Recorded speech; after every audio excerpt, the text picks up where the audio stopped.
You're listening to the audio production of Surviving a Startup, Practical Strategies for Starting a Business, Overcoming Obstacles, and Coming Out on Top by Stephen S. Hoffman, published by HarperCollins Leadership and read by Stu Gray.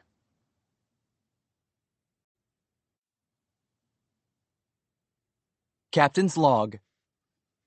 Let me introduce myself. My name is Steve Hoffman, but in Silicon Valley, they call me Captain Hoff, because I'm the captain and CEO of Founderspace, one of the world's leading startup incubators and accelerators.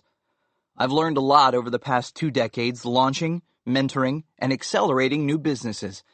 I've been in the trenches and seen it all.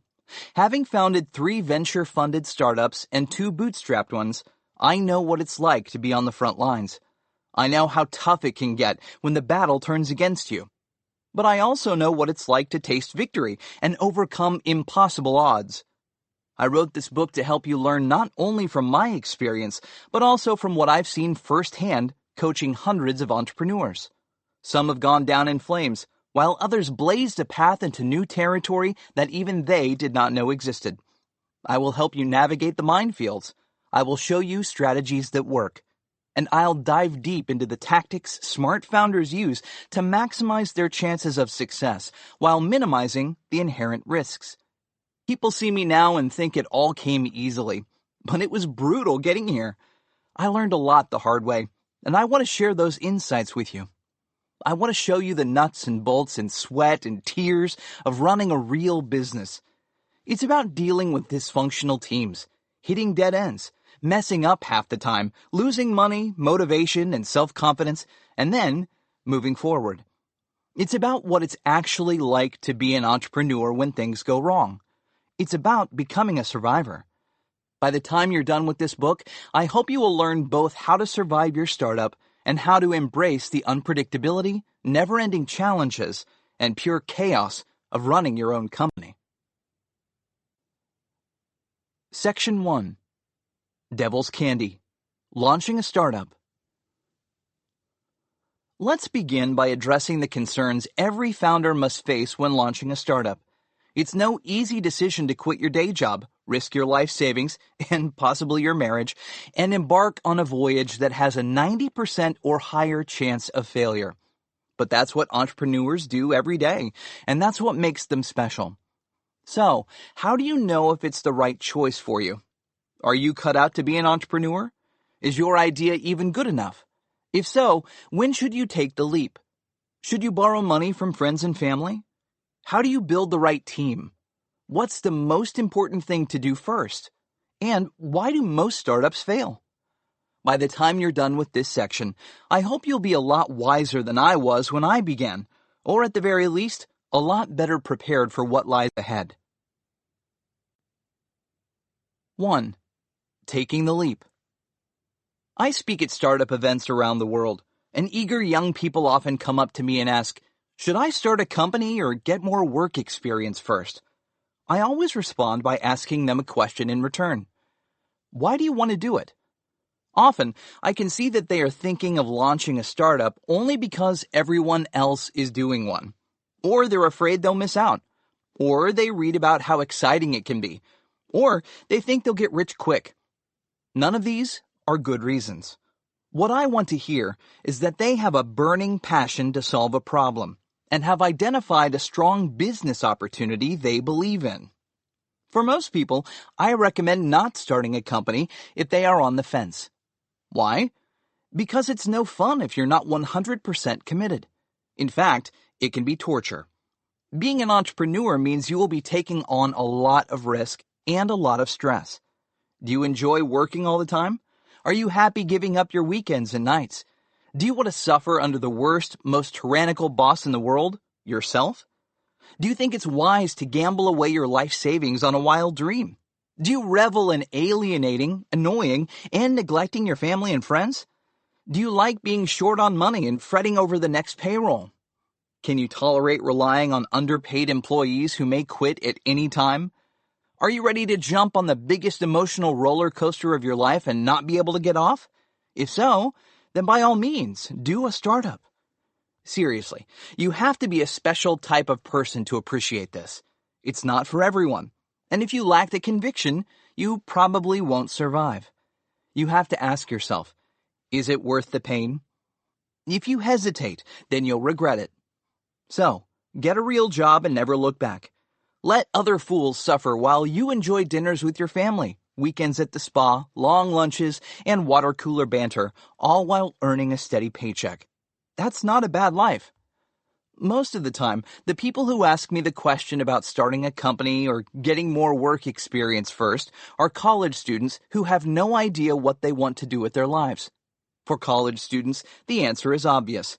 You are young, you don't know much, and you can clearly benefit from experience in the workplace. So why not get some real-world exposure first? It can't hurt to learn how companies actually operate. The same advice applies to everyone, whether you are 22 or 52 years old, whether you have no experience or have worked for someone else your entire life. If you want to do a startup, begin by thinking like an entrepreneur and acquiring the necessary skills before taking the leap. To do this, you need to find or create the right job. If you feel your current job is a dead end, with no room for growth and experimentation, and you want to become an entrepreneur, then you need to identify the type of job that can become your ideal training ground. Your number one goal should be to learn as much as you can, as fast as you can. Whatever job you decide to take, it should be one in which you can maximize your learning. Choose a job not based on salary, title, or security, but on where you think you can grow the fastest. Look at what responsibilities, resources, and latitude you'll be given. Once you take the job, don't wait for anyone to teach you. You must own your job, just like you own a company. You need to constantly be finding ways to add more value, move the business forward, navigate around obstacles, and come up with innovative solutions. Don't worry about upsetting your boss. It's fine to rock the boat. It's fine to fail. It's fine to act like a fool. That's an essential part of being an entrepreneur. It's even fine to get fired. You'll find another job. What's not fine is sitting at your desk doing the same repetitive tasks day in and day out.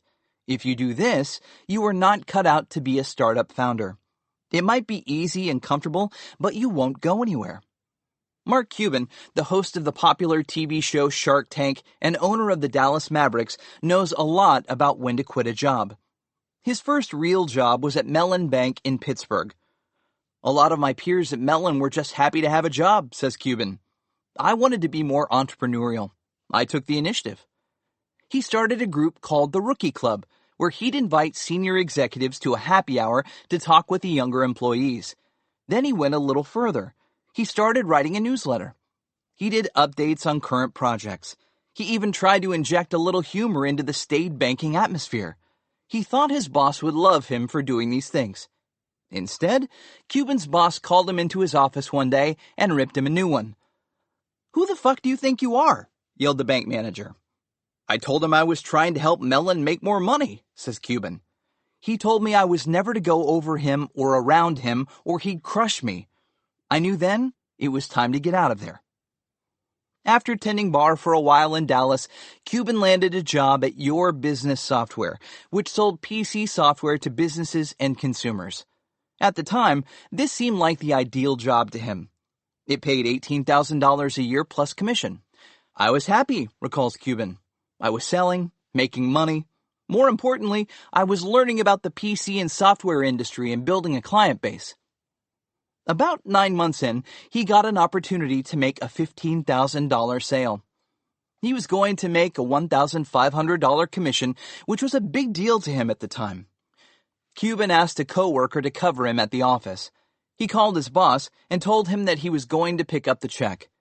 Cuban thought his boss would be thrilled. He wasn't. He told Cuban not to do it. "I thought, are you kidding me? I decided to do it anyway," says Cuban. "I thought when I showed up with a $15,000 check, he'd be cool with it. Instead, when I came back to the office, he fired me on the spot. I had disobeyed him."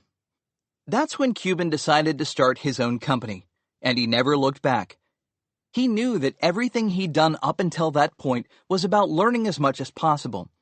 He understood the computer industry, what it needed, and how to make sales. He used that knowledge to grow Micro Solutions into a company with $30 million in revenues. A few years later, he sold it to CompuServe.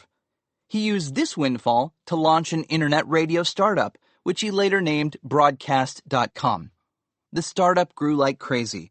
This time around, he wound up selling his company for $5.7 billion to Yahoo. Take Cuban as your role model. Keep pushing yourself. Don't settle for mediocrity.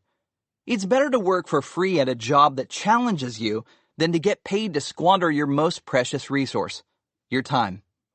Time is what matters most. Time should equal growth. That's the only way to progress. Your brain is the most important asset you have.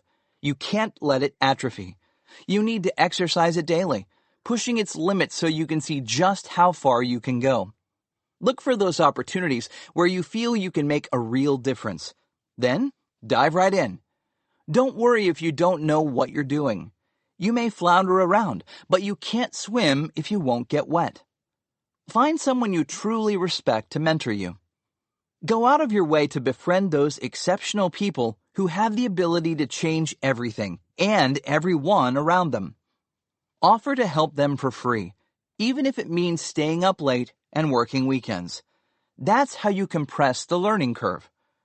Before taking the leap to launch your own startup, try a variety of different jobs.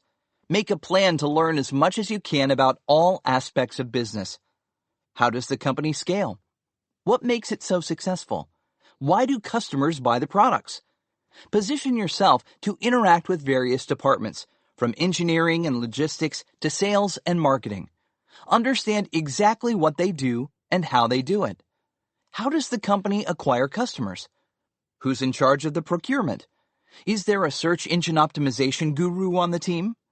Who are the top salespeople, and what are they doing right? How did the company build its brand? Go as deep as you can. The size of the company doesn't matter. There are always opportunities for you to learn. Consider it your MBA in how enterprises work. You have the chance to dissect the organization like you would a frog in science class and understand it from the inside out.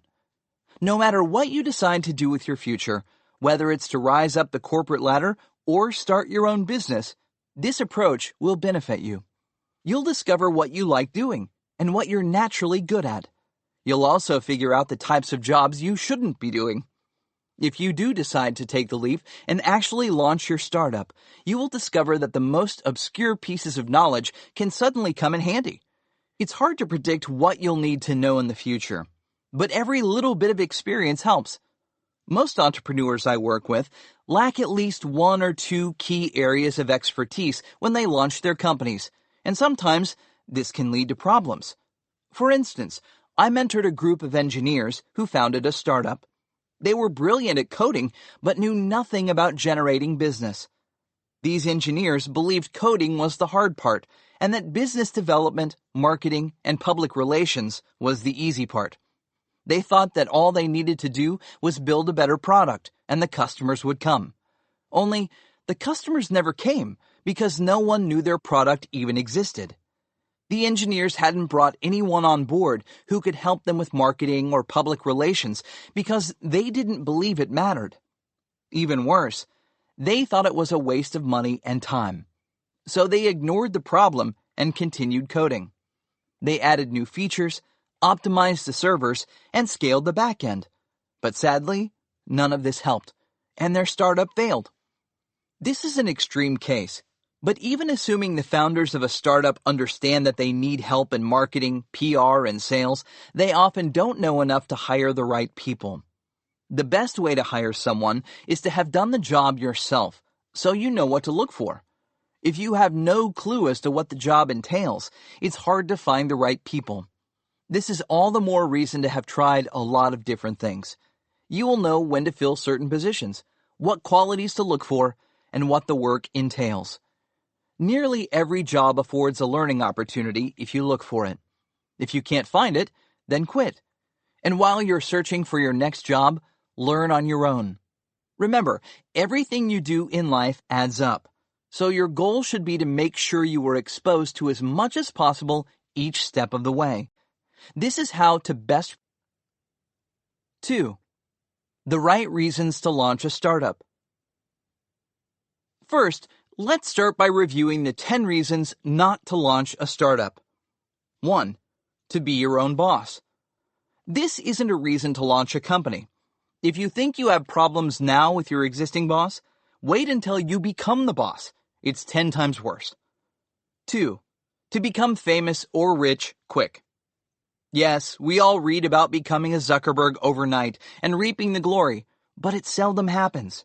You're far more likely to wake up broke, or worse, hopelessly in debt. If you want to lose what little money you have, there's no surer way than doing a startup. 3. To escape a boring job. If your job isn't exciting, change your job. Don't start a company. 4. To solve an emotional problem.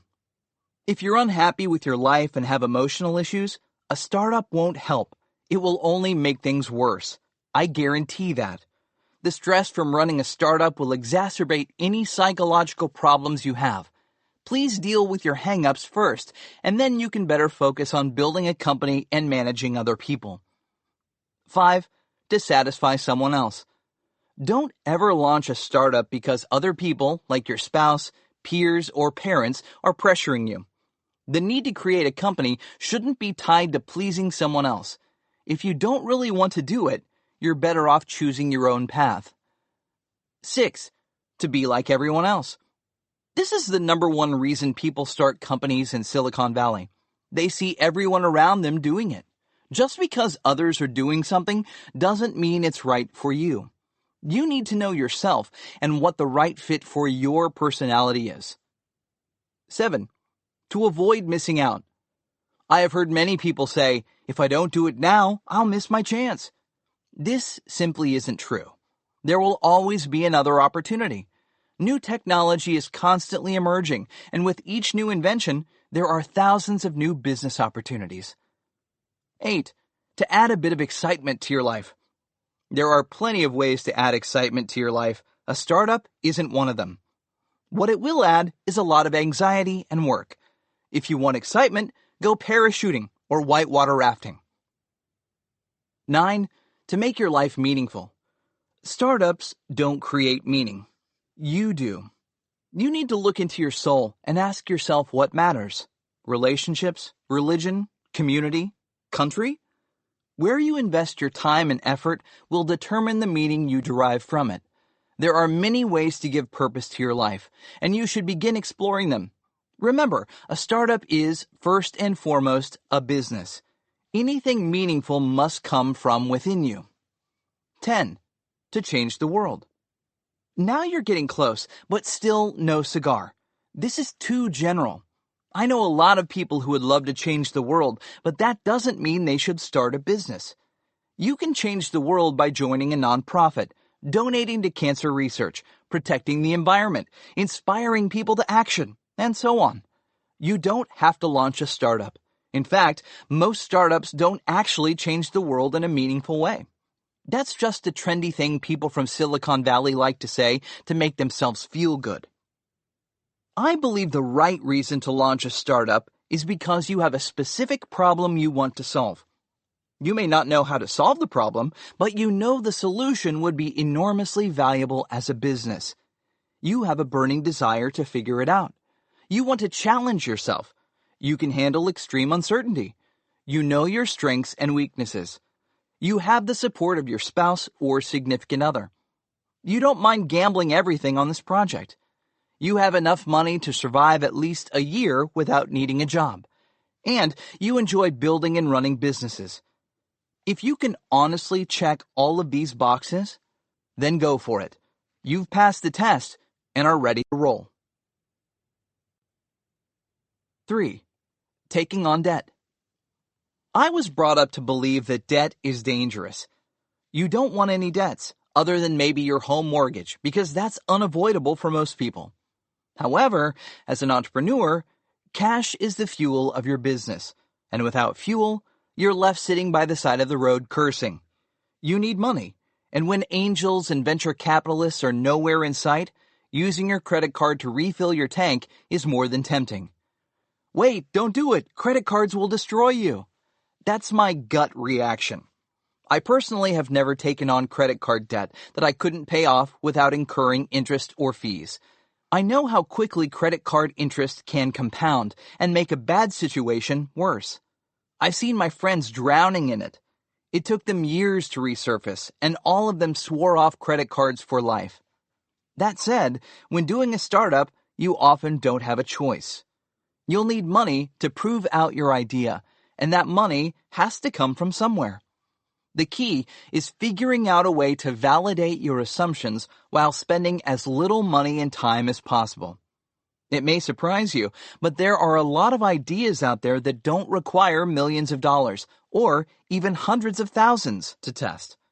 Most of us own a laptop, and cloud hosting is cheap when you don't have many users. Getting people to work for you for equity, not cash, is not only possible, it's better because they are investing their time right alongside you. At Google, they have a rule. If you want to do a project, you don't need management's approval. All you need is to convince your coworkers to drop what they're doing and commit to your project. For a startup, I think the same rule should apply.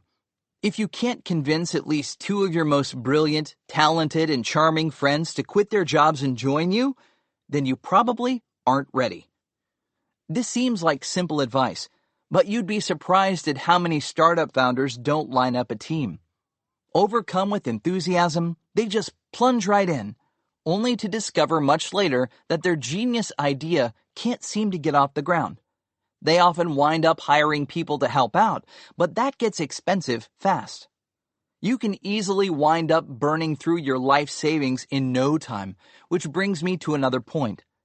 It's better not to raid your retirement account or your kid's college fund to pay for your magnificent but totally unproven dream.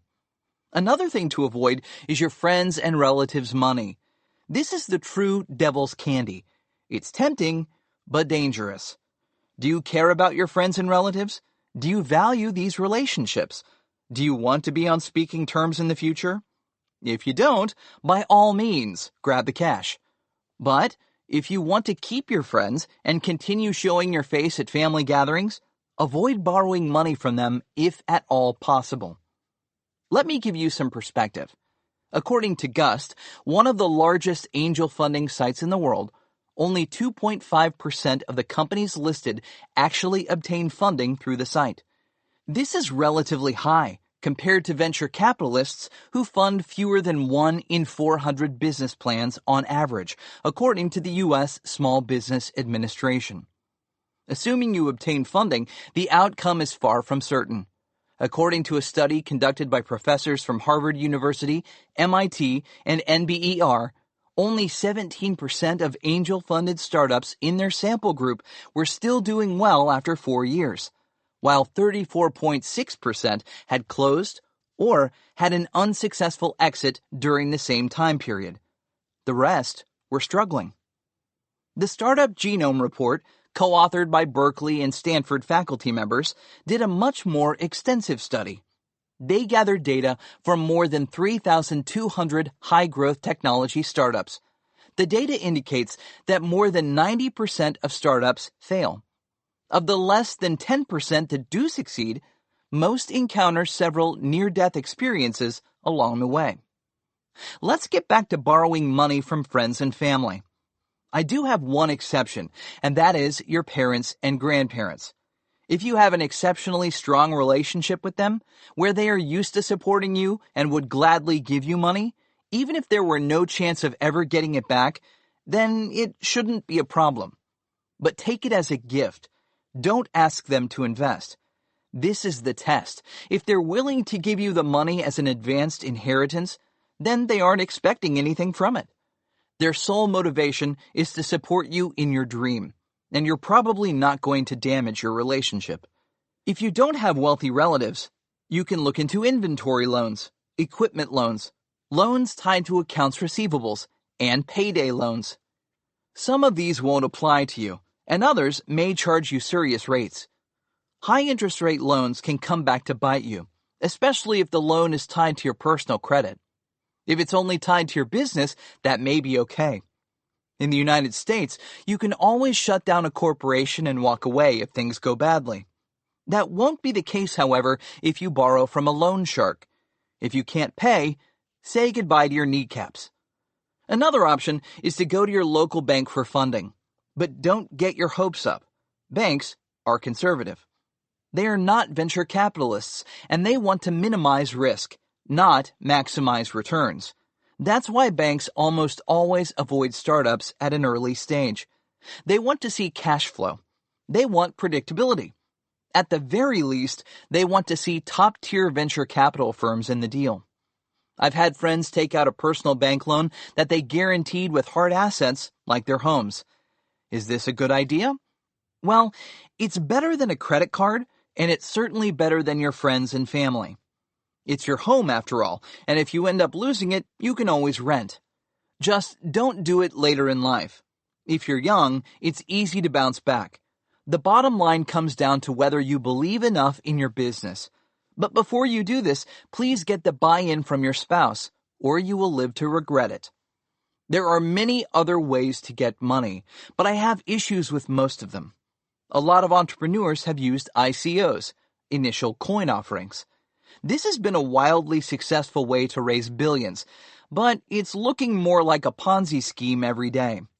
Unfortunately, some bad apples have abused the system, pumping up the value of the coins and siphoning off the money instead of using the funds to launch real businesses. Even those where no fraud is committed are still far from proven. At this stage, the whole idea of betting on cryptocurrencies is more like gambling than investing. I'm not sure ICOs are good for society or startups in the long run. There are other crowdfunding options, but they also come with risks and liabilities. You have to look carefully into each one and remember that your reputation is on the line. You can always earn back lost money, but it's much harder to earn back a lost reputation. I recommend erring on the side of caution. Now for the really hard part. When do you know if your business is worth the bet? The fact is, you will never know for sure until you try it. But let me tell you, it's not how you feel that counts. It's not how passionate you are and how much you believe in yourself. You need to be more objective than that. It's easy to get carried away by passion. We've heard the stories of how Elon Musk put his personal fortune into Tesla at the darkest hour and saved the company from certain death. We all want to believe we are made of the same stuff. It's fine if you're Elon Musk, but life usually doesn't work that way. Don't expect a fairy tale ending. You need more than a dream to base your decision on. What you need is outside confirmation. You need someone who isn't wed to your fantasy of being the next genius to take a cold, hard look at your business plan and let you know if you should be sinking your life's savings into it. And don't rely on your best friend Billy, who works in the local burger barn, for advice. You need someone experienced in startups to take a look at all the evidence and weigh in on the decision. Don't stop there. Get second, third, and fourth opinions. Ask as many smart people as you can if they would recommend that you risk your money on this venture. Even better, ask potential customers and investors. Tell them it's your life savings and walk them through the entire business plan. If they love the idea, ask them if they are willing to invest. If they are a potential customer, ask for a pre-order or a letter of intent. The more they commit, the more confident you can be that you're onto something. Don't let anyone off the hook with just a nod of the head. The more data you can gather and the more qualified opinions you can solicit, the better you'll be able to assess the risks. What type of data do you need? Well, it's simple. All the same data you would present to a venture capitalist. After all, you are also the investor. You are investing your time, your money, your relationships, and your reputation. You can't go into this blindly. You need to know as much as possible before taking the plunge. Otherwise, you may wind up diving into an empty swimming pool. Now, I'm going to completely contradict myself. I've given you the sound counsel of an experienced hand. I've seen hundreds of startups fail, and it's not pretty. So, naturally, I'm jaded. I'm cautious. I have my own battle scars. But I'm not here to give you only practical advice. I also want to inspire you to take big chances. There are many entrepreneurs who don't always follow this practical advice, and a small percentage of them actually succeed. Those are the stories we thrive on. Those are the people we remember. That's what makes life so exciting. We can't help but love it when our hero does something incredibly daring, even foolhardy, beats all the odds, and comes out on top. Humans don't want to read about the cautious entrepreneur who is prudent, carefully managed risk, worked hard for 20 years, and gradually built a prosperous business. That's boring. When we open Fast Company or the Wall Street Journal, we want to hear about the crazy fool who bet the farm and won big time. That's what gets us entrepreneurs out of bed in the morning. Doing a startup is hard, and if you can't indulge in some unbridled fantasies, then what's the point? So, let me tell you a story that contradicts all my sagacious advice from earlier. It's the story of an ice cream entrepreneur. Yes, someone who believed he could create a better dessert than anyone else, even the big guys, like good old Ben & Jerry's and Baskin-Robbins. But his ice cream would be different. It would be healthy, and it would make him millions. The words ice cream and healthy seem like an oxymoron, but this was Justin Wolverton's dream. He was a corporate lawyer who loved ice cream so much, he became obsessed with it. His vision was to create an ice cream that would be low-calorie, healthy, and still taste like ice cream, a seemingly impossible task. That didn't stop him. He was a mad scientist with no formal training. He would mix stevia, a low-calorie sweetener, with Greek yogurt, berries, cream, eggs, protein concentrate, chocolate chips, and a host of other ingredients in varying combinations, and then freeze it. The verdict came after it was frozen, and Wolverton took the first bite. Did it taste like ice cream? Was it any good? It wasn't until thousands of bites later, through sheer trial and error, that he managed to come up with a combination that tasted like ice cream. Once he hit upon the magic formula, he could hardly sleep at night. Making ice cream in your kitchen is one thing. Manufacturing ice cream for sale in supermarkets across the country is another. This is where he transitioned from wacky inventor to entrepreneur. He didn't have a factory or any knowledge of what it took to actually produce a commercially viable product. After a bunch of phone calls, he managed to convince a local manufacturer to let him come in on the weekend and use the 6-gallon mixer to create a batch of his special ice cream. It turned out to be absolute garbage. It didn't even freeze. Back to the drawing board. It took an entire year for Wolverton to finally crack the code. He managed to perfect a formula for an ice cream that was only 300 calories per pint, tasted great, and had the right consistency when frozen. The next problem was that he needed money. He paid a graphic designer $30,000 to develop the logo and packaging. Then he needed more than $100,000 for more ingredients. He quickly burned through his paychecks and savings in an attempt to launch his product, only to discover that his brand name, Eden Creamery, infringed on another company's trademark. This meant he had to scrap everything and come up with a new name. Halo Top. Wolverton targeted natural food stores whose clientele didn't mind paying higher prices for healthier foods. He was making progress but needed help. That's when he brought in another lawyer, Doug Boughton. That's right, you can't have too many lawyers in an ice cream startup. But this lawyer had a different skill set than Wolverton. Boughton was a natural at operations. He took over the financial spreadsheets, supply chain, and sales, letting Wolverton focus on the food and guerrilla marketing.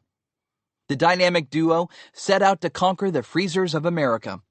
Boughton visited 75 buyers and landed 3 of them, with Whole Foods being the biggest. All was great, except for their finances. They desperately needed money, and so they broke every rule I told you about. First, they raised $500,000 from family, friends, and former colleagues. They anticipated this would keep them afloat until business took off, and they were cash flow positive. There was just one problem. They didn't realize how much the slotting fees would be. The stores wanted them to pay for shelf space, and for large chains, this came to hundreds of thousands of dollars. Ouch! They also had quality control issues, and some stores canceled their orders. The red ink mounted, and the idea of reaching profitability was out of the question. With no other way to fund his business, Wolverton broke my next rule. He ran up $150,000 on 5 credit cards. But this wasn't enough to cover the growing expenses. So, in an act of sheer desperation, he went a step further and reached for more devil's candy, a predatory loan, which had a 24.9% interest rate. Only he got turned down. He wasn't even credible enough for loan sharks. So, his partner, Boughton, applied for the loan instead and secured a $35,000 loan, which gave them 2 more months. You can imagine how stressful this was, but when you're in this deep, there is no turning back. Luckily, at the last minute, they heard of the crowdfunding site Circle Up, and before their cash ran out, they managed to raise $1 million. This was enough to buy them 16 months of runway. It was their make or break. The process was so agonizing that both Wolverton and Boughton agreed that if they couldn't make it with this funding, they would close down the company. It was just too painful. Fortunately, by this time, they learned a lot.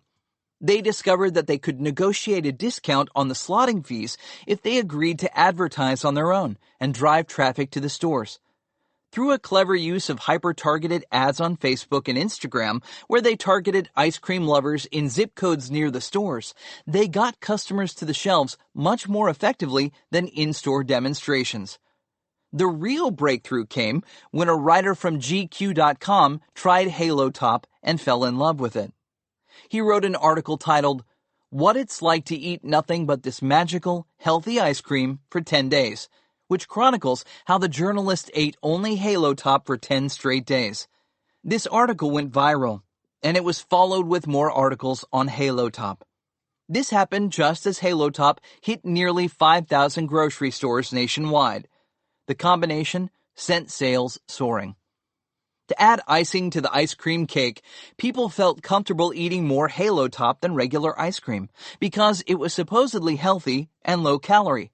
So, instead of just taking a single scoop of ice cream, many Halo Top fans began indulging in a pint a night. That meant more ice cream sales and bigger profits. Halo Top now has more than $100 million in sales, and none of this would have happened if they didn't try the devil's candy. Sometimes you have to go all in, even if it means taking insane risks. Now, let me back up and clarify. These guys weren't delusional. Wolverton and Boughton knew they had something real. They understood that there was a market for their product. There is nothing Americans love more than their desserts, and ice cream is an all-time favorite. The problem is that desserts make you fat, and America is suffering from an obesity epidemic. As a result, everyone is trying to be more health conscious, which makes it the perfect time for healthy ice cream. They discovered the holy grail of desserts. The promise was that anyone could eat a pint of ice cream every night without gaining weight. Who can resist that? It was a gold mine, and they were sitting on it. But they needed money to get the gold out. If you're in this position and have the conviction and evidence to back up your beliefs, then you can go ahead and break all my rules. I give you permission. If you don't bet big, you can't win big. Just be sure you're making the right bet.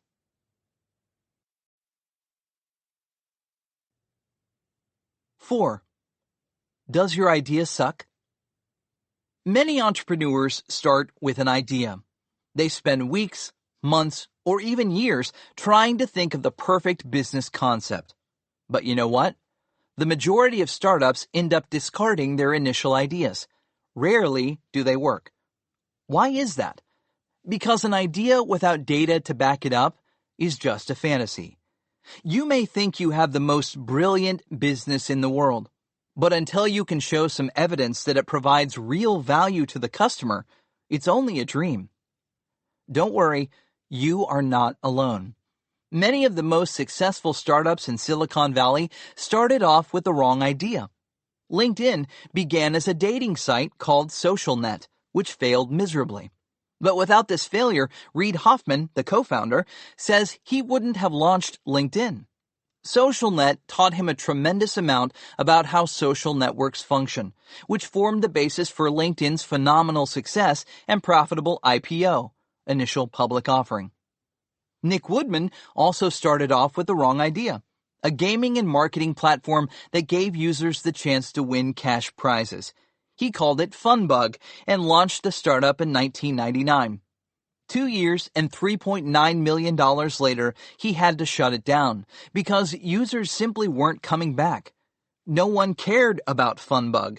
Depressed, he took a surfing vacation, and that's when he came up with the idea for GoPro and pioneered wearable cameras for recording everything from skydiving to surfing and shark riding.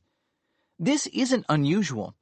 Google started as a tool for finding academic research papers online before switching to general search. YouTube was a video dating site. Groupon was a site for social causes called The Point. Slack was a game. And Twitter began as a podcasting company. None of these startups had it all figured out in the beginning. So why do you think you should be any smarter?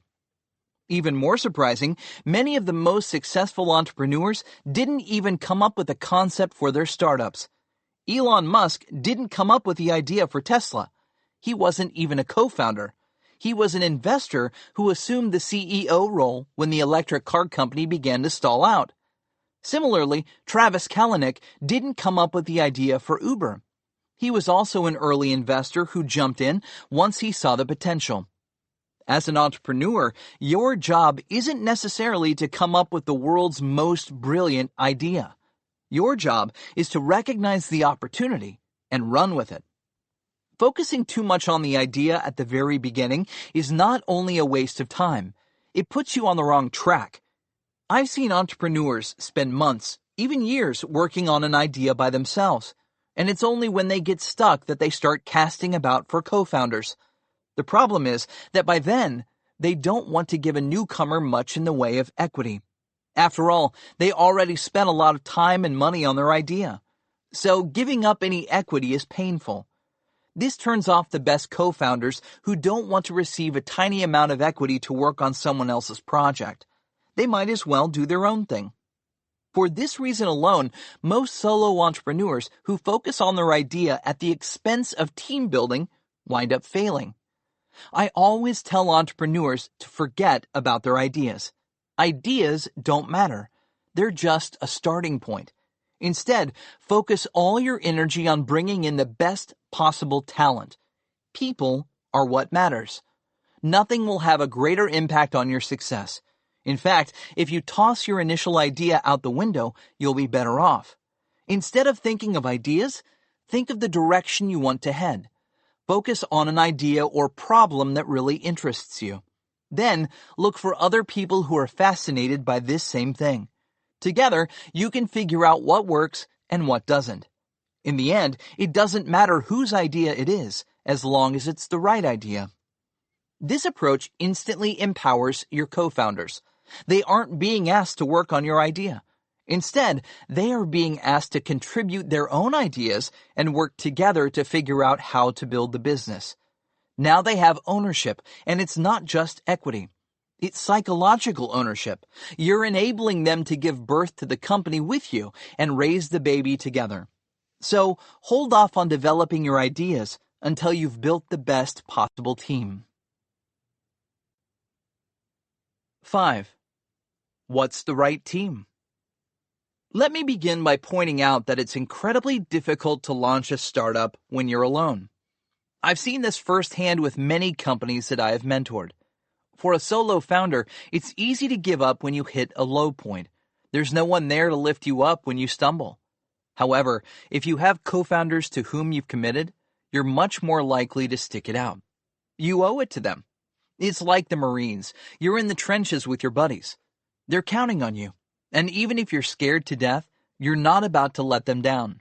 When you're faced with an impossible situation, they have your back, and you have theirs. You're going to make it out together.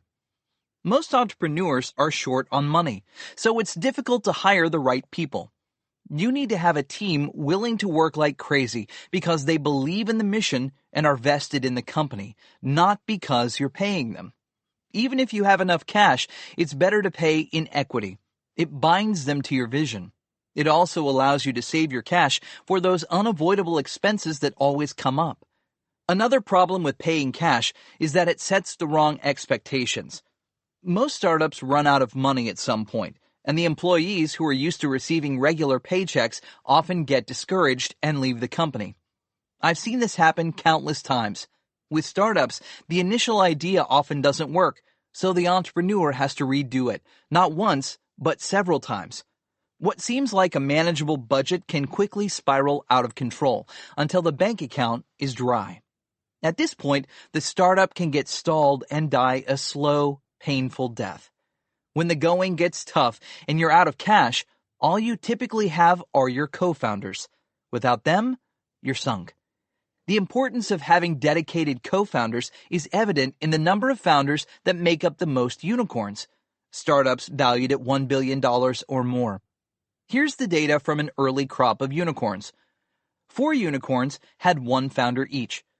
13 unicorns had 2 founders each. 14 unicorns had 3 founders each. 4 unicorns had 4 founders each. 3 unicorns had 5 founders each. Only 1 unicorn had 6 founders. As you can see, there's a direct correlation between the success of the startups and the number of co-founders. The optimal number tends to be 2 or 3. If you don't have co-founders, at least bring on dedicated employees and compensate them mostly in equity. Think of them and treat them as co-founders. Everyone on the core team should be given equity and responsibility. If these first employees aren't good enough to be treated as co-founders, then they definitely aren't good enough for your startup. That brings me back to contractors. They are the opposite of co-founders in how they think and act, especially if they're being paid in cash, not equity. Fixed-fee contractors want to get the work done in the minimum time possible because completing the work early maximizes their returns. This results in goal misalignment.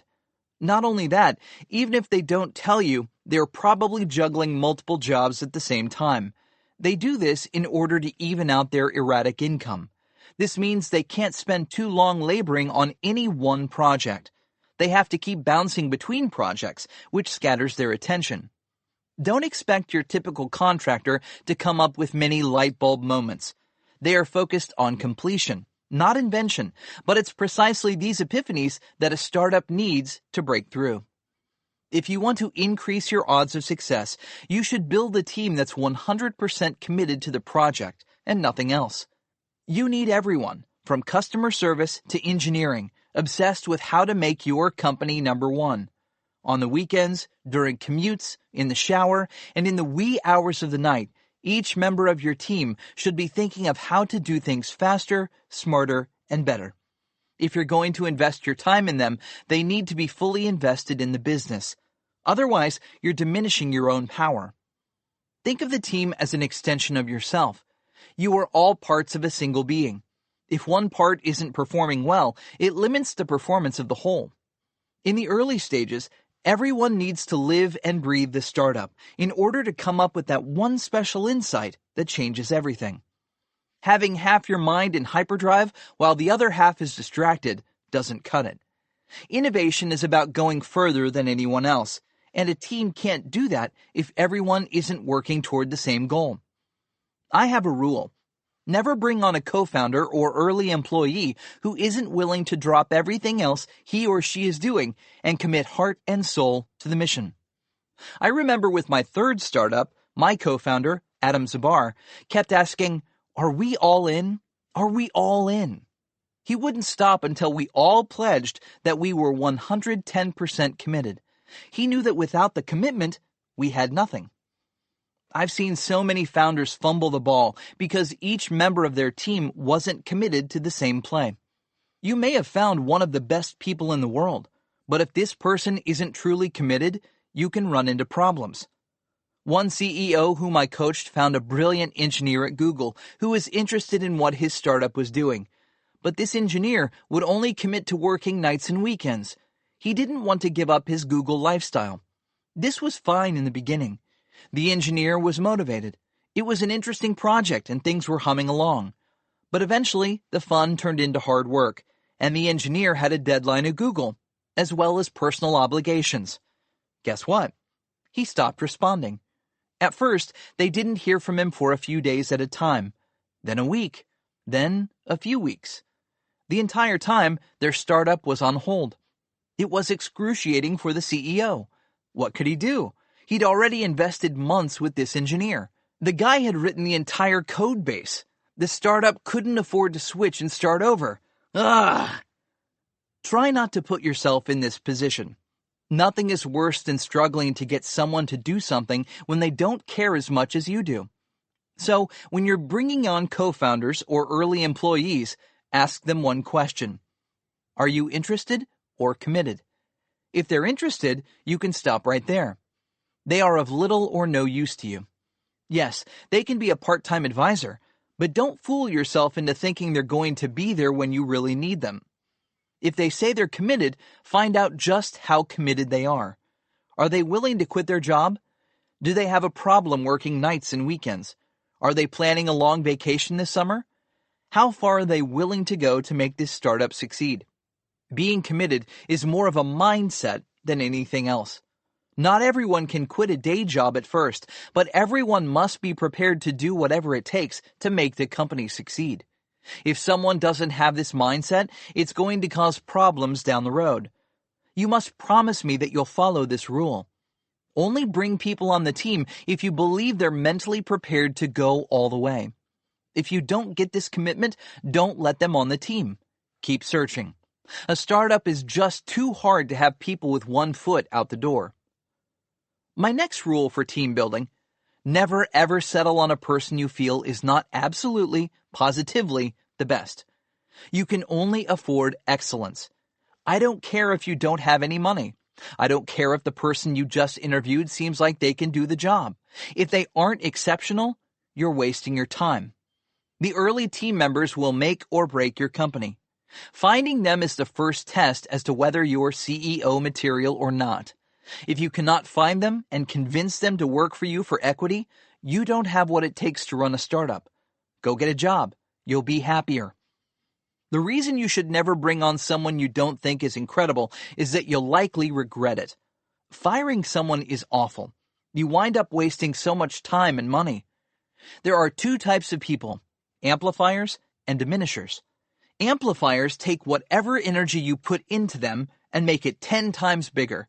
You spend 1 hour with them, and they produce exponentially more and better work. Diminishers are the opposite. Whatever time and energy you invest in them winds up yielding less. In a startup, you need amplifiers. You need teammates who are outrunning you. Even before you think of what they should be doing next, they're already all over it. The ideal engineer for an early-stage startup is a full-stack developer. When you only have 1 or 2 coders, it's good if they can tackle a wide array of problems. I always look for engineers whose idea of fun is spending the weekend contributing to open-source projects, attending hackathons, tweaking servers, and scouring the local electronics store for just the right parts for the new gizmo thingy they are building. Having a freak who dreams in hexadecimal and pontificates about the merits of proper coding syntax can be a blessing when it comes to solving hard problems. The same is true for every single person on your core team. Whether it's marketing, sales, or design, you need full-stack personalities. They must all own their job so completely that nothing seems impossible to them. If you have the slightest doubt, run in the other direction. When building a team, especially in the early stages, anyone who is not best of breed is not an option. There's no room for mediocrity. Anyone less than excellent will just slow down the rest of your team. Unless you have an incredible team, you have nothing but an idea. And ideas alone are worthless without execution. Last, get people who aren't exactly like you. You don't want to be surrounded with clones of yourself. That doesn't give you any competitive advantage. You want people who see the world differently and will challenge your ideas and inject their own thoughts and perspective into the process. We see this time and again in successful teams. At Salesforce, the CEO, Mark Benioff, is a 300-pound, 6'5", fist-pounding force of nature with an oversized personality, while his co-founder, Parker Harris, is a modest, good-natured listener. They're the yin and yang, says Chuck Dietrich, who spent 9 years at Salesforce. It's not the optimist-pessimist, but more like a futurist and reality. A similar dynamic played out at Apple, with Steve Jobs being the outgoing, creative visionary and Steve Wozniak the thoughtful pragmatist. If you look at the most successful teams, they tend to be made up of opposites who manage to work well together and complement one another.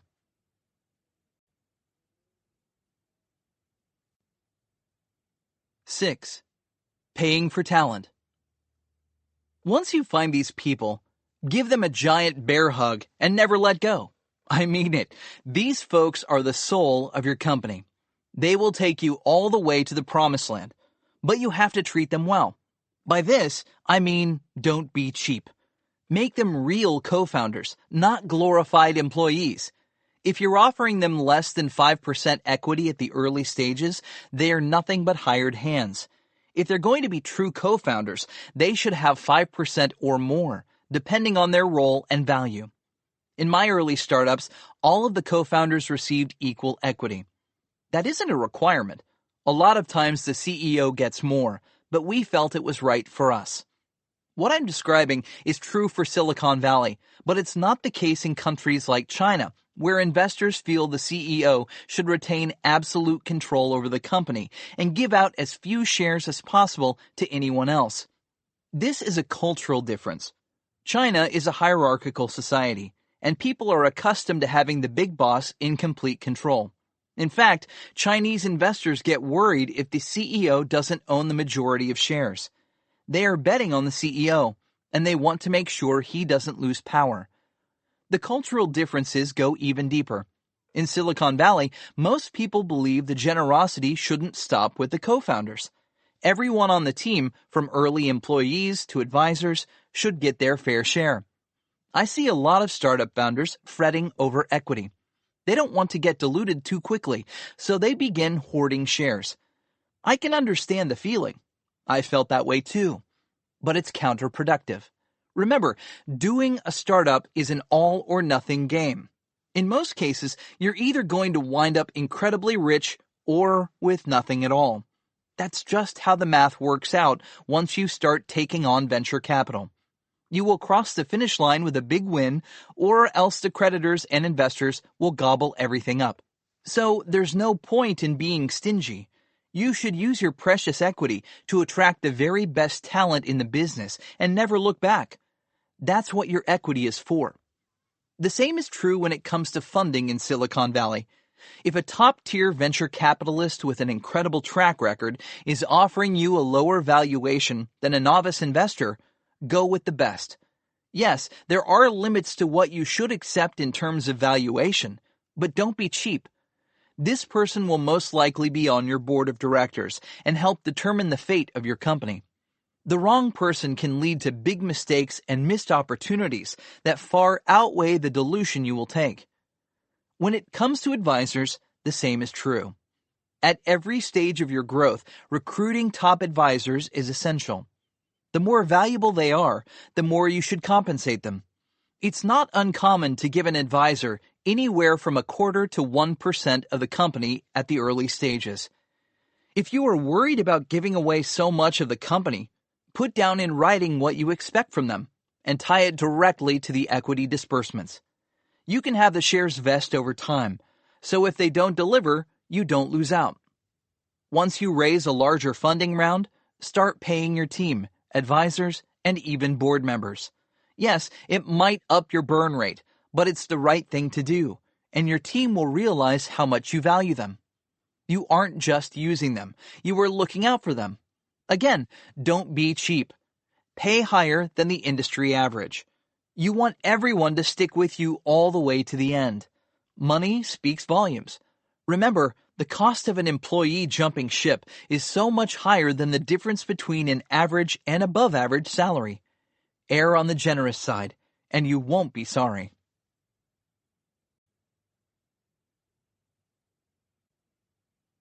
Seven. Should you copy competitors? Yes. Copy, copy, copy. The most brilliant people in the world copy. Jack Ma copied eBay when he first launched Alibaba, which is now the most successful retailer in China. Pony Ma copied ICQ and launched QQ, the precursor to WeChat. Mark Zuckerberg copied Friendster and MySpace when he launched Facebook. Larry Page and Sergey Brin used Alta Vista as their inspiration for Google. Steve Jobs copied Xerox PARC when he created the Mac. You wouldn't believe how many breakthrough products began as copycats. That's because copying is the best business model in the world, bar none. Nothing beats copying for lowering risk. If you can be the first to enter a brand new market with an idea that's proven to work, there's a lot of money to be made. Rocket Internet used this strategy to build the world's largest copycat factory.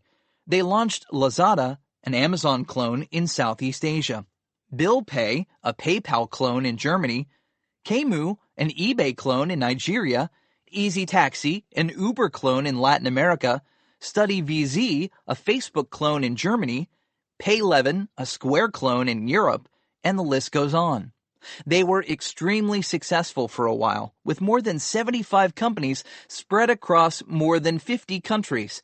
But then the market caught up with them. Everyone else started copying Silicon Valley too, and there was simply too much competition and a lack of innovation. What you must remember is that copying should only be your starting point. You need to innovate beyond the existing model to ensure long-term success.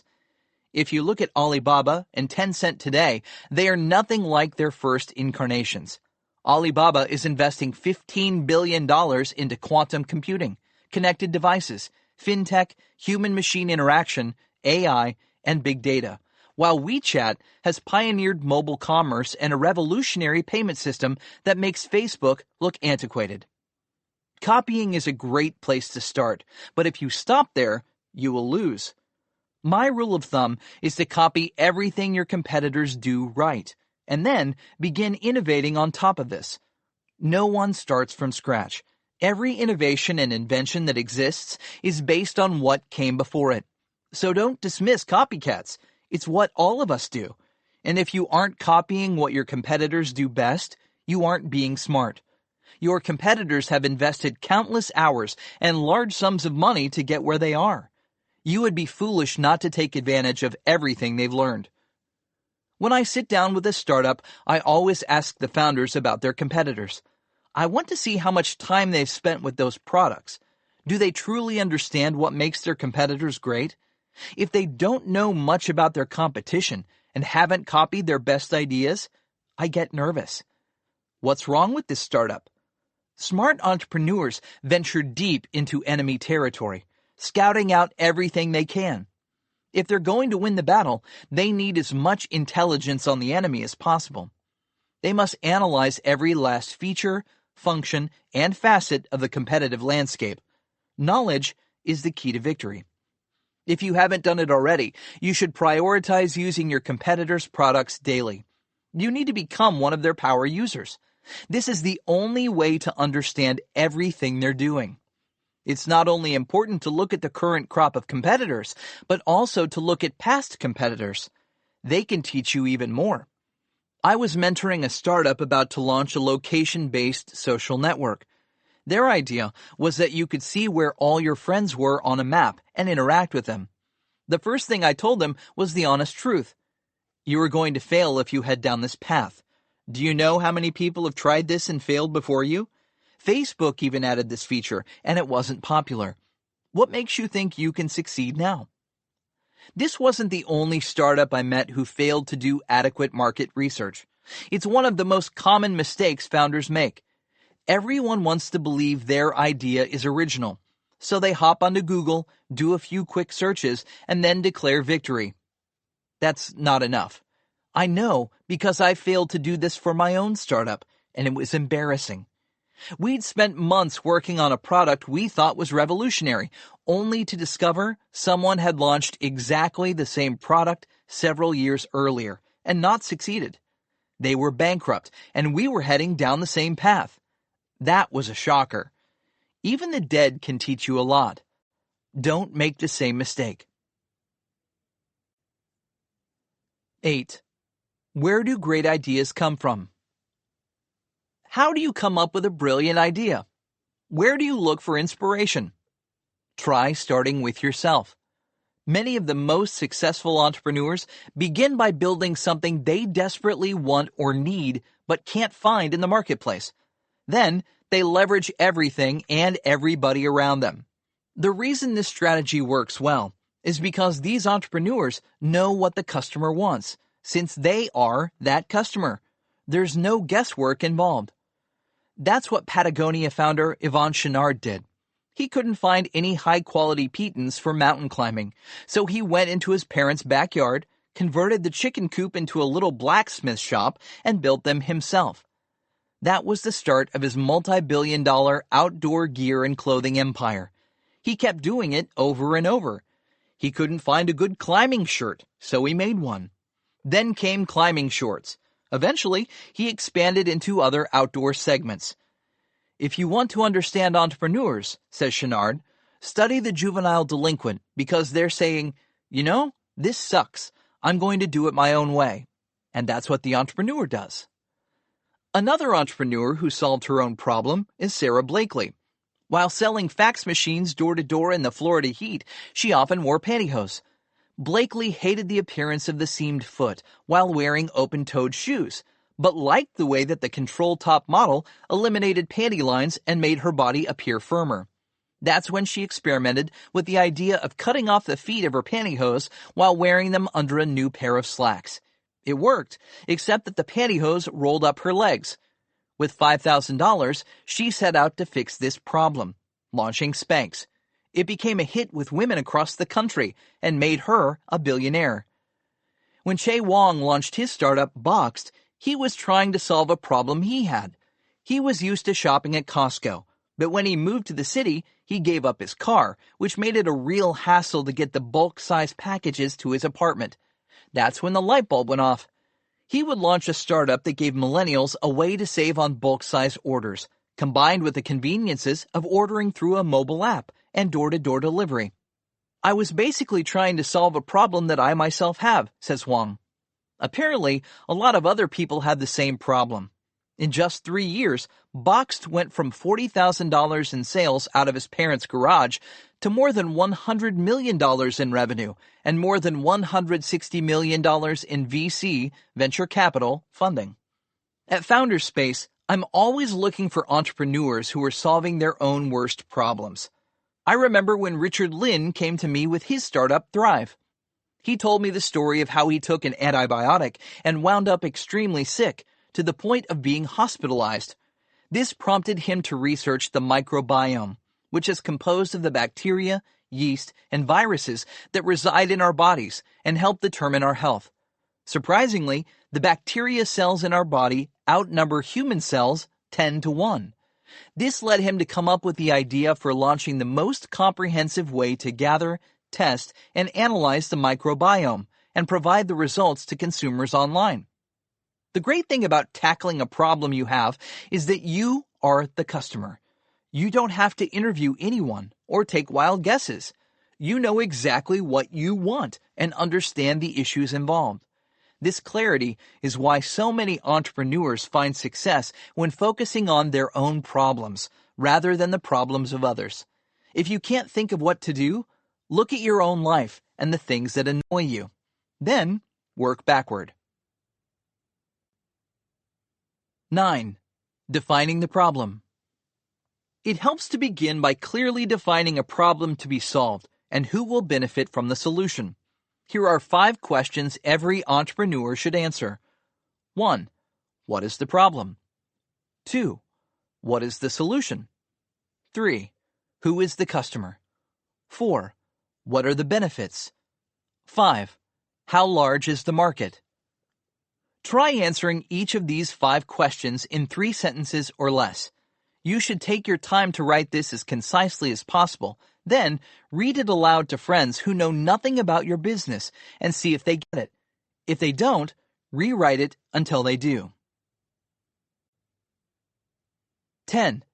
Creating an elevator pitch. The next step is crafting your elevator pitch. When you bump into a friendly investor in an elevator, at a cocktail party, or on the golf course, it helps to have your pitch ready to go. Here's a template that works. Keep each answer to 1 sentence if possible. Remember, it's an elevator pitch, meaning you have to be able to say it before the doors open, which means in 30 seconds or less. Hello, I'm, insert your name. Founder of, insert your company. We make, describe your product.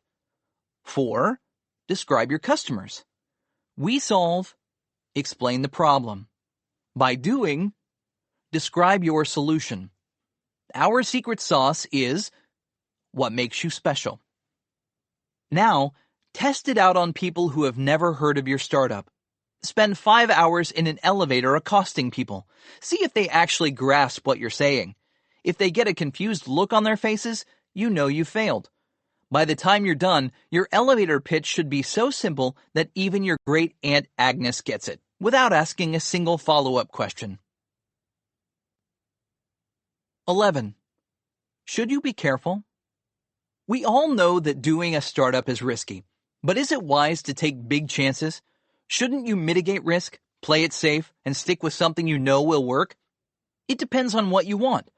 For a slow-growth traditional business, limiting risk is a fine strategy. However, if you want to break new ground, leapfrog the competition, and experience hypergrowth, risk is built into the equation. You cannot eliminate risk and come out on top in a winner-take-all market. Let's say you take the safe path and focus on an idea you know will work because you've seen others do it before and make a lot of money. While this will reduce your risk because you know there's a market, it also limits your upside. Without blazing new ground, you cannot change your industry. Without innovating beyond what's already been successful, you cannot gain a significant competitive advantage. By definition, innovation means trying something new that hasn't been done before. The greater the innovative leap, the greater the risk, but also the greater the chance of achieving exponential gains. In other words, safe startups aren't venture fundable. If a safe bet is making money now, you can be sure everyone is rushing to get a piece of the action. The market will be crowded in no time, and profit margins will get squeezed. It's extremely hard to build a billion-dollar business on a safe bet. When I see startup founders taking big risks, I'm thrilled. But when I see them get scared and stop taking chances, that's when I worry they won't win big in the end. The truly great entrepreneurs are always doubling down on their bets. They can't help but push it further. In the early days of Nike, Phil Knight, the founder and CEO, was constantly on the verge of bankruptcy. During Nike's explosive growth phase, he continually bet everything on the next month's receipts. He didn't know if he'd make payroll, but somehow he pulled it off each time. And that led to Nike becoming the fastest growing shoe company in the world. If you are not a risk taker and do not have this fire in your belly, you might want to consider another profession. 12. Keeping it a secret? No, please don't keep it a secret. That's a huge mistake. As I said before, there's a high probability that your idea, as it stands now, isn't startup worthy. The only way you're going to find out is by sharing it with other people. Customers, advisors, investors, strategic partners, friends, and family. If you keep your idea secret, you won't get the feedback and data you need to even know if it works or not until it's too late. I'm not saying you should go and announce your idea at a conference in front of a room full of competitors. That would be foolish. But don't let your fear of someone stealing your idea keep you from engaging the outside world. Let me put it this way.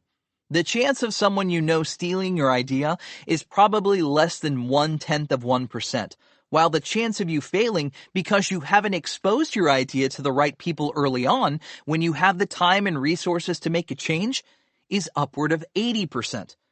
So, Which risk do you want to take? Keeping your idea to yourself is irrational at best and the quickest way to failure at worst. I can tell you from personal experience that far more startups fail because of excessive secrecy than exorbitant openness. Let me give you one example. There was a company in Los Angeles that had an amazing idea for a product no one was developing. Instead of keeping it secret, the founder did the opposite. He created a video that showed off the full potential of his idea, and he put this video up on Kickstarter for the world to see. The founder didn't even have any technology to back up the idea. In fact, he had nothing more than a vague notion about how to build the final product. But that didn't stop him. He was fearless. He didn't worry that others would steal his concept. He was more concerned with making it happen. Sure enough, the world reacted. When people saw his idea, they started pre-ordering the product. He vastly exceeded his Kickstarter goal. This caught the attention of tech bloggers who wrote about his amazing vision. When the mainstream press heard about it, the story went viral. In no time, everyone was talking about his idea. It was the furthest thing from a secret. Word got around to Silicon Valley investors, and they couldn't resist. They began competing to fund his company. Remember, he didn't even have a product yet, and his idea was based on open-source software that anyone could use. Despite this, he raised tens of millions of dollars, and his idea spread around the world. That's when Facebook took notice and stepped in to buy his startup for $2 billion. This startup hadn't even released its product yet. It was years away from launch. What company was this? You know the name. It was Oculus VR, and its product was the Oculus Rift, which didn't actually launch until 4 years after that first video. This is the power of sharing your idea. Oculus named and claimed virtual reality as its own. It built a brand even before it brought a product to market, and that brand, along with the promise of leading the virtual reality wave, was worth $2 billion to Mark Zuckerberg. Do you know what would have happened if Oculus VR hadn't shared its idea for fear someone else would steal it? Nothing. That's right. Virtual reality wasn't a secret. There were researchers all over the world who were working on it. The founder, Palmer Luckey, tapped into an open-source project at the University of Southern California. He didn't develop the technology, but the difference was he made it a reality by showing the world the full potential, riding the tsunami of excitement it generated all the way to the bank. All of those other folks, some of whom probably had much more advanced technology in their labs, ended up with nothing. This is an extreme example of sharing an idea. Palmer Luckey truly got lucky, but I see the same thing play out over and over. The first mover advantage is huge. If you can catch the wave by generating excitement, you can shoot ahead of everyone else. Being out there early with your vision makes you the thought leader, and that can translate into market leadership if you play your cards right. There's also a more important reason to share your idea with the world. It gives you the feedback you need to test your assumptions. You may think there's a demand for your product, but until you put it in front of your customers and gauge their reaction, you have no idea what the demand really is. This is especially true for concepts that are breaking new ground. The newer and more radical your vision, the more you need early feedback. The goal of every startup should be to get as much feedback as early as possible so it can course correct and, if necessary, pivot before it runs out of time and money. The clock is your real enemy. If you don't move fast, you will lose out to competitors. Remember, any idea you have is probably not new. There are close to 8 billion people in the world. Some other entrepreneur is bound to be thinking the same thing. Do you want that person to get all the credit for pioneering the way? If not, don't keep your idea a secret. Get it in front of as many smart people as possible as early as possible, and don't stop until you sell your company or go public. 13. When do you quit? Entrepreneurs come up to me all the time and ask if they should quit. They've usually invested years of their time and all of their money into the business. It's their life, but it hasn't taken off. They need to know how much longer they should keep pursuing the idea. Each time I get this question, I answer the same way. Yes, yes, yes. You should quit right now. Why would I say this when I know the poor entrepreneurs have invested their reputation, life savings, time, and dreams into this project? How could I be so callous? I will tell you how. The entrepreneurs wouldn't be asking me this question if they didn't already know the answer. No one wants to give up on their baby. No one wants to lose money. No one wants to fail. They are coming to me asking for permission to move on with their lives. They know the business isn't working, or we wouldn't be having this conversation. No one asks you if they should quit when things are progressing. In this case, it's clear all hope is gone, and it's just a matter of time before it fails. It's far better to cut the losses now than waste another 6 months or a year. That's just too painful. This is why I tell them to quit. I'm not saying give up being an entrepreneur. I'm telling them to give up on this idea. They've tried everything, exhausted all possibilities, and they must move on. Great entrepreneurs quit often, but they never give up. They try one idea, and if it doesn't work, they cut their losses, swallow their pride, and move on to the next one. More entrepreneurs fail because they are afraid of quitting and hang on too long. It's hard to give up on something you believe in, but as soon as the data disproves your thesis, you need to drop it. Otherwise, you wind up like Sisyphus, rolling the same boulder up the hill, only to have it roll back down on you. I tell entrepreneurs, if you can't get an overwhelmingly positive reaction from your target customers after 6 months of introducing the product, it's time to move on. Otherwise, you will become Sisyphus. 14. Killing your baby. Entrepreneurs like to believe it's their duty to show the world how great their idea is. Despite all odds and legions of doubters, they must convince investors, employees, customers, bloggers, and everyone else that their vision will succeed no matter what.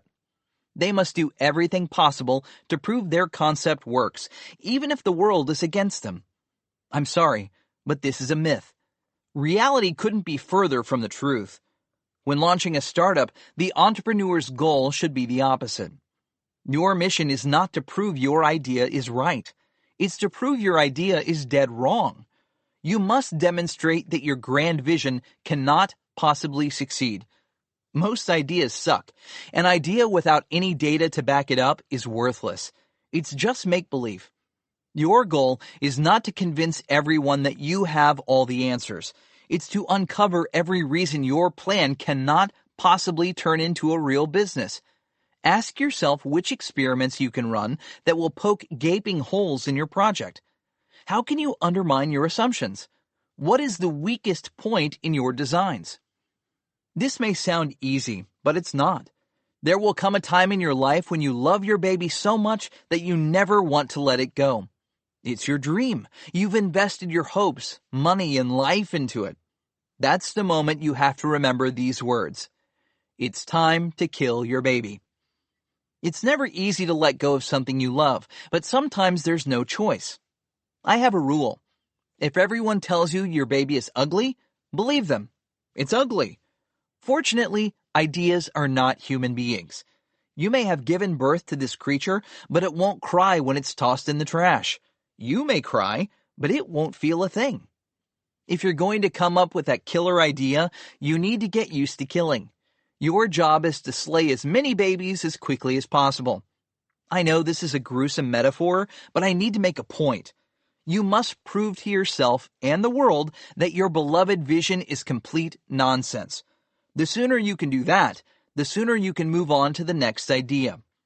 Only when you've exhausted all possible ways to shatter your vision should you start to believe in it. That's when your baby becomes real.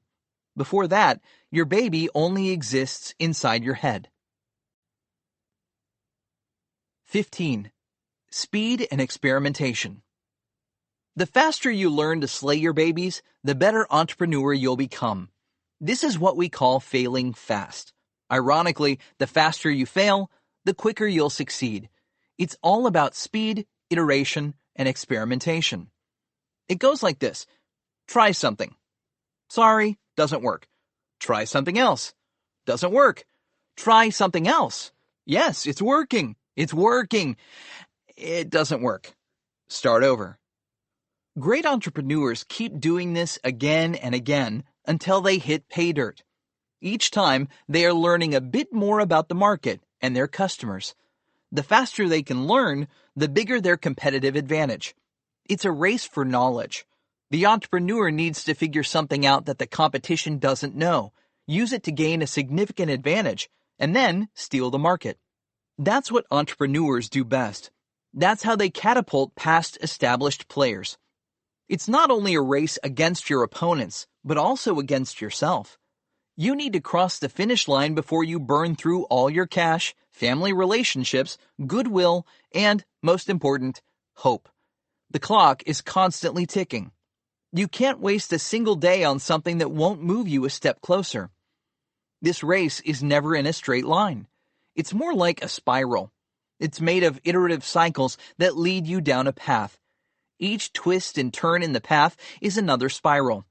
We call this process the innovation loop. 1. Come up with an idea. 2. Break down your idea into testable hypotheses. 3. Begin with your most critical hypothesis. 4. Devise an experiment to disprove it.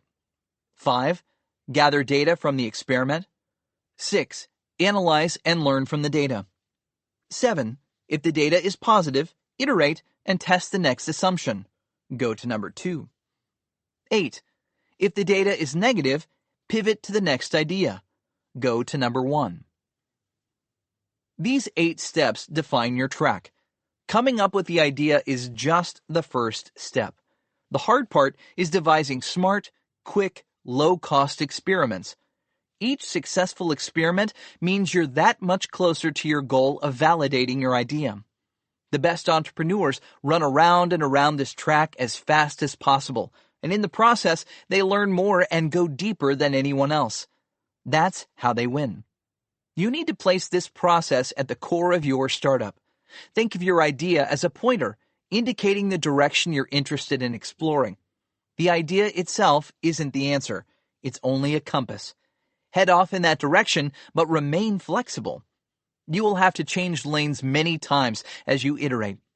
If you hit a dead end, it's time to start over, taking everything that you've learned and plowing it back into the next race, over and over, until you figure it out. 16. Why do startups fail? I spend a lot of time talking about failure because it's every entrepreneur's worst nightmare. There's no way to eliminate the risk, but there is a way to increase your odds of success, and that's by learning what others did wrong and staying vigilant so that you don't follow in their footsteps. We'll focus on a study by CB Insights, where they analyzed more than 100 startup postmortems and came up with the 20 most common reasons startups go belly up. Many companies cited multiple reasons, so the percentages don't add up to 100%. Also, keep in mind that this is a self-analysis from the startup founder's point of view, so it's far from perfect. Even with this inherent bias, it provides valuable insights into why failures happen and how to avoid them.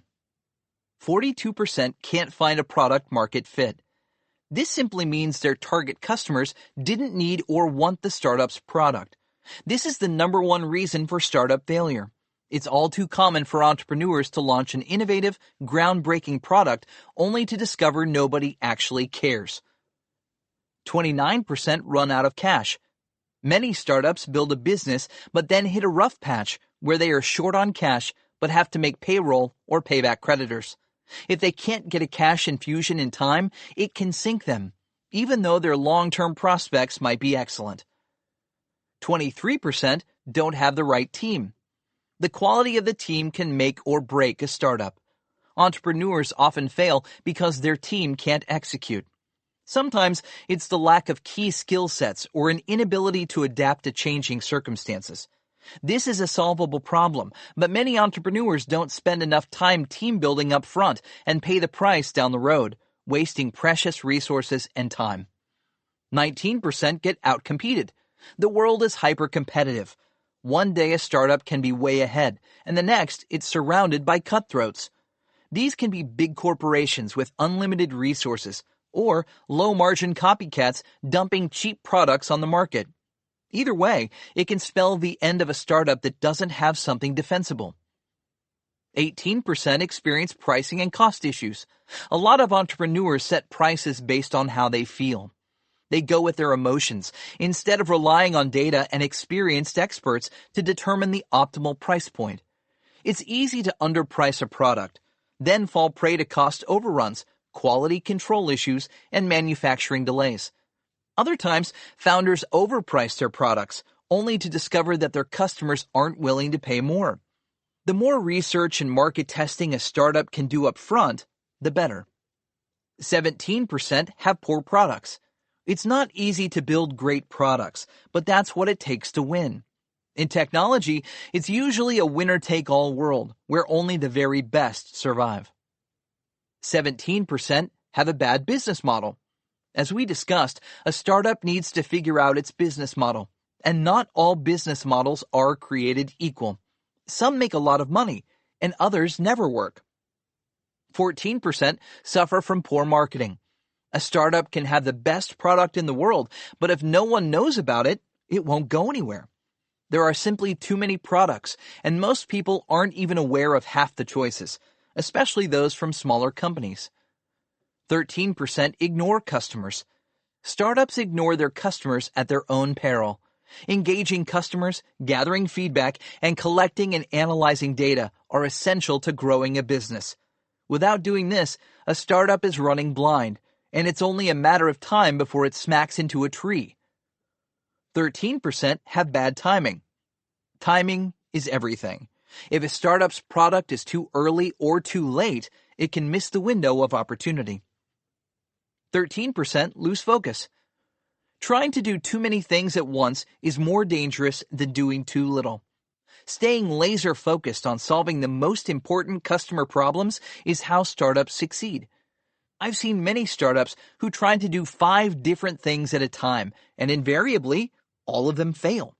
Only by focusing can a startup go deep enough to gain the subtle insights that enable it to outcompete everyone else. In the early days of Salesforce, a major telecom offered a multi-million-dollar deal for a custom solution. This would have been the biggest deal in its short history. But the offer was turned down because it would have distracted from Salesforce's main focus to build the best CRM, customer relationship management platform, possible. 13% feud with investors or the team. I've seen how disagreements between the founders can kill a startup. The same is true with investors. If communication isn't good and everyone is working at cross purposes, it's not long before the company implodes. 10% try a failed pivot. Changing directions isn't easy for a startup. Most pivots fail. Often, it's like starting over, except the entrepreneurs lack the money, resources, and staying power to see it through. 9% lack passion. If the founders don't have a passion for their business, it's hard to keep going when they hit a low point. 9% have a bad location. You know what they say in real estate? Location, location, location. It's what matters most for some businesses, especially retail. 8% lack financing or investor interest. It pays to know what investors are looking to fund. When a sector or technology falls out of favor, most VCs, venture capitalists, won't even bother taking a closer look. On the other hand, if the sector is hot and investors aren't biting, then there's usually something seriously wrong with the startup. 8% suffer legal challenges. It pays to know the law. Sometimes governments heavily regulate or outright ban certain businesses.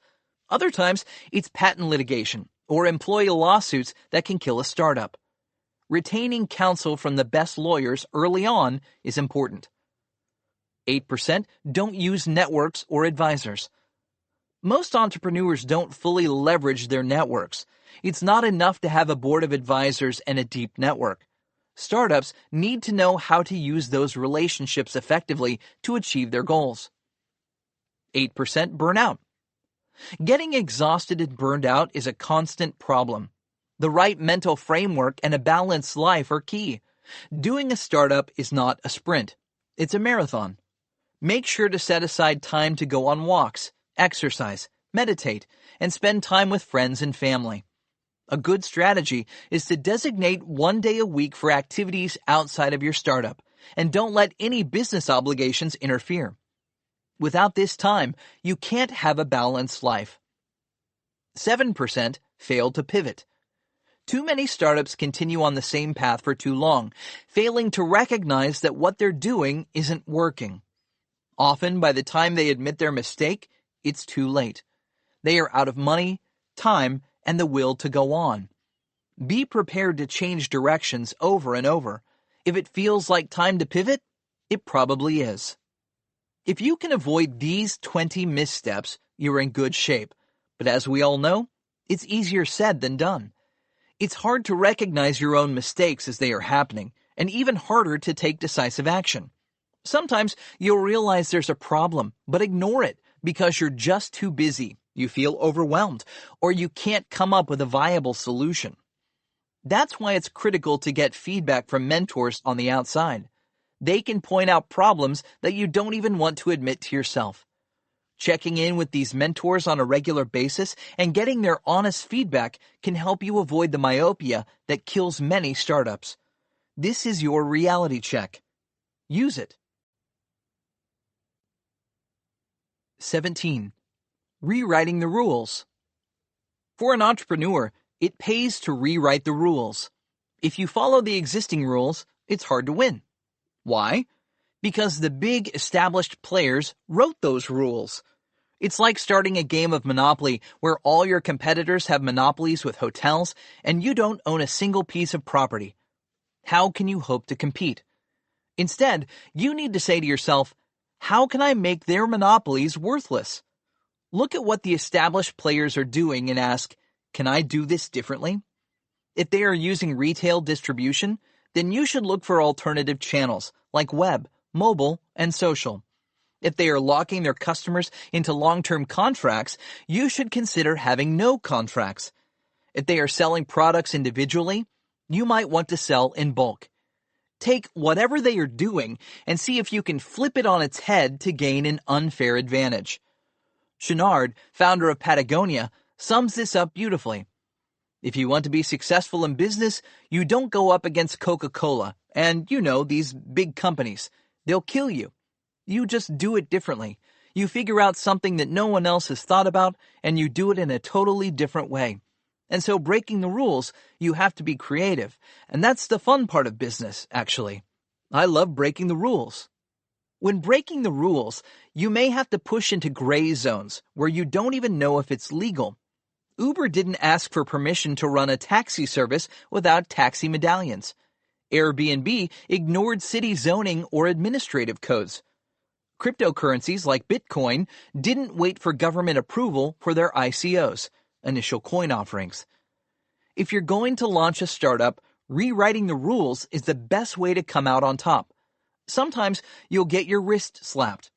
Other times, you'll get shut down. It's a risk that startups have to take. The bigger risk is to play by other people's rules.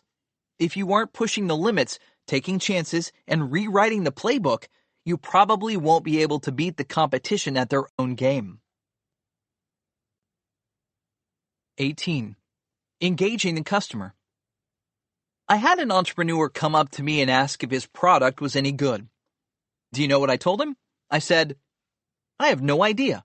Go ask your customers. Then come back and tell me what they say. Being an enthusiastic chap, he ran around for the next few weeks asking potential customers what they thought of his product. When he returned, he said that more than 90% of the potential customers he approached liked the product, and they wanted him to come back later when it was completed. Do you know what I told this eager young entrepreneur? I said that he had a serious problem. His product wasn't what they wanted. Customers weren't going to buy it, and his company was going to fail if he continued down this path. Why would I say this? Am I a sadistic dream crusher? No. I try to be kind to people, but I'm not going to lie to them either. This idea won't work because I didn't hear the one thing I needed to hear. Not a single customer said, "Oh my God, this is amazing. I love this product. Can I get it tomorrow? How much do you charge? Can I order it in advance?" If you don't hear words like this, then you have nothing. No one will tell you your product stinks to your face. They don't want to be rude. They'll just smile politely, say it's nice, and ask you to come back later. To get someone to pay for a product, they must love it. That means your product either has to be something they absolutely must have because it solves a critical problem, or it must provide a value they can't get anywhere else. If they don't really need or love your product, they will never take action. If you think about the last 10 apps you downloaded on your phone, what happened to those apps that you thought were good but not great? Either they got buried in some folder, which you never open, or you deleted them. There's a huge gulf between must-have and nice-to-have products. If you sell a nice-to-have product, no one, not even your best friends, will use it long-term. We all focus on must-haves. Life is just too busy to bother with anything that doesn't provide extreme value. This means value has to be greater than the inertia of life. None of us likes to change. No one wants to learn a new piece of software for no good reason. We only move when compelled to do so. I like to tell my entrepreneurs, nice to have is the kiss of death for startups. God forbid you should fall into this category. If you find yourself in this position, you need to start over. But how can you know if your product is a must-have? If you sell to businesses, it's fairly easy to tell. Just ask your customers what their top 5 priorities are, and if your product doesn't help them achieve one of these goals, you are dead on arrival. You have no business with that customer. Being priority number 6, 7, or 8 doesn't cut it. No one cares. Nobody ever has time for those. They might not even know what priority number 8 is. It's best if you're in the top 3 priorities. Then you're in business. The same is true with consumers. If you have an idea for a new consumer product, you can run a secret ad campaign where you create a video, throw up a landing page, and see how many people click on a buy button, even if that buy button leads to a page where they simply sign up to be notified when the product launches. If it's software, build out a minimum viable product and run a beta test. Get potential customers actively using it at the earliest date possible. Analyze how they react. Do they come back? How often do they use it? Do they refer it to friends? Solicit their feedback. Is your app a nice-to-have or a must-have? Stuart Butterfield, the CEO of Slack, got his enterprise messaging app into the hands of customers long before it was completed. In just 7 months, he had the alpha version ready. We begged and cajoled our friends at other companies to try it out and give us feedback, recalls Butterfield. We had maybe 6 to 10 companies to start with that we found this way. With each new company added, his team learned something and made critical changes to the product. The pattern was to share Slack with progressively larger groups, says Butterfield. We would say, oh, that great idea isn't so great after all. We amplified the feedback we got at each stage by adding more beta testers. At this point, I always get asked, what about Steve Jobs? He never market tested his products. He didn't believe in that. I reply, that's because he didn't have to. Jobs already knew there was a market for personal computers when he launched the Apple I. It was the hobbyist market, pioneered by MIT's Altair 8800, which was available more than a year earlier. The same was true when Jobs launched the iPod. There were already numerous MP3 players on the market, and they were selling like hotcakes. He just made a vastly superior product. The same thing happened again with the iPhone. Palm Pilot launched in 1997, a full 10 years ahead of the iPhone. Palm Pilot and Trio paved the way and validated demand. Jobs didn't have to ask anyone. He just had to look at the growing sales numbers, extrapolate into the future, and then build a much better product. If you don't have this data, then you'd better get it. And the only way to do it, short of a crystal ball, is to engage your customers. Pull them in as early as possible and have them interact with your product. Pump them for information and analyze it. Don't get me wrong, I'm not telling you to have your customers design your products. That's up to you. Your customers often don't even know what they want until they see it. All you need from your customers is to know if they must have what you're offering. If they can't wait to get their hands on it, you're onto something. 19. Manufacturing demand. Anyone who expects to manufacture demand for a product is living a pipe dream. No one creates demand out of nothing. It's a myth. Demand always exists independent of the product itself. Just because a product sounds cool, uses the latest technology, and has a bunch of bells and whistles doesn't mean it will succeed. It has to address some fundamental customer need. I've seen this over and over again.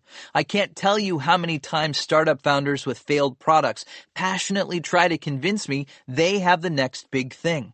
I hear them say, "This product is the future. We haven't sold many, but that's because people don't understand. If only I had a bigger marketing budget, this thing would take off." I'm sorry, but it doesn't work that way. Even the most talented marketing person in the world cannot make people buy a product they don't need or want right now. If you're too early, it's too bad. You have to try something else. You cannot get ahead of the market and expect the market to catch up. It never happens. Another kiss of death is when entrepreneurs tell me, "We just need to educate the market." It pains me to hear this, because I was in the same position when I ran an interactive TV startup. We had to literally explain to Hollywood what interactive TV was to get a sale. It made the sales cycles interminably long and painful. Educating the market never works. You can't educate anyone into wanting your product. Either they want it or they don't. It's that simple. I agree that your product might be complex, but that's not the reason customers aren't buying it. There are plenty of complex products that sell like crazy because they fill a strong need. The products that take off are the ones where you show it to customers and they instantly recognize the value. As an entrepreneur, you only have one job, and that is to identify an unmet demand and create a product that fills that need. Savvy entrepreneurs don't focus on developing new, unproven products. Instead, they focus on discovering demand. This sounds simple, but you would be surprised at how much time entrepreneurs spend building products nobody wants, instead of using that time to find out what's really needed. From the first day you launch your startup, your mission should be to hunt for demand. Forget designing, coding, marketing, and raising capital. Those come later. Undiscovered demand is the fuel that powers startups. When you find it, it's like hitting an oil gusher. Everything just starts flowing. Customers line up for the product. Investors line up to give you money. Journalists line up to write about it. The bigger the demand, the bigger your business. If there's one thing I want you to remember, it's that demand is king. It makes the rules, and you must obey them. Section 2. Raising venture capital. Show me the money. Journalists love to mythologize about venture-funded startups and unicorns. Tens of thousands of eager, starry-eyed entrepreneurs flock to Silicon Valley from all over the world in hopes of achieving the Silicon dream. It's an invitation to a very special club, a badge of honor, a sign that you're ready for the big leagues. It gives your company the fuel it needs to rocket past everyone else. Who doesn't want to have a real office, marketing budget, employees who aren't holding 2 or 3 jobs, and laptops from this century? Hold on, enough dreaming. Life isn't always like a movie. It's not so easy to convince investors to hand over their cash. Despite the stories you have heard, you can't simply show up on Sand Hill Road with a duffel bag and expect the VCs to load you up.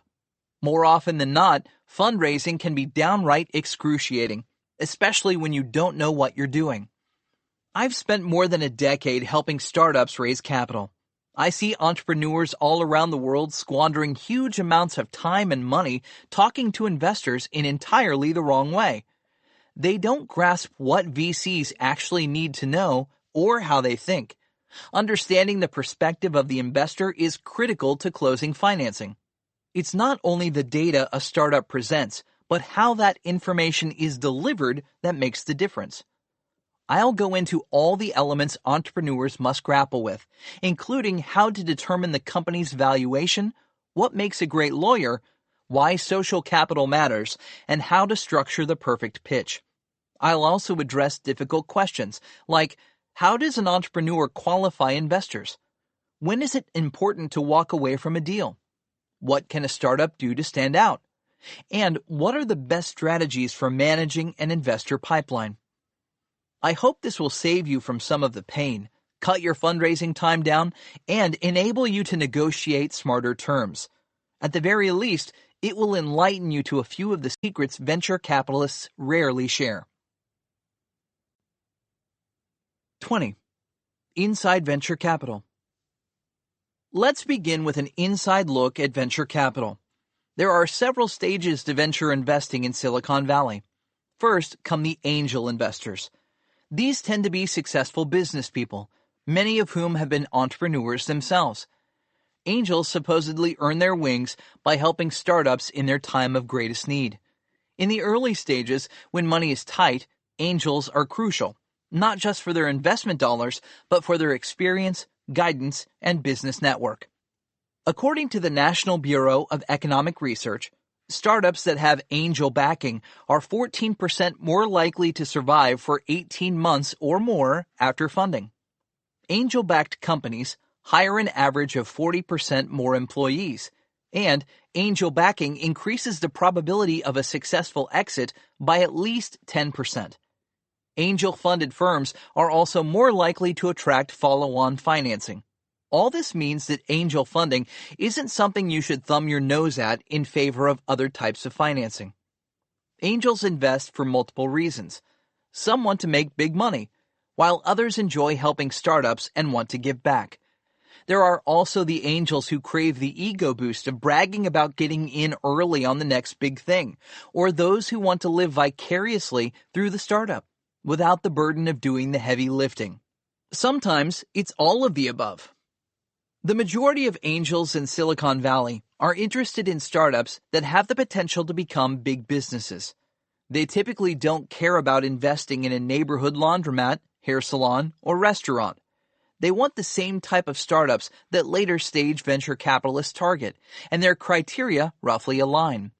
The one big difference is that most of them don't mind an early exit. This is because their business model is different. They invest smaller sums at an earlier stage, and they don't need to put more money to work. So growing a startup into a billion-dollar business is not necessarily their priority. Angels usually invest anywhere from a few thousand to a few $100,000. It's all over the map, depending on the size of their pocketbooks and their appetite for risk. Next come the seed investors. They help bridge the gap between angels and larger VCs. Seed investors usually have smaller funds. Sometimes angels invest in the seed round, especially super angels, who have larger pools of capital. Seed funds tend to focus on early-stage startups that are primed for venture capital. The startups have something solid, but they need more time and money to prove it out. The amounts invested typically range from a few $100,000 to a few $1 million. After the seed round comes what is commonly called the pre-Series A round. This is a new term that came into vogue in 2013, when the larger VC firms began demanding more traction before investing in the Series A. At the same time, super angels, seed funds, and sprout stage VCs moved to fill the gap, investing anywhere from $500,000 to a few $1 million as a bridge between the seed and Series A rounds. Keep in mind that the size and nature of these rounds is somewhat arbitrary. A lot depends on the sector, the capital required, the startup founders, competition for the deal, and a host of other variables. What I'm giving you are rules of thumb. In reality, there are no rules. I've seen companies like Magic Leap raise $1 billion with no traction. Just a sexy idea, a cool video, and perfect timing. The Series A round is where the top-tier VCs usually step in. It's the sweet spot. Valuations aren't sky high yet, but a lot of the risk has been taken out of the equation. Famous names like Sequoia, Kleiner Perkins, Accel, Greylock, and Andreessen Horowitz routinely invest in Series A rounds, ranging from several $1 million to tens of millions. There is a lot of competition at this stage for the hottest deals. Because of this, some top-tier VCs have begun investing in promising seed stage rounds and even earlier. They want to get in early, if only to secure a seat at the table if it turns out to be the next Palantir or Square. The problem many startups face is that if you bring in a big name like Sequoia or Accel early in the game, and they choose not to participate in later rounds, it can scare off other investors. Angel and seed investors aren't expected to follow on, but when a deep-pocketed VC refuses to participate in the next round, it can spell trouble for the startup. After all, if the company has real potential, why aren't the current investors all over this deal? By not participating, they are signaling to other investors that there's something wrong with the startup. The risk of negative signals is one reason I tell startups to avoid the bigger guys until they are ready. Investor syndicates are another source of capital. Syndicates are groups of angel investors that join together to form a larger pool of capital. Often, a well-known individual or company will manage the syndicate, acting as the lead investor and taking a percentage of the profits. A lot of them use the site AngelList, angel.co, to organize and invest in startups. The syndicates used to be focused on early-stage startups, but the larger ones now act more like traditional VCs. In fact, many of them won't invest unless an established VC is leading the round, which places them outside the angel and seed stages. They do this primarily to lower risk. Startups can also raise money from incubators and accelerators. People always ask me what the difference is between the two, and I say that depends on where you're from. In most cases, the terms are used interchangeably, but the technical definition is that an incubator helps startups at a very early stage, typically when they just have an idea. This has been true of incubators like Idea Lab, BetaWorks, and Rocket Internet. Sometimes the incubator will come up with the concept, bring in the team, fund the entire thing, and take the majority of the equity. That said, in China and most other places, incubators are more like co-working spaces. Most don't invest any capital. They just provide a space and community for the startups. Accelerators tend to focus on existing startups with fully formed teams and products, either in development or already launched. Their mission is to accelerate the growth of these companies. They often provide funding, education, community, and space for startups to work. Founders Space, Y Combinator, 500 Startups, Plug and Play, and Techstars are all accelerators. Accelerators not only invest, but also provide access to networks of angel investors and venture capitalists, as well as mentors, advisors, and strategic partners. Another option is corporate investors. In the past, corporate venture capital tended to come late to the game, following the lead of established VCs. However, lately, many larger companies are leading the rounds themselves and investing at much earlier stages. Some also provide incubation and acceleration. The thing to be aware of is that corporates have their own agenda. They like to invest for strategic reasons over financial returns. There also may be conflicts of interest between what they want from a startup and the startup's best interests. For the most part, corporate investors are worth engaging, especially if they can offer valuable resources like software platforms, technology, distribution, engineering, and manufacturing. As long as the corporation doesn't impose onerous restrictions on the startup, it can be a win-win situation. The one thing startups want to pay close attention to is conflicts of interest. If a startup aligns with one corporation, it may be harder to do business with its competitors down the road. Money from angels and VCs doesn't have this downside. I have a rule when it comes to corporate investors. Never take money from a corporation that is a competitor to your other customers. This can severely limit your business. Another important thing to understand when raising venture capital is what investors want from a startup. The bigger VCs tend to raise money from institutional investors, which can include university endowments, banks, labor unions, pension funds, and insurance companies.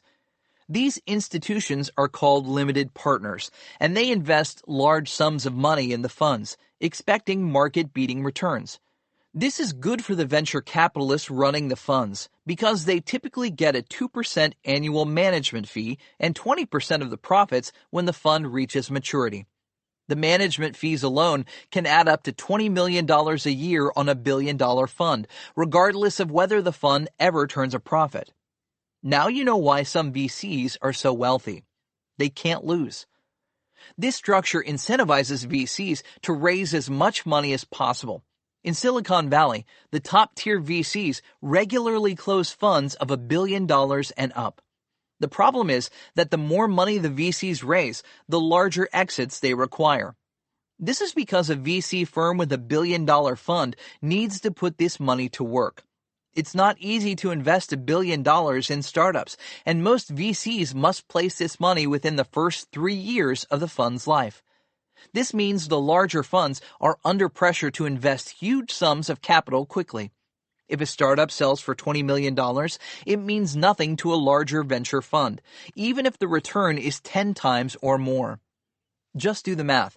Let's say the fund invests $1 million and gets a return of 10 times. This seems respectable, but $10 million doesn't do much for a $1 billion fund. It's just a rounding error. In other words, it was a waste of the VC's time. For this reason alone, the larger funds are looking for startups that exit at $500 million and up. That's the only way they can put enough money to work to meet their investors' expectations. The thing VCs value most is their time. Their money might seem unlimited, but their time is not. Performing due diligence on startups takes a lot of time. So does filling board seats. The VCs can only sit on so many boards and be effective. So they naturally limit the number of deals they do. This means they filter out all startups that won't need a lot of money. In other words, they want companies that grow large and fast enough so they can literally feed millions of dollars to them over their lifetime. Hence, the explosion of unicorns.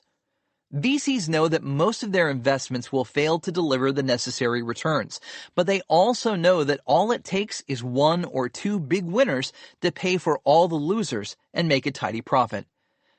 They want the next Shomi, DocuSign, Spotify, or Dropbox. These are called fund makers because a single startup can return the entire fund. Over the years, the larger funds have become laser-focused on these types of deals to the exclusion of all else. Your startup may have an incredibly good chance of becoming a profitable business, but that doesn't matter to VCs. A small or medium-sized business isn't interesting to them. If your company doesn't have the potential to grow into a billion-dollar business, it doesn't work with their business model. This means that all of Silicon Valley is tied into a hit-driven system where everyone is looking for the next billion-dollar blockbuster. There are always exceptions to the rule, but if you're coming to Silicon Valley, there's no use in bucking the trend. It's going to make it hard, if not impossible, to get funded. I'm telling you this now because not every business is suited for venture capital. In fact, very few businesses are right for VC funding. The majority of companies are simply better off without venture capital funding. I spend a lot of time with entrepreneurs at the early stages, trying to figure out whether their businesses are a good fit for Silicon Valley. More often than not, they aren't a perfect match, and the startup needs to either pivot or adjust its expectations. Unless a startup can show that it's in a position to grow exponentially over the next 3 years, meaning it will hit at least $50 million in revenue by year 3, there's really no point in approaching venture capital. It's just a waste of time. Many startups complain about this, but that's how the world works. If your model isn't right for VCs, wishful thinking and lots of grumbling won't help. 21. Know your valuation. Investors love to ask startups, "What's your valuation?"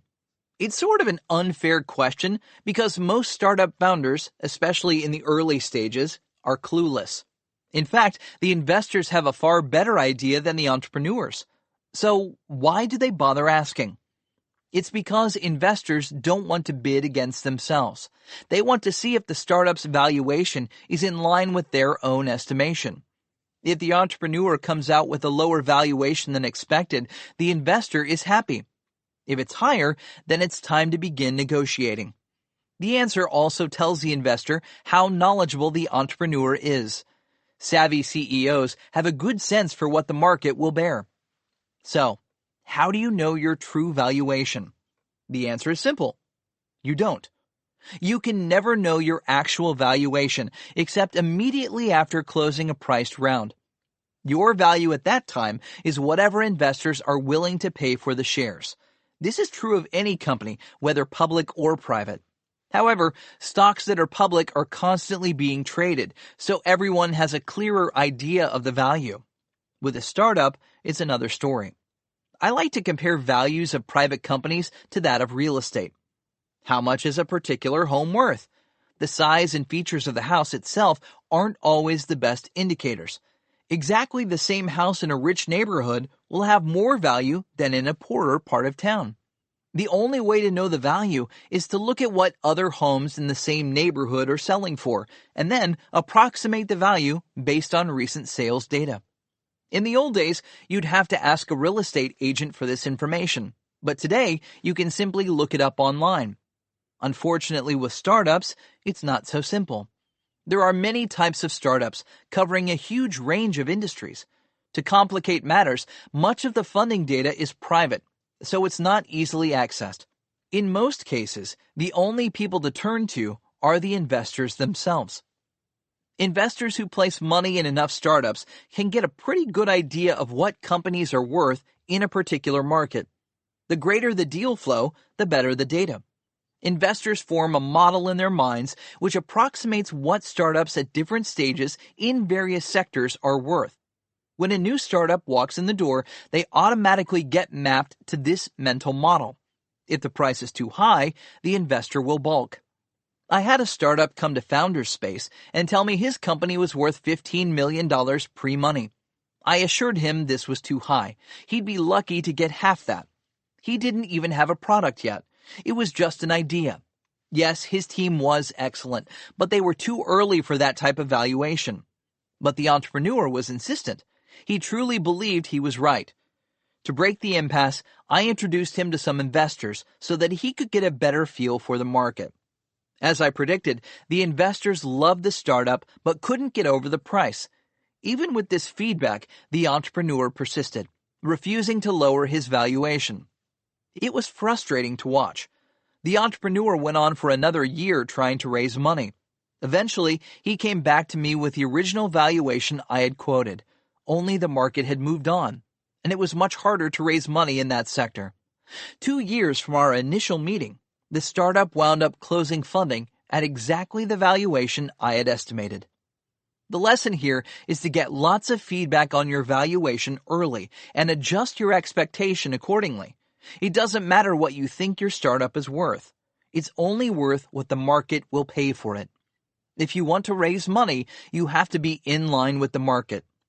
I recommend that every startup founder meet with as many people inside the venture capital business as possible right before fundraising. Don't ask them for money. Just ask them for a quick estimate of your company's value. At the same time, go to other startup founders and ask what they are seeing in the market. I repeat, the more data you can gather, the better.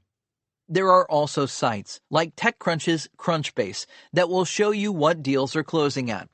On AngelList, Angel.co, and other funding sites, investors can see what all the startups on the site are listing as their valuations. If you have access, you can quickly get a sense for the market.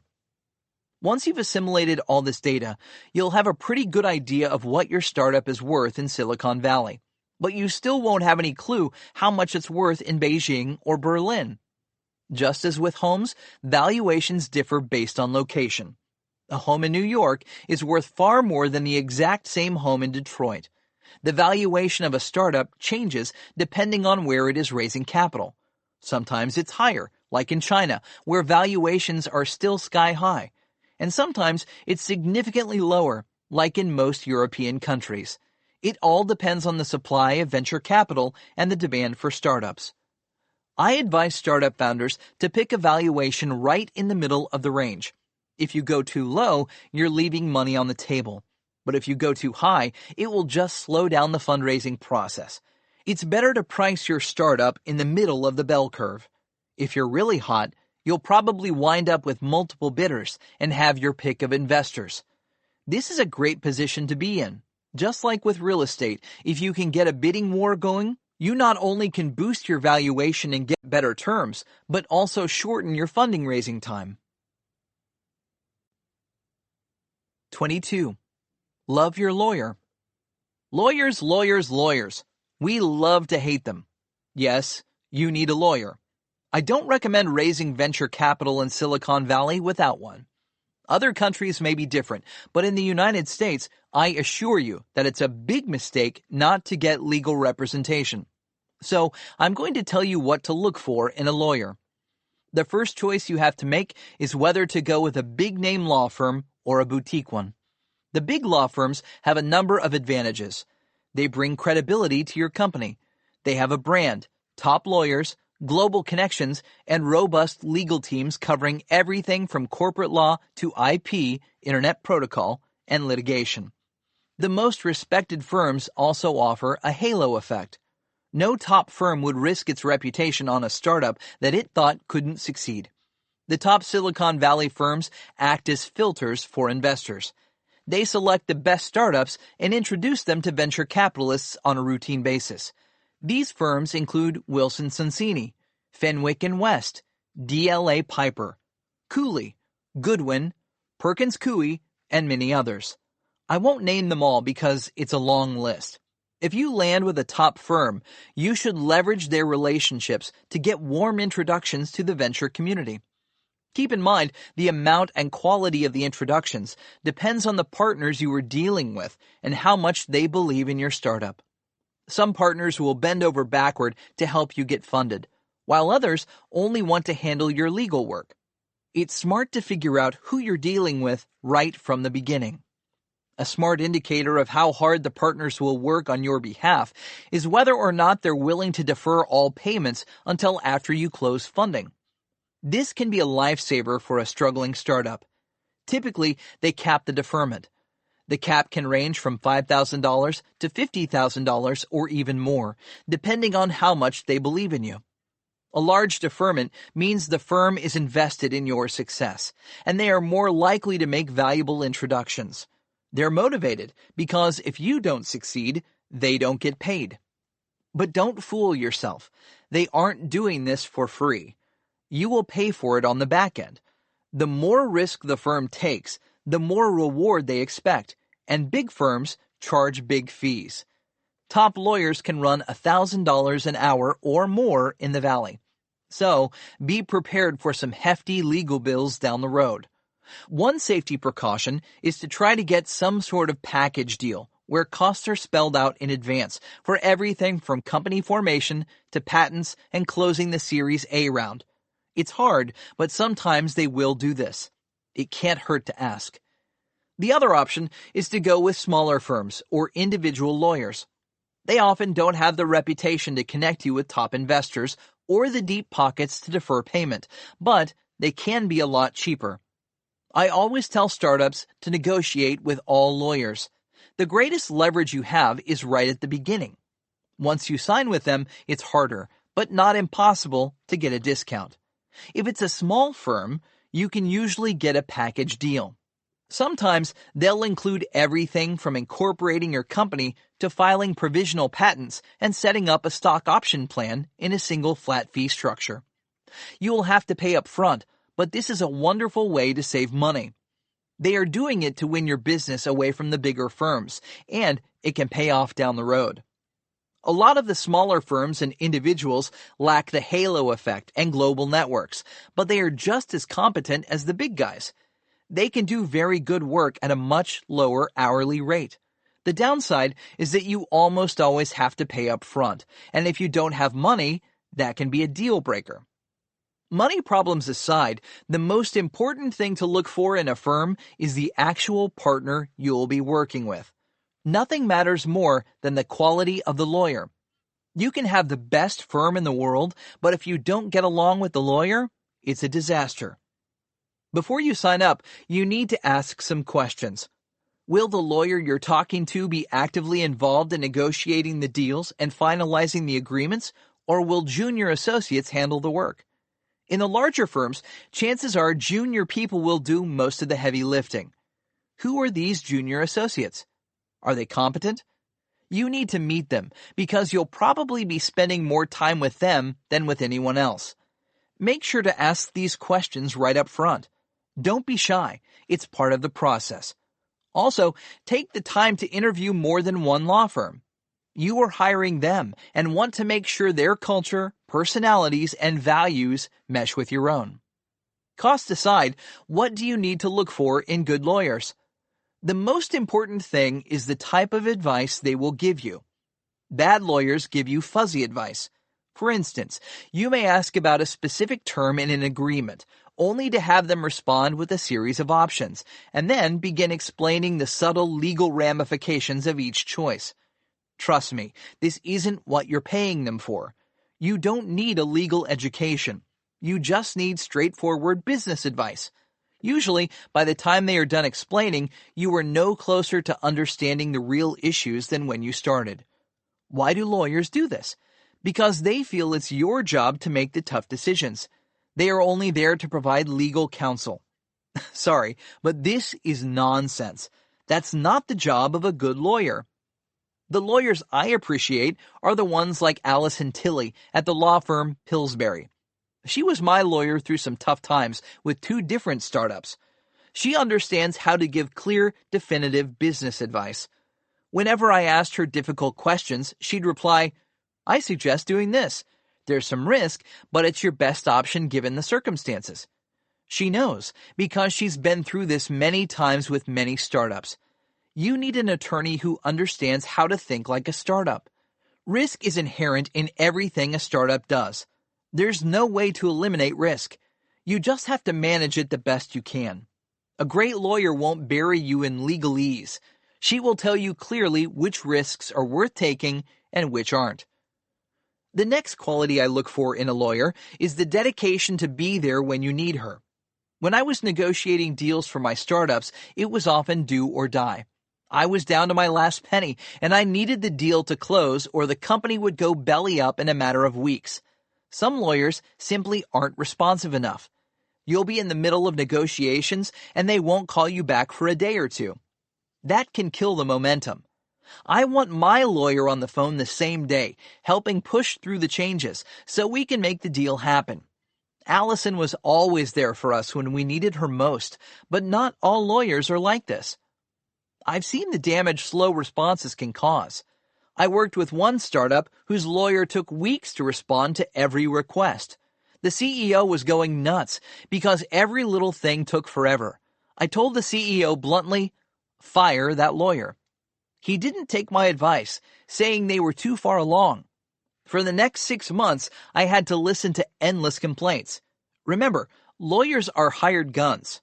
You can let them go any time. Legal documents are easy to hand off to a new lawyer. They're 98% boilerplate. Any halfway decent lawyer can pick up where another left off. In fact, it's much easier to replace your lawyer than your lead engineer. Always do your homework. Don't just interview the lawyer. Interview the clients. Find out which startups worked with the lawyer. Take them out to lunch and grill them. Find out if the lawyer is super responsive, provides clear-cut answers, knows the law inside and out, and does not pad the legal bills. The last one is the hardest. How the heck do you know? In the end, the lawyer is a crucial part of your team, and you need someone who can back you up. I've learned so much from my lawyers. The good ones will actually teach you how to negotiate an agreement, making clear what terms are worth fighting over and what to give in on. I owe a huge debt to Billy Schwartz at Morrison & Forrester, who helped me out with my first startup. For a flat fee, he spent days teaching me and my partner all the intricacies of negotiating licensing agreements. This type of lawyer is rare, but they do exist. My partner and I have learned so much over the years that we now handle most of our smaller deals without involving our lawyers. Attorneys we negotiate with often think my partner is a lawyer because of the way she drafts or revises contracts. You just need to know when it's worth hiring someone, and when the risk is so small, you can manage it yourself. A lot of the top firms, like Orrick, have put a huge number of legal templates online. You can download them for free by searching for Orrick Toolkit. If you're a cash-strapped startup, cannot get a deferred payment, and are comfortable with legalese, this may be your best option. I'm not saying don't use a lawyer, but if you can't afford one, do whatever you have to do to move forward. I use these templates when appropriate. They're pretty solid. They've been thoroughly reviewed by some of the top lawyers in the world. As long as you stick closely to the template and understand the terms you are committing to, you should be fine. If you're a bootstrapped startup, I wouldn't hesitate to go to the websites of every major Silicon Valley law firm and download whatever free legal forms are available, and then use them whenever it makes sense. To save money, a good strategy is to open negotiations yourself, use a proven template, and then bring in the lawyer at the very end for a final run-through. This can cut the legal bill down by as much as 90%. Heck, I've even downloaded end-user license agreements from Microsoft and Google, then modified them to meet my needs.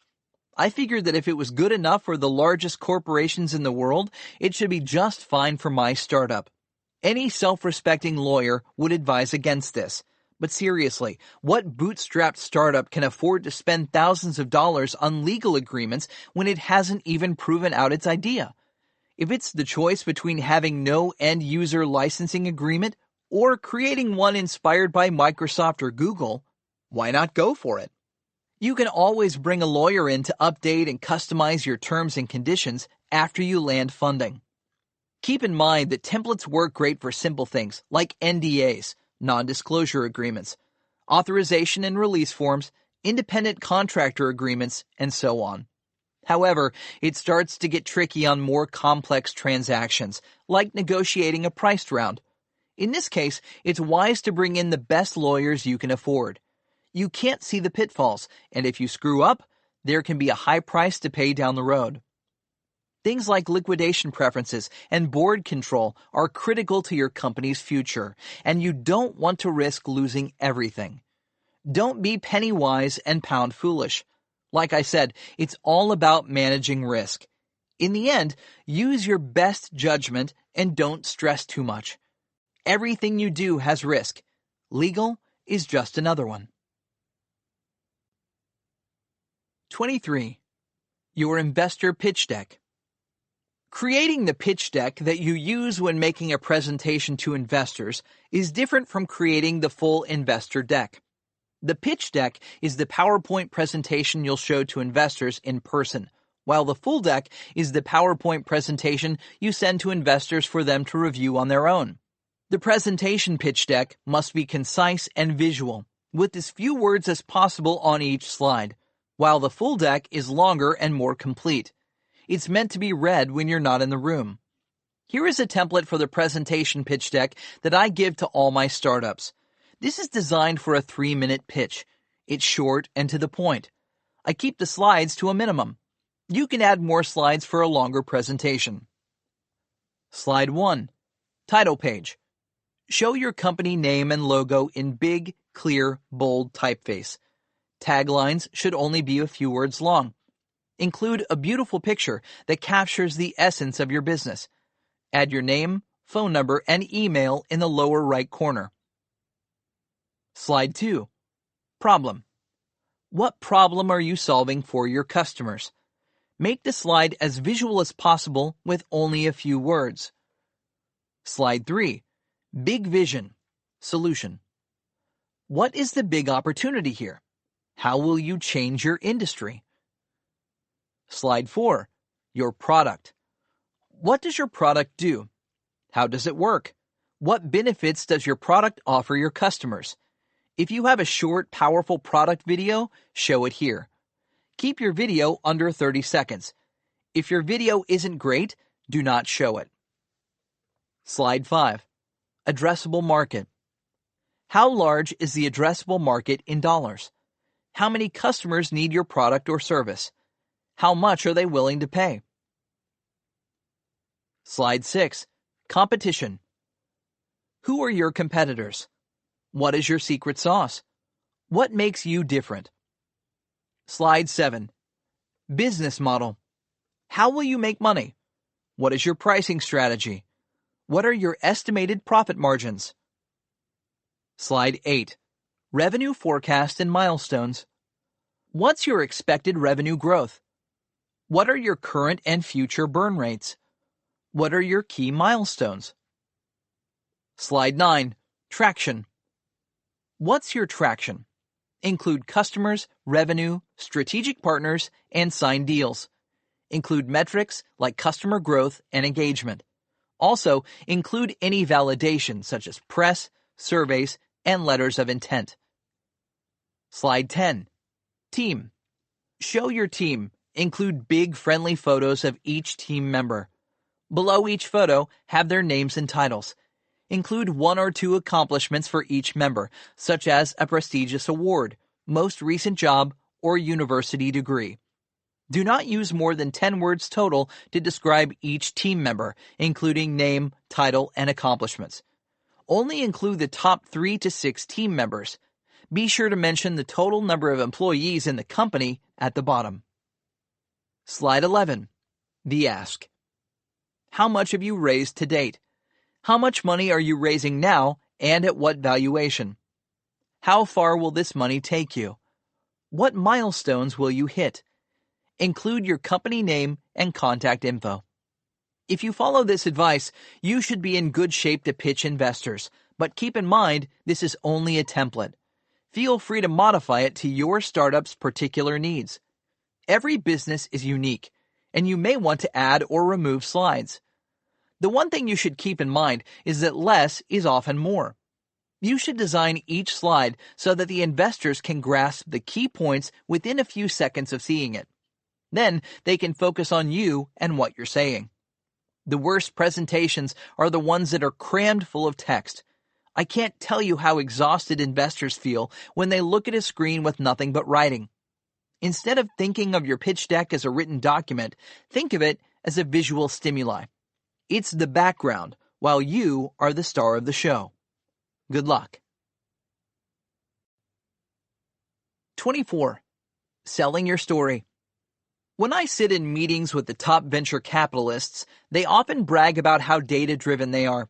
They went to Harvard or MIT, and they like to say all that matters are the numbers.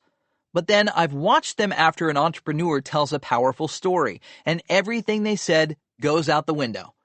Like all people, investors distill facts down to feelings. Every fact is only as important as someone feels it is.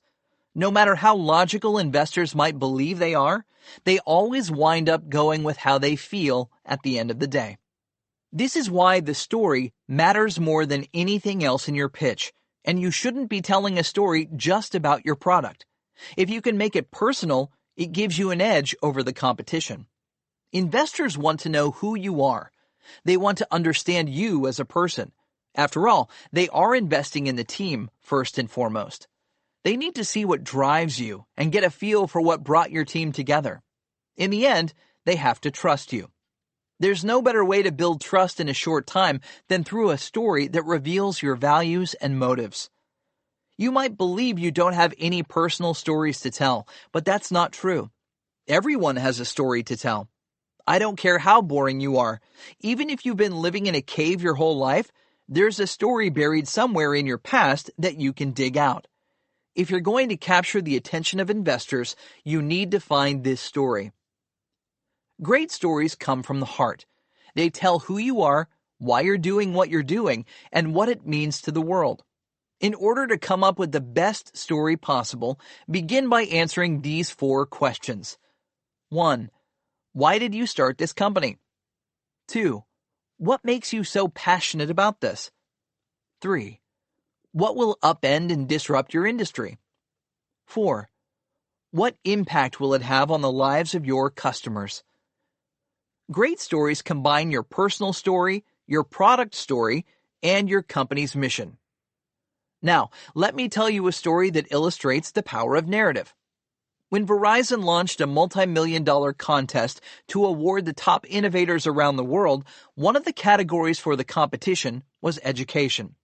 Since my first startup was a game company that published business learning games like Gazillionaire and Zapitalism, I thought we were a good fit. However, because there were thousands of applicants, I knew it was a long shot. I filled out the application as quickly as possible and forgot about it. A month later, to my surprise, I learned we'd made the first cut. With each new round, I became more confident of our chances. By the time we reached the finals, I was determined to win the grand prize. At this point, I had to craft my story and perfect my pitch. I knew that the in-person presentation to the panel of judges was the most important part of the process. When the day came to present to the judges, I made sure to include 3 main points. First, I told my personal story, emphasizing how I'd been creating non-violent learning games ever since high school, because I believed it was the best way to educate young people. Second, I tied my games into the biggest problem our nation was facing at the time. This was right after the subprime mortgage crisis, when people all across the country were losing their homes because they didn't understand basic finances. Hundreds of thousands of hardworking Americans had signed up for adjustable rate loans they could not repay. Third, I explained how our young people could go from kindergarten through high school without ever taking a single class on financial literacy. Even the majority of college graduates know little to nothing about loans, compound interest, and financial planning. This is why so many Americans are in debt and can't get out. Families are not only losing their homes, but also their life savings, money set aside for retirement, and their children's college funds, all because they lack a proper education. I reiterated how we cannot afford to let this continue. I went on to tell several stories of how players of our games had learned the dangers of high interest rates and thanked us for helping them cut up their credit cards and pay off their debts. I also highlighted how schools and colleges were using our software to teach business, math, and economics all around the world. I wrapped up my speech by stating we were going to use the prize money to bring our game, Zapitalism, to mobile phones. At the end of my speech, when I looked into the judges' eyes, I knew that I'd captured them. I could taste victory. Over the next several weeks, Verizon sent a crew to film us and kept hinting that we were one of their very top picks. As you can imagine, we were excited. The grand prize was $1 million, and we didn't have to give up any equity in our company. It was too good to be true. The day of the awards ceremony finally came around. My partner and I sat in the audience waiting to hear if we'd be called on stage. They started with 5th place and worked their way up the list.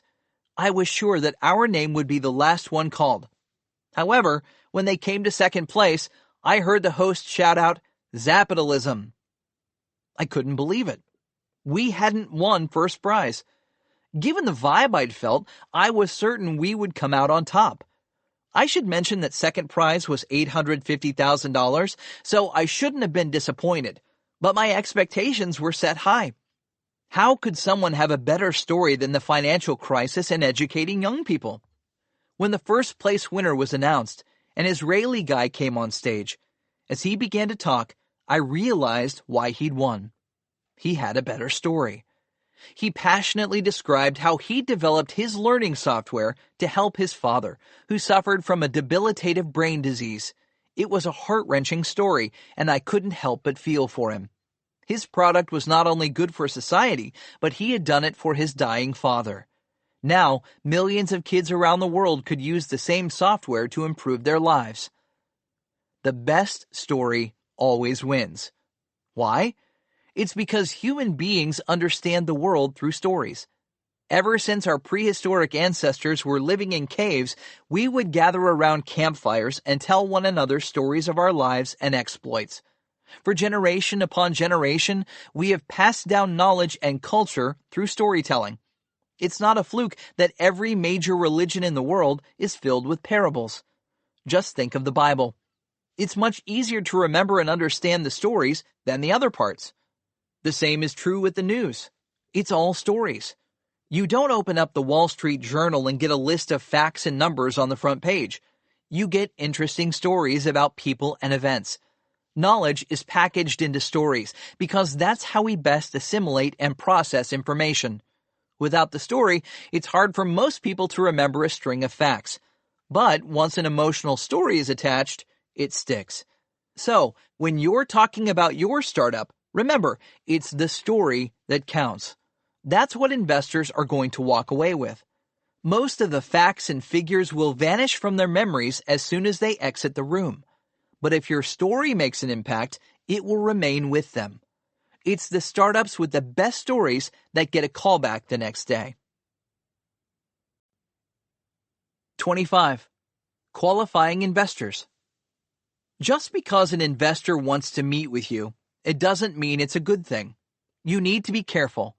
Before you meet with any investors one-on-one, whether they heard your pitch at some event, found you on the web, or stumbled across an article about your startup, you need to thoroughly qualify them. Remember, your time is as valuable as theirs, if not more. They're usually rich, and you're struggling just to survive. You don't want to waste a precious day driving to a meeting only to find out the investor isn't serious. I've had startups fly to another city to meet with a potential investor only to find out that the angel doesn't have wings. The person just wanted to sell them something, like cloud hosting, advertising, or legal services. It's sad, but some unscrupulous people will pose as angel investors because they found it's an easy way to get startups to meet with them. Often, they will offer to trade their services for equity, but if you don't want what they're offering, you've just wasted your time.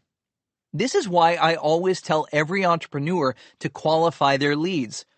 Whenever investors contact you out of the blue, not from a trusted source, there's one magic question you need to ask. Can you tell me when you made your last 3 investments? If they haven't invested in any startups in the past year, they probably are not a serious investor, and you'll be better off spending your time working on your business. When engaging investors, make sure to ask what sectors they are focused on and what stage they invest in. If you're early stage, but they only focus on later stage, then it's a no-go. If you're doing mobile apps, but they invest in biotech, it's a no-go. Now, if you just want to practice pitching, or if the investor is extremely well connected, it may still be worth taking the meeting, but don't expect to walk away with funding. It probably won't happen. Always take the time to visit the investor's website in advance. Most VC firms will have the partners' bios listed on the site, along with their portfolio of investments. It's good to read everything before you meet, especially the bios of the people with whom you'll be talking. They may have connections or experience that can be of value to you, but if you don't know about their pasts, you won't be able to ask the right questions. You can also see what each partner in the firm focuses on. You might be meeting with the wrong person at that firm. On the website, pay special attention to the portfolio companies. Do you see any direct competitors? If you do, it's probably not a good fit.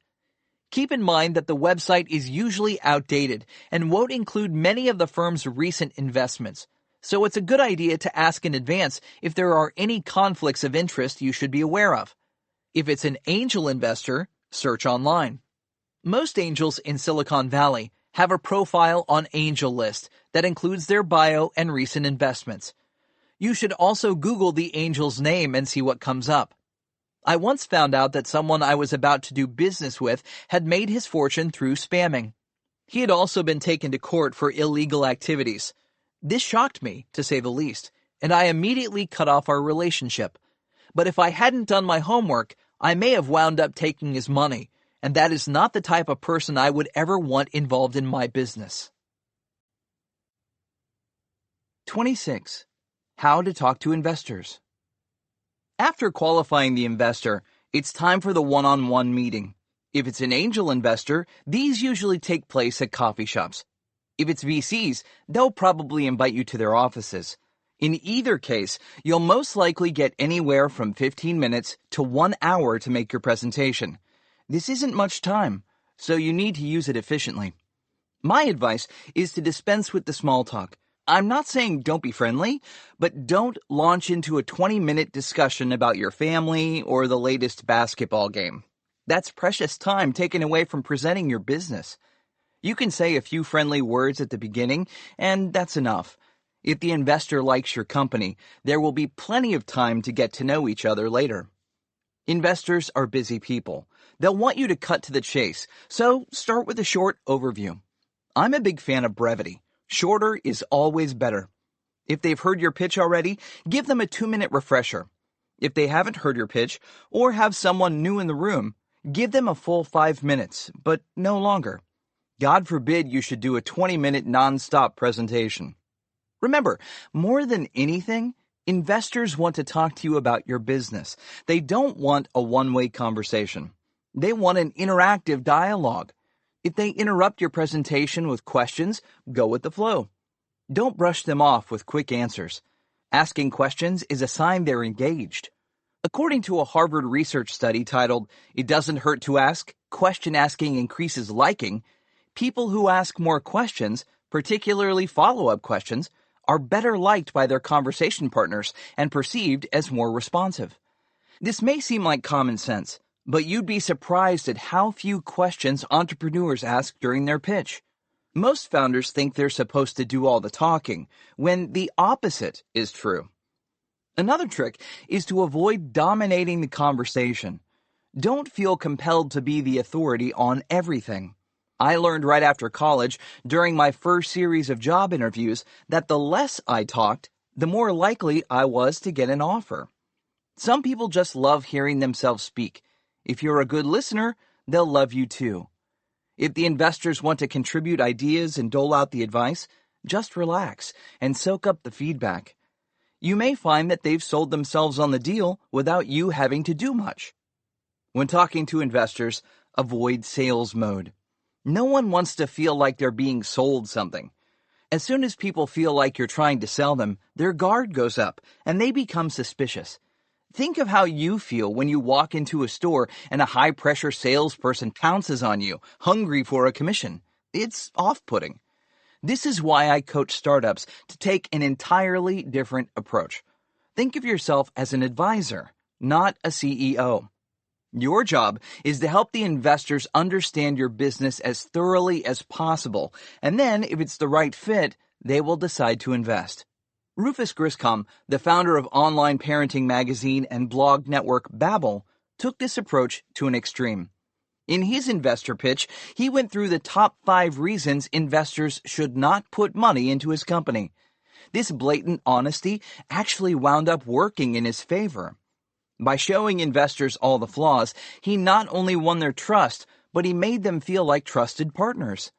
Bringing on investors is like getting married. Nothing is more important than open, honest communication. Investors know this, and they are looking for entrepreneurs with whom they can collaborate. Griscom did the same thing 2 years later when it came time to sell his company. He was meeting with Disney executives, and instead of trying to convince them his startup was perfect in every way, he talked about how Babbel's back end was outdated and engagement was lower than anticipated.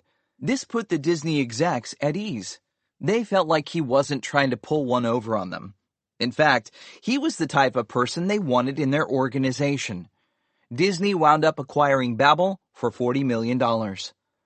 At some point in your conversations with investors, they're bound to ask a question you don't know the answer to. Instead of making up something, simply tell them you don't know, and you'll get back to them with the answer. You may appear ignorant, but you're being honest, which will earn you more points in the end.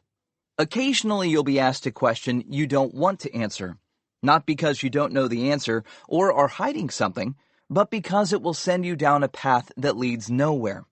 I've had investors spend the entire time nitpicking my revenue forecast when we hadn't even launched our product. This is a waste of precious time during a pitch meeting. So I learned that instead of whipping out the spreadsheet upon request, which would only encourage a long, convoluted discussion, it was better to say, "Is it okay if I send it to you in a follow-up email?"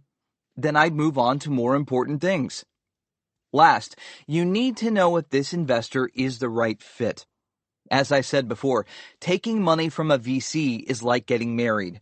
The last thing you want is to get divorced, which usually means the CEO getting kicked out of the home. Trust me when I say there are certain investors out there who will make your life miserable.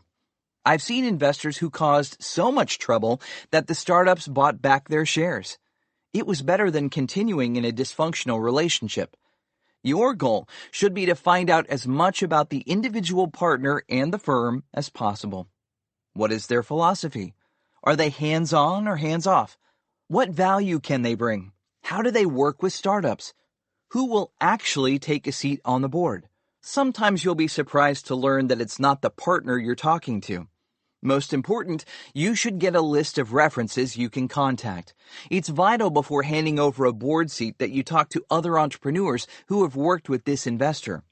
When they give you references, you don't want the entrepreneurs who are wildly successful. They will almost always say nice things. What you want are the founders who failed. It's when the going gets tough that investors can get rough. They're often best pals when the startup is a rising star, but when it's crashing, some investors turn from Dr. Jekyll into Mr. Hyde. Keep in mind when you meet with entrepreneurs, they most likely won't want to badmouth the investor. Silicon Valley is a small community, so you have to become adept at reading between the lines. Beware if they say something like, "Oh, that investor was okay." It usually means the investor was a jerk or didn't offer much help. What you want to hear is that the investor was absolutely amazing. When the company was near collapse, the investor did everything possible to help the situation, and the entrepreneur would work with the same investor again in a heartbeat. In the end, you can never know if you're making the right choice. But if your gut says no, then you better listen. Don't become so desperate that you'll take anyone's money. You will regret that decision. Even if your company dies, it's far better than living with a dysfunctional board of directors. You need to be able to count on your board. You need to be able to trust them. They are your partners and will help determine the fate of your startup. Spend as much time as possible with your investors up front. Hang out on the weekends. Meet their families. The more you do together, the better you'll get to know who they really are. This isn't a waste. It's a wise down payment on the future.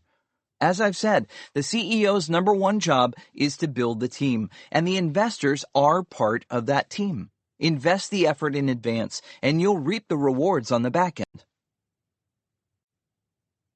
27. Using fear and greed. Captain Hoff, how do I close a deal? I've met with dozens of investors. They all seem interested, but no one will fund my company. What am I doing wrong? Whenever I hear this, I nod my head in sympathy. I was once in their shoes. I wasted huge amounts of time using the wrong approach on the wrong investors. So, let me give you the benefit of my learning. What I'm about to teach you not only applies to closing investment deals, but any other deal as well. If you want to sell something, whether it's your company, products, or services, this strategy works. I went from being one of the worst salespeople on the planet to consistently closing deals with investors, large corporations, strategic partners, and governments all over the world. The core techniques work across all categories, but for the sake of this book, I'm going to focus on raising venture capital. The first thing you have to understand is that you need a clearly defined sales path. You need to write down every step required to close the deal. Only when the money is in your bank account is the deal done. Anything short of this is wishful thinking.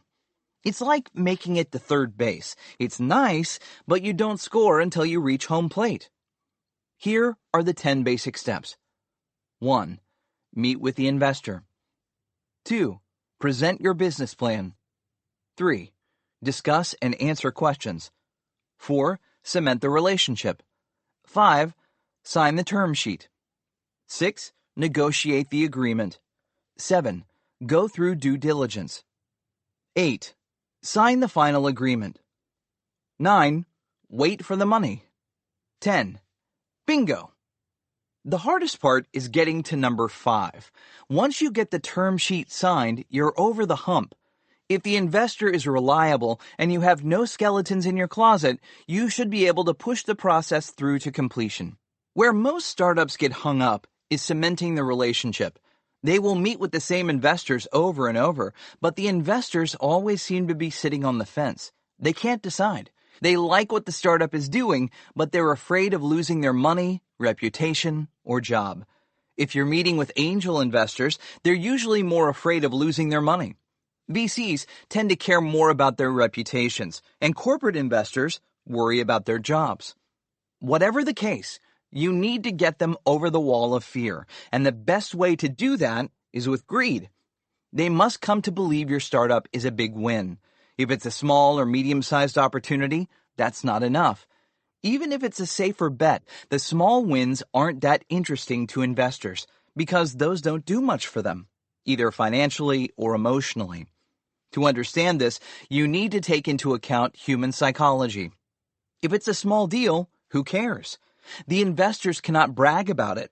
It won't propel their career forward, and it definitely won't make their reputation. Yes, they might make some money, but it's small money. What they want is big money because big deals get talked about. Our society places a huge emphasis on how successful people are, and unicorn-sized deals make headlines. Everything else gets buried. In their world, success equates with finding the next WhatsApp, Cloudera, MuleSoft, or TripAdvisor ahead of everyone else. That's what will earn them street cred, take them to the next level, and open doors. Greed is a powerful motivator, but greed alone is not enough. You still need to overcome their fears. I spent nearly a year running my startup from offices on Sand Hill Road. I was embedded in a Tier 1 VC firm, and I saw from the inside how it worked. The Silicon Valley venture community is an exclusive club. That's why top VC firms pay a small fortune for office space on famed Sand Hill Road. Fear and greed rule their lives. VCs are under tremendous pressure to bring in the next big deal. They need fund makers, but they're equally afraid of screwing up. If they champion a rotten deal and word gets around, their careers can take a nosedive. This is what you're up against. Most VCs mitigate this risk by having all-partner meetings. This means every partner in the firm gets together and hears the final pitch.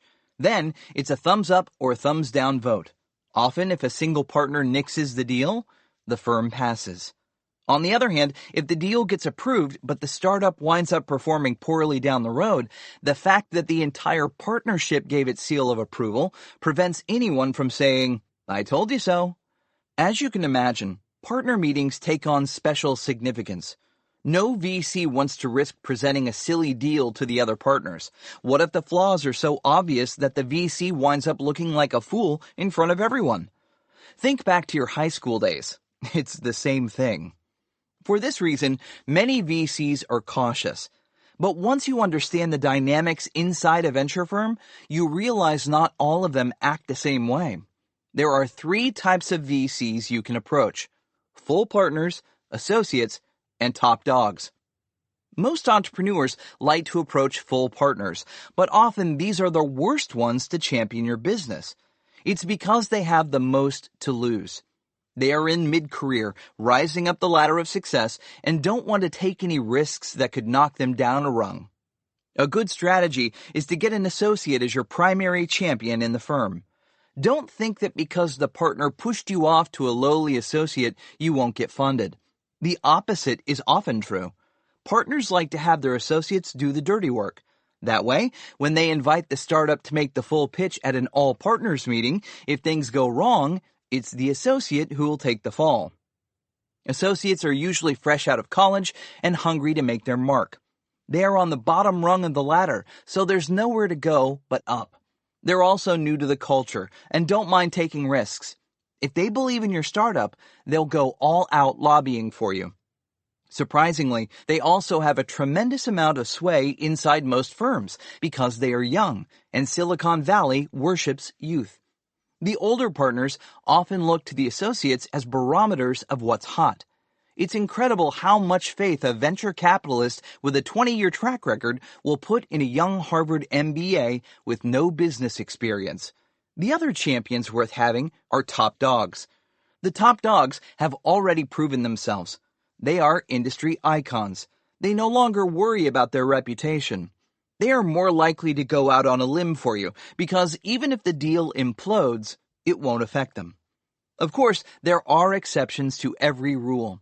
For instance, if the firm is smaller, a lot of these dynamics don't play out. Or if the partner is simply impervious to what others think, that individual will take more risks. My point is that you have to be strategic about how you approach VC firms. The more you understand the dynamics of a particular firm and psychology of your champion, the better you can navigate the treacherous path. What you need to understand is who wins and who loses by pushing your deal forward, what risks your champion is willing to take, and each person's mental state. I felt the pain of navigating these firms. I remember how hard it was to raise capital. Often, I'd spend months nurturing relationships with specific partners in a firm and finally get them to invite me to the all-partners meeting. It was my big chance to close, and then one person in the meeting would give the deal a thumbs down, and it was dead. Back to square one. All my efforts were for naught. I learned the hard way that you can't let it drag on for months. You need to orchestrate it right from the start. You must let the investors know there's competition for the deal, and if they don't move fast to close, you won't be around. It always comes down to fear and greed. To get investors to bite, their fear of losing the deal has to be greater than their fear of losing their money. 28. Managing your investor pipeline. When raising capital, you'll need to fill your pipeline with potential investors. If you don't have enough prospects, it's hard to gain momentum and close in a reasonable time. A good rule of thumb is to have approximately 10 different investors in your pipeline at any one time. Some may be early in the process, while others are further along. The reason 10 is the ideal number is because your goal is to have at least 2 investors commit to the deal around the same time. This way, you can run them in parallel and get the best terms possible. The only leverage a startup has is competition for the deal. If you only have one investor on the hook, this investor is in the catbird seat. He can slow down talks and negotiate every point. There's no pressure to close. Conversely, if you're talking to more than 10 investors at once, you get spread so thin, it's hard to manage the process efficiently. That's why 10 is the magic number. Once you get multiple investors interested, you need to think about how to manage them. One strategy is to get a strong lead investor and then keep piling on more investors. A strong lead will often leverage relationships to bring on additional investors. Lots of startups use this approach.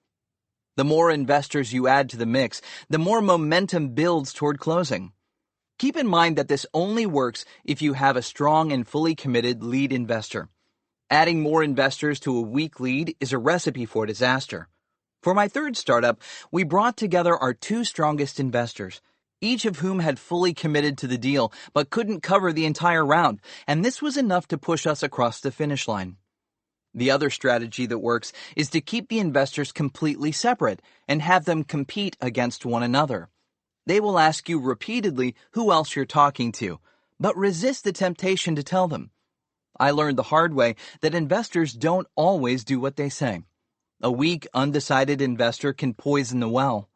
If you put a vacillating investor with a semi-committed one, it can sow the seeds of doubt and cause the deal to disintegrate. As a rule of thumb, if you aren't 100% sure that an investor is on board and committed, never introduce this person into the mix. If you use these principles when managing your investor pipeline, you should do fine. The more carefully you orchestrate the process, the more rewarding it becomes. 29. Keeping a poker face. Please, never act desperate. VCs like to fund companies that don't need their money. Nothing is more attractive than a CEO who is so confident she can walk away from the deal. It's just like dating. Playing hard to get works. No one wants to date someone who's desperate. I've actually had entrepreneurs come up to me at events and say, "Captain Hoff, you've got to help me find investors. If you don't, my company will be out of business next week. Please, please help me." I feel so sorry for them, but this type of pitch doesn't work. Even if I made an introduction, their desperation would be enough to scare off any potential suitors. After all, who wants to invest in a company where the CEO is days away from throwing in the towel? An even worse scenario is when the company has real value. If the investors realize they have leverage, they'll begin to squeeze. I've known startups that had to accept cram-down rounds where all the existing shareholders suffered massive dilutions. Meanwhile, the new investors took control of the company. Showing any sign of vulnerability is the surest way to screw up the negotiations. I learned this lesson the first time I ever tried to raise venture capital. I made the mistake of letting our investors know how much we desperately needed the cash, and guess what happened? They cut our valuation in half. Furious, we walked away from the deal, even though we were almost entirely out of money. It was 2 painful months later before we had another VC willing to invest. Even though we were then on the verge of bankruptcy and our employees were about to quit because we hadn't paid them, I told our investors that I'd have to find other VCs if they couldn't commit to the deal. It worked. This may sound too good to be true, but we closed the round and had the money in our bank account within a few weeks. Whenever pitching investors, no matter how you feel inside, keep an inscrutable poker face on the outside. You have to act like you don't need their money, even when you desperately do. 30. 3 strikes, you're out. From my first startup onward, I steadily improved my sales techniques. I honed my approach over time, testing what worked and what didn't.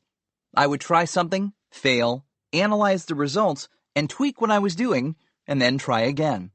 I became adept enough at this process to cut my Series A fundraising time down from 1 year to 2 months for my third startup. I draw inspiration from baseball. You give each investor 3 swings, and if they fail to connect with the ball, they are out. You have to be ruthless in this approach for it to work. The first swing is the first time they hear you pitch, whether it's at a pitch event, demo day, coffee shop, or conference room. Be aware that it's extremely hard to get a term sheet on the first pitch. It can happen, but don't expect it. Just make your best presentation and prepare for a follow-up meeting. The day after the presentation, send the investor an email. Keep it short. You should say something like, "It was great meeting with you. Please let me know if you're interested in moving forward. I'd be happy to send you any materials you need to make your decision." Then, sit back and wait for a response. Some investors appear enthusiastic when you meet them in person, but they never respond to your follow-up emails. I've watched as entrepreneurs email them over and over again, but nothing ever comes back. I've had entrepreneurs become so annoyed, they explode in vitriolic rants about how disgusting the investor is. Don't waste your breath. It's not worth it. This happens all the time. Some people like to be friendly in person, whether or not they are really interested. Often, this is passive-aggressive behavior. They don't even realize how impolite it is. They simply don't feel comfortable giving anyone bad news, so they ignore the emails. Remember, this type of behavior has nothing to do with you. You don't want to spend an ounce of your precious mental energy obsessing about it. Instead, dispassionately follow these steps. 1. Send a follow-up email the day after meeting them. 2. Wait 1 week for a reply. 3. If no reply, send a second follow-up email. 4. Wait 1 more week for a reply. 5. If no reply, send the final follow-up email. 6. Wait 1 more week for a reply. 7. If no reply, strike 3, they're out. Remember, sometimes investors get distracted by a problem with one of their portfolio companies. Other times, it's a family issue. More often than not, they've simply moved on, and they are not interested. What's important is to focus your energy on moving forward, not looking back. The same approach applies to meeting with investors. Each investor gets 3 strikes, and then they are out. When you pitch an investor the first time, always bring along a term sheet or convertible note. This way, if they're interested, you can close a deal. It's unlikely, but it's always good to be prepared. Assuming nothing happens, follow up and push for a second meeting. The second meeting is where you should be mentally prepared to close. When you schedule this meeting, actively set expectations. Ask the investors to bring along anyone they will need to help them come to a decision. This is important. Most investors hate to commit their money alone. They usually want confirmation from a third party. Asking for the presence of everyone necessary also sets the tone that this meeting will be about making a decision, not just talking. If it's a larger VC firm or corporation, not just an individual investor, then sealing the deal at meeting number 2 probably won't materialize, unless you happen to be meeting the top dog, and this alpha animal has the habit of acting independently.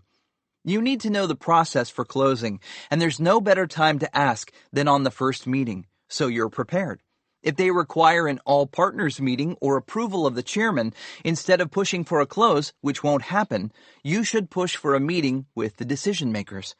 In either case, your goal in the second meeting is to move the process forward as quickly as possible. In your own head, you need to believe your time is more precious than their money. It's your job to run your company and grow your business. It's their job to find good investments. You are doing them a favor by presenting your startup. If you internalize this fact, it will put you in the right mental state. You want to go into each meeting believing they need you more than you need them. But don't let this go to your head. When you meet, always be polite. Don't act arrogant. That won't win you any points. But at the same time, be firm and know what you want. Whenever you kick off a meeting, present your company again, even if they've heard it before. Refreshers are key. Then, start asking questions. Find out what's keeping them from moving forward to a close. During the discussion, make it clear that you're meeting with other investors and there's interest in your company. Don't overemphasize this fact. Just subtly slip it into the conversation as if it's an afterthought. This is your hook, and you want them to bite. If they ask you to introduce them to the other investors, don't do it. This is a trap. They will collude on pricing, and it won't help you close. It may even kill the deal if one party isn't as interested as the other.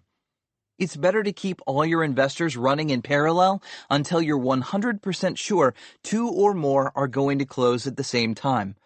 If they try to pressure you into revealing the competition, tell them politely that you'll make the introduction if the other parties are interested in having co-investors. This will incite their competitive natures. No one likes to be left out. What's important here is to position yourself midstream in the fundraising process. If it seems like you're about to close with someone else, many VCs will back out because they don't want to waste their time. No one wants to be too late. You need to make clear that it's still early in the process with other parties, and you're trying to decide who will be the best fit. This gives them room to move forward, while you're still applying pressure to act fast. From my experience, the probability of closing rises exponentially with each meeting. With the first meeting, it's small. Then it doubles with the second meeting and triples with the third meeting. Once you get all the decision makers in the room, it's at its peak. In this meeting, you have to ask the right questions, get them to articulate your model, and set a firm deadline. If they don't commit, your odds of ever closing will begin to plummet. Several meetings later, the probability will be asymptotically approaching 0. When raising capital for my third venture-funded startup, I got all the way to the partner meeting with a top-tier venture firm. At the meeting, I told a room full of VCs that they must close within the next 2 weeks. It was the start of summer vacation, and I knew everyone would be leaving town soon.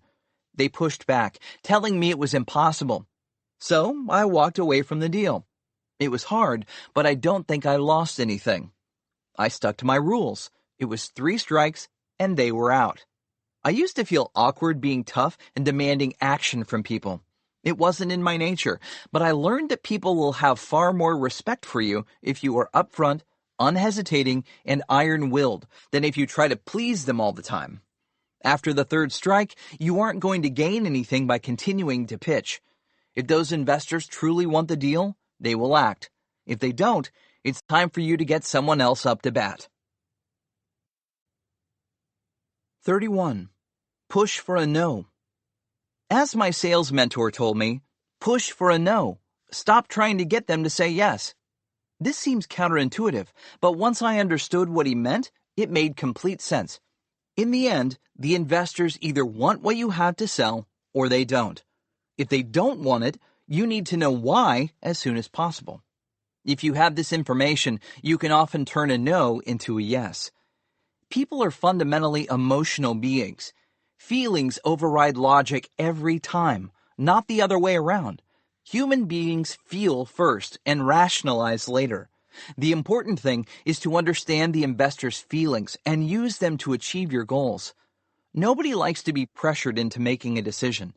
Once you push for a no, you give the investors the chance to gain control and decide what they want for themselves. By pulling back, you can actually draw them in. Most investors are hyper-competitive and hate to lose out on a deal. So if you pull away, they will instinctively fight to keep their options open. In essence, you were swapping positions. They now have to sell you. By pushing for a no, you can compel investors to justify why they should be included in the deal. It's a subtle but powerful psychological shift. This is what your second investor meeting is all about. It's not about selling. It's about flipping the dynamics. You must figure out if this deal is the right fit for everyone. And if it's not, why not? So, push for a no while keeping in mind that there are many different types of no, and each one can shed light on the situation. For example, an investor may say, "No, I'm not interested," while thinking something more specific. "No, your valuation is too high." "No, your market is too small." "No, you don't have a strong enough team." "No, unless you get a strong lead investor." "No, I don't understand your technology." You need to discover what's blocking investors from saying yes.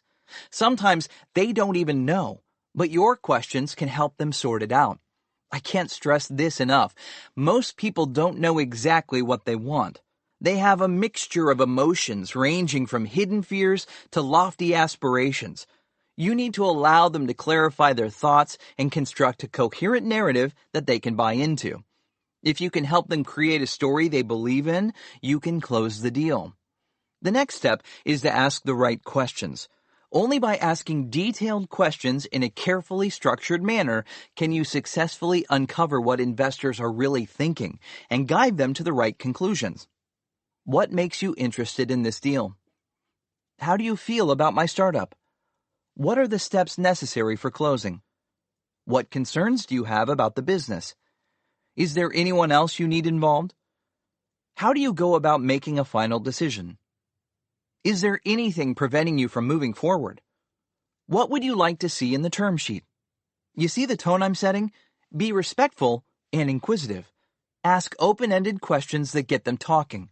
Listen carefully to each answer and calibrate your response. With each new question, the investors will be constructing a narrative in their heads. The story they envision is what will sell them on your company. The goal is to get investors to think through all aspects of the deal and come to a decision they can believe in. For instance, let's say a startup is trying to raise capital to sell eyeglasses online. The CEO's primary hypothesis is that people want to buy eyeglasses online because it's cheaper and more convenient. How does the CEO get investors to believe this is true? The founder can start by asking these questions. Do you like paying $400 for a pair of eyeglasses? If you could get the same glasses for half the price, would you? Wouldn't it be nice to have a much larger selection to choose from? What if we sent several samples to you to try on? What if we made it super simple to return them at no cost? Would this type of service be valuable? This is basically the argument that Warby Parker made to its investors, posed as a series of questions. I'm not sure they pitched investors this way, but they should have. Nothing works better than having people convince themselves something is true. In other words, if you can get investors to articulate the core assumptions of your business and agree to them, you can orchestrate that aha moment when they tell themselves, "Yes, I want this." Everyone wants to get to a yes quickly, and you may be tempted to take shortcuts. But be careful. Not all yeses are equal. Some people say yes just to get you out of their hair, especially if you're being pushy. Other times, they are just affirming what they heard, but they don't necessarily agree. You need to be able to distinguish between the various types of responses. You'll know it's a true yes when you see the investor suddenly switch from inquiring and analyzing to actively trying to get you to close. Anything short of this, and you may be fooling yourself. If things aren't going well and you can't get the investor to commit, try asking questions like these. Have you given up on this investment? What makes you uncomfortable with this deal? Does this mean you cannot move forward? What is it about this business that doesn't work for you? If you could change one thing about my startup, what would it be? Let me clarify. It seems like you're saying blank. If we solve this problem, is there anything that would keep you from investing? Notice how several of these questions allow investors to answer no while prompting them to move forward with the deal. They aren't being forced to commit to anything. Instead, they are being encouraged to articulate what's bothering them while justifying why they still want this deal. In the end, you need them to come up with why they feel your company is a good deal. They need to say it to themselves. You can't do it for them. Once you've crossed this hurdle, it's either going to close fast or not at all. Believe me when I say that investors move with lightning speed on deals they want. They don't dawdle around. If the investor is making excuses, it means there's some problem you haven't uncovered. It may be a problem you can solve, or it may not. Either way, you need to know what it is so you can address it. 32. Never lie to investors.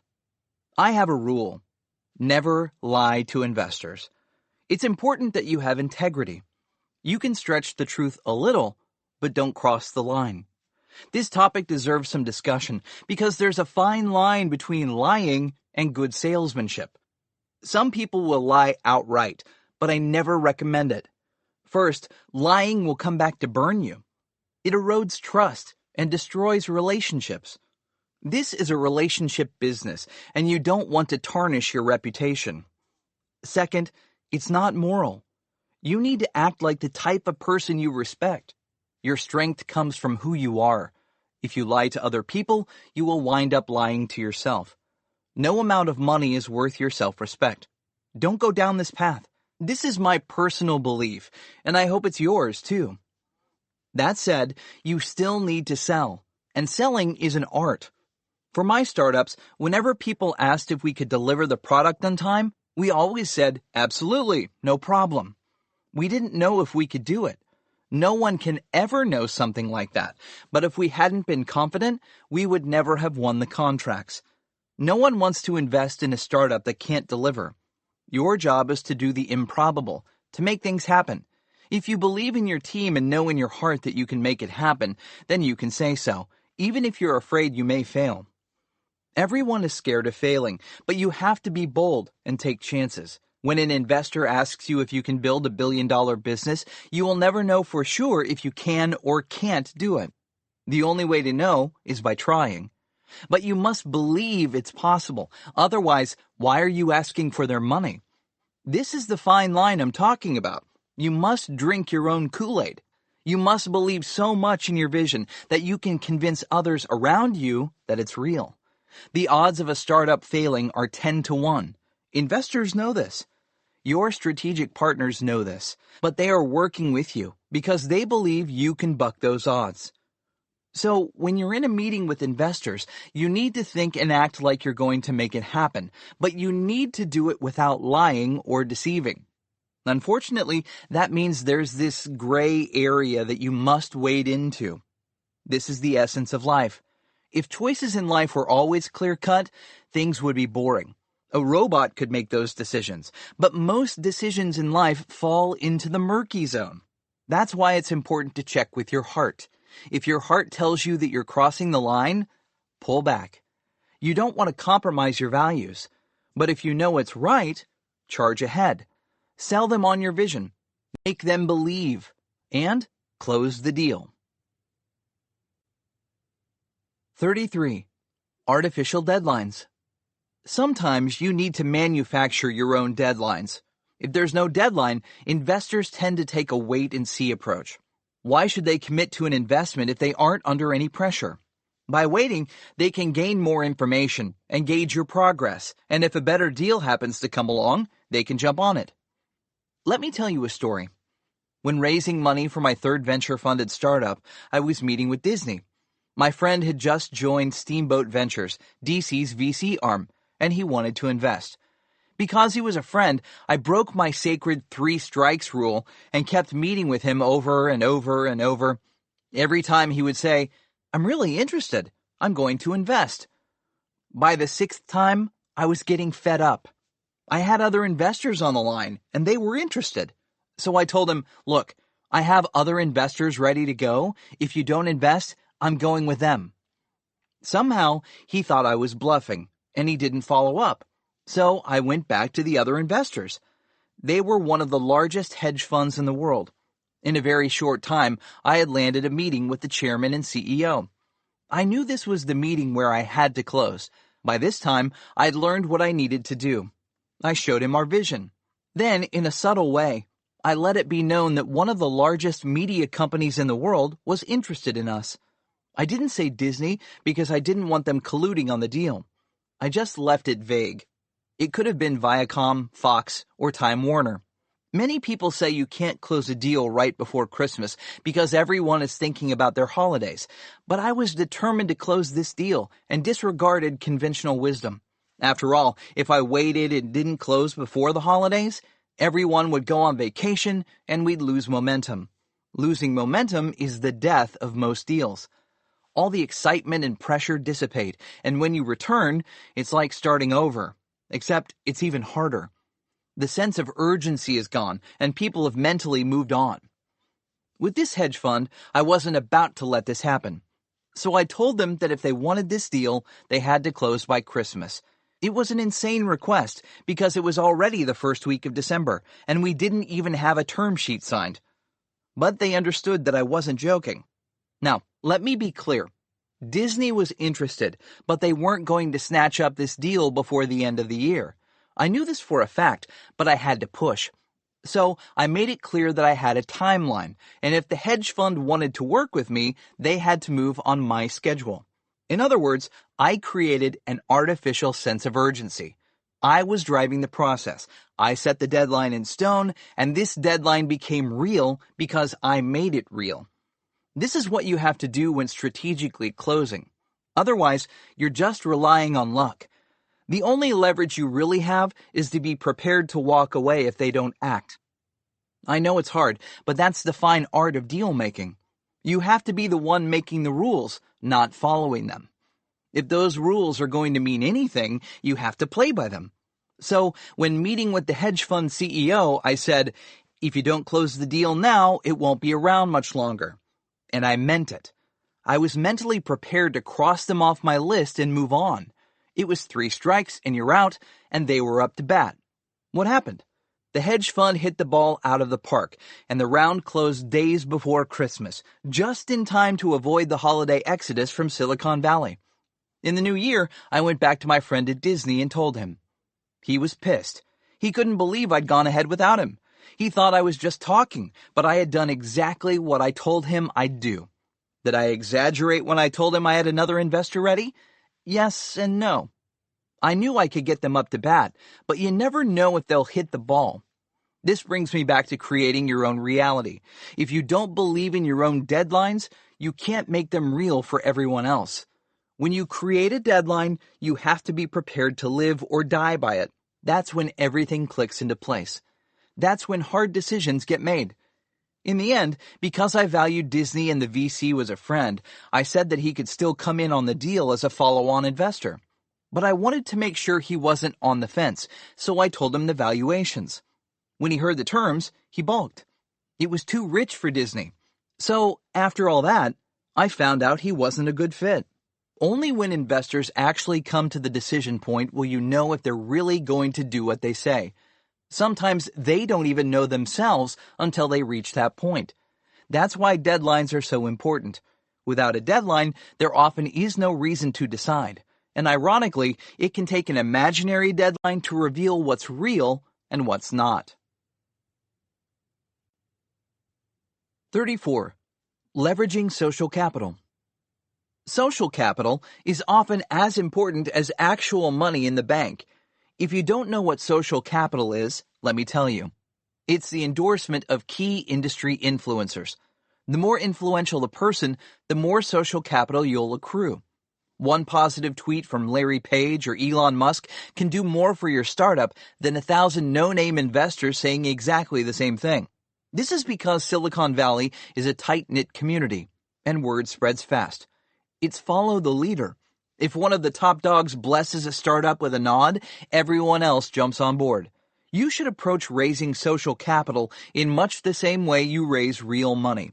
It's just a little harder because getting lunch with the likes of Reid Hoffman, co-founder of LinkedIn, Brian Chesky, CEO of Airbnb, or Chris Sacca, early investor in Twitter, is no easy task.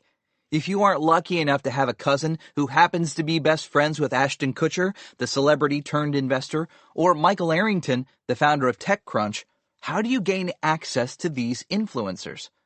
One way is to start at the bottom and work your way up. Begin with the people you know. Get them on board as advisors and have them begin to introduce you to their networks. You might be surprised. If you've spent any time in Silicon Valley, you're probably only a few steps removed from some powerful influencers. Go to LinkedIn. You can see the connections. I've sat down with entrepreneurs and mapped out their networks, and they were shocked at some of the connections their friends had.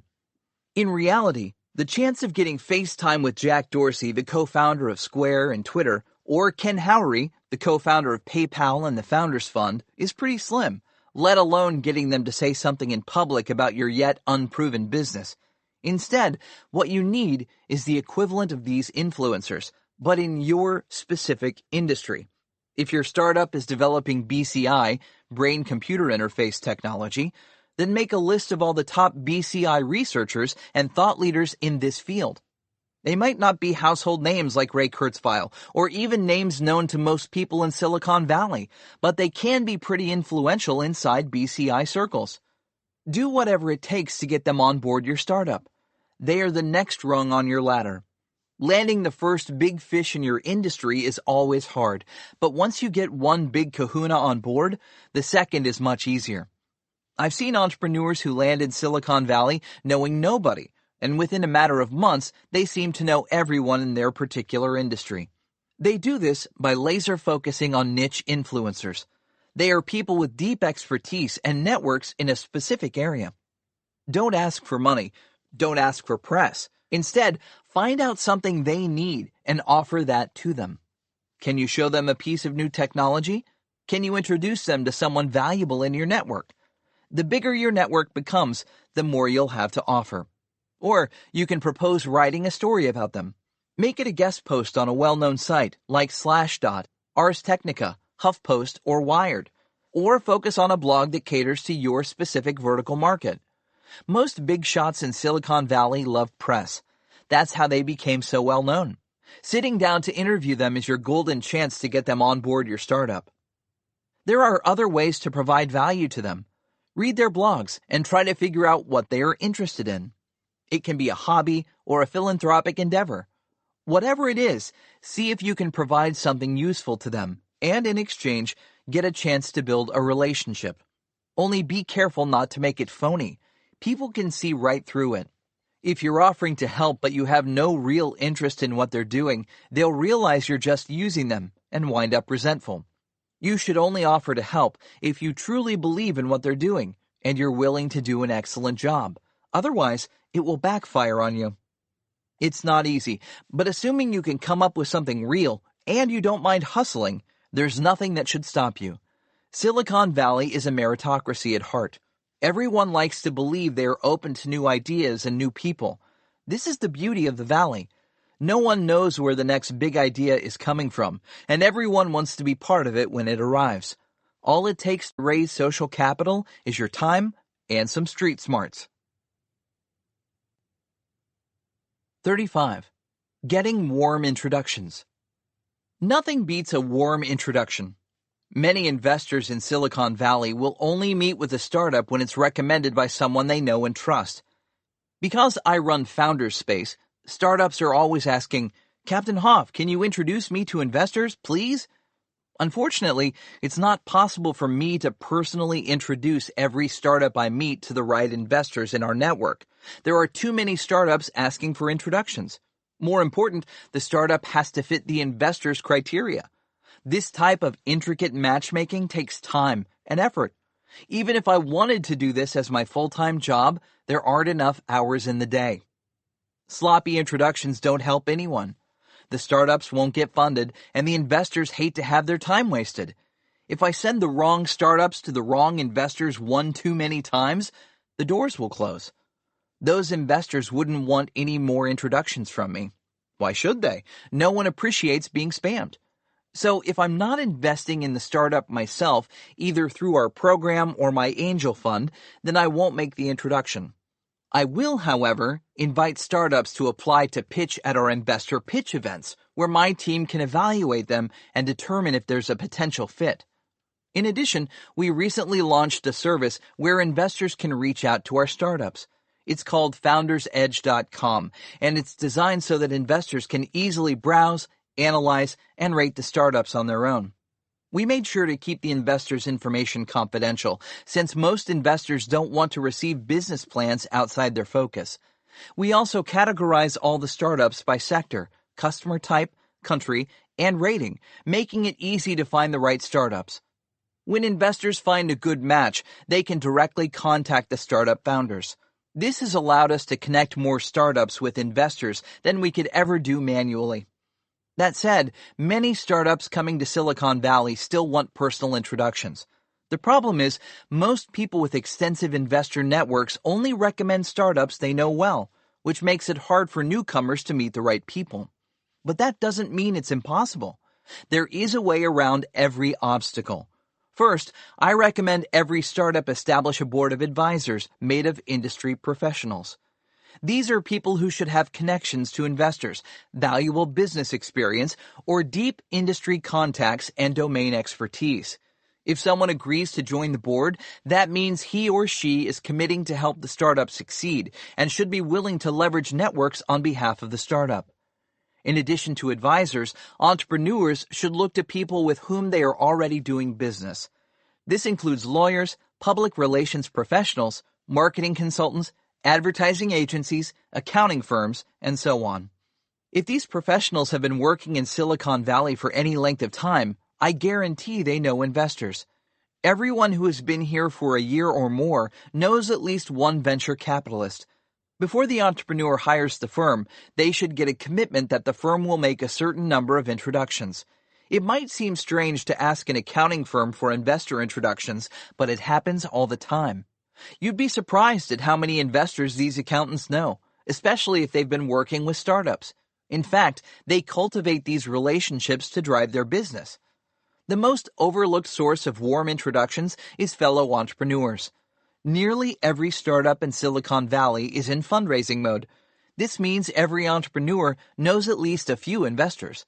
I'm always telling entrepreneurs to go out, network with other startup founders, and trade warm introductions. I know some founders who go to a single networking event, meet a dozen startups, and walk out with commitments for more than a dozen investor intros. It's simple. You scratch their backs, and they'll scratch yours. Last, there are professional organizations, accelerators, pitch events, meetup groups, conferences, private parties, and dozens of other ways to meet investors. Often, you don't even need an introduction. You just need to show up at the same place investors are and polish your gift of gab. That's how you get in the door. It's old-fashioned hustling. If you're friendly, outgoing, and interesting, doors tend to open. Always be expanding your network, and don't be afraid to use your relationships to help others. We call this paying it forward. If you help others today, they'll help you tomorrow. 36. Cold emails that work. If all else fails, there's the cold calling, or in today's world, cold emailing or messaging. This is far from ideal, but it does work. Many investors will tell you they never respond to cold emails, but I know for a fact that plenty do. Many of the largest venture funds list the email addresses of the partners on their websites for precisely this reason. They never know where the next big investment opportunity is coming from, and they want to keep the lines of communication open. Foreign-born entrepreneurs have helped co-found roughly half the venture-funded startups in Silicon Valley. The founders tend to have few, if any, contacts in Silicon Valley when they arrive. So cold emails are one of their best options. The same is true for college students and recent graduates. They haven't had time to build up much in the way of networks, so cold emailing is a viable strategy. When I launched my first startup, I'd never met a VC in my life. I had no rich friends, and my family had zero connections. At that time, incubators and accelerators didn't even exist in Silicon Valley, and there were far fewer networking opportunities. So what did I do? I began cold emailing investors, and it worked. I began to get meetings. Not a lot, but enough to get me started. I continued to use cold emails for my early startups. Why? Because it works. That's how I got into dozens of VC firms. I met with Doug Leone, managing partner of Sequoia Capital, Ann Winblad, the managing director of Hummer Winblad, Ken Howry, managing director of the Founders Fund, and dozens of other top VCs. I even cold emailed Steve Jobs and got a meeting at Apple. Unfortunately, Jobs wasn't in the meeting, but that's okay. It was a cold email, and I got to pitch his team. Here's my formula for cold emails. Keep them simple. The ideal cold email will start with a single sentence describing your business. Without using any buzzwords, describe what your product does for the customer. Then, list out 3 bullet points, each highlighting a key achievement. Insert a link to your video or a link to your investor deck. Sign your name, including your phone number, and that's it. Here's a sample of what I just described. Dear Tim, my startup, blank, allows corporations to instantly screen, filter, and rank thousands of incoming resumes in a matter of minutes using artificial intelligence and big data, placing the best resumes on top. We just won first prize at TechCrunch Disrupt. Our team is from Stanford, Brown, and MIT. We've launched our prototype and signed IBM as our first customer. Here's a link to our video. That's the perfect cold email. It's short and to the point. I wish I received emails like this. Most people write me these long, rambling essays that make War and Peace seem like a quick read. I get exhausted just looking at them. I usually skip to the end to find out what they want, and then forward it to the appropriate member of my staff. In other words, if you want a busy person to actually read your email, brevity is the key. Even if you can't find the email addresses of those you want to reach, there are a huge number of ways to harvest them. The easiest is LinkedIn, but you can also Google the name, purchase email lists, ask friends, and if all else fails, guess at the name. Trying a dozen combinations usually results in a hit. Last, I want to warn you against trying to become friends over email. It seldom works and is more likely to result in the investor losing interest. On the same token, don't send more information than is absolutely necessary. Too much information only gives the investor a reason to say no before meeting you. When writing follow-up emails, you should be as concise as possible. Just ask, when can we meet? Getting the meeting is all that matters. Once you're with the investor, that's when you can elaborate. That's all there is to cold emails. Even today, with all my connections, I'll often dash off a cold email to someone I really want to meet, but don't have any relationship with. It works for me. It should for you. 37. How to stand out from the crowd. The worst thing you can do during a pitch is to blend in with the crowd. I've seen it over and over again. The startup that does something different attracts all the attention. Remember, VCs are only human. They get bored. It seems like a glamorous job, but imagine getting pitched day in and day out for weeks on end. It can be mind-numbing. One pitch begins to sound like the next. I used to think being an investor was all fun and no work. After all, I would get to spend my days listening to incredible ideas from some of the smartest people on the planet. But that's not exactly how it works. Most of the ideas are Me Too concepts. Most of the entrepreneurs aren't professional speakers and get lost in a sea of buzzwords. Most of the PowerPoint presentations wind up looking the same. It's rare that a startup offers something that makes you sit up in your seat. I hate to say it, but investors are desperate for someone or something to break the monotony of their day. Give them just one thing to remember you by, and they'll be so grateful. This is why I coach entrepreneurs to do whatever they want except bore the audience. Don't be afraid to take some chances. Tell some jokes. Put on a show. A little pizzazz never hurts. If you run a food tech startup, bring out the food. Let the investors have a bite. I guarantee they will remember you. If you're a robotics startup, get that robot on the floor dancing, doing backflips or juggling. If you're a drone startup, show some of those amazing videos that make everyone's jaw drop. I don't care. Just make it exciting. I had a startup fly up from the University of Southern California to meet me. It was two recent grads who just launched a virtual reality company called Survios. This was shortly after Oculus VR launched on Kickstarter, and virtual reality was the hot new thing. The founders wanted me to help them with their business plan, but I insisted on first playing their VR games. These were only prototypes, but they blew me away. These guys had something real. They understood VR. They wanted me to help them with their presentation, but I told them to forget PowerPoint. What mattered was getting the VCs, most of whom had never seen virtual reality before, to play their games. I advised them not to spend time running through their pitch deck. Instead, they should go straight to the demonstration. I assured them that if the VCs tried it, they would get funded. I immediately signed on as an advisor and made introductions to top-tier VCs that I knew would be a good fit. I told the Survios founders that it usually takes several months to get funded, but not to worry. They had something special. Even with my optimism, I couldn't believe how quickly it went. In just a few weeks, they landed $5 million in funding.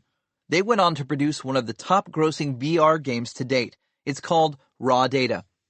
Another startup I heard pitch recently did something even more unique. Instead of launching into a long-winded explanation of the product, the CEO stood on stage at a pitch event, held up an odd-shaped object the size of a walnut, and said, "This device is going to change how we think forever. No one will be able to live without one. If you want to try it, come to our booth and I'll show you." That was the entire pitch. It lasted less than 30 seconds. After that, the CEO walked off stage. It worked. The investors were hooked. At their booth, an eager crowd fought to get a glimpse of the future, while the other booths were all empty. You don't need earth-shattering technology or dancing robots to captivate investors. You just need to do something different. One startup I met did it with a plain old app. I met this entrepreneur at a conference and heard his story. He used to be a popular VJ, video jockey, but when YouTube tightened the copyright rules around music, his show died, and he wound up living in a trailer park somewhere in the Midwest. Depressed and unable to find a decent job, he and his friends decided they would create a music app together. But they needed money, so they started cold emailing VCs in Silicon Valley. One of his rambling emails landed on the desk of a famously eccentric investor and the founder of a top venture capital firm. After a short exchange, the VC invited the team to come make a pitch. The only problem was the entrepreneur and his co-founders were flat broke. But like all good hustlers, they scraped together just enough money to buy plane tickets to the Golden State. That's when the blizzard hit. Their local airport shut down. Unable to bear the thought of missing their only chance at a future, they drove through the night to a neighboring city and caught a flight to San Francisco. The next day, they arrived at the VC's fancy offices on Sand Hill Road, the most expensive real estate in the valley. Instead of playing it safe, they did the opposite. They dressed up in crazy outfits, got an oversized boombox, and blasted their favorite tunes as they waltzed into the state offices. It was like something out of a movie. Everyone looked at them in shock and horror. What were they doing? They wound up dancing right into the VC's office and launched into an impassioned pitch. According to the entrepreneur, they walked out with a check for $400,000. Why? Because the investor knew these guys had something. He wasn't sure what, but it made his day. And he thought it was worth betting on. I lost track of this startup and have no idea if their app succeeded or not, but they certainly knew how to stand out. 38. Kissing Frogs. To wrap up this section, I'd like to compare courting investors to kissing frogs. I'm sure you've heard of the fairy tale about the princess who kissed a frog and it turned into her Prince Charming. That's what every entrepreneur dreams of when talking to VCs. They fantasize about the investor who will hand them gobs of money and carry them away to live happily ever after. When you're pitching VCs, think of them as frogs. Every time you meet with them, it's a kiss. If you've kissed the same investor 3 times and he hasn't turned into your Prince Charming, then I'm sorry, but that investor is just a frog. Section 3. Bootstrapping it. Guerrilla marketing and growth hacking. Bootstrapping is when you fund the company out of your own pocket. Even though this is how most companies start out, venture capital seems to receive the lion's share of attention in the media. But I can tell you, it's not as glorious as you think. Venture money seldom solves a company's problems, and often it can be the cause of them. I've seen entrepreneurs literally break down under pressure from their investors. I've watched others battle it out, tearing apart their companies in the process, and then walking away with nothing at all to show for it. Before you run after the big bucks, take a moment to think about foregoing venture capital, at least for the first year. Just because you lack capital doesn't necessarily mean you're at a disadvantage. Having less capital instills discipline in a startup. You can't just spend your way forward. You have to be incredibly creative and resourceful to break through. Ironically, many successful entrepreneurs look back at these days as the happiest times in their lives, when they felt most connected to their companies and the people around them. It's often an intense fight for survival, and with that can come a powerful bonding with your teammates that's impossible to recreate once your company grows larger and more stable. My goal is to help you navigate these treacherous but thrilling rapids. I'll give you the tools and advice you need to keep your head above water. I'll cover everything from growth hacking and guerrilla marketing to content generation and public relations. By the end, you'll know what it takes to bootstrap a startup without breaking your piggy bank. 39. When to raise money. Practically every startup I meet is obsessed with raising money from VCs. It's almost like that's the end goal. Building a business comes second. Many entrepreneurs expect to raise millions on nothing but their PowerPoint presentations. This has become a sickness in Silicon Valley.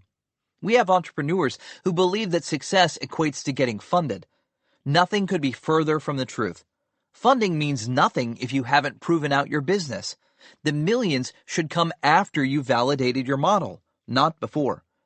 Getting too much money too early can be the worst curse of all. It can send you down the wrong path. It can distract you, even blind you to reality. I've witnessed companies with hundreds of millions in venture capital spend their way into oblivion without addressing any of the underlying issues. They simply masked the problems with greenbacks until it was too late. Upping the burn rate without any proven way to make money is like accelerating as you're approaching a cliff. There are so many stories of startups with great potential that raised too much, too early, and drove right off that cliff. The most famous one is Fab.com, a flash sales site with a snazzy mobile app, which raised a whopping $310 million. At one point, they were burning $14 million a month, but couldn't figure out how to retain customers. The money only served to obscure the problem. In the end, they wound up squandering everything and selling the company in a fire sale. Too much funding too early can also kill innovation. Entrepreneurs who are handed huge checks tend to switch from discovery mode to expansion mode. A big infusion of cash means the startup begins hiring people, building out the business, and focusing on growth over experimentation. The problem comes when they haven't figured out their product market fit. Scaling your business without understanding what your customer really needs is a death sentence. The Startup Genome Report found that premature scaling is the most common reason that startups perform poorly. Their data shows that 70% of startups scaled prematurely along at least one dimension, including hiring up too fast, overbuilding the product, or overspending on marketing and customer acquisition. If you don't want this to happen to you, instead of devoting months to raising capital, put that time into engaging your customers. Keep expenses to a minimum and spend as much time as it takes to run experiments that will prove or disprove your business hypotheses. If you disprove your core assumptions, you'll need to pivot. If you prove your model, investors will line up to get in the door. VCs love it when you've done the hard work. Venture capital is really good at scaling businesses that work, but very poor at fixing ones that don't. Most VCs don't even want to step into a deal unless they're convinced you have the next big thing. The term venture capital is a misnomer. Most VCs are not adventurous and don't want to take risks. They say they're hands-on and like to add value, but don't count on them to help you figure anything out. They usually don't know how and don't have time. Be prepared to do all the heavy lifting yourself. The problem is that when entrepreneurs land large checks, they often believe they've made it. After all, why would a big-name VC invest in anything short of brilliant? Sadly, this isn't the case. VCs invest in losers all the time. Most startups in a typical VC portfolio will return little to nothing. It's only a few that become the big wins touted in the media. There are also many ideas VCs simply won't fund because they aren't big enough. But these businesses can be a big win for the entrepreneurs. There's nothing wrong with building a business that grosses several $1 million a year and is profitable. VCs call these lifestyle businesses because they stop growing at a certain point, which makes it difficult to exit. Most entrepreneurs I know would be happy pocketing $1 million or more a year, which you can't do if investors want you to plow all your money back into the company to accelerate growth. The startup Little Passports is a great example of this. They tried to raise capital, and it's a lucky thing they couldn't. Back in 2009, the founders, Amy Norman and Stella Ma, pitched their startup to 75 investors and got turned down 75 times. All they wanted was $500,000, and their business model was simple. Little Passports would deliver geography-themed activity kits via snail mail to kids ranging from 6 to 10 years old. Parents would pay $10.95 a month for this service, but no one would take a chance on them. They learned that at least one investor passed, saying, "One of the founders is pregnant with a second child, and the other has a child already." The investor failed to realize that these mothers might know kids better than they do. 8 years later, Little Passports has $30 million in annual revenue. Even though they managed to raise $5 million in angel money along the way, they never attracted a major VC firm. This quirk of fate actually helped.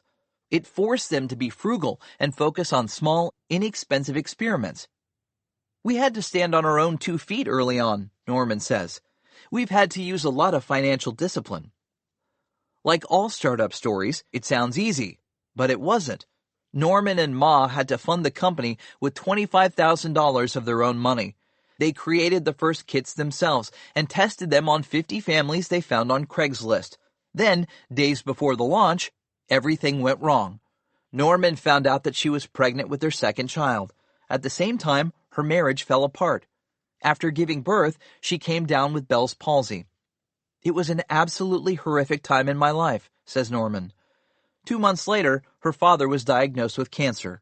She was told he had only 4 months to live. Her friends encouraged her to stop and look for a job with a steady income, but Norman refused. She believed in their business and didn't want to let it go. By this time, they'd raised a little angel money, but it was still tough going. Norman admitted that she wanted VC money, but not for the right reasons. "I have my Wharton degree and my McKinsey pedigree. Having venture capital would be another bragging right." But that right didn't come. Taking a gamble, they spent $30,000 on Facebook lookalike audience ads. This approach worked, and sales began to rise. Norman concedes that if they'd had VC money, they probably would have tried expensive TV and print ads. Without the cash, they were much more careful. There were no lavish launch parties, free lunches, or trendy Silicon Valley offices. "If you rely on venture capital, it's almost like being on drugs," Norman says. "You're waiting for your next fix to come." I've seen a lot of startups get hooked on VC funding. Once you start raising VC money, it's hard to stop. Your company and your mindset change. I recommend you pass on pitching VCs at the beginning. Fundraising is hard and time-consuming, especially when you have nothing but an idea. Your time is better spent in the trenches with your customers than in the cushy offices of venture capitalists. I realize that it takes money to get started. I'm not saying you shouldn't raise an angel round early on. That's what angels are for. But when it comes time for the big bucks, you need to have solid proof your business will fly. Otherwise, your idea will never get off the ground. 40. What's the right business? It's easy to tell you not to take money from VCs, friends, family, loan sharks, and credit card companies, but then How can you possibly start a new company? Businesses require money. I have two answers to that, and they are simple. Get a job and save up the money, or pick a business that doesn't require a large upfront investment. Seriously, not all businesses require big bucks to get started. The right business is often the one you can grow to profitability with nothing but your time and savings. I did this with my first bootstrap startup, and I see other entrepreneurs go down this path all the time and reap the rewards. If you have a dream project that needs millions to get out of the gate, you'd be wise to shelve that idea until you have a success or two under your belt. There are countless ideas waiting to be discovered, many of which require little or no upfront capital to launch. Microsoft, Dell, and Facebook all started in dorm rooms. They didn't need any funding at first. They just got friends to pitch in and help. In my opinion, the right idea is always the idea you can develop with the cash in your bank account. The further along you can get on your own dollar, the better off you'll be. I will tell you that there's nothing like validating an idea before you bring it to investors. Once you take someone's money, especially large sums of money, you are under pressure.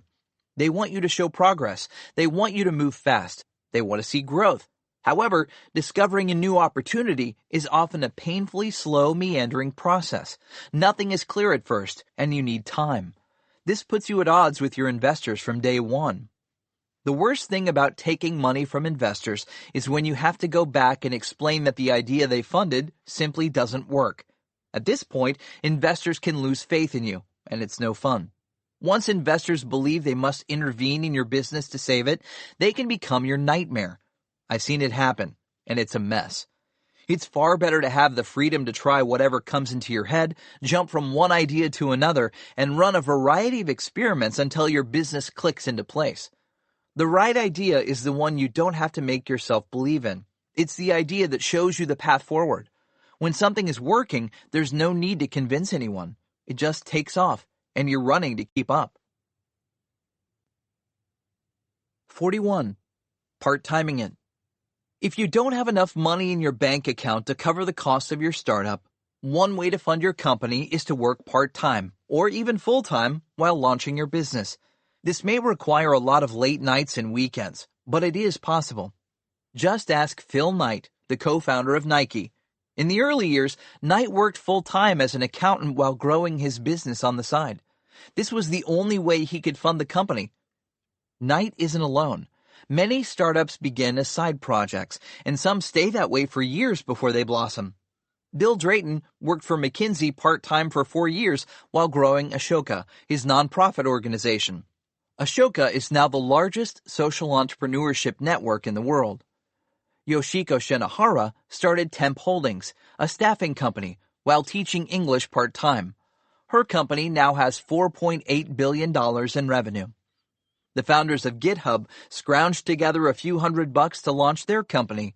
They spent the next 4 years working on their online version control platform before raising a single dollar of capital. The real cost was supporting ourselves as we grew the site and the business, says Chris Wanstrath, CEO and co-founder. PJ Hyatt and I did consulting to pay the bills, while Tom Preston Werner worked a full-time job. As their business grew, they gradually began to pay themselves a salary. Things got even better when they landed venture funding and were able to scale up. Then, Microsoft stepped in and acquired the startup for $7.5 billion. Not bad for what began as a part-time gig. Damon John didn't have it so easy. He had to wait tables from 10 a.m. to 10 p.m. at Red Lobster while launching his startup, Fubu, a fashion brand. I was working at Red Lobster for 5 years as a waiter as I was running this business, says John. It was 40 hours at Red Lobster and 6 hours at Fubu. Then it was 30 hours at Red Lobster and 20 hours at Fubu because money started to come in. After a lot of late nights, he grew Fubu into a $6 billion fashion brand and is now a celebrity judge on the TV series Shark Tank. If you can't handle working nights and weekends, you might consider talking to your boss and asking for some time off. Ryan Hoover negotiated a 6-month transition period with his employer, Playhaven, so he could keep getting a paycheck while launching his startup. After exploring several business ideas, he settled on Product Hunt, a platform for geeks who wanted to learn about new gadgets. After a couple of years, he sold the company to AngelList. Jack Dorsey took it one step further and actually partnered with his employer Odeo to pursue his idea, which turned out to be Twitter. The co-founder of Odeo, Evan Williams, wound up not only funding Twitter, but becoming the CEO. If you can't handle the stress of a full-time or part-time job, you can always take a sabbatical. That's what Mark Benioff did when he came up with the idea for Salesforce. He had been at Oracle for a decade and was feeling burned out, so he got approval to go on a 6-month leave of absence. During this break, he traveled the world and thought about how the software industry would change in the coming years. This sparked the idea for cloud computing and Salesforce. After he returned to work, he shared his concept with Larry Ellison, Oracle's CEO, who wound up investing $2 million. Whatever your path, there are probably more options than you imagine. Sometimes you just need to get creative or juggle more than one job at a time to get over the bootstrapping hump. 42. Courting the press. When doing a bootstrap, getting the attention of the press at launch can make all the difference. PR is how a lot of startups, especially consumer-focused ones, gain momentum. The problem is, hiring a PR firm isn't cheap. In Silicon Valley, the best public relations firms charge a hefty retainer, which most bootstrap startups can't afford. However, having a top-notch PR agency isn't a requirement if you know what you're doing. This is because most bloggers and journalists prefer to hear directly from the founder than a PR firm. You just need to know how to approach them and what to say. When reaching out to the media, start with the headline. The job of almost every journalist is to capture the attention of more readers. Reporters are always on the lookout for eye-catching stories. A well-crafted headline will grab their attention. When designing your headline, it pays to look at the kings of viral content and see what they're doing that works so well. BuzzFeed, Upworthy, and other viral news sites have perfected the art of creating clickbait. It's no accident their stories get a huge number of shares on social media. Analyze what they do and how they do it. Surprisingly, the headlines that journalists often like the most perform poorly when tested on readers. Intuition is outdated. It's the old-fashioned way of judging a headline. Data analytics is what the pros use now. Upworthy, for instance, A/B tests all of its headlines. It's more science than art. The process goes something like this. 1. Crank out 25 possible headlines for every article. 2. Select the top 4 candidates. 3. Post them to Twitter or other social networks and measure the clicks. 4. Pick the top performer, regardless of whether it's your favorite. As for the types of headlines that work, here's what Upworthy recommends. 1. Be descriptive and clear. 2. Write in a conversational tone. 3. Fear is your friend.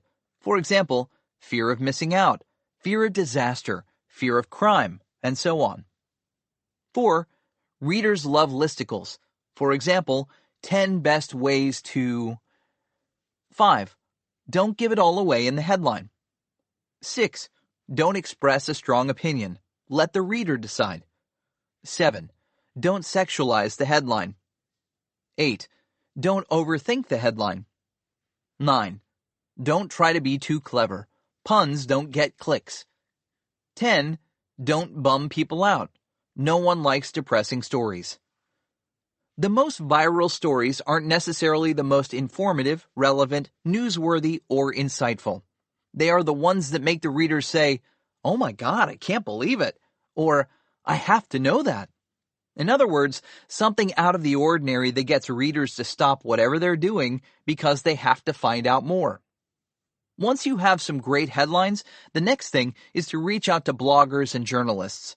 Keep in mind that the respectable ones are overwhelmed with inquiries. They get bombarded day and night by people pitching their stories. Contacting them cold usually doesn't work. You'll have more of a chance with warm introductions, but even these often fall flat. It's better to meet journalists in person at events and conferences. At least then, you can strike up a conversation, and if you have something interesting to say or can find out what they're looking for, that's a good first step. Whether you contact a journalist online or offline, the key to getting a positive response is being prepared in advance with what you want to say and how to say it. Here are a few basic tips. First, put yourself in the journalist's shoes. What publications are they writing for? What types of stories do their readers expect? Why would your story matter to them? You will need to pitch different stories for different publications. If you're targeting Wired magazine, the type of story it accepts will be different from what you'd send to the Wall Street Journal or your local newspaper. Never just spam everyone with the same story. You need to take the time to figure out what each journalist wants to hear and tailor your pitch accordingly. Once you learn the ropes, courting the press isn't that hard. You just have to put in the time and effort to understand their psychology and how they operate. Most journalists are underpaid and overworked. You can often start by simply feeding them useful data. Do you have access to information that can help them with their job? Can you come up with facts they might be able to use in their next article? If you help them, they will want to help you. It's not uncommon for journalists to have a short list of people they call whenever they need quotes and data. You want to be on this list.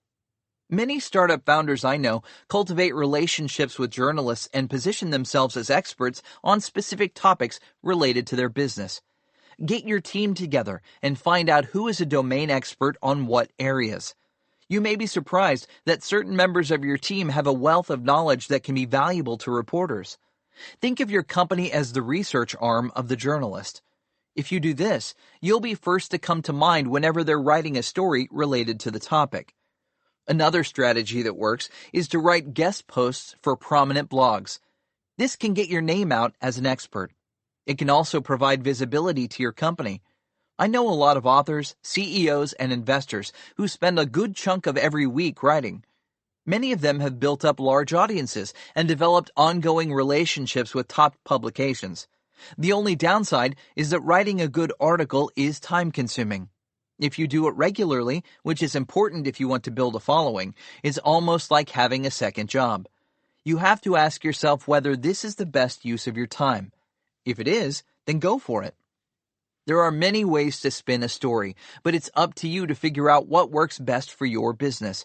If you take the time, you can do this, and it will pay off. I like to say that a great story is worth 1,000 ads. Figuring out for yourself what goes viral and how to execute it is a smart investment for a startup without much of a budget, and it will do more to attract journalists than most six-figure marketing executives and costly PR firms. 43. The Rules of Guerrilla Marketing. Guerrilla marketing is all about being resourceful. It's about building your brand and acquiring customers through alternative means. There are as many types of guerrilla marketing as there are creative ideas. The only rule is you have to be different. You have to stand out. What you lack in money, you have to make up for in originality. That's the one way to get people to pay attention. Here are 15 examples of guerrilla tactics to get your creative juices flowing. 1. Let's start with Casper's clever marketing ploy. They wanted consumers to think of them as more than a mattress company, so they launched a chatbot, a software application for online text conversations called Insomnibot 3000. This bot was especially designed for insomniacs. Whenever customers had trouble sleeping, they could strike up a conversation with Casper's AI, and it just might help them to relax. 2. How do you stand out at a crowded conference like South by Southwest did? Right in front of the convention hall, Foursquare hosted a game of Foursquare, like kids play in schoolyards. It only cost Foursquare some chalk and 2 rubber balls, and they increased average check-ins from 250,000 to 350,000. 3. Would you give your saliva to a flight comparison platform? What if they offered to find out your ancestry for free by analyzing your DNA? And what if you could win a free trip to your country of origin? Momondo, a Denmark-based travel platform, partnered with Ancestry DNA to run this contest, and it turned out to be a hit with people all over the world. 4. How do you sell a blender? This low-tech category was as stale as month-old bread until George White, the marketing manager at Blendtec, came up with a brilliant idea. Why not shoot a YouTube series called Will It Blend? The concept was to stick crazy things like a rake handle, can of Coke, Big Mac meal, or iPhone into a blender and see what would happen. Like all things YouTube, it found its audience. With millions of views, It's now a marketing legend. 5. How do you know if your coffee beans are as fresh as they can be? Maybe they've been sitting on the shelf for days or weeks. Well, Café Pele guarantees freshness by wrapping their beans in the daily newspaper. You can't beat that marketing message, and it garnered its fair share of press. What did it cost? Only the price of some newspapers. 6. What if you're just another ad agency? How do you stand out from the crowd? McCann Japan, formerly McCann Erickson, decided to build an ingenious robot called AI CD Beta to work alongside its employees in developing new projects. AI CD Beta provides its own creative input on print ads, television commercials, and online marketing. Our hope is for our AI creative director to work on many projects, gain experience, and grow into a world-class creative director that will leave a mark in the advertising industry, says Shun Matsusaka, founder of McCann Millennials. 7. How do you know if you're coming down with the flu? One way is to walk past a billboard, but not just any billboard. Meet the TheraFlu thermoscanner advertisement, which measures the temperature of passers-by and alerts them if they're sick. Now that's a viral billboard. 8. What's another way to get people to pay attention to your billboard, especially exhausted people? How about you make the billboard double as an advertisement for a rest stop where tired drivers can take a nap? That's what Sodimac Home Center did in Peru, where 1 in every 3 road accidents on the Pan American Highway is due to fatigue. Each resting spot has a single-car garage decorated to resemble the interior of a bedroom. There's free Wi-Fi, eye masks, and hot drinks. Now it's safe to fall asleep behind the wheel. 9. If you're flying instead of driving, how about taking a rest in Iceland? Have you ever been to this marvelous country? I've flown past dozens of times, but never stopped. Iceland Air wants to change that by offering its passengers a layover of up to 7 nights at no extra cost. Iceland Air will even provide a layover buddy who will give you a free tour of the country. 10. Who likes to get a free parking ticket? Fixed is an app that fights unfair parking tickets. To promote its launch in San Francisco, the startup hired a group of volunteers called Ticket Heroes who searched the streets for cars with tickets on their windshields.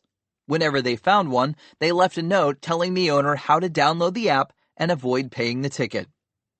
11. For the movie King Kong 3D, the marketing team left monster-sized gorilla footprints on the beach, as well as a crushed lifeguard vehicle. The next morning, unknowing people began snapping photos and sharing the experience on social media, which drew in even more people and more photos. 12. Goldtoe launched a new underwear line by making a pair of briefs big enough to fit on one of New York City's best-known landmarks, the Wall Street Bull. The photograph of the bull in undies went viral. 13. To show how much he believed in LifeLock, an identity theft prevention service, the CEO ran an audacious series of TV commercials in which he announced his actual social security number and dared identity thieves to go at him. The marketing campaign worked incredibly well. He received a huge amount of free publicity. However, he wound up the victim of identity theft and so paid for it in another way. 14. Grasshopper, a startup that provides virtual phone solutions, sent chocolate-covered grasshoppers to 5,000 business leaders, journalists, and bloggers. They included a link to a video that encouraged everyone to take unconventional risks. 15. The Ice Bucket Challenge raised a huge amount of money for preventing ALS, also known as Lou Gehrig's disease. The concept was simple.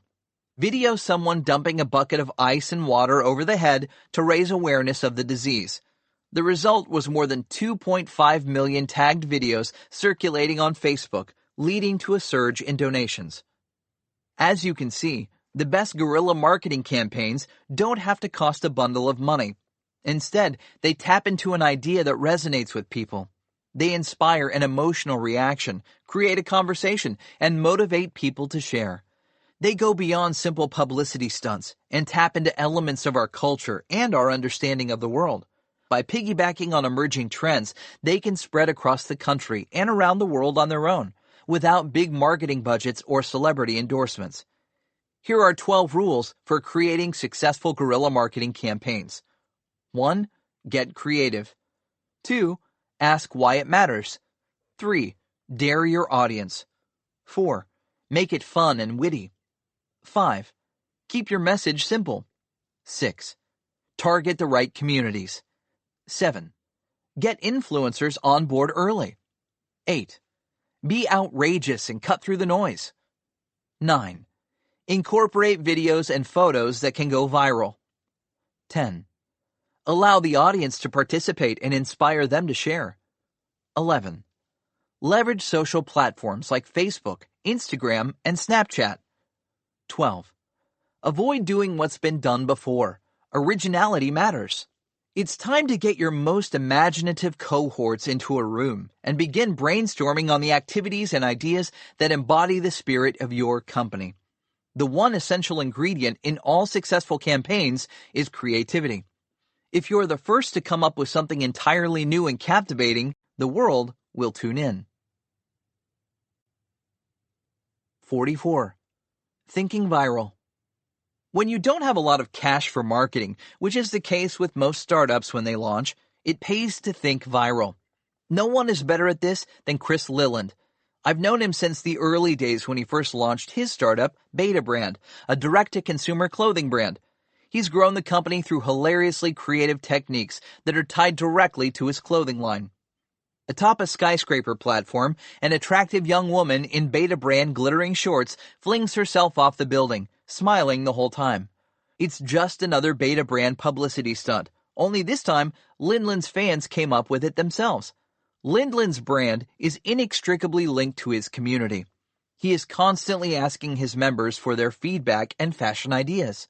He features them as models in Beta Brand's photo shoots and videos, and he is always organizing social events where they can participate.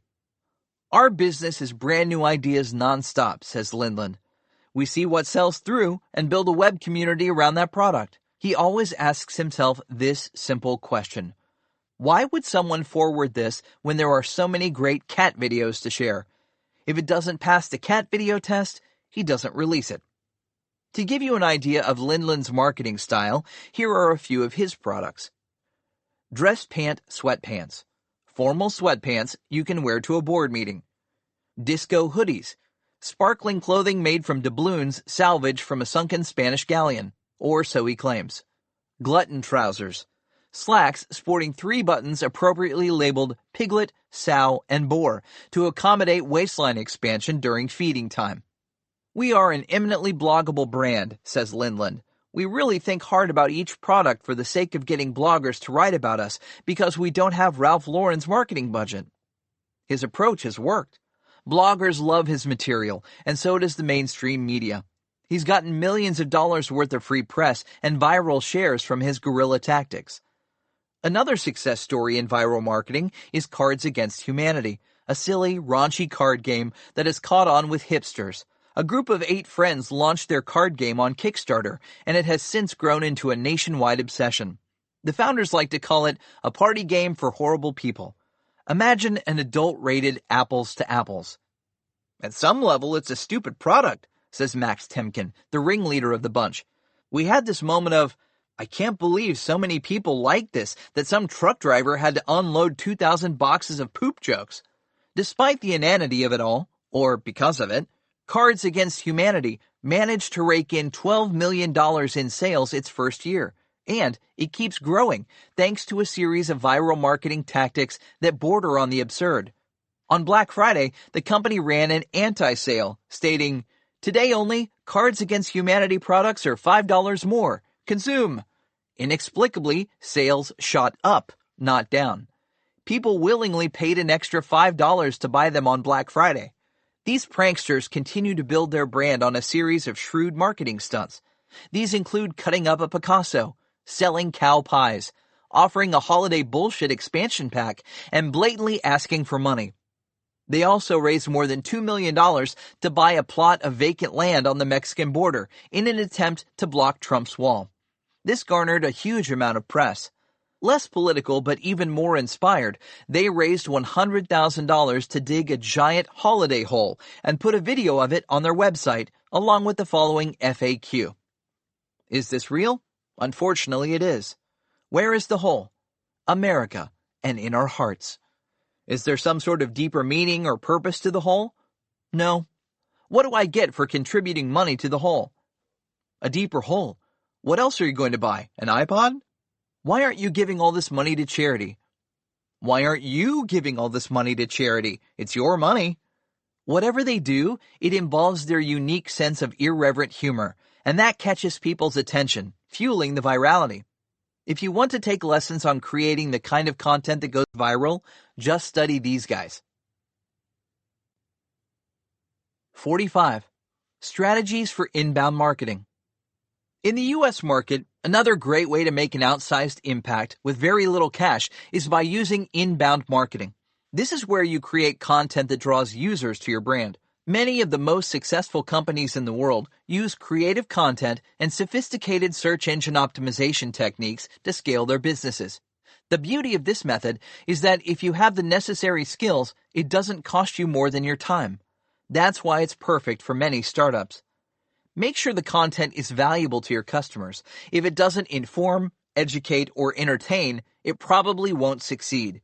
People seek out content for specific reasons, and you need to know exactly what your target customers are looking for and why they need it. The more personalized and targeted the content, the more effective it will be. A good example is Bentley University, which wanted to recruit students for its MBA program. It created an informative article titled 12 MBA Interview Questions You'll Be Asked. This article ranked number 1 on Google for the keyword phrase MBA interview questions and has been getting thousands of visits per month ever since. When launching an inbound marketing campaign, a good strategy is to focus on content that's performed exceptionally well in your industry. The more specific and targeted the content, the better. You need to identify what's missing in that content category and make something that fills this gap. This doesn't require a stroke of genius or a lot of money. It just requires you to figure out what's already out there and come up with your own variation that adds value. The goal here is utility over novelty. Start by asking yourself these 4 questions. 1. What are people in your industry clicking on? 2. What information do they need that they aren't getting? 3. How can you deliver it to them in a more effective way? 4. What can you offer that no one else is providing? Take special note of the content your competitors are putting out there and understand how it's performing. For example, let's say that you're launching a fitness app. You can go to a site like BuzzSumo and enter basic keywords such as weight loss, burn fat, dieting, and healthy habits. BuzzSumo will then show you exactly which articles with those keywords are getting the most traffic. Make a list of everything you find, particularly compelling and relevant to your customers. Next, examine the titles of each article and write down the keywords that come up. Then, go to Google and mash those words up in various searches. Continue to add promising results to your list. Last, enter competitors' URLs and see what content they've developed that ranks highly. Add these to your list. By now, you should have a robust set of articles that rank highly with your target customers. Your goal is to create your own content that is similar but much better. How do you do this? Take the time to research competitors' content. You can learn exactly what works and what doesn't from their trials and errors. Research what influencers are talking about and use this as the basis for your content.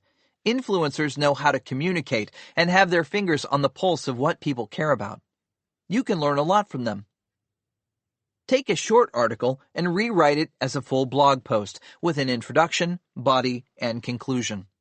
Look for unanswered questions your readers may have and answer them. What do your readers need to know? What might they be looking for that isn't easy to find? Is there anything missing from your competitors' articles that you can add? Fill your article with useful information. The fact is that people love to share helpful stuff. It works far better than clickbait. Add as much practical information as possible. Combine information from 3 or more different articles into one. Just putting everything in one place makes it so much easier to share. No one wants to share 3 articles. They'd rather share one complete article. Keep it simple. Don't expound upon things. People want to get to the meat quickly. If they don't, they will move on. Being clear, concise, and well organized are key to increasing virality, the potential to go viral. Structure it as a list. Lists are easy to scan and digest in paragraphs, just like I'm doing now. Nothing beats using photos, videos, charts, and infographics to create an engaging visual experience that stands out from the clutter. People are visual, and by visualizing something complex, you can add a lot of value, turning a good article into a great one. Make the experience fun. Fill your site with personality. Develop a mascot that captures the attention of visitors. Endow your site with a personality that reflects your brand, values, and spirit. You'd be surprised at how much this matters. Make content that has nothing to do with your brand, but everything to do with what your customers value. Don't try to sell your customers on your brand. Have them love you because you care about what they care about. Come up with an original title that's both descriptive and compelling. You want something users haven't seen before and can't resist clicking on. Link to other key sites with additional information. Encourage people to share it. Just reminding them can boost the virality significantly. Once you've done all that, it's time to promote your content. Remember, there are millions of blog posts published every day, so you can't expect people to magically find your content. You need to actively push it out there. Here are some strategies. 1. Start building your email list from day one. It helps to give users something in return for signing up, like a valuable online course, white paper, ebook, audiobook, video, or discount coupon. 2. Create buyer personas. These are detailed descriptions of typical customers. Once you have clearly defined buyer personas, you'll waste less time focusing on leads that will never convert. 3. Get out of the office and participate in events that target your customers. You should be everywhere your customers are, and you should let them know that you have content created just for them. 4. Identify where your customers are hanging out. If they are on a particular community, social network, app, or website, you need to be there. These include Reddit, Quora, Facebook, Twitter, Instagram, Snapchat, LinkedIn, WeChat, and so on. Always obey the unspoken rules of the particular medium. You don't want to alienate your audience. You need to introduce your content in a manner that they feel is helpful, not intrusive or exploitative. 5. Analyze your data. If you're going to make inbound marketing work, you need to know exactly what customers are doing with the content, how they are sharing it, and what's the return on investment. Inbound marketing platforms like HubSpot provide tools that enable you to gain insights on your visitors, convert them into paying customers, and tie them into your community. 6. Search engine optimization is at the heart of inbound marketing. It helps to have multiple pages focused on a single keyword or long-tail phrase, a key phrase that is more specific and usually longer. Your goal should be to capture as many top slots as possible on each of the most important keywords to your business. 7. Create a quiz to engage visitors. According to BuzzFeed, the majority of its users finish a quiz after starting one. This high completion rate, combined with the ability to find out more about your visitors and what they want, makes quizzes a smart tool. 8. Ask everyone, including employees, friends, influencers, strategic partners, vendors, suppliers, and investors to share your content on their social media channels. Also, encourage them to write reviews, submit articles for your site, and participate in your events. 9. Use dynamic forms to gather more information every time someone comes to your site or app. Most people will visit a site 7 to 13 times before becoming a sales qualified lead, so it pays to gather additional information with each visit without asking the same question twice. 10. Real-time communication helps reduce the bounce rate. Try incorporating live chat, chatbots, or webinars into your site. Let users participate and provide feedback.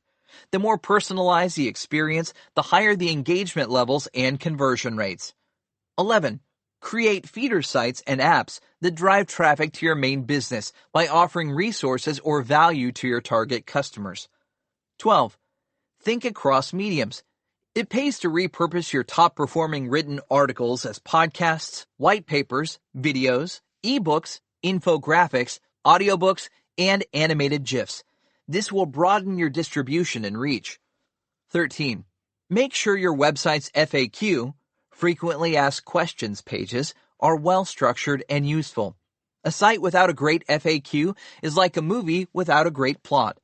people will walk away frustrated. The FAQ is there to answer all your customers' most pressing questions. It's often the most sought-after content on a site. 14. If you have a marketing budget and high conversion rate, another option is to buy ads on search engines, apps, websites, and social networks, and then drive the traffic to your content. This gets expensive fast, so it doesn't work for most content. 15. Last, you may want to explore developing an app for voice commerce platforms like Amazon Alexa, Google Assistant, Microsoft Cortana, and Apple Siri. They are evolving fast, and you could gain a competitive advantage by being the first to exploit them in your market. 46. Aligning brands with values. We all know that the right name makes a huge difference in building a brand, especially for startups short on cash. But there's more to branding than a name. In today's world, it's about expressing the right values. Soma, a water filter company, has gone out of its way to court younger consumers. Its tagline is to hydrate the world. They aren't just selling customers a filter. They are on a mission to save humanity, one cup at a time. We believe clean drinking water is a basic human right, says the Soma website. That's why we're a proud sponsor of charitywater.org and partner with them in their mission to bring safe drinking water to over 663 million people without access to it. This type of talk appeals to Gen X and Y consumers who want to see their dollars and values aligned. Books is an online florist. This is nothing new, except for the fact that Books takes flowers to a whole new level. They were founded with the bold intention of bringing romance and delight back to what was once a noble exchange. They even offer a happiness guarantee. If you don't feel happy, you get your money back. To top it off, all their suppliers practice sustainable, eco-friendly farming. We cut only what we sell, says the website, so we don't waste 1 out of every 3 stems like others. Again, it's about social values above price, selection, and quality. Ritual, a multivitamin startup, takes it one step further. Unlike the thousands of other vitamin providers, Ritual has made a mission out of transparency, right down to its clear pills and the snazzy slogan, "The future of vitamins is clear." They go on to say, Ritual is a new kind of health brand. We believe in simplicity, traceability, and ingredients that work best in the body. You deserve to know exactly what you're getting and where it's coming from. To make it even more personal, they exclusively target women with the bold statement, created for and by women who wouldn't settle for less than the truth. Are they just another vitamin company? Or are they a brand that embodies the values of women? The list wouldn't be complete without Beaker, which sells water bottles. Only these aren't ordinary bottles. They are fashion statements. The company's mission is to prove that beauty will change the world, with water bottles so beautiful that drinking from them becomes a joy.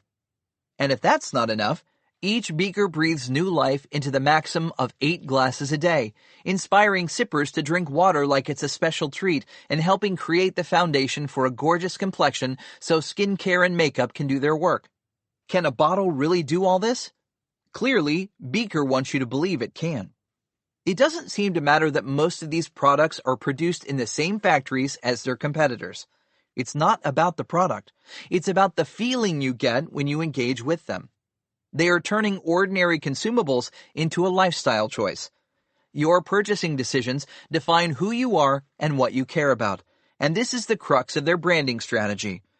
This used to apply only to big purchases like cars, but now it's creeping into everything from toothbrushes to toilet paper. So, if you're going to compete in the age of experiential commerce, you need to take your game up a notch and speak to the heart, not the head. 47. Investing in images. They say a picture is worth 1,000 words, but a video is worth 1,000 pictures. One of the cheapest ways to capture the imagination of customers, investors, and the press is with video. No other medium can match video for its ability to communicate new ideas and activate emotions. It's also incredibly viral. Dollar Shave Club, the men's grooming startup, is the poster child for video done right. A single video literally made the billion-dollar brand. Michael Dubin spent just $4,500 on his first video and put it out on YouTube. In the video, he asks the question, "Are the blades any good?" and answers, "No, our blades are fucking great." The video instantly caught on because it was different, raw, and witty. With more than 26 million views, it launched the company and cemented the brand in the minds of millennials. Dollar Shave Club isn't the only one to crack the code for viral videos. Studio M produced a video for WestJet Airlines that sent its brand soaring. When boarding a flight, they asked passengers what they liked for Christmas. When the plane arrived at its destination and everyone went to claim their baggage, out of the carousel appeared a stream of presents wrapped in colorful Christmas paper. The passengers were amazed to receive the exact gifts they'd wished for only hours earlier. This simple video has more than 40 million views on YouTube, and it's made a lasting impression. Whether you decide to create a viral video or a simple explainer video, it pays to get professionals to produce it. You need someone who has at least taken a videography course. If your video appears amateurish, it will impact your brand. Most investors I know today look at the video before the investor deck or any other material the entrepreneur sends. So if your video is rubbish, they'll probably pass on your startup. Consumers are the same way. If they go to your website and the video looks schlocky, don't expect them to buy your products. If you look at Indiegogo and Kickstarter, you can see a direct correlation between the amounts raised and the quality of the videos. Investing in video production isn't an option anymore. It's a ticket to play. 48. Why stories matter. Whether you're producing a product video, talking to investors, or chatting up a journalist, telling stories matters. But you can't just tell any story. You have to understand on an intimate level what your audience wants and expects from your brand. If you don't have any idea, you can't communicate effectively. Here is how Chris Drama Pfaff became a master storyteller. He had no MBA, not even a college education. He didn't seem like a likely candidate for an entrepreneur. He was just a skateboarder. Until he had an accident. Pfaff fell off his skateboard and fractured his skull. He had a brain hemorrhage and was in a coma for 4 days. There was no long-term damage, but it made him rethink his priorities. "I don't think this is what I should do," Pfaff told himself. So he decided to move to Los Angeles, get a studio apartment, and work in a skate shop. But as life would have it, things turned out differently. His second cousin had landed a gig filming a pilot for MTV that was all about skateboarding. Pfaff became his assistant and would go around with him negotiating deals with DC Shoes and Monster energy drinks. This is when he got the idea for putting together his own business and clothing brand. Pfaff named his startup Young and Reckless, and he set out to design shirts that would appeal to guys just like him, skateboard rats from Middle America. He had a buddy who knew graphic design, and he had him sketch up the original logo. Then he leveraged his cousin's show on MTV to get partners and retailers on board. He had a friend of a friend manufacture the shirts on a 50-50 revenue split, then went to the retailer PacSun and said, "This is going to be the next biggest clothing line in the world. You guys can have it exclusively for the next 6 months, but you have to take it for all your stores." They said okay, and Pfaff was in business. When PacSun paid him for the shirts, he took the money and plowed it right back into the business. He paid $50,000 to a rapper he knew, Meek Mill, and had a photo shoot with him doing wheelies on a dirt bike. He had no way of knowing if this promotion would pay off or not, but he had to take the chance. "Part of me felt like I was the ultimate businessman," says Pfaff, "because I was writing checks now. But at the same time, I thought I could crumble and nobody would care." His friends came up with the idea that if the brand is young and reckless, then Pfaff had to actually be young and reckless. So they convinced him to film himself jumping out of a 6-story window. They put a stuntman's airbag on the ground next to an abandoned warehouse, and Pfaff proceeded to launch himself from the window. This did the trick. His customers went wild, and sales at PacSun boomed. He knew his audience, and he knew what they wanted. Young and Reckless was more than a brand. It was a lifestyle. Pfaff began telling stories about his heroes. One of them was Darius Glover, a kid with a passion for racing dirt bikes. He'd gotten in an accident and was paralyzed from the waist down. However, instead of giving up, Glover figured out how to strap himself onto a dirt bike and continue racing. Most racetracks didn't want to accept him, because if he fell, he couldn't get back up. But he fought the system. not only overcoming his paralysis, but the rules that were stacked against him. This video spoke directly to his audience, and when CNN featured it on the news, Young and Reckless was off to the races. Sales soared. Pfaff wound up amassing 3.5 million followers on Facebook, Instagram, and YouTube. But these weren't just passive viewers. The stories Pfaff told resonated with them, and they responded by buying the products. Pfaff did make some mistakes and learned from them. He wound up paying a celebrity $150,000 to wear his clothes, but this turned out to be a big waste of money. There was no story to tell, said Pfaff. There was nothing reckless to tell. The campaign wasn't just a loss, it hurt the brand long term. Pfaff screwed up again when Tilly's asked for baseball jerseys, because baseball jerseys were huge.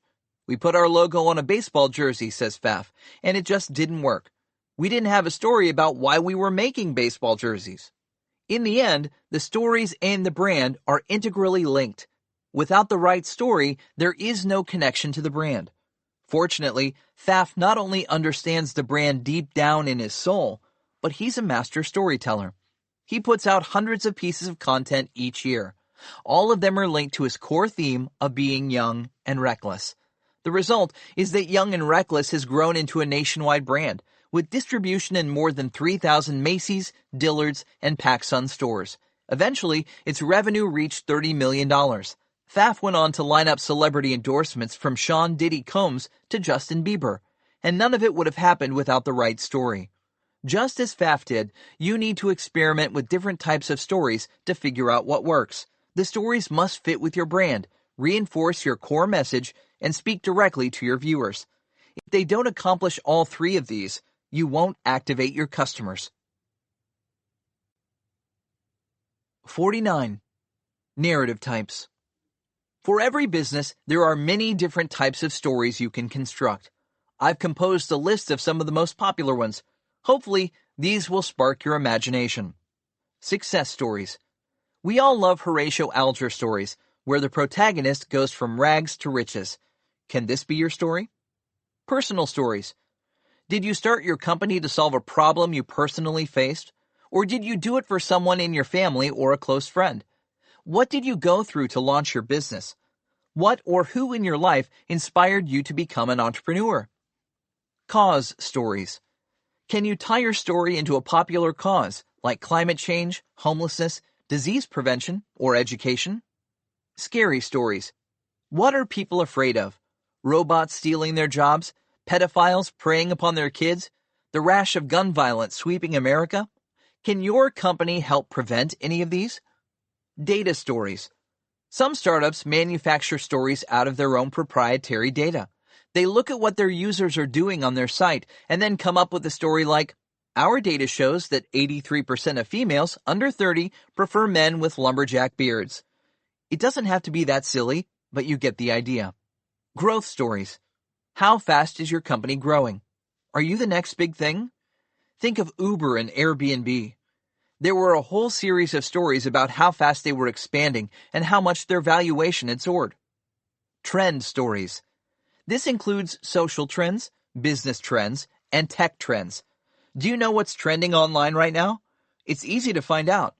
There are hashtags on Twitter and keywords on Google. In a matter of minutes, you can see the current trends globally. Find out if any of these apply to your business, and if they do, incorporate them into your story. Future stories. What's coming next? How are you shaping the future? We're all curious about where the world is headed, especially when it affects our lives and jobs. Underdog stories. It's the old David versus Goliath story. People gravitate towards tales of the little guy defeating the big bad ogre. Disaster stories. Have you suffered a disaster? How did you deal with it? Did a hurricane flood your store? Did a fire destroy 10 years of research? Did your dog eat your $100,000 prototype? How did you bounce back after this setback? Wacky stories. Things that are just plain bizarre can make good stories, like the kid who ate 200 toothpicks for breakfast, or the man who married his stuffed cat. Dirty stories. Yes, we all know that sex, drugs, and practically any type of vice sells. I'm not saying you should resort to this, but it is clickbait. You aren't restricted to the stories mentioned earlier. The point is to be creative. Don't limit yourself. Experiment with different types of storytelling and see what takes off. The key is finding the best fit for you and your brand. The story must not only attract eyeballs, but reinforce your key messaging, express your values, and drive awareness of what you have to offer. 50. How to growth hack. No section on bootstrapping a business would be complete without a chapter on growth hacking. It is the process of rapid experimentation across your marketing funnel, product development, sales segments, and other areas with the goal of growing the business. Sean Ellis coined the term in 2010, and it literally means hacking your way to growth. The difference between growth hacking and traditional marketing is that it's much more inventive and creative. There are no rules. You have to figure things out that nobody else has. The growth hacking funnel looks like this. 1. Acquisition. Optimize your online customer acquisition. 2. Activation. Engage your customers coming to your site. 3. Revenue. Increase first-time and repeat sales. 4. Referral. Get customers to share your products. 5. Retention. Create loyalty and increase frequency and length of visits. To achieve these goals, growth hackers use a combination of creative marketing, software engineering, automation, testing, and data analytics. Let me give you some practical examples to nail down the concept. 1. Acquisition. Airbnb literally hacked Craigslist, a popular classified site, to drive traffic to its fledgling marketplace. It accomplished this by building a bot to scrape Craigslist and then spam the users with the goal of getting them to post on both sites. The key was getting a link from the Craigslist posting to Airbnb, thereby driving traffic to Airbnb. This strategy, although not exactly ethical, worked to generate the critical mass of users Airbnb needed to get off the ground. 2. Activation. Twitter employed data analytics to determine that new users who began with an empty feed were less likely to engage, while those who followed 5 or more people from the start were far more likely to return to the site. This knowledge led them to prompt new users to follow popular Twitter accounts, thereby filling their feed with interesting content. 3. Revenue. Ticketmaster, the largest site for selling tickets to concerts, found that by adding a simple countdown timer when users were at the point of buying a ticket dramatically increased sales. This timer made it seem like users were going to miss out if they didn't purchase immediately. 4. Referral. Dropbox, the cloud file hosting service, discovered that it could increase virality by offering additional free cloud storage to users who succeeded in getting friends to sign up. 5. Retention. YouTube learned through experimentation that adding continuous play to its videos increased customer loyalty and time on site. As you can see, growth hacking involves carefully analyzing what users are doing with the product and then trying different creative hacks to increase the desired metrics. After each experiment, you tweak and re-engineer things until the optimal results are achieved. The advantage for startups is that growth hacking can be inexpensive, especially when it's focused on simple changes to the funnel. For this reason, growth hacking has become a powerful tool for startups to gain traction early on when marketing budgets are tight. 51. Can bootstrappers compete? It's nice to talk about saving money, but can bootstrapped companies compete in today's winner-take-all world where the supercharged startups dominate the headlines? Can they challenge venture-backed companies with billions in their war chests? What about standing up to the Amazons, Googles, and Facebooks of the world? Is it truly possible to build a big business by bootstrapping it? Absolutely. Not only can you compete, you may do better than your well-funded cousins. Let me give you some examples of bootstrap success stories. If this doesn't convince you that all the pain is worth the gain, nothing will. MailChimp. Back in 2000, Ben Chestnut, the CEO, was running a small design consulting firm, and his clients kept asking him to create newsletters. This was fine, except for the fact that he hated designing them. It was so boring. His solution was to build a tool that would streamline the process, which he named MailChimp. Today, his startup has close to $500 million in revenue and more than 500 employees. The best part is that he did it all without a dime in venture funding. Shopify. The founders of Shopify were looking for a shopping cart solution when setting up an e-commerce site for snowboarders. Unable to find anything suitable, they decided to build it themselves. It turned out that lots of other startups needed the same solution, and it became their main business. The founders ran the business for 6 years without any venture funding. Today, they're a public company with a market of around $16 billion. Braintree Payments. Exchanging money online without getting fleeced by fraudsters is what lots of businesses want. The founders of Braintree built a solution that helps companies accept and process payments. They survived on the proceeds for 4 years before raising venture capital. PayPal wound up acquiring them for $800 million. SurveyMonkey. This scrappy startup took 11 years to raise venture capital. It's now the world's #1 online survey software with more than 16 million questions answered daily and $100 million in revenue. I work 7 days a week, probably 14 or 18-hour days, and never took a day off, says Dave Goldberg, the CEO. That's just what I had to do. Shutterstock. As a serial entrepreneur, John Oringer had a problem. When creating marketing literature and websites for his companies, he couldn't find enough high-quality art and photographs at a reasonable price. With little other choice, he took his digital camera and began creating his own photos. Amassing 30,000 photos from his personal library, he built Shutterstock, one of the largest online stock photo sites in the world. Without ever raising venture capital, he took the company public. It's now worth close to $2 billion. Cool Mini or Not. You don't have to be a billionaire to be cool. The founders of Cool Mini or Not found this out. They began life as a website where geeks showed off their ability to paint Dungeons and Dragons figurines. How nerdy is that? Eventually, they expanded into producing their own board games.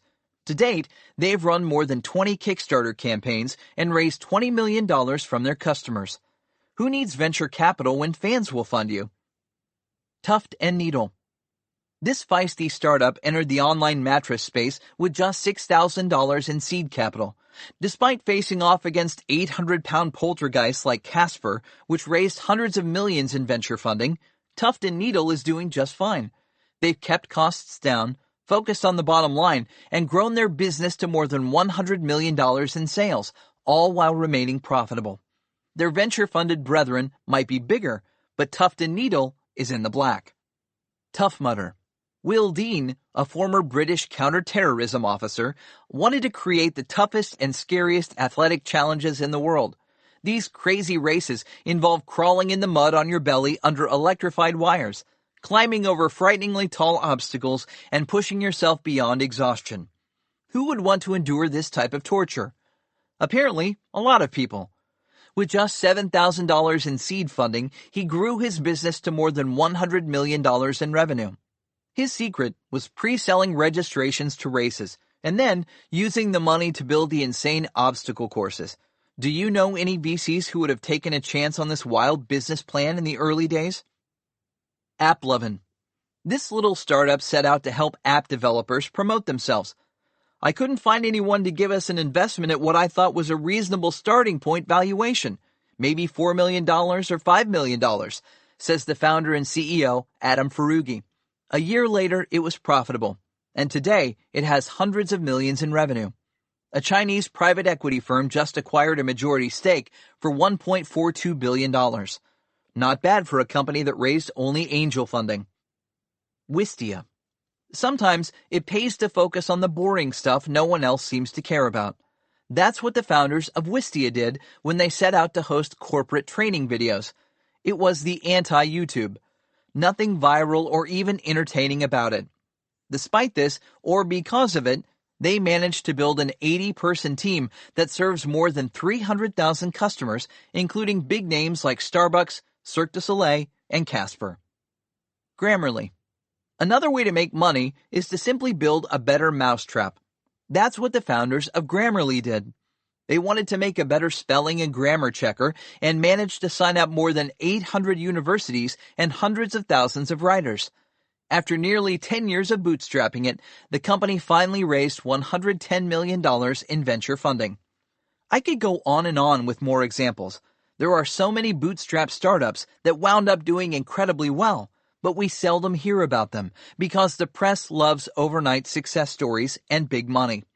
As you can see, self-funding can move much more slowly, but it can be just as rewarding in the end.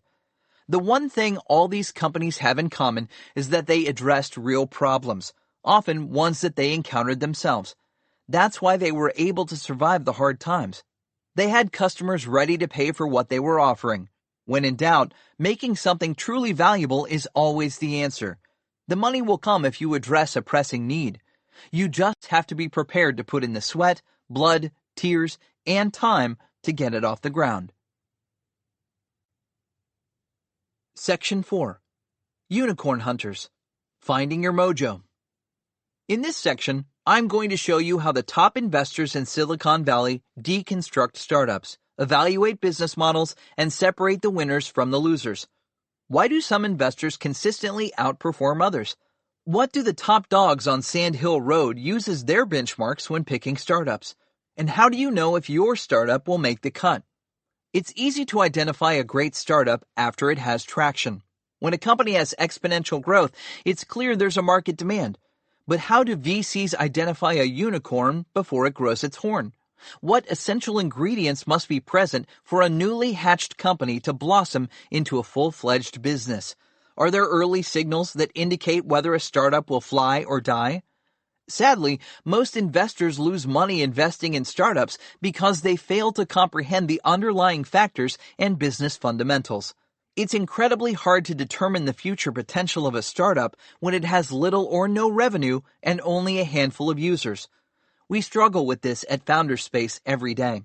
We receive thousands of business plans and listen to hundreds of pitches a year. Out of all the startups, how do we select the ones with the highest probability of success? I'll share with you what I've learned working with incredibly smart investors. I'll explain which qualities matter most in the management team, how to tell if a business model scales, and when to spot a company that is truly ready for funding. By the time you're done, I hope you'll understand how investors analyze complex situations, the criteria they use to screen deals, and why some startups are worth exponentially more than others. 52. Investing in teams. Smart investors always start with the team. In Silicon Valley, VCs like to say they bet on teams, not the idea or even the business. Why is this? Aren't the idea and business more important than the team? The answer is no. You can have the best idea in the world, but if you have a crappy team, you will fail to execute on it, and the business will be worth nothing. It's important to remember that startups aren't mature companies. They are works in progress. If a startup has a winning team, even if it starts with the wrong idea and a broken business model, the team will eventually figure it out, change directions, and keep iterating until they find a way forward. So, what makes a winning team? How do you know if you have one? The first thing to look at is the leader. The CEO is the most important person on the team. A weak chief executive means a dysfunctional team. A company without capable leadership will go nowhere fast. The person in charge is too important. But how can an investor tell if a CEO is up to the task? What qualities define a leader? One of the most popular filters that investors rely on is the university that the startup CEO attended. This is because many startup founders pitching to VCs are young and inexperienced. Their resumes are often less than one page. What work and life experience does a college student have? A job at a dorm cafeteria? An internship or two? The one thing that tends to stand out is the university itself, and this is why investors latch onto it. They believe that if the CEO went to Harvard, MIT, Stanford, or some other prestigious school, this entrepreneur must be CEO material. While this may be valid in some cases, it's not universally true. Getting into a top university is more about test scores, grades, and extracurricular activities than any innate ability to lead or run a company. Just because the founder is Harvard material does not mean he can inspire, motivate, and lead an organization. I personally know many graduates of respected schools who should not be entrepreneurs. They are better suited to a career in academia, research, government, or some other profession.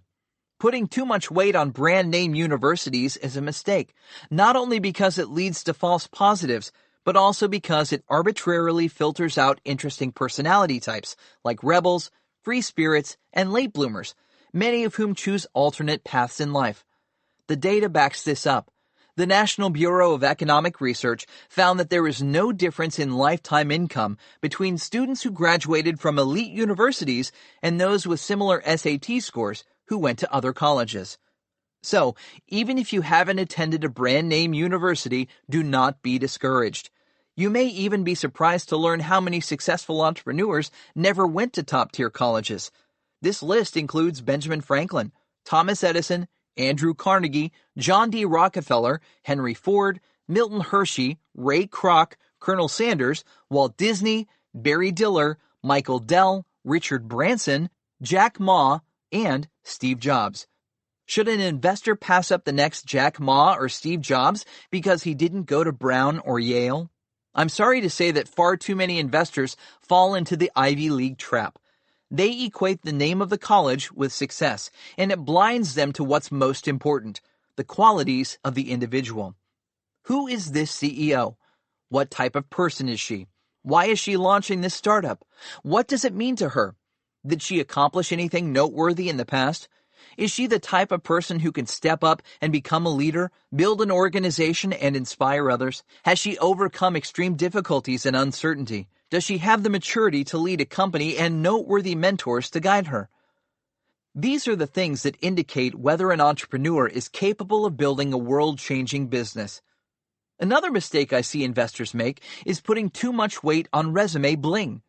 They tend to choose entrepreneurs who come out of high-flying tech companies like Google, Apple, Tencent, and Microsoft. It's great that the CEO worked for a world-class company, but that doesn't mean this person is going to make a brilliant startup founder. Google has more than 60,000 employees, and Microsoft has 125,000. Not all of them were born to run a company. Some are much better suited to working at Google or Microsoft. On the same token, titles also don't matter as much as people think. Being a vice president is nice, but I know a lot of vice presidents who are great executives but not born risk takers. There are even some executives who do nothing but play corporate politics on the job. I'd rather choose a junior project manager who championed a new idea and brought it to market than a vice president who did little more than greenlight the project. Smart investors look beyond the resume and dig into the type of decisions and responsibilities the individual had at previous jobs. When vetting startups, my technique for evaluating the founders is to probe deeply and ask a lot of questions. I want to find out if the entrepreneur ever came up with any original ideas. If so, how did he get his coworkers and management to buy in? What roadblocks did he encounter along the way, and how did he get around them? Were there decisions he made in the past that led to failures? And what did he learn from these setbacks? Questions like these allow me to see if this CEO can handle difficult situations, persevere through hardships, and use creativity to solve seemingly intractable problems. The other thing I look at is the founding team. Who did this CEO bring on board to launch the startup? If the entire team is made up of equally incredible people, I know there's something special going on. I like to ask the CEO how he came to know his co-founders. Did he take whomever was available, or did he seek out the best possible people? Could his employees easily have gotten six-figure jobs, but instead chose to work for nothing but equity?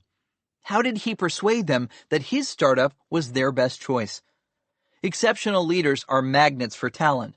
People want to work for them and are willing to take huge, even irrational risks to do so.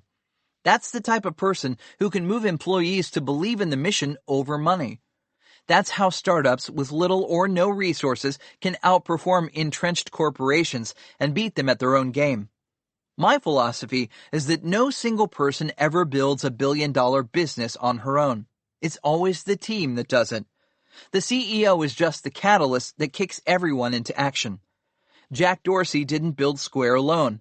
Reid Hoffman didn't take LinkedIn public by himself. Pony Ma didn't grow Tencent without a lot of amazing people backing him up. If a CEO can't assemble an A-list team at the beginning, don't count on it happening down the road. It usually only gets worse. This is why the team should be the first test of a CEO's leadership ability. If the CEO can assemble a winning team with nothing but words and equity, she has the magic to make it happen. In the end, being able to lead is the single most important quality a CEO can possess. A solid team with an extraordinary leader can figure its way out of almost any situation. When assessing a team, I don't just ask about their backgrounds. I like to understand their relationship to the CEO. What makes this CEO so special? Do they really believe in her? What is motivating them? Are they willing to stick around when everything goes wrong? A strong team is one that's 100% committed and believes in the company's mission. It's not just a job. It's do or die for them. They will go down with the ship. That's the type of attitude that defines winning startups. Investors need to understand the team's psychology because how they think about the company and one another has more impact on the final outcome than anything else. I can't tell you how many teams appear excellent on the surface, but as soon as I peel back the layers, I can see they'll never make it past the first year. That's why I spend more time analyzing the team than anything else. Do you have a team of A-plus players and true believers? If not, you have some work to do. 53. Sizing up the market. The next thing unicorn hunters look at is the market. If your market is too small, it will limit the growth of your startup. It's like trying to raise a whale in a fishbowl. The company can only grow as big as its market. This doesn't mean that companies that begin with a small niche market cannot expand beyond that, but it's important to see a clear path to the larger market. If there is no path, the startup will have to pivot at some point or stop growing, both of which can spell trouble. There are a number of reasons why VCs avoid small markets. First, it's a risk versus reward. A local bakery, no matter how tasty the croissants, can only make so much money. The risk may be low, but the rewards are limited. However, if the vision of the founders is to create a special chain of bakeries utilizing secret recipes and an innovative business model, then it gets more interesting. It's high risk to launch a national chain, but the rewards are exponentially greater. Another factor investors consider is the exit potential. Small, slow-growth businesses seldom, if ever, IPO, and acquisition offers are few and far between. Even if the niche company has an incredible new technology, the value of the technology almost never matches the value of a rapidly growing company targeting a big market. Major corporations, which have the money for large acquisitions, tend to focus on growth markets, not niches, without the potential for expanding to larger markets. Early-stage investors also need to consider follow-on investors. If they invest in a business with a small market, this automatically excludes later-stage venture capital. Institutional VCs are not interested in small exits. It's not their business model. They need supersized returns, and that means big markets and rapid growth. If a startup can't deliver this, Tier 1 VCs won't come in, and the startup will have trouble raising future rounds. Smart angels don't want to put money into a company knowing that few, if any, late-stage investors will follow suit. Last, big markets mean more mind share. Few people hear of smaller startups, but everyone knows the top unicorns. Those logos on every VC's website are usually names that most of us recognize, not some tiny startup that sold for $25 million, even if the return was 10x. So, all things being equal, bigger is not only better, it's often the only logical option. Remember this when your startup is raising funds. If the market isn't big enough, don't count on venture capital. They aren't coming to your party. 54. Who's really your customer? One of the first questions I ask when a startup approaches me is, who's your customer? I once had an entrepreneur answer, women. I prompted him to say more, but all he said was that his startup targeted women, all women, and no more details followed.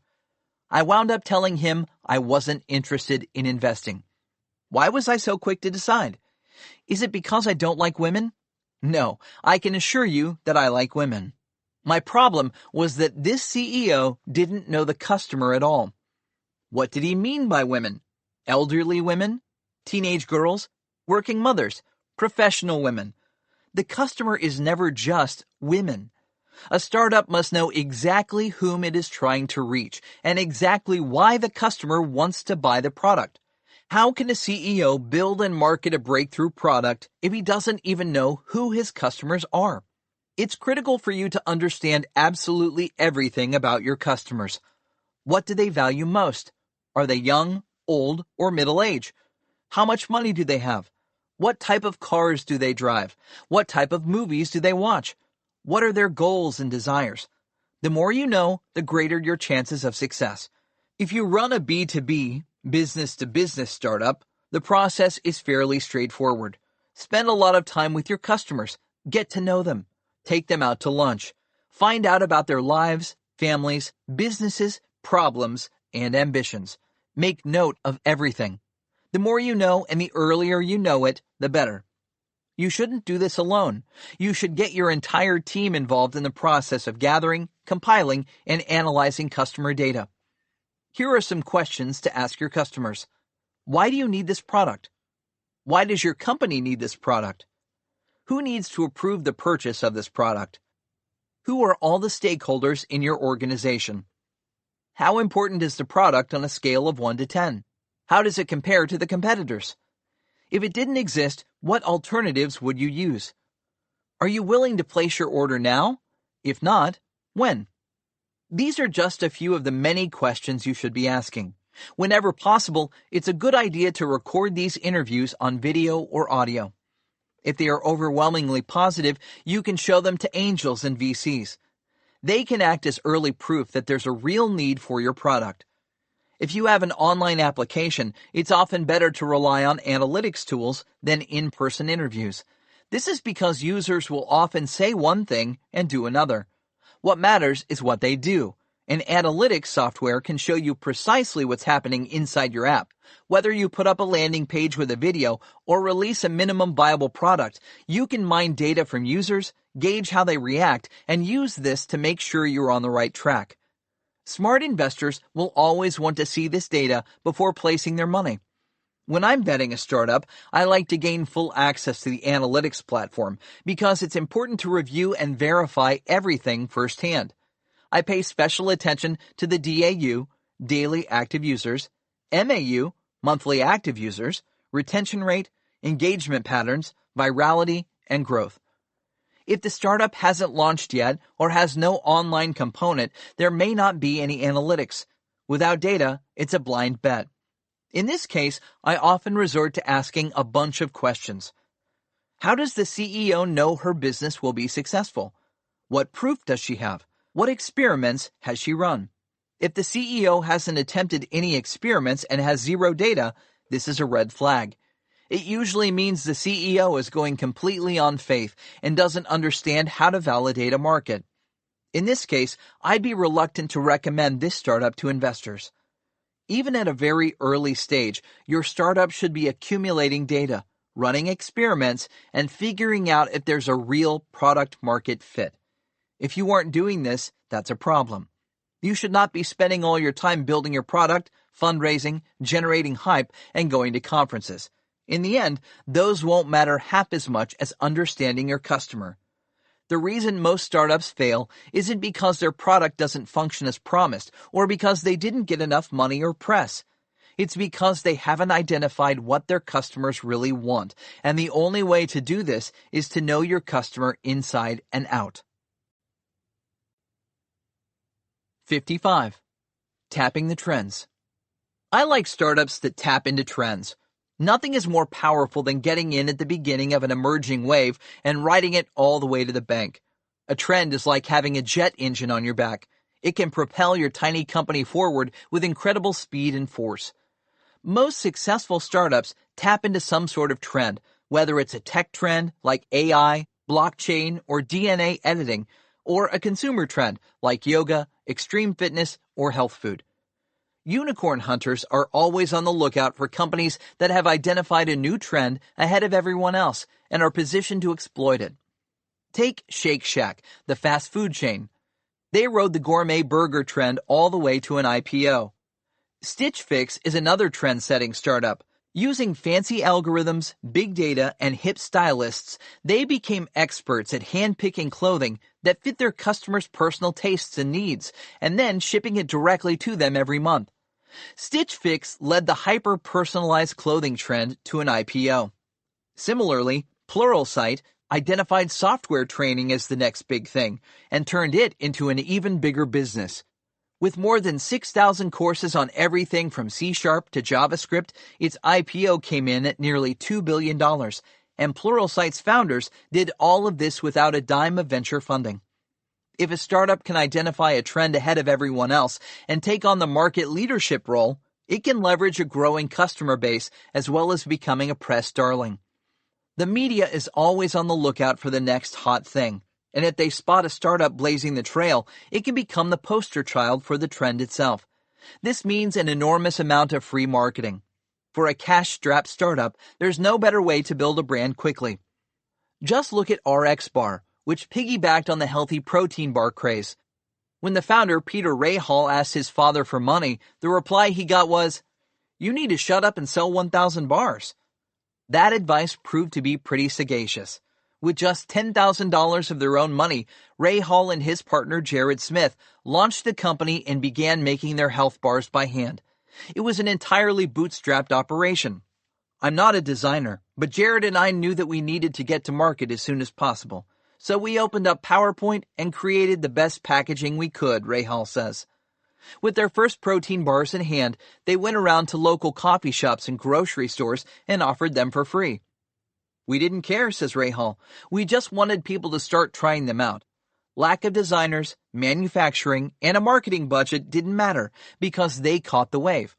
People just loved their product and started buying. We knew we were onto something pretty quickly, admits Rahal. It was the right thing at the right time. Instead of protein bars packed with sugars and other unhealthy and unknowable ingredients, RX Bar kept it simple, putting all the ingredients in bold type on every bar. A typical bar would announce in big, bold print, 3 egg whites, 6 almonds, 2 cashews, 2 dates, no BS. That resonated with their customers. The demand was so powerful that they couldn't keep up with sales. The bars marketed themselves. Word spread faster than they could scale, and the press loved them. They raised no venture capital or outside funding. They just kept it going until Kellogg stepped in and acquired the company for $600 million. How's that for tapping a trend? Trends also afford startups the opportunity to build a community. Trends happen because people are passionate and excited about something. I even put my cell phone number on the package, says Rahal. I wanted to make sure I was as accessible as possible. Feedback is how we grew. You may not want to put your personal phone number on every product, but it shows how committed the founders of RX Bar were toward engaging their community. If a startup is early in the trend, it can become a de facto community hub. This puts it in the driver's seat. The startup can produce events, run conferences, create meaningful content, build a platform, engage customers, spark dialogue, and in the process, grow the entire market. If the founders do these things well, they can create a bond between the customer, their brand, and the trend itself. This will put them in the market leadership position, while competitors late to the market will be seen as copycats. Smart founders will make it their mission to completely own the trend. This means doing everything they can to take the helm and steer the trend in a positive direction. The trend's success becomes the startup's success. Smart startups actively seek to prevent scandals, protect customers, provide guidance, and build loyalty. The more the startup invests in the trend, the more it gives back in return. An investor can't ask for a better opportunity than this. 56. Good versus great. I want to find out early on if a startup can be number one in its market. If I don't feel confident that the team has the potential to lead the market, my interest diminishes. Why is this? Because it's a winner-take-all world. The more scalable the business, the easier it is for the company with the best products to dominate. This is because everyone gravitates toward greatness. If there are 2 competing products and one is great while the other is good, which will you choose? Great usually wins. Who wants the second best search engine, chat application, smartwatch, or painkiller? Why choose something that isn't as good? Just to be clear, if a lower quality product is half the price, then many people will settle for less. That's because the greatness of a product is the sum of all its attributes, including price. OnePlus phones are not as nice as iPhones, but for the price, they're a great value. Great products are category killers. They eat everybody else's lunch. This is why Google dominates search and is worth exponentially more than its closest competitors. The same is true of Apple, Amazon, Facebook, PayPal, Netflix, and most other top performers. What's the value of Amazon's closest rival in the United States? Or the value in China of the next biggest social network after WeChat? In any highly scalable business, the number one player tends to capture the lion's share of customers. Some investors may be tempted to avoid the market leaders because their valuations are so high, and instead invest in laggards with heavily discounted valuations. Unicorn hunters know this is not a wise move. It may feel like a bargain at the time, but in the long run, the market leaders usually end up accelerating at a faster pace, leaving everyone else as tiny specks in the rearview mirror. This is especially true of platforms, which become more valuable the more people use them. As a startup founder, if your goal is to be number 3 in the market, give up right now. If you aspire to be number 3, it probably means you'll wind up number 7, 8, or 9, if you're lucky. Those startups may not even survive. If you don't honestly believe you can be number 1 in your market, then get out before you waste more time and money. Pick something you can win at. When Snapchat launched, Facebook was already the dominant social network on the web, so going head-to-head wasn't a winning strategy. Instead, Snapchat focused on mobile communications. Back in 2010, Facebook wasn't yet a dominant player in this market. That meant the playing field was open. Snapchat targeted teens who wanted a free way to text and share photos. The disappearing messages made it even more attractive to this demographic. Snapchat also worked not only on phones, but also over Wi-Fi, so teenagers without a data plan could still use it. The app turned out to be a winner for its investors. Snapchat wound up going public in 2017. On its first day of trading, the stock soared 44%, valuing the company at $28 billion. If you look across product categories, you will always find one company that owns not only the space, but also the name itself. For example, when most people think of CRM, customer relationship management, the first name that pops into their heads is Salesforce. For databases, it's Oracle. For marketing automation, it's Marketo. Inbound marketing is dominated by HubSpot. SurveyMonkey is the Survey King. Zendesk leads customer support. DocuSign is equivalent to e-signatures. And Zuora owns subscription billing. You get the idea. By owning the name, leaders in any market obtain a huge advantage. They have greater brand recognition. They garner the most media attention. They appear more trustworthy. And they can offer more value, especially if there's a network effect. All of these add up to enormous barriers to entry, making it virtually impossible for a competitor to catch up. Another key factor is scalability. In highly scalable businesses, a small head start can rapidly expand into a huge lead. Once a market leader with a superior product moves ahead of its competitors, it will gain momentum. It has an easier time raising capital.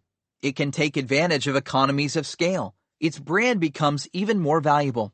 And it can fuel its growth by reinvesting more and more of its resources into sales and marketing. We see the story being played out over and over again in Silicon Valley. Even if competitors come out with better products, it doesn't matter. Once a company is established as the market leader, it owns the space. The graveyard is littered with corpses of PC operating systems companies that tried to displace Microsoft. Apple was nearly one of those. If it were not for Steve Jobs returning to the helm and pivoting the entire company into online music, Apple may have died. That radical move is what saved it and opened the way for the iPhone, which in turn boosted Mac sales. The fact is that customers hate switching and will stick with the leader whenever possible. That's why giants like Alibaba and Amazon just keep getting bigger, gobbling up market share, while their competitors struggle to survive. For a startup, good is never good enough. You need to be great. So I want to ask you a question. Is your product truly great? If not, it's time to start over, just like Steve Jobs did. 57. What's your secret sauce? One question I enjoy asking founders is, what's your secret sauce? I want to know what makes their startup special. If they reply, well, we're like Product X, but we have this amazing feature, my heart sinks. I don't care how amazing that feature is. I need to hear what makes their startup so incredible that it will redefine the product category. I want to see something unique that sets the company apart from everyone else. That's the only way for a new entrant to break through. Listen carefully. I need you to understand this. There are only two ways for a startup to crack a market. If it doesn't do one of these two things, it will never rise above the noise. It must either be exponentially better than the competition, or else it must be radically different. Let's start with exponentially better. To truly leapfrog competitors, a startup needs to innovate in a way that makes its product so much more valuable to its customers that they cannot afford to stick with what they are currently using. People don't enjoy switching products. No one wants to learn anything new. There's a huge amount of inertia in the market. The best way to get customers to abandon one product and try another is to make them feel like they can't live with the status quo. Apple did this when it launched the iPhone. It was 10 times better than any other phone on the market. The user experience blew the competition away, and that's why this company, which had never produced a hit phone, could steal the market share from entrenched giants like Nokia, Motorola, and BlackBerry. Google is a similar case. Its search engine was significantly better than the closest competitor. It delivered the results that users wanted, but weren't getting. This helped Google roar past the established players, leaving Yahoo, InfoSeek, AltaVista, and others eating their dust. If Google had only been slightly better than the competition, it might not exist today. Skype is another example. It didn't invent VoIP, Voice over Internet Protocol. The technology had been around for years, but the phone companies didn't see a need for it. They had monopolies and could charge their customers outrageous fees for long-distance calls. Along comes Skype, offering calls that were inferior in quality, required specialized software, and didn't even work over a phone. People needed a PC. So, how did Skype win? It won by making the calls free. To many customers, especially those calling overseas, this was exponentially better. They were spending a small fortune on long-distance calls to family and friends, and they jumped through almost any hoop to save that money. As a result, Skype had no problem competing with the big players. If a startup can't provide exponentially more value to its customers, then it needs to offer something radically different. By this, I mean offering value that customers cannot get from anywhere else. Let me give you a couple of examples. There were already a lot of instant messengers available when a startup called Slack launched its own service. Facebook Messenger, Snapchat, Instagram, and WhatsApp dominated the market, and competing instant messengers began dropping dead like flies. But that didn't stop Slack. It not only survived, it grew into one of the Valley's top unicorns. How did this happen? Slack used the same technology as everyone else, but offered a totally different value to its customers. Instead of being a personal instant messenger, it was designed from the ground up as a business collaboration tool targeted at enterprise customers. It's not Facebook Messenger, Instagram, or WhatsApp with an extra feature. It's a business tool. Most people use Slack right alongside their personal instant messengers. It doesn't compete with them because it offers a fundamentally different core value. Another startup that won by being different is Affirm, a consumer finance company. When Max Levchin launched the company, there were already plenty of payment and financing options available for U.S. consumers, including Visa, MasterCard, Discover, PayPal, eCheck, debit cards, and so on. Retailers didn't have any incentive to add yet another one to their growing list, and consumers weren't demanding one. So, how did Affirm break into the market? It did it by offering something none of the competitors had thought of, a simple, elegant way to make flat, monthly payments at the point of purchase online. It was a loan where the interest was built into an easy-to-grasp payment plan. This one innovation took off like wildfire, and a firm grew into a healthy unicorn. If you analyze enough tech startups, you will see a similar pattern. If the startup isn't exponentially better or radically different, it's extremely hard to crack a category and grow into a unicorn. That's why you should look at your startup and ask yourself, what's our secret sauce? If you don't have one, you better start cooking something up. 58. Business Models Made Simple. Here's my 10-minute MBA course on business models. There are really only two business models that work. One, either the customer pays you directly, or two, an advertiser pays you. All other business models are subsets of these two. Let's start with a customer paying you. For this model to work, the average amount customers pay over their lifetime using your product or service must be significantly more than the average customer acquisition costs plus cost of goods. The bigger the profit margin, the healthier your business. When investors see fat margins combined with a big market, they start lining up to get in on the deal. VCs don't care if the startup loses money in the short term, as long as they can see a clear path to high profitability down the road. By giving the company money now, they are betting it will become the market leader and turn into a cash cow. We all hear about viral growth, but in reality, very few products manage to grow virally. At some point, almost every startup must have a significant marketing budget to expand beyond the early adopters. Because customer acquisition is almost never cheap, a startup needs to extract a lot of money from each customer. There are two ways to do this. Either the startup charges a one-time fee up front and uses the profits to fuel growth, or the startup charges incremental fees over a longer period. The problem with one-time purchases of non-consumable goods is that the customer only pays once, and then it's over. No more money. A good example of this is selling a couch, lawnmower, or hairdryer. The company gets paid upon purchase, then typically doesn't hear from the customer again unless there's a problem. This is a suboptimal business model for a startup. It costs a lot to acquire new customers, and the startup won't see another penny unless it can figure out something else to sell that customer. For startups, it's costly to develop and market a continual stream of new products. The one-time purchase business model is better suited for established brands that have name recognition, strong distribution channels, long-term marketing partners, and economies of scale. Even if the startup develops a new product that is radically different from anything on the market, it's usually not long before rivals copy it. They'll begin by undercutting the price to gain market share. We see this in consumer electronics. It's a brutal business as low-cost copycats drive down the price. This is why hardware startups have such a tough time. Unless they have proprietary technology that cannot be copied or some other significant barrier to entry, their margins quickly erode, leaving them little money to build their brand and grow the business. To complicate matters, copycats are getting faster and smarter. In today's hyper-connected world, if a product is at all successful, in a matter of months, a wave of clones will appear on the market. I've seen this firsthand. A startup spends a year or more innovating and comes up with a cool new gadget, puts it on Kickstarter or Indiegogo to raise money and awareness, only to have copycats selling the same thing at a lower price in no time.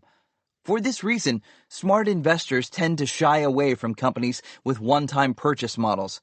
It's a rough business. Instead, unicorn hunters like to focus on startups with a strong recurring revenue model. They don't care what the business is. It can be software, hardware, food, medicine, transportation, or anything else. What matters is whether the company can deeply monetize its customers. Let's go over 4 popular ways to monetize customers: subscriptions, consumable purchases, premium upgrades, and marketplaces. 1. Subscriptions. When the subscription model works, it provides a steady, predictable revenue stream. Investors love this because they can easily extrapolate from the past data and predict future growth. Most subscriptions have a monthly or annual fee. Unlike a one-time purchase, the initial cost is low or even free, meaning customers can try it out to see how they like it at little risk. The beauty of this model is that over time, even a relatively cheap subscription can add up to far more than a large one-time purchase. Good examples of this model are Zendesk, GitHub, New Relic, and Domo. These are all enterprise software as a service unicorns with robust subscription models. It also works for consumer products and services. Just look at Verizon, Netflix, and Dollar Shave Club. 2. Consumable purchases. Almost nothing beats selling consumables because once you get customers hooked, they keep buying, sometimes for the rest of their life. Whether the consumable is a particular brand of deodorant, a favorite restaurant chain, or power-ups in a game, this model scales far better than a one-time purchase. Good examples are Pfizer's cholesterol-lowering drugs, Huggies diapers, and Centrum vitamins. I particularly like it when consumables are tied to a larger one-time purchase. For example, games for Sony's PlayStation, K-Cups for Keurig's coffee makers, ink for HP printers, and replacement toothbrush heads for Braun's electric toothbrushes. Once customers invest in the initial purchase, they become psychologically locked into the brand's consumables. 3. Premium upgrades. This is when a company sells add-on products or features. A good example is when you download an app and have to pay a one-time fee to unlock advanced features. I'm not crazy about premium upgrades as a business model for most products. The problem is that there are only so many upgrades most products can offer, and then the revenue stops. However, for certain products, such as card games, it can work incredibly well. For instance, a card game like Magic the Gathering can offer a virtually unlimited stream of premium upgrades, making it a cash cow. 4. Marketplaces. Creating a marketplace is arguably the most powerful business model of all because it scales so well. Marketplaces typically work by taking a small cut of every transaction. These small fees add up as the number of transactions increases over the lifetime of its customers. These businesses gradually turn into cash machines, netting sizable profits. Even better, marketplaces are highly defensible. Getting buyers and sellers to engage on a new platform is incredibly difficult, but once a company achieves critical mass, the network effect kicks in. This means the more buyers and sellers participating in the marketplace, the more valuable it becomes to everyone. Once a marketplace, like Amazon.com, Alibaba's Taobao, eBay, or Airbnb achieves dominance, competitors find it almost impossible to catch up. Now let's talk about the second primary business model, advertising. For advertising to work, it typically requires two things: lots of users and high engagement. Most online ads sell for tiny amounts of money, which means the startup will need millions of active users before the ad model begins to generate significant revenue. The second part of the equation is engagement. The more frequently users return and the more time they spend, the higher the revenue. Facebook and other social networks are good examples of companies ideally suited for the online ad model. The ad model breaks down when there aren't a lot of users or the users don't engage deeply. I had a startup founder come to me and say, "I'm going to use an ad model." But when I asked how often a typical user would engage with his app, the founder estimated it would be once every 2 weeks. I had to tell him this wasn't going to fly. If users aren't engaging multiple times a week, it's going to be pretty tough to grow a large business. The ad model is simple, but it only works for a small fraction of startups.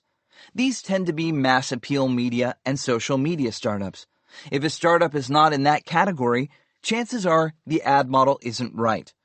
To sum up my 10-minute course, let me say that there is no single best business model. It comes down to the business itself and the needs and desires of the customers. Many startups experiment with various business models before picking the right one for their product. For investors, it doesn't matter what the model is, as long as the startup deeply monetizes customers, nets a sizable profit, and scales. 59. Business model emulation. Within months of Uber making headlines with its innovative business model, Silicon Valley was Uberizing their business plans. There was the Uber of laundry, Uber of car washing, Uber of house cleaning, Uber of parking, Uber of body massages, even the Uber of ice cream. Each startup wanted to take Uber's secret sauce and use it in another line of business. Just press a button on your smartphone and the service would magically appear. Unfortunately, most of these are out of business now. Business model emulation looks great on paper, but it seldom works. The reason is that on the surface, the two businesses may appear to be similar, but when you dig deep, you start to notice fundamental differences. It only takes one missing element to invalidate the model. In the case of Uber, it worked so well not only because it was convenient for the user, but also because it had all of the following traits. Recurring revenue stream. Customers make frequent purchases and remain engaged. Lifetime value of customers is higher than customer acquisition costs and cost of goods. Marketplace network effect created by matching drivers with customers. Difficult to circumvent Uber and go directly to the driver. Better service than traditional taxis. Easy for customers to provide feedback on drivers and service. Excellent user experience. It's the combination of all of the above that makes Uber such a valuable company. Startups that transpose this model onto other services, like house cleaning and massages, found that leakage and retention were real problems. Startups that tried to deliver on-demand ice cream, perform car washes, or park cars using Uber's model discovered that the unit economics didn't work out. A lot of these startups raised substantial amounts of funding only to fall flat on their faces. The same thing happened with Warby Parker's direct-to-consumer model. Warby Parker has done extremely well selling eyeglasses directly to customers online. After this success, hundreds of copycats tried to apply the same model to selling suitcases, home furnishings, jewelry, toothbrushes, bras, socks, tampons, you name it. There was an entrepreneur for practically every consumer product category out there trying to build their online brand and steal customers away from more established brands. Some of these were highly successful. Dollar Shave Club led the way with an online subscription for men's razors. This personal grooming company leveraged a hip image, viral videos, and low prices to grow rapidly, and wound up selling to Unilever for $1 billion. Other startups in different categories weren't so fortunate.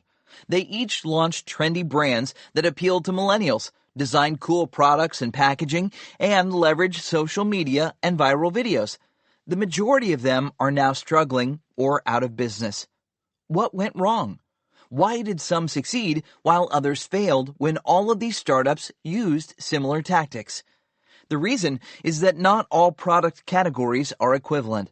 They each have their own economics. In the case of Warby Parker, the eyewear market has been dominated by Luxottica, which owns most of the top brands and retail chains. This pseudo-monopoly allowed Luxottica to charge a sizable premium. Warby Parker disrupted the market by slashing prices while offering equivalently stylish products. The lower prices encouraged consumers to refresh their look throughout the year, which meant buying more glasses and boosting Warby Parker's recurring revenue. Dollar Shave Club took a similar approach. Gillette dominates the razor business and marks up its products accordingly. By offering their own branded blades at a discount, Dollar Shave Club was not only a hip alternative to Gillette, but a good value as well. It was also convenient to never run out of blades. They just showed up in the mail each month. This subscription model enabled Dollar Shave Club to lock in customers, monetize them over a long period, and spend more on customer acquisition, thus creating a virtuous cycle of growth. Many of the other markets don't share these attributes, and that's why startups in those markets are struggling. If there are already dozens of products on the shelves in all price ranges, it's hard for a startup to enter the market and distinguish itself. For example, there is already a wide selection of underwear and dental floss on the market in all price ranges. Simply adding another option isn't always enough. It might have an appealing new aesthetic and maybe even a convenient subscription model, but that usually won't lure customers away from what they already know and trust. This is why I caution entrepreneurs about simply appropriating a business model and running with it. If you run too fast without looking where you're going, you risk tripping and falling hard. You need to deeply analyze the market and all the factors that go into forming the business model before you conclude that emulation is the right path to go down. Sometimes it's easy to get funded by saying, "We're the Warby Parker of fountain pens." But you have to be careful. Are you really the same? 60. Locking in customers. Another common characteristic of unicorns is their ability to lock their customers into long-term relationships. The stronger the bond, the harder it is for competitors to steal away their customers, which results in higher profit margins and long-term growth. Locking in a customer typically means getting customers to invest their time and resources into the product or service. A good example is a social network. The more deeply users engage, the more valuable it becomes. When users invite their friends, establish relationships, upload photos and videos, create pages, form groups, and conduct business on the social network, they are making an investment. If users choose to leave the social network, they stand to lose this investment. The result is a high switching cost, which can act as a huge barrier to entry for competitors. This isn't just true for social networks. It's true of many successful unicorns. These companies have built entire ecosystems around their products that can make switching a painful process. Take Automatic, which runs WordPress.com, one of the most successful blogging platforms in the world. Once customers choose WordPress.com, they begin to upload their content and build their websites. This investment in time and creativity binds the user to the platform. In addition, customers can tap into the thousands of third-party plugins and themes. The more WordPress add-ons they use, the harder it is to leave, because these won't necessarily be available on other platforms. One common attribute of locking in customers is the ability to get them to invest their time into the product or service. With software, users typically spend time learning it, customizing it, and integrating it into their workflows and lives. This makes it increasingly hard to cut ties down the road. Look at HubSpot. Once customers buy into HubSpot's ecosystem, they begin using it to deploy content, attract and engage customers, manage relationships, and grow their businesses. By the time companies are done integrating HubSpot into their workflows, it's hard to consider moving to another platform. Locking in customers has been how most of the biggest software companies in the world became so profitable. Microsoft did it with the Windows operating system. SAP has done it with its enterprise resource planning and business services. Oracle did it with its database management system, and Zendesk did it with its integrated customer support solutions. After adopting any of these platforms, it's tough to contemplate backing out. The software tentacles can reach so deep into a company's business processes and organization that the effort to unwind becomes greater than any benefit competitors can offer. This helps guarantee high profit margins over a long period, which investors love. 61. Hardware versus software. I am often asked whether investors prefer hardware or software startups. My answer is that software beats hardware almost every time. There are several reasons for this. First, hardware is hard. It's difficult to develop. Most first-time entrepreneurs don't realize how risky it is to bring new hardware to market. It's not like an app that you can continually tweak and improve. Once you begin manufacturing, costs can escalate, and one miscalculation can sink a cash-strapped startup. That's why we've seen so many Kickstarter and Indiegogo projects raising money but never shipping. The inexperienced founders often underestimate the time, money, and complexity. Some of this risk can be mitigated if the company brings on expert help early in the process. Indiegogo has moved to this model by connecting entrepreneurs with partners who are experts in design engineering, manufacturing, and distribution. This is helpful, but it's only the first hurdle. Making a profit is the truly tough part. Another reason I'm hesitant about hardware is that it's difficult to lock in a customer with hardware alone. After customers buy a gadget, they typically disappear. There's no ongoing relationship or investment customers have to make beyond the initial purchase. Without this relationship, the startup suffers. It can't monetize the customers deeply, upsell future products or add-ons, and get feedback. The best way around this is to connect hardware to the internet using software. That's why there was so much enthusiasm around Internet of Things. It was supposed to change everything, giving hardware the same power as software.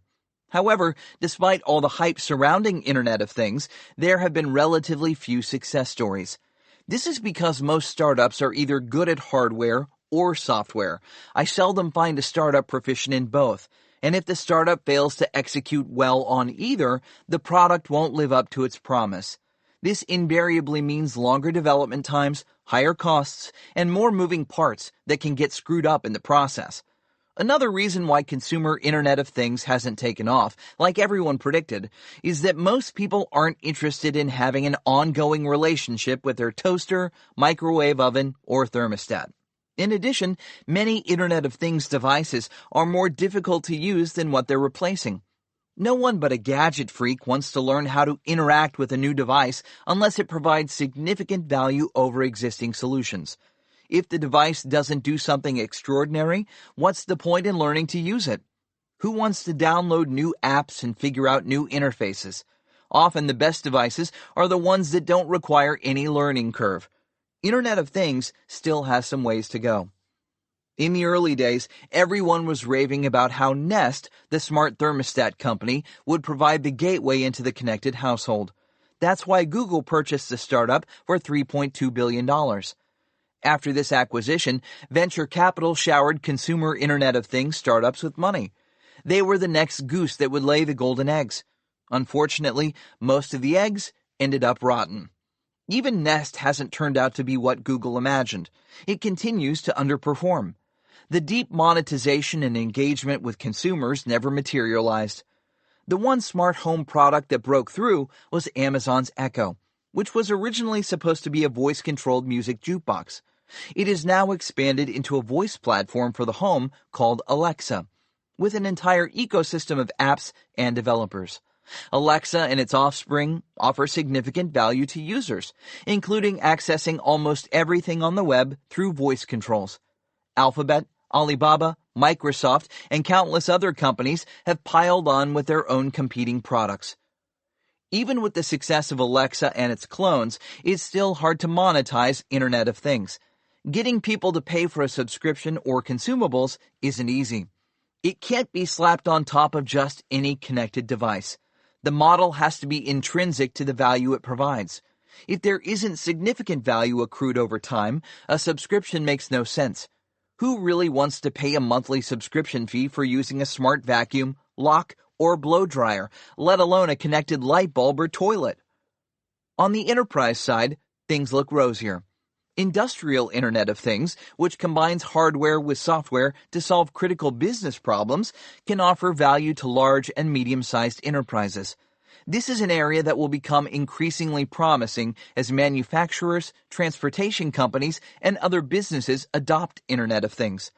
If startups can identify difficult business problems and provide solutions with a combination of hardware and software, they have the potential to create scalable models that justify venture funding. Hardware is most valuable when it can enable a startup to enter a new market and capture the leadership position ahead of competitors. I consider hardware to be the Trojan horse. If it can get the customer to bring a product inside the gates while the software stealthily takes over, that's a winning combination that investors will back. 62. When do patents matter? I have had heated arguments over the value of patents with startup founders. Yes, I know that companies like Qualcomm, 3M, and Intel have built their market dominance on incredible patent portfolios. But for most startups, especially software startups, I believe the majority of patents filed are worthless. It's rare for patents to become extremely valuable. When I look at startups and dig into their patent portfolios, I'm often dismayed. Just because a startup has filed 10 patents doesn't mean they are useful or effective. Anyone can file a provisional patent and get it approved. But what matters is how that patent gives the company a significant edge over competitors. Just take a look at Jawbone, the startup that produced Bluetooth earpieces, wireless speakers, and fitness trackers. It raised $900 million from investors and had an extensive patent portfolio. Despite being an early entrant into the market and filing hundreds of patents, the startup failed because of quality control issues, production problems, and poor products. Jawbone tried to save the company by filing patent suits against Fitbit, but this Hail Mary didn't work. The fact is that patents are seldom enough to keep a sinking ship afloat. When I analyze patents, I always ask myself, does this patent provide a real barrier to entry? Is this patent essential to doing business in the space? Can this patent be used to block competitors or extract a licensing fee? How hard is it to work around this patent? I need to know the answers to these questions before assigning any real value. The second problem is that having a great patent portfolio is expensive.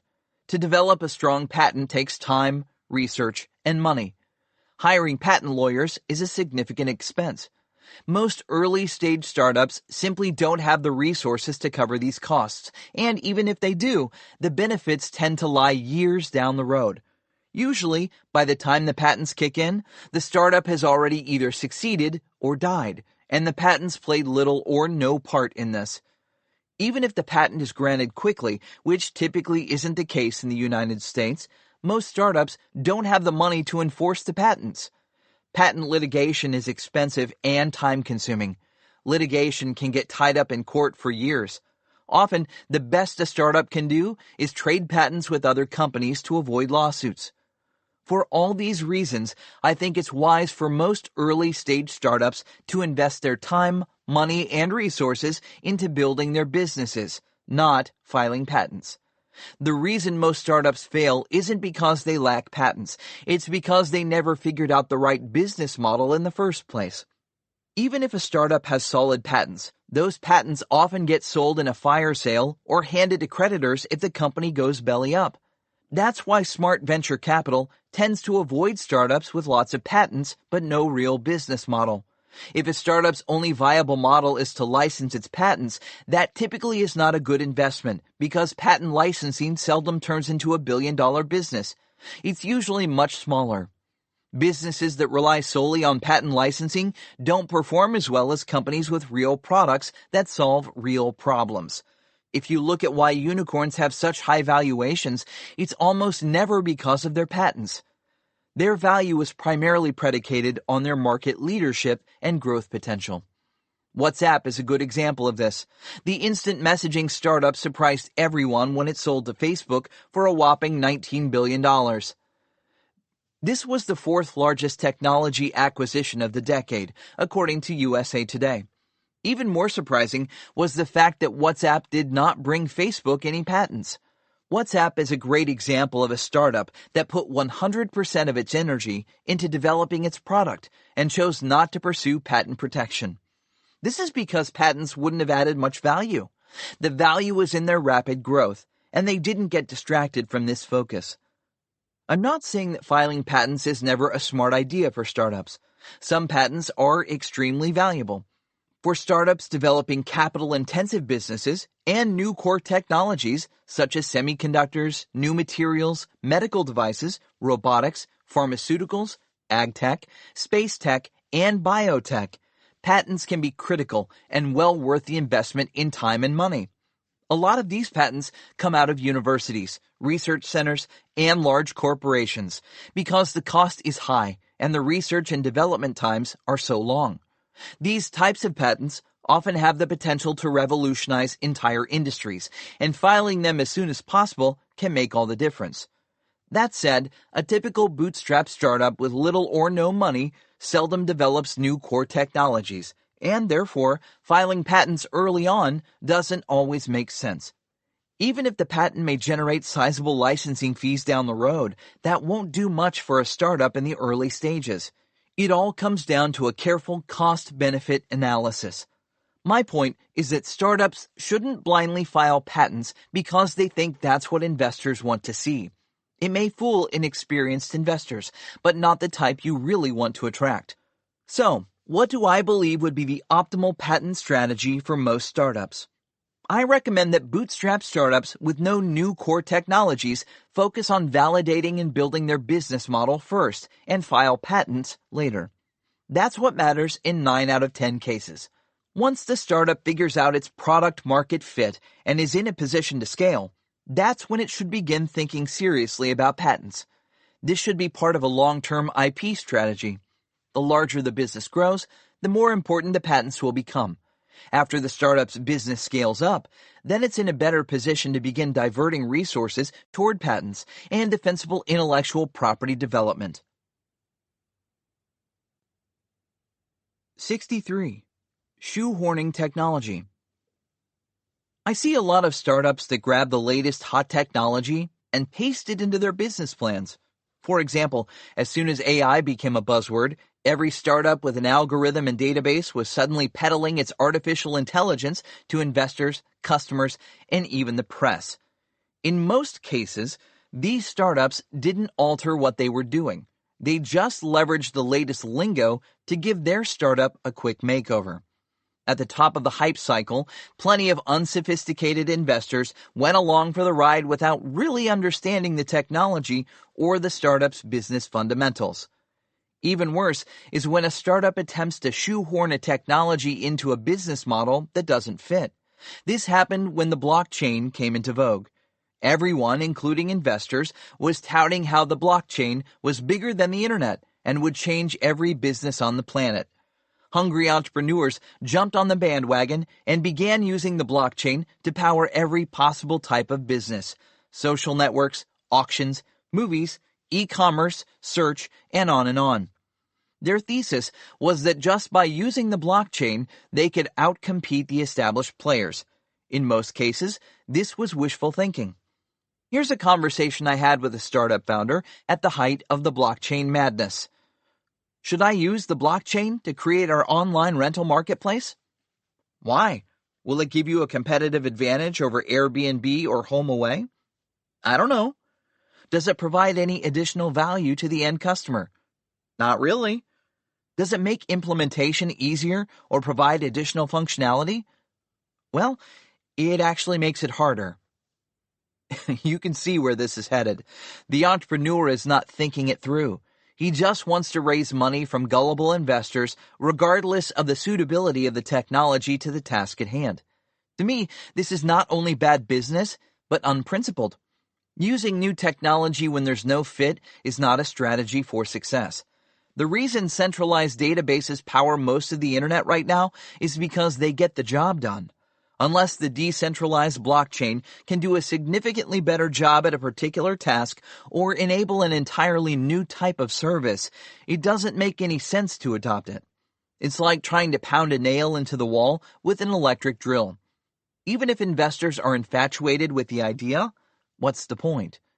Unfortunately, this type of short-term thinking is rampant everywhere in the world. It's driven by greed and ignorance. Startups desperately want funding, investors want to get rich quick, and the media overhypes whatever is hot to attract eyeballs. The result is that startups choose a technology not because it's the best possible solution, but because it's an easy way to get attention and raise capital. Whenever you're doing a startup, please don't shoehorn. It's unethical and unproductive, and you won't be creating anything of value for anyone, including yourself. 64. Design thinking. Unicorn hunters know that design innovation is where much of the value lies.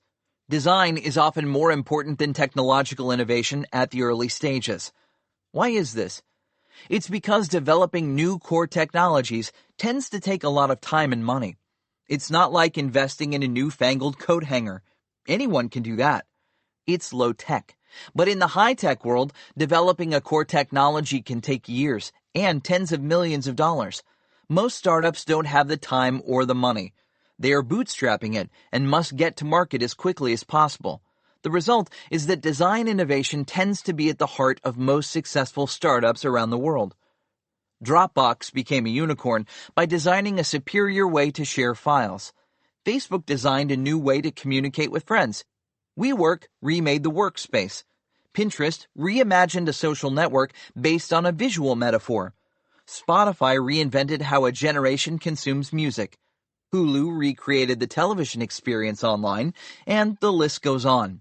Smart design allowed these unicorns, and many more, to break into the market and redefine their product categories.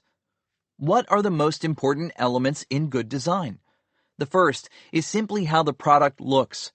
Everyone likes to say, "Don't judge a book by its cover." But they say this precisely because that's what everyone does. We all judge books by their covers, so the book cover had better appear darn enticing, or it probably won't make it off the shelves.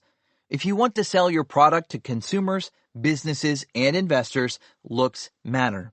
This includes everything from your product design and packaging to your website, app, video content, and even business cards. They are all part of your book cover. If you're developing a physical product, the materials, colors, ergonomics, form, functions, and packaging are all part of the design. For software, it's the UI, user interface, and UX, user experience. How do users navigate your app? Is the flow intuitive and streamlined? Is there an emotional component? The best products create a remarkable connection with the customer. They are a joy to use, some bordering on addictive. They provide visual, auditory, and sensory feedback. Pressing a button can almost feel magical, like the product is alive and responding to your touch as much as a living organism would. This is what's called a great user experience. For physical products, there are a number of factors, including how it feels to the touch. Does form follow function? Do the features seem to be a natural extension of the product itself? Does the product give the customer that remarkable feeling that only truly special products have? A product's ability to tap into the full range of emotions, from delighting the customer upon first touch to becoming an indispensable companion over time, is what separates hit products from mere wannabes. I always look for products that enchant me. Does the product somehow appear as if it were designed specifically for me? Do I feel that desire to possess it? Does it radiate authenticity? Would I be proud to show it off to friends? People buy products, including cars, computers, phones, and homes, as much for what the product says about them as for what the product does. It's often more about self-actualization than anything else. Think of how attached people become to their phones. It's not just an indispensable communications device. It speaks to their identities. It's something they take with them everywhere and use in all types of social situations. True design thinking transcends how beautiful something appears and taps into an innate understanding of the psychological and emotional needs of the people who use it. Steve Jobs understood design at its deepest levels. "Most people make the mistake of thinking design is what it looks like," said Jobs. "People think it's this veneer, that the designers are handed this box and told, 'Make it look good.' That's not what we think design is. It's not just what it looks like and feels like. Design is how it works." Design thinking is an entire process that involves defining the problem, researching, forming ideas, prototyping, and testing. Great design teams often include more than just engineers and product designers. They also tap into experts on psychology, ethnography, cultural anthropology, ergonomics, cognition, and perception. Tom Kelly, the general manager at IDEO, one of Silicon Valley's top design firms, sums it up well when he says, "Cool technology alone is not enough. If it were, we'd all be riding Segways and playing with robotic dogs." Smart investors know this, and that's why design is a central consideration when hunting for unicorns. They know that design will ultimately play a pivotal role in almost every startup's success or failure. As a startup founder, hiring a top-notch designer is one of the best investments you can make. If your company doesn't have strong design DNA, it's time to go out and get some. 65. Building superior products. One person who believes the product matters more than anything else is James Dyson. After studying furniture design, then architecture and structural engineering, his first job was designing things for an engineering company. The owner, Jeremy Fry, was an inventor who liked to hire young people and see what they could do. Dyson was told to design a new type of flat-bottom boat, even though he had absolutely no experience whatsoever with watercraft. As it happens, Fry also knew absolutely nothing about boats. This was just an idea he'd come up with. Fry, however, had a unique approach. He believed that you shouldn't think too much. You should just run with your ideas. He hated experts because they knew too much and wouldn't take chances. He wanted someone who was open to anything, no matter how outrageous. That's why he chose to hire young designers with little or no experience, but a lot of talent. Dyson accepted the job, even though he thought it was a little bit crazy. Having no clue, he dove into learning everything he could about watercraft. When it was time to create a prototype, he encountered his first of many problems. He didn't know how to weld, and this was a necessary skill. He assumed Fry would hire a professional welder, but Fry refused. "Just go and try," Fry retorted. With no other choice, Dyson set about learning how to weld, as well as work with fiberglass and other materials. When he finally managed to build a boat that would float, Fry told him to take it to market. Again, Dyson was caught off guard. Wasn't Fry going to hire a professional sales and marketing team? Dyson was a designer, not a business person. He knew nothing about selling. "Don't be ridiculous," says Fry. "You designed every square millimeter of it, every nut and bolt. You know everything about it, so go out and sell it." So, Dyson put on a salesman's hat and went out to find customers. Within the first year, he'd sold 100 boats at a healthy profit margin. He couldn't believe how successful it was. The British military, construction companies, and oil companies all became buyers. Dyson went on to build other projects for Fry. He learned a tremendous amount on the job, and after 7 years, he got the itch to start his own company. Fry offered to fund it, but Dyson wanted to see if he could do it entirely on his own. After a lot of contemplation, he decided to invent a new type of wheelbarrow. Instead of a wheel, it had a giant ball. He came up with the idea as he was fixing his house and noticed the deficiencies of wheelbarrows. The narrow wheels and legs sank into soft ground, especially when it was muddy. This made them hard to use. Wanting to solve this problem, he replaced the narrow wheels with a giant ball that was more maneuverable and wouldn't get stuck in soggy soil. Dyson called it the ball barrow. The ball barrow worked incredibly well, but the difficult thing was selling it. Hardware stores didn't want it because they thought it looked strange, so Dyson resorted to placing little advertisements in the newspaper right next to incontinence pants and baldness cures. Surprisingly, he wound up selling a decent number of ball barrows, but he never made much money. It turned out that there was no money in wheelbarrows. It was an important lesson to learn. No matter how good the product, the market also matters. Not many people buy wheelbarrows, and when they do, they don't want to spend much. So, profit margins are slim. Dyson admits that he should have charged more for his innovative product instead of competing on price, but at the time, he didn't know better. Dyson made another mistake. In order to grow his business, he took on outside investors. These investors weren't as open-minded as Fry. When Dyson proposed the company launch a second product, his investors became annoyed. It didn't help that the second product was a new type of vacuum cleaner. Dyson became fascinated with the idea of having a vacuum that required no bags and created a massive amount of suction. His idea was inspired by industrial-sized cyclones that are used in factories to vacuum away particulate matter. Dyson figured that if he could miniaturize this technology, it would make the most powerful vacuum in the world, and that vacuum would have the added benefit of never needing any bags. He thought his concept was solid, but his investors thought it was crazy. They insisted that if this was such an incredible idea, why didn't Hoover or Electrolux do it? These were giant companies that knew the industry inside and out. They'd been around for 80 years and had the resources to develop a consumer cyclone vacuum if it were even possible. Since they hadn't done it, it clearly wasn't worth pursuing. When Dyson insisted on moving forward with his idea, the investors became so upset they kicked him out of his own company.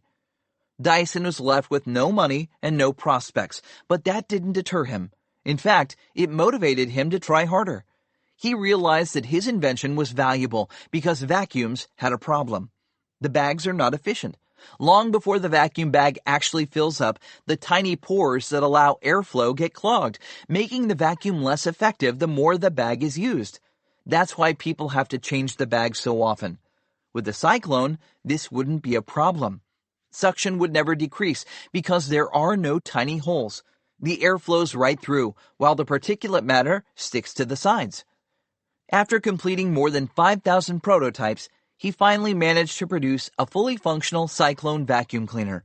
With the product in hand, he went around to the big vacuum and appliance companies and tried to license it. To his dismay, all of them rejected him. They weren't interested. They liked selling vacuum bags. It was lucrative having a recurring revenue stream. With each passing day, Dyson's financial situation worsened. He now had a pile of debt, no income, and no customers. But instead of giving up, Dyson became more determined than ever to prove them wrong. His friends and family thought he was nuts to continue with this fruitless project, but Dyson knew the vacuum companies hadn't given him a good reason this wouldn't work. If they'd have given him one good reason, he would have tried something else. Without a reason to stop, he simply kept going, even though things looked bleaker by the month. At the 11th hour, he managed to secure a licensing deal from a small Japanese company. This deal, along with winning a patent infringement lawsuit in America, saved Dyson from bankruptcy. Putting up his home as collateral, Dyson took out a loan and began manufacturing vacuums.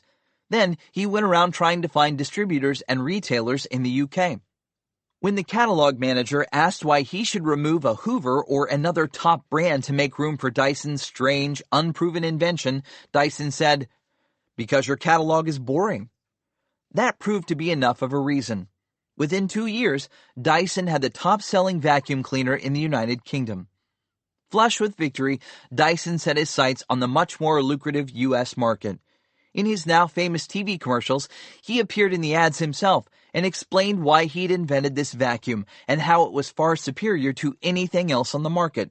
Product sales exploded, transforming Dyson into one of the top vacuum brands in the world. After 10 years, Dyson stepped down as CEO to focus 100% of his energy on inventing new products, including an elegant bladeless fan, the first washing machine to feature 2 counter-rotating drums, an innovative hand dryer, and other breakthrough appliances. Dyson attributes his success to the mentality of a long-distance runner. He firmly believes that when you start to get tired, you should run faster because everyone else is tired too. If you want to win, you cannot give up when it hurts. That's when everyone else stops, and only by pushing further can you break through. Back when Dyson was developing his first vacuum, he was 40 years old and deeply in debt, with no signs of success on the horizon. He's now worth around $6 billion, owns 100% of his company, and he did it all by taking a long-term approach focused around great design, with the faith that the best products always win out in the long run. Unicorn hunters realize this too, and that's why they pay special attention to well-designed products and creative teams. In the end, the products have to be exceptional, or you're just running another copycat business. 66. Why media attention matters. Why is media attention so important? The first reason is because most startups are broke. At the beginning, they have nothing. No name recognition, no customers, and almost no money. Building a nationally recognized brand in the traditional way through advertising is prohibitively expensive and usually takes years. But if a startup can manage to catch the media's attention, all this can happen in a matter of months and cost practically nothing. The media is excellent at spotting trends. After all, that's the job of most journalists. They are paid to predict what's coming next and make a headline out of it. Their senses are highly tuned to what stories will go viral, and when they see something special, they jump on it. If the story sticks, more journalists will pile on, propelling the story to new heights and further developing the narrative. With each subsequent retelling, the story becomes richer and more ingrained in the public's imagination, thus becoming more valuable. Piggybacking on top of this growing narrative is the startup's brand. This is why smart investors pay special attention to media. It's a key barometer of a startup's potential to break through the clutter. Startups are stories. Each company tells its story, but only certain stories resonate with the public and take off. If a story is trending, it's a good sign the company is onto something bigger, something that may turn out to be a game changer. Riding a wave of press can do for a startup what almost no amount of funding can do. It can make the startup's product a part of popular culture and its brand part of the everyday vernacular. As much as we like to think of ourselves as individuals, human beings act as a herd. We tend to do what everyone else around us does. We tend to use the same apps, eat similar foods, buy similar clothing, and use similar expressions. A study at the University of Leeds confirms this, showing that just 5% of any group tends to influence where the other 95% go. This is how we've evolved to form cooperative societies. It's why millions of people spread across thousands of miles of land can feel they're part of a single nation and culture. The combination of traditional media, new media, and social media sits at the center of this giant web of communication. Traditional and new media act as our filters.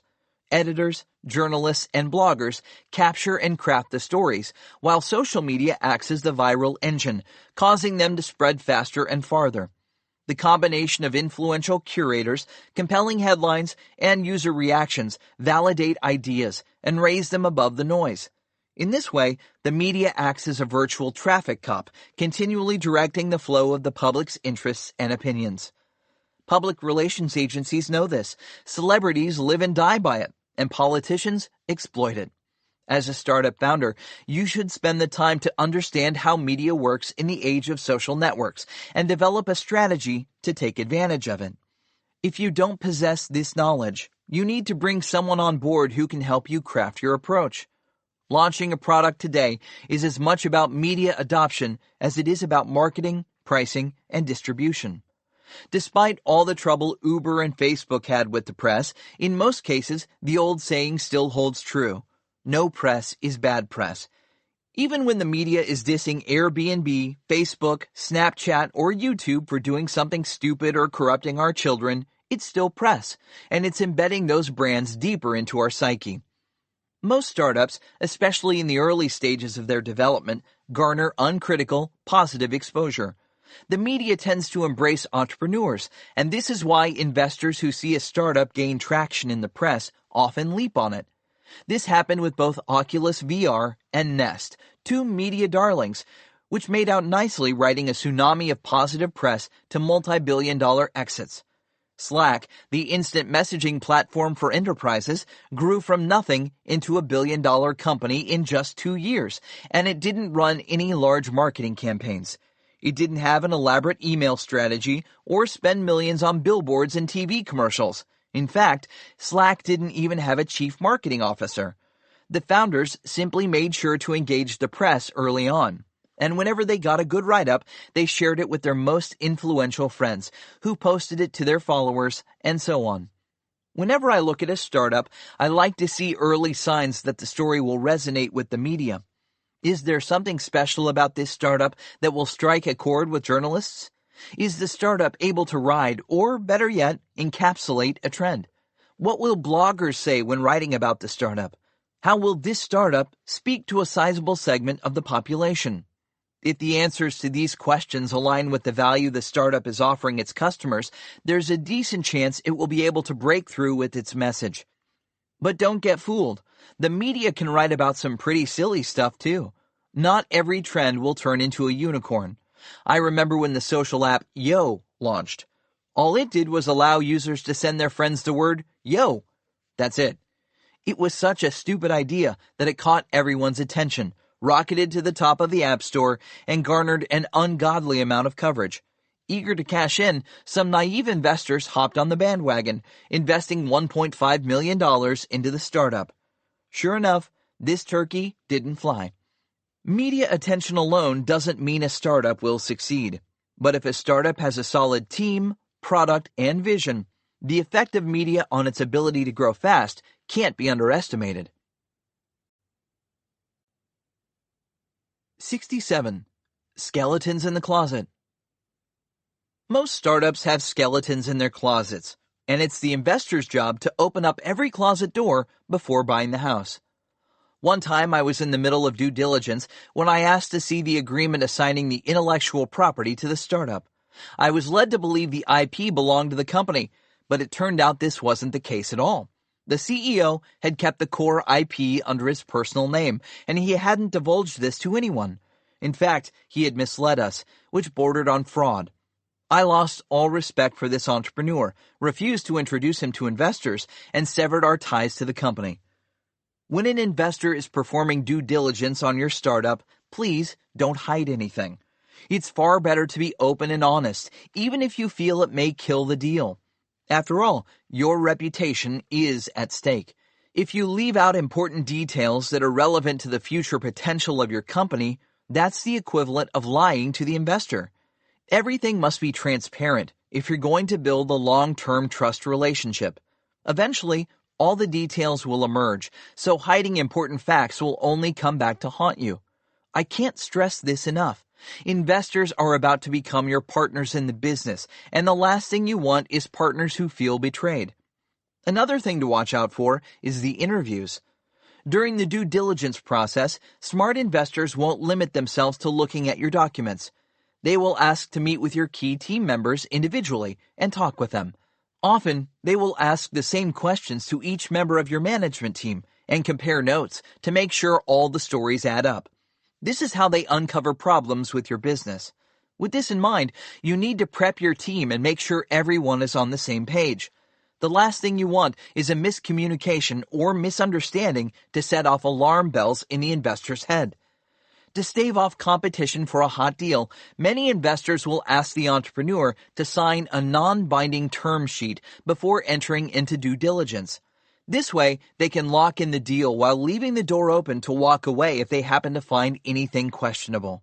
This can place the startup in a weak position, because as soon as the term sheet is signed, all the competing investors must be told. Momentum comes to a grinding halt, and the pressure is off. The lead investor no longer has to move quickly. Now, it's a waiting game, and if the lead backs out of the deal, for whatever reason, it can cast a huge shadow on the company. This is why the whole due diligence stance needs to be carefully orchestrated from both the startup's and investors' perspectives. My advice to startup founders is simple. Before signing any term sheet, you should disclose everything of substance. Don't leave anything in the closet for investors to find. The earlier you do this in the process, the better. It not only builds trust, it tends to have less of an impact. The same fact presented near the beginning of the process, when the investor is still undecided, doesn't have nearly as much impact as when the investor is on the verge of committing to the deal. That's when even small details can tip the balance. You should also keep a copy of every agreement your company has ever signed in a cloud folder, like Dropbox or Google Drive. Be sure to include a copy of the cap table, a spreadsheet listing a company's equity capitalization, articles of incorporation, patents, trademarks, hiring agreements, and all other pertinent documents in this one folder. When investors are interested in moving forward, you can simply email them the link and password. It makes it so simple. I've seen a deal fall apart because the startup had its paperwork spread all over the place. Some of it was on old laptops, and other paperwork was missing entirely. It took weeks to get this information to the investors. By that time, several of the interested parties had moved on. Investors are notoriously fickle, and they had found other shiny objects to chase. Remember, VCs see so many deals that if one appears difficult, their attention naturally shifts to the next startup in line. I know some investors will sign a term sheet even before they're sure they want to invest in order to lock out the competition. Then they drag their feet because they're still undecided and often make some excuse to back out of the deal. This is why you should have a clause setting a timeline for due diligence. There needs to be a firm end date, and if the investor misses that date, there should be a penalty to pay. When I was trying to raise capital for my second startup, we ran up $40,000 in legal fees only to have the deal fall through when the investor changed the terms on us at the last minute. I wish I'd had a clause in our term sheet covering this. Keep in mind that most investors won't agree to any sort of penalty. That doesn't necessarily mean they have bad intentions. The top-tier VC firms often won't commit to binding term sheets or penalizations of any kind. It's just not something they do. In this case, you'll just have to make a decision. Do you walk away from the deal or not? It often comes down to trust. Can you count on the integrity of this investor? If you have doubts, maybe it's the wrong investor for you. If the answer is unclear, which it often is, then take your time. Don't rush into signing the term sheet. Do some of your own due diligence on the investor before moving forward. 68. What's the fun factor? I've saved the best part for last, the fun factor. What do I mean by this? I mean that in my experience, companies that seem like they are having the most fun are more often than not good investments. I love it when everyone on the team is enthusiastic, enjoys working together, and believes in what they are doing. When I hear this from the employees, I know the management team is doing something right. Even if they haven't figured out their product market fit yet, and even if they are struggling to close deals, teams that have fun together stick together. It's like winning sports teams. They form an intangible bond that won't show up on spreadsheets or P&Ls, profit and loss statements, but is the magic formula that may help them overcome seemingly insurmountable obstacles. A study from 2 scientists at the University of California, Berkeley, found that sports teams whose players physically touch one another, whether hugs, slaps on the back, or high fives, have a higher probability of winning. When players show affection and bonding, it actually translates into higher scores. They've counted how many times players make friendly physical contact, and this correlates directly to the final outcome in the games they play. Touch predicts performance through fostering cooperation between teammates, says Dacher Keltner, a professor of social psychology at the University of California, Berkeley. You can communicate really important emotions like gratitude, compassion, love, and anger just through brief touches. In startups, it's the same way. That's why I pay special attention to the body language of each team member. Do these people really enjoy being around one another? Do they seem sincere? Or are they all just in it for the money? What are the team dynamics? Sometimes I like to take the team out for a hike or observe them in a group activity where I can see how they interact. Maybe it's ultimate frisbee, paintball, or whitewater rafting. Are they helpful and supportive of one another? How well do they communicate? Are they having fun together? Emotionally connected teams are great investments. It's no accident that many successful startup founders are good friends before they start their companies together. A lot of the time, they've been coworkers at previous jobs or college roommates. They understand one another's quirks and have each other's backs. This is essential because doing a startup is so hard, both emotionally and financially, that having the support of a group can be essential to keeping the startup afloat when times get tough. I remember when I was a boy and joined Little League Baseball, I was assigned to the worst team ever. Everyone on the team was just awful.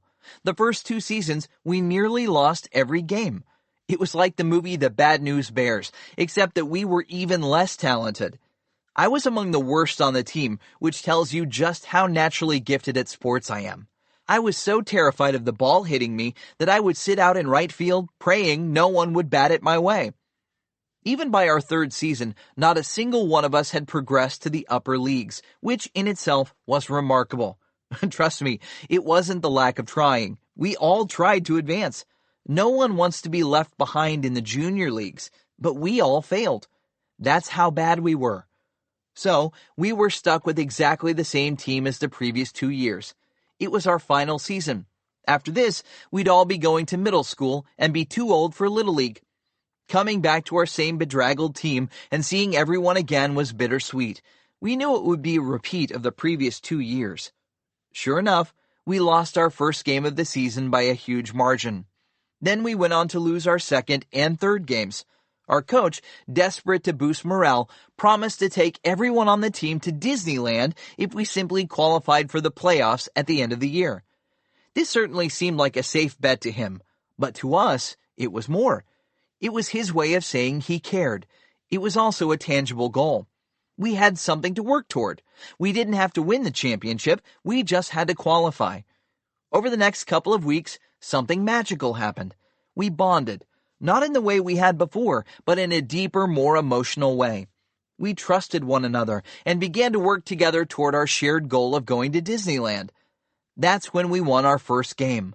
Not by much, but still, we won. That single win gave us confidence, and we went on to win our second game, then our third. With each win, we became closer, like a single unit, instead of a bunch of misfits thrown together. Our mediocre players suddenly weren't quite so bad. I even became a steady hitter. I stopped striking out and made consistent singles and doubles. Just as we were gaining momentum, the unexpected happened. Our coach ditched us.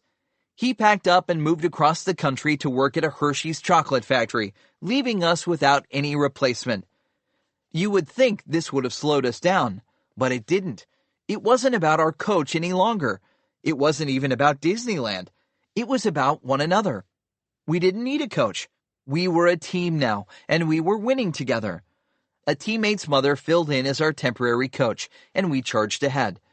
We kept on winning and winning and winning right up until the playoffs. We not only qualified for the playoffs, we made it to the finals. In the end, it was us versus our arch rival, the same team that had slaughtered us at the beginning of the season.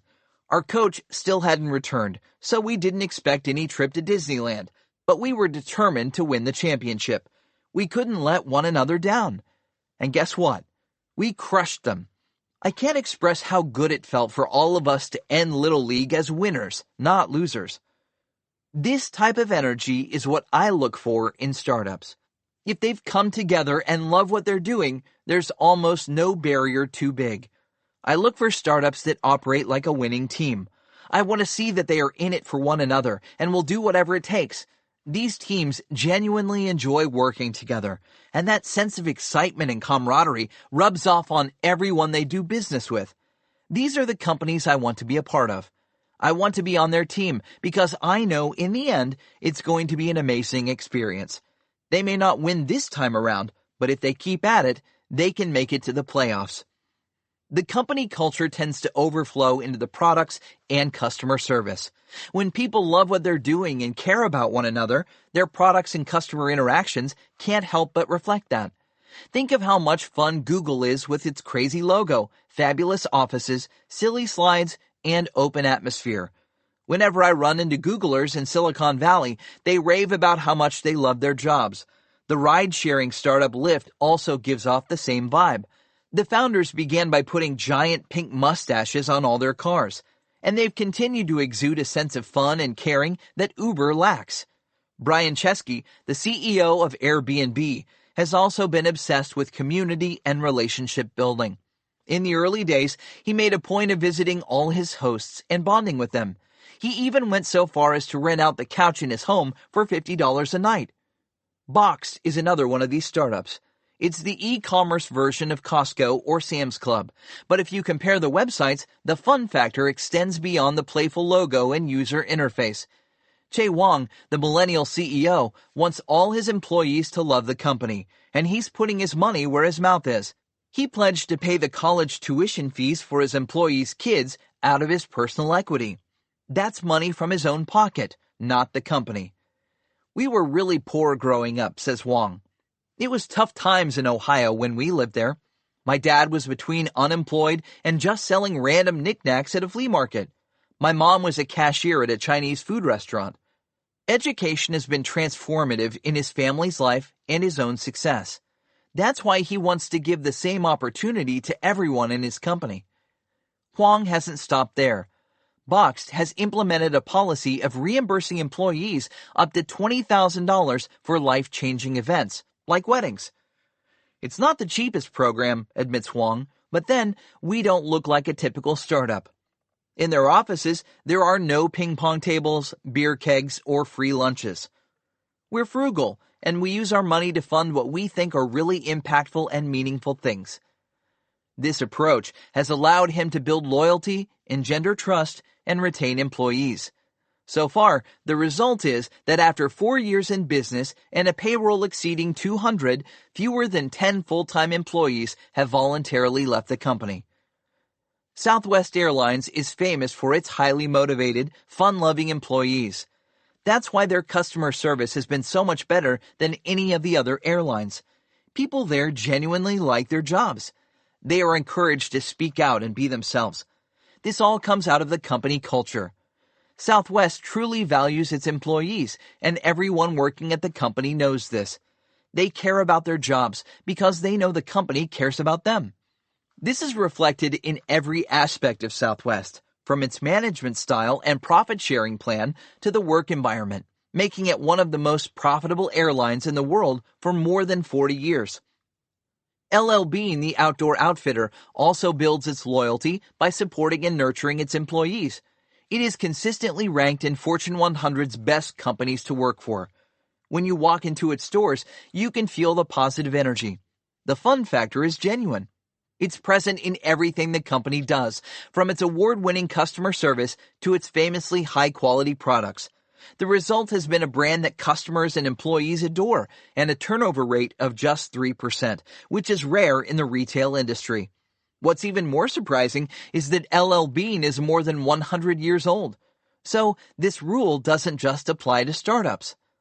Whatever the business, the fun factor can't be ignored, and that's why unicorn hunters place a premium on this elusive quality.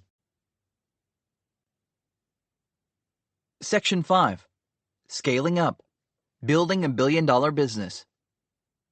Now that we've covered launching a startup, fundraising, and venture capital, let's tackle what it takes to supercharge your growth.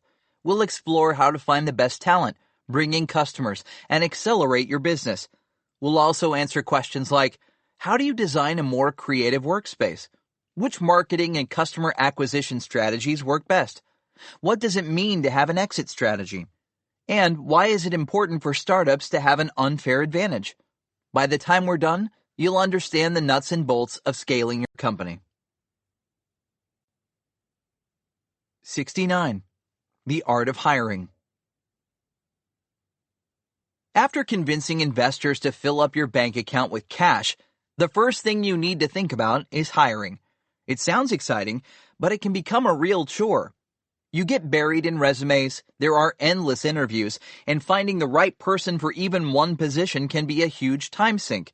The worst part is that it never ends. As you grow, the problem only becomes more acute. To lessen the strain, you need to plan ahead, and that means taking the time to establish a hiring plan from the get-go. A hiring plan outlines all the positions you need to fill in the coming 6 months, the job requirements, the compensation you will pay, and your recruitment strategy. You should make sure to get board approval on the compensation packages right up front, which is much easier than on a piecemeal basis every time you need to hire a new employee. After this, the hard work begins.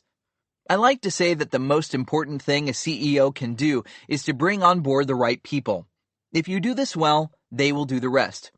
Google founder Larry Page takes hiring so seriously that he insisted on signing off on every new hire.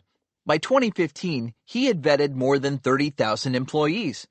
The most common feedback from Larry is that a candidate might not meet our hiring bar, or that the creativity shown in a portfolio might not be up to snuff, wrote Laszlo Bock, former head of human resources at Google, in his book Work Rules. More important than the feedback itself is the message from Larry to the company that hiring is taken seriously at the highest levels, and that we have a duty to continue doing a good job. This is because Page understands that when building a world-class company, the most important thing is the people you choose. Even if you have millions in the bank and your investors are pressuring you to scale up fast to meet demand, take a page out of Google's playbook. Don't rush hiring. Don't cut corners. It's far better to take your time and thoroughly vet every candidate. A good rule of thumb is to interview at least 10 qualified candidates before filling any position. You cannot get a feel for the talent available if you interview too few people. After 10 people, it's usually diminishing returns. That said, if you don't find the right person after 10 interviews, hold off and interview more. Interviews are better done as a team sport. Don't leave it up to one person. The problem with relying on a single individual is that this person may choose to hire his friends over more qualified candidates. It's a natural inclination because he has a relationship with them, but it's counter to building a true meritocracy. Also, when scaling up, founders and managers often feel intense pressure to fill vacant positions. This can lead to subpar hires and hurts the company in the long run. That's why companies like Google use independent hiring committees to make the final decisions. When setting up a hiring committee, it's good to create a list of criteria you expect from the employee. What skills are required for the job? What qualities do you prize most? Honesty, attention to detail, ability to communicate clearly, past accomplishments? Here are the top 5 criteria I use. 1. Ability to learn. The candidate must be able to quickly pick up new things and learn on the fly. 2. Leadership. Has this person been in a leadership position? What in the candidate's past demonstrates an ability to take charge? 3. Humility. Is this person humble enough to take other people's ideas into account? Does the candidate understand how to listen and collaborate? 4. Ownership. Does this person take responsibility and follow through? 5. Expertise. Does the candidate have the skills required to perform the job? This is especially important for highly technical positions. It's best if the hiring committee members interview the candidates independently and write down their evaluations of each person, assigning a score from 1 to 10 to each of the criteria on the list. The scores can then be summed up in a final number. If you want to weight certain criteria more than others, you can tweak the formula. You'll find that, in the end, the sum of the scores proves a far more accurate indicator of the candidate's suitability for the job than going on gut feelings, as most people do with interviewing. If you want to know more about this method, read the book Thinking Fast and Slow by Daniel Kahneman. The book explains how our brains have evolved to make snap decisions about people, and these decisions are based on unconscious biases. We evolved this way over thousands of years. When our ancient ancestors were walking down a trail and came across someone from another tribe, they'd have to decide if the stranger was a friend or foe within a matter of seconds. One mistake and, wham, their DNA might not make it to the next generation. For this reason, we're always scanning the faces of strangers to determine if we can trust them or not. The process is almost instantaneous, meaning we don't logically think it through. This is good for survival in a harsh world, but not so good for judging how competent people are at their jobs. A study at the University of Toledo confirms this. They found that judgments made in the first 10 seconds of an interview can predict the final outcome. This is called a confirmation bias. It's the tendency to search for, interpret, and prioritize information in a way that confirms one's beliefs or hypotheses. In other words, if our gut feeling says the candidate who walked in the door is right for the job, then for the rest of the interview, we subconsciously look for evidence that reinforces this hunch. The result is that we tend to pick people with whom we feel comfortable. If they are from our social group, that's an instant plus. Good-looking people get more job offers and higher pay than ugly ones. Extroverts have an advantage over introverts. Men get chosen over women. White people are given preference over people of color, even when the person doing the hiring is a person of color. This is because these biases are part of our society and get propagated unconsciously. We don't even realize we're doing it. This means the best, most qualified candidates often get passed over.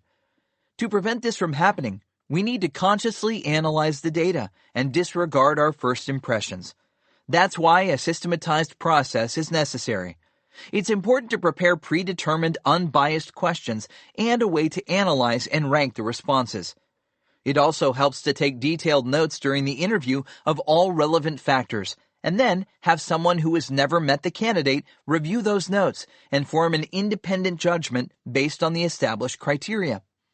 After the interview, when checking references, you cannot rely on the people the job candidate suggests. They will almost always be positive. You need to find references not on the list, and that requires some detective work. Every time you check a reference, you should ask to be connected with other people who worked with the candidate in the same company, but were left off the list. Don't stop there. You should also get on LinkedIn and search for people who can tell you more about the candidate's past. While you're at it, Also check the candidate's social media postings. The goal isn't to see if the candidate went wild one night at a party or what taste in music this person has. It's to uncover serious problems and prejudices that would affect job performance. If this sounds like it will take up a lot of your time, you're right. But as I said, there's nothing more important you can be doing. Hiring the right people lays the foundation upon which your company is built.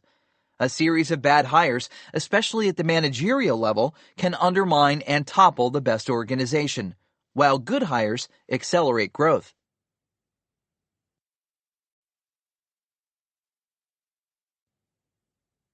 '70. Identifying talent. I've gotten better at interviewing employees over the years. When I started out, I was terrible. I didn't know which questions to ask or how to evaluate people.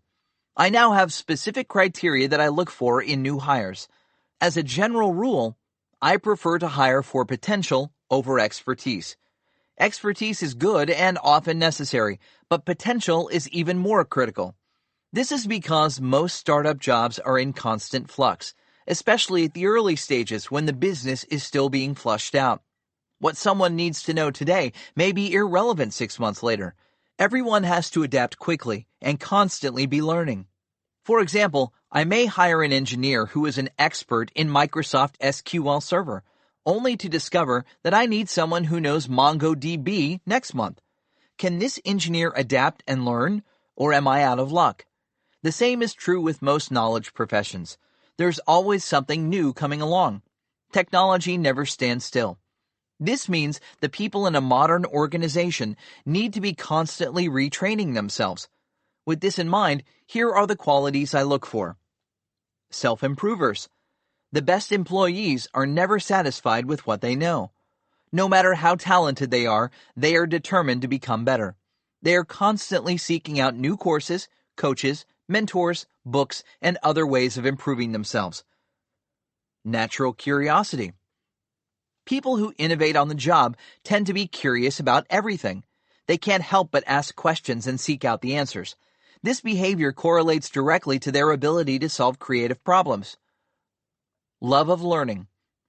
People who value learning are always sucking up knowledge and new ideas. They don't see learning as a chore, but as one of the great joys in life. Driven to succeed. I like to hire people who are internally motivated to rise up the ladder. They're always striving to get ahead and taking on new challenges. Feeling of responsibility. The best employees own their jobs. They feel accountable for their actions and will go to extraordinary lengths to fulfill their commitments. Enjoy their work. You can't be the best at something if you don't like doing it. People who truly love what they do tend to go further. They are the engineers who download the latest software development kits for fun on the weekends. They are the marketing managers who can't wait to try out new analytics software or launch an experimental campaign just to see if it works. They enjoy their job so much that work and play become one and the same. Doers. Most important, I like employees who are self-starters. They don't sit around waiting to be told what to do. They figure out on their own what needs to get done, and they take action. When I interview candidates, I go deep into their past. I ask all sorts of questions. I want to know what they actually did on their previous jobs. I don't care if they were a vice president or junior project manager. It's what they've done and how they did it that matters. Did they take ownership of their job? Did they come up with a project on their own and drive it to completion? Were they able to get others on board? How did they convince their coworkers, bosses, and outsiders it was worth pursuing? By delving into their past, I want to see evidence that they actually accomplished something out of the ordinary of their own volition. Those are the people who pay off in the long run. 71. Recruitment strategies. Let me just say that I'm not a big fan of outsourced recruiting. I don't think you can build a great company by relying on paid recruiters, especially those earning a commission. The recruiter's goals simply aren't aligned with yours. If they are being paid per hire, they are incentivized to bring you a candidate that meets your qualifications as quickly as possible. The longer it takes, the more it costs them.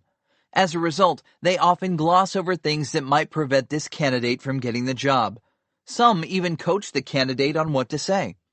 I strongly recommend you build your own in-house team that has the company's long-term interests in mind and understands your goals and culture. One of the most effective ways to recruit great people is to tap into your existing employees and their social networks.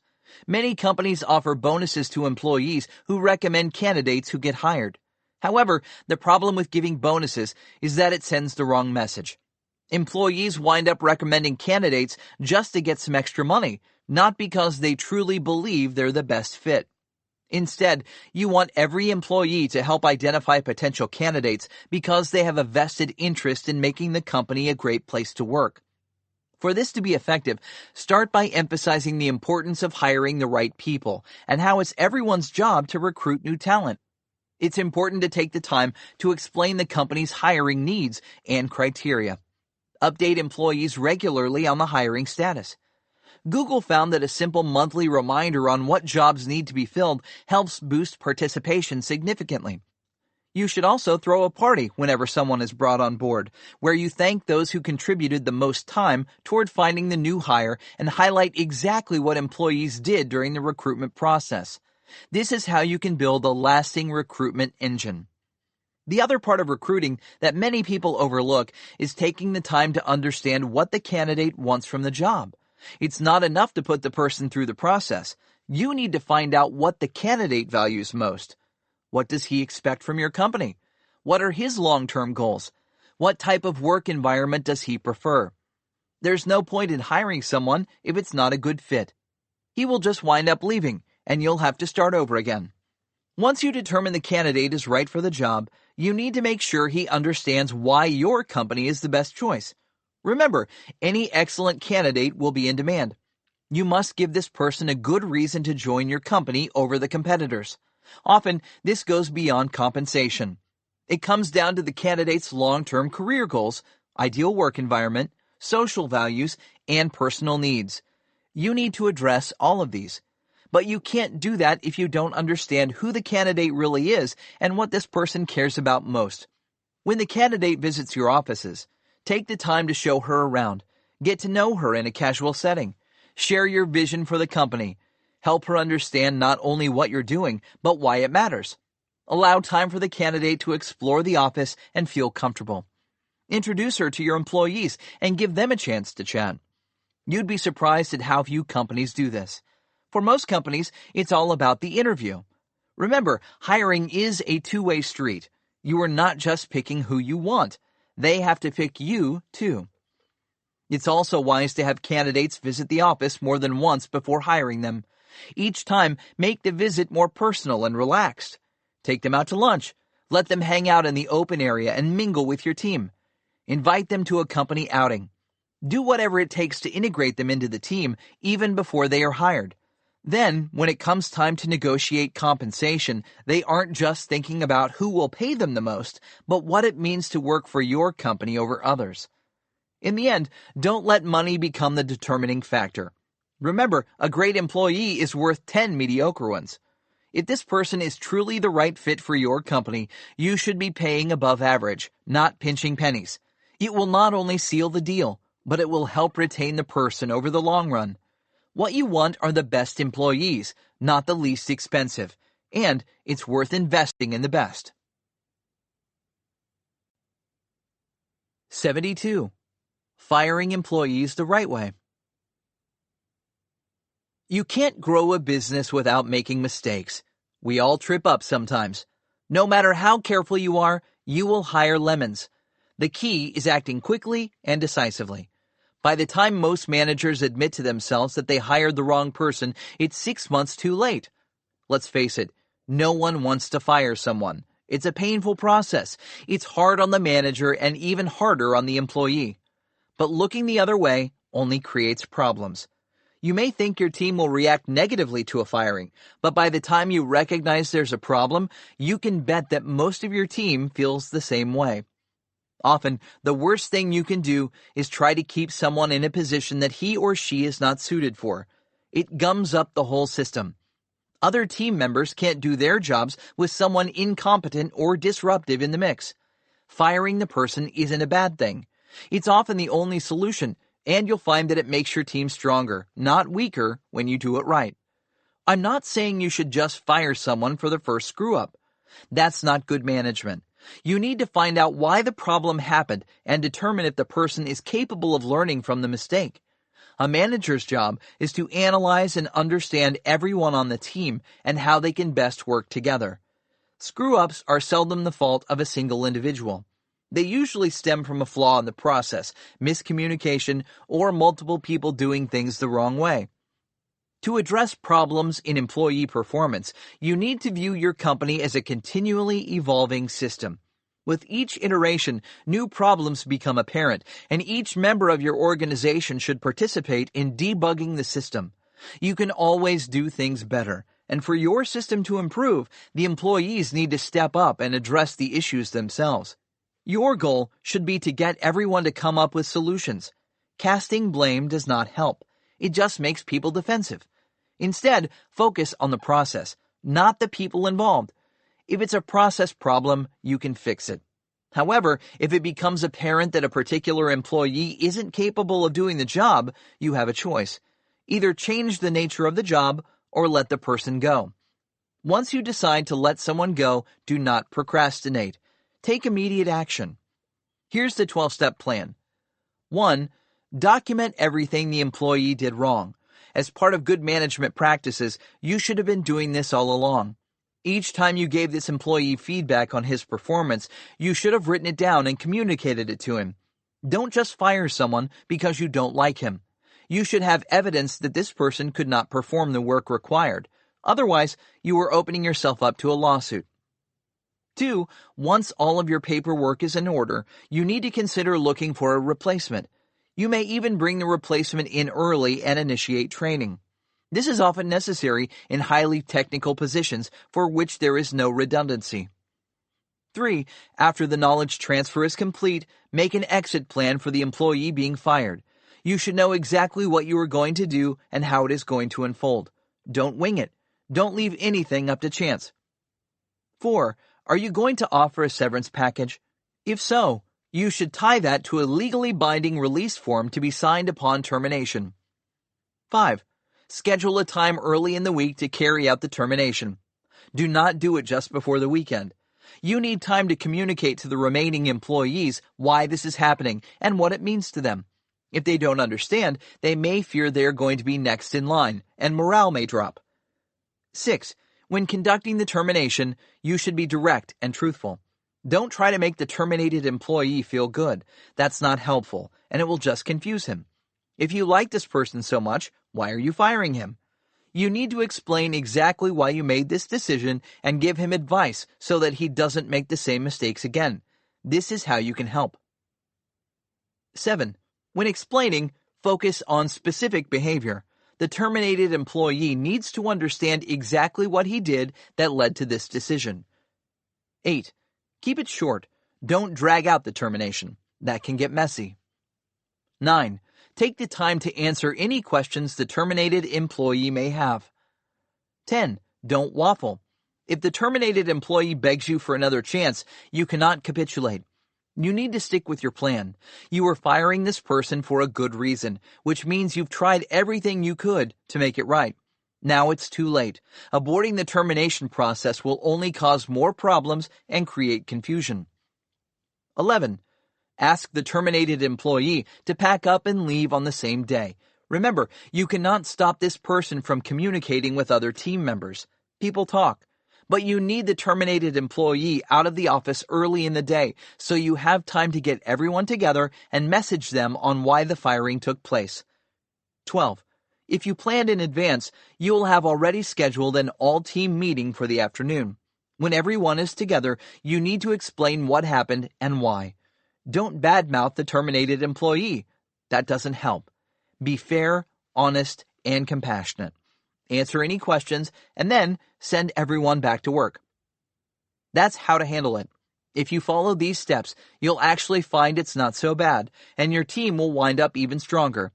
As long as you are making the right decision for the company and not doing it for personal reasons, your remaining employees should understand and respect you for it. 73. The 22 Rules of Selling. Now it's time to explore the art of selling. You cannot scale a business without knowing how to sell. Selling lies at the heart of every startup, and the CEO is always the #1 deal maker. You need to bring home the bacon. When I started out, I never considered myself a salesperson. In fact, I hated sales. I didn't understand how to do it, and I was awful. But as the CEO of several startups, I was forced to sell. I had to sell everything. I sold my vision to early employees in order to bring them on board for equity and not cash. I sold my products to our first customers. I sold the shares in my company to investors. And I sold our story to the press. Here's what I learned in the process. 1. Create a 360-degree model of your customers so you know exactly whom you're targeting. When someone walks in your door, you should be able to recognize instantly if that person is likely to buy or not. The more detailed your customer profile, the better. 2. Know your product inside and out. I don't care if you're not an engineer. You need to understand the technical details of your product. You need to understand exactly how it works so you can intelligently answer any reasonable questions. Spend time with your team so that you fully grasp how everything fits together. What technology stack are your engineers using? What problems are you solving for your customers? What functionality does your product offer that competitors don't? What's on the product roadmap? If you can't answer these questions correctly, you'll wind up causing a lot of problems by selling something that isn't quite the right fit. I've seen this happen. The CEO should not make any promises to customers without knowing what can actually be delivered in a reasonable time frame. The best salespeople I know understand their products right down to the smallest minutia. That's why they close deals no one else can. 3. It's not enough to have a great product. You need to know what the other side of the table wants out of the deal. Whenever you're selling, there's what you want and what the other party wants. If you don't understand their needs, you'll wind up emphasizing the wrong things. The key to selling is making sure that all parties win, especially when doing large strategic sales. What are the people you're selling to interested in? Are they looking to fix a problem, gain a technological edge, impress upper management, or save money? Or do they have some other motivation for closing this deal, like earning a commission? You need to know this right up front, or it's like trying to run blindfolded. 4. Identify the decision maker early. You may be talking to someone who actually has no power to close a deal. I've seen startups waste a lot of time talking to the wrong people inside an organization, only to discover much later that there was never a deal to be had. 5. To make a strategic sale into a large organization, it helps to have a champion. This person believes in your product, understands its value, and will go out on a limb to get the deal finalized. Without an inside champion, most enterprise sales hit a snag along the way and wind up in limbo land. To avoid this fate, figure out who is going to be your hero, and then work as partners to push the deal through. 6. Sales isn't about talking. It's about asking the right questions. You cannot figure any of this out if you're just blabbing away about your product. You need to step back and listen to what your customers are saying. This is far more important than getting through your sales pitch. The more you understand about your customers and their needs, the faster you'll be able to move the process forward. 7. The best salespeople I know aren't focused on the money. They don't see it as their job to extract as much cash as possible out of their customers. Instead, they truly want to help their customers come to the right decision.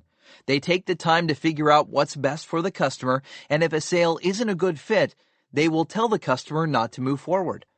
This may sound counterintuitive, but over the long run, it builds trust, and nothing is more powerful than a relationship built on trust. If you make a point of always doing what's in your customer's best interest, even if it means less short-term profits, the customer will stick with you. 8. Selling is not about giving the same sales pitch over and over. It's a creative process. It's about learning and understanding what works for different customers in different situations. Whenever you give a pitch, you should be paying attention to the customer's reaction and adapting your presentation to their needs. The top salespeople are constantly iterating on their pitch, trying new things, and seeing what works. Remember, no matter how good you think you are, you can do better. 9. Don't be too aggressive. No one likes overeager salespeople.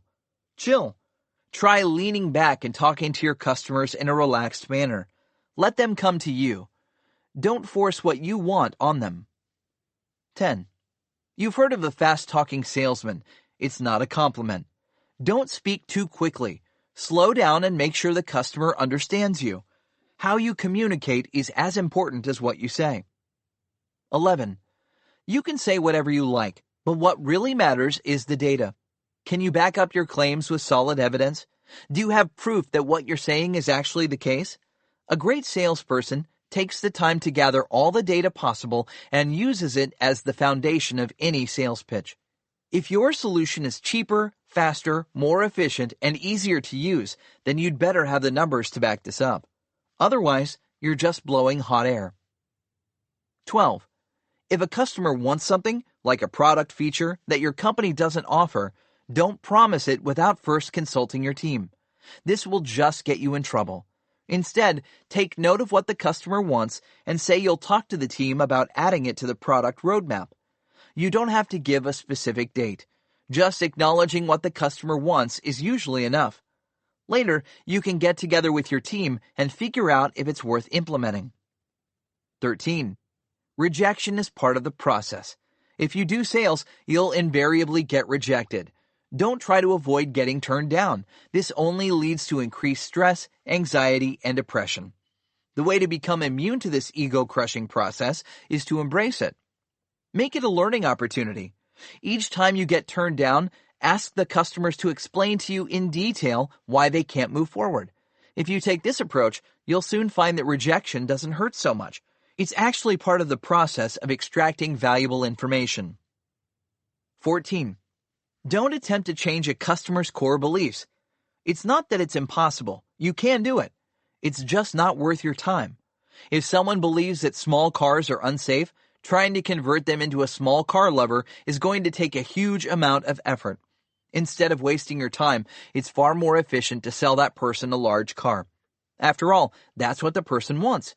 If you don't have any large cars to sell, send the person to someone who does. You'll lose this sale, but can spend your time with more promising prospects. 15. Make your sales tangible. If you want to sell a product, let customers touch it. If they can't touch it, show it to them some other way. Use videos, PowerPoint presentations, drawings, or whatever you can to make the product come alive. Showing is far more powerful than explaining. 16. Great salespeople don't just sell what they have today. They sell the future.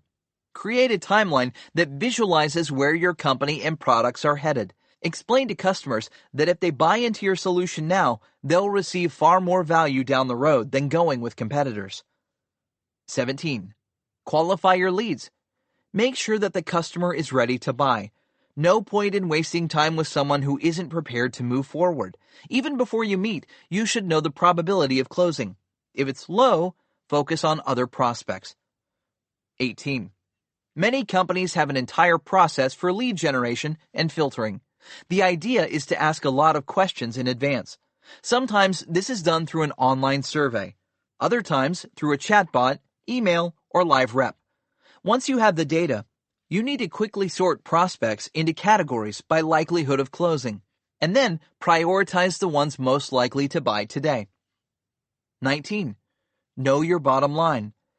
If you are negotiating a large deal, it pays to know going into the deal what you can and cannot accept. In advance, you should get together with your team and decide what you really need out of this deal and what you cannot commit to. You don't have to communicate these to the other party up front, but everyone on your team should be on board so you can structure the deal in the right way. 20. If a deal isn't working out, let it go. Don't chase after a lost cause. It doesn't matter if you invested several months into closing this deal.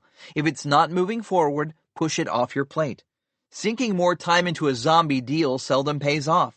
It may make you feel better to keep it alive, but it's just sucking up mental energy and resources. Better to put a bullet in its head. 21. Set up a sales pipeline. You can use sophisticated CRM tools or a simple shared spreadsheet. The point is to list out your pending deals and prioritize them by key criteria, like their dollar value, strategic importance, long-term potential, estimated closing date, and so on. This will help you prioritize the deals that matter the most and track everything. 22. Last, you'll find that a small number of deals usually wind up bringing in the majority of the dollars. This is especially true for large strategic sales. Focus 90% of your energy on the transformative deals. These are deals that have the potential to advance your business to the next level. For example, if there are 100 possible deals in your sales pipeline, sort them by probability of closing and overall impact on your business. If one deal will have 2 times the impact of all the others combined, you should prioritize this far above everything. In other words, don't give every deal equal time. If you follow these 22 rules, you'll be far ahead of most salespeople I know. 74. Presenting in public. As a CEO, you'll have to present in public. It's almost impossible to avoid doing this. It's an essential part of growing your business. Even if you're painfully shy, as I used to be, you'll have to force yourself into the limelight and represent your company. For me, this began when I launched my first venture-funded startup. Initially, I had to pitch investors. Then, I was invited to speak at events. Next came the TV interviews, radio shows, videos, and so on. I was awful at first. I remember hearing the quaver in my voice. I couldn't control it, and that only made me more nervous. How did I overcome this? I simply persevered. I forced myself to take every opportunity to speak, because I knew that was the only way to get over my anxiety. Today, you'd never know I was the shy guy who hardly spoke in class. I give more than 50 talks a year, and I feel totally comfortable. It doesn't faze me anymore. My advice to you is to just do it. No matter how awkward and horrible you feel, you'll eventually get over it.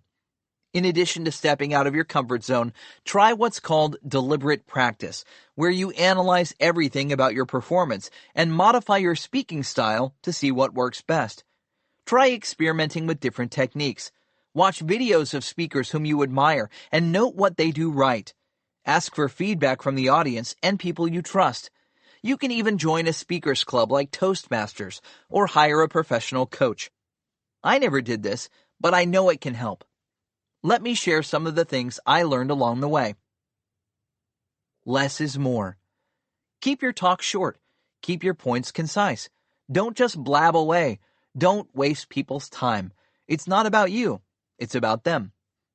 Practice and forget. The way to deliver a flawless pitch is to practice, practice, practice. And then, when you get on stage, forget everything. Speak from your heart. Don't try to regurgitate memorized lines. That always comes out stale. Just say whatever pops into your head. You know your business. You know exactly what your company does. Feel free to go off script. Just keep it real and fresh. Go wireless. Whenever possible, free up your hands by using a lavalier microphone. This allows you to use your body language. It's also more natural. If you can't get a lavalier, at least procure a wireless handheld microphone. Use body language. Video yourself giving your pitch. Examine your posture. Are you standing up erect or are you hunched over? Where are your hands? Don't be afraid to move. Be expressive. If you study the great speakers, they use their body to enhance their delivery. Avoid podiums. Even if there's a podium, you don't have to use it. A podium gets between you and the audience. It's better not to have anything separating you from whomever you're speaking to. Make an entrance. Pay special attention to how you walk on stage. This sets the tone. Walk briskly. Take center stage. Pause for a moment to capture the audience's attention, and then start speaking. Vary the pitch and tempo. Nothing is worse than a monotone speaker. When you're giving a speech, mix it up. Slow down to emphasize key points. Raise your voice when you're excited. Lower your voice when delivering an authoritative message. Pause for effect. The silences are as important as your words. The pauses allow you to emphasize specific points. When you pause, you capture the audience's attention. They zero in on you. The longer the silence, the more the anticipation builds. Try it. You'll see the power of the pause. Compose a symphony. Think of your talk as a symphony where you are the composer. Great symphonies rise and fall, speed up and slow down, always building toward a crescendo. They have a clear structure. Listen to Beethoven, Bach, and Mozart, and pay attention to how they constructed their masterpieces. Let them inspire you. Surprise your audience. Don't be afraid to do something out of the ordinary, even bizarre. Maybe show an unexpected video, tell a funny story, or reveal an interesting prop. Do whatever it takes to get the audience's attention and wake them up. Just don't be boring. Make a single point. When using PowerPoint, every slide should make a single point. Don't try to cram 3 points onto one slide. It will just confuse your audience. The 6-word rule. Never fill your PowerPoint slides full of text. I have a rule. No more than 6 words per slide. That should be your goal. The audience should be able to read the slide in a few seconds. If not, they're going to miss what you say and become frustrated. This is because people don't multitask well. They have trouble reading something on a screen and listening to a speaker at the same time. If you want them to hear you, the fewer words you have on screen, the better. Make it visual. Fill your PowerPoint with stunning photographs and imagery that reinforce your main points. Get creative with illustrations, animations, videos, and 3D models. The more compelling you can make your visuals, the more the audience will remember what you say. People forget most of what they hear, but not what they see. Retention goes way up when audio is tied to visuals. Know your audience. Understand whom you are talking to. What is their background? Why are they attending your talk? What do they want to get out of it? The more information you can gather in advance, the better you can prepare. Quality content. Focus on providing high-quality, actionable information and ideas. Don't focus on selling something. Most people don't want to be sold anything and don't care about what you're doing. They care about what they are doing, and they want information that can help them. So, concentrate your talk on helping them solve their problems. Be bold. Don't be timid. Speak in a strong, clear voice. Attempt to exude confidence, even if you don't have any. Don't shout. Being overly forceful doesn't work. This is also something I need to work on. Passion has its limits. It's better to talk in a tempered, even voice. If you are passionate, your passion will show through, but in a more natural way. You don't want to overdo it. Speak slowly. Don't talk too fast. People won't be able to understand you, especially if the audio system isn't up to par or you have a foreign accent. Make eye contact. Connect with your audience. Make eye contact with at least one person. Find an attractive listener and speak to that individual. Each new positive reaction you receive will imbue you with more energy. Ignore those people who are on their phones. They don't count. Take mental notes. Study the audience as you speak. They are your real-time feedback mechanism. See what parts of your talk they respond to and where they seem confused or bored. Make mental notes so you can improve your speech the next time. Always be iterating. Creating a talk isn't a one-shot deal. It's an iterative process. I never give exactly the same speech twice. I'm always working to improve. After each talk, I edit my slides, change the wording, cut things that don't resonate, and add new fresh material. You should do the same. Never stop experimenting. Try different things during every talk. Don't be afraid to mess up or go too far. In fact, you should push your boundaries. Crack some jokes and see how it works. Act playful or try being dead serious. Experiment with different techniques and content. The more variations you try out, the better and more original your talks will become. 75. Marketing and customer acquisition. Scaling a business usually comes down to marketing and customer acquisition. The mistake a lot of startups make is that they simply don't try enough different channels to acquire customers, and that winds up limiting them. It's not enough to test 1 or 2 channels. A startup should be assessing at least 1 new channel every month. This is because the ground is constantly shifting. There are literally thousands of ways to acquire customers, and finding the best ones ahead of your competitors can make all the difference. If you can be the first to figure them out and exploit them, you'll have a significant advantage. Make sure these basic marketing and customer acquisition strategies are on your hit list.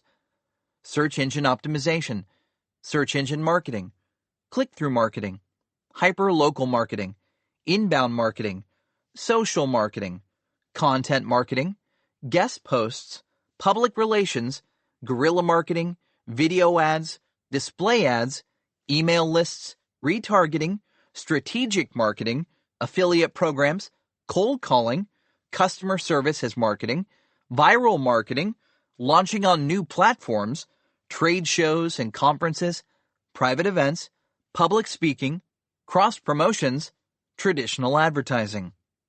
In order to test various marketing channels, you first need to calculate the average lifetime value of your customers and make sure it's significantly more than the average customer acquisition costs plus cost of goods. If the math adds up, you're in business. The greater the margins, the better the marketing channel. Your goal should be to try as many channels as possible as quickly as possible to see which ones yield the best results. You'll find that some channels are excellent when your marketing budgets are small, but they don't scale well as your budgets increase. Over time, channels that are effective will change. Some will tap out. Others will become too competitive. This is why you constantly need to be experimenting. Marketing is an ongoing process of discovery. It's not set and forget. For these reasons, it's important to build a strong internal marketing team. You can't simply outsource it. You need the knowledge inside your organization so you have an edge over your competition. That doesn't mean you shouldn't get outside help.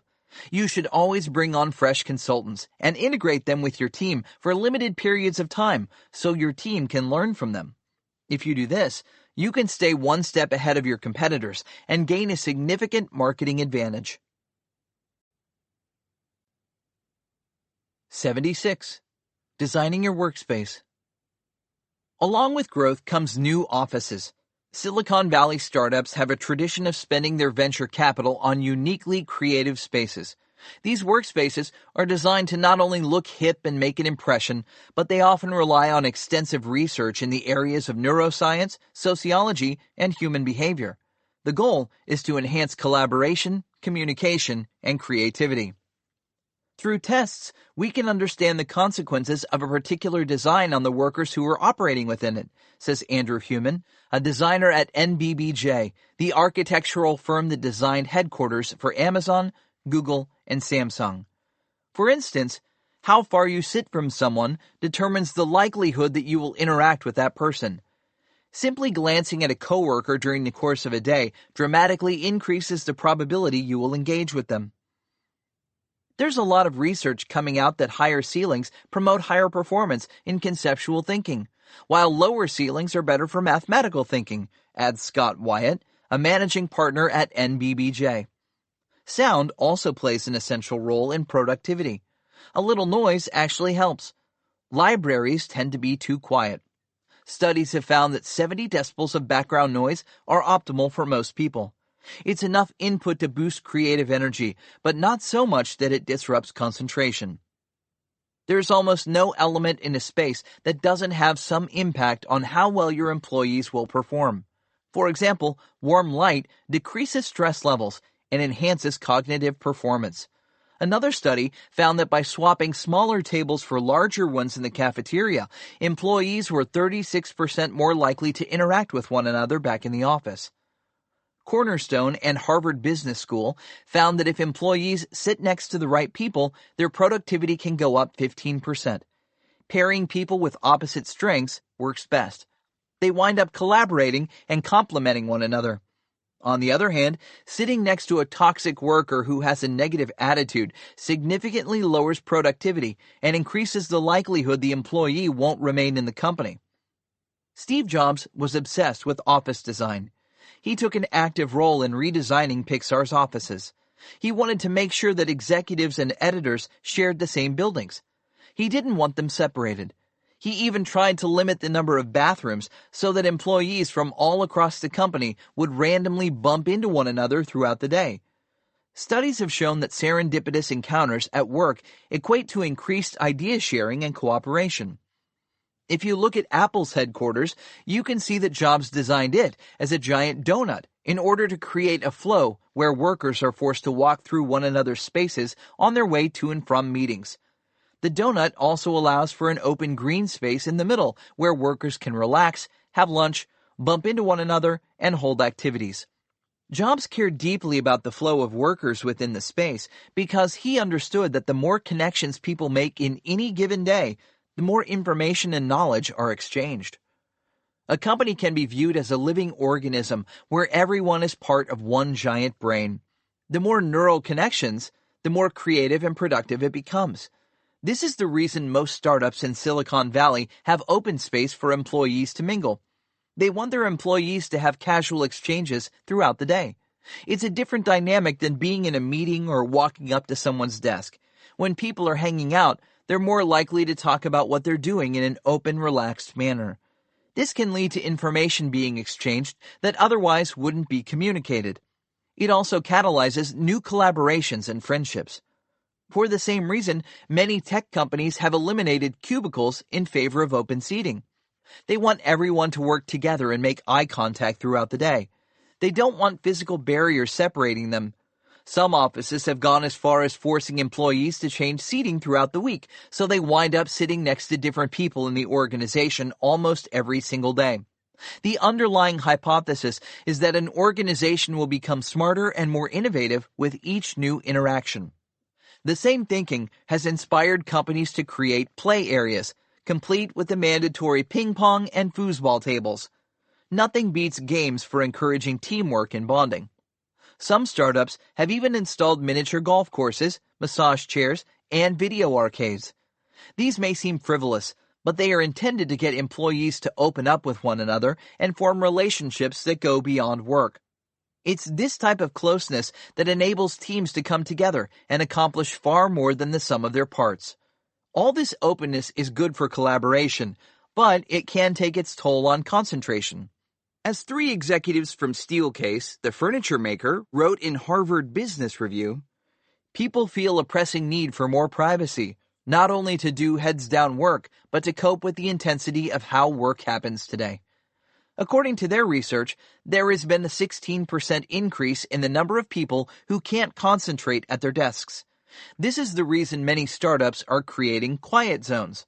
They want a safe place for employees to go when they need to think without being disturbed. But quiet spaces alone may not be enough. Around 70% of U.S. offices have low or no partitions. Some experts now believe that the shift to open office design was a big mistake.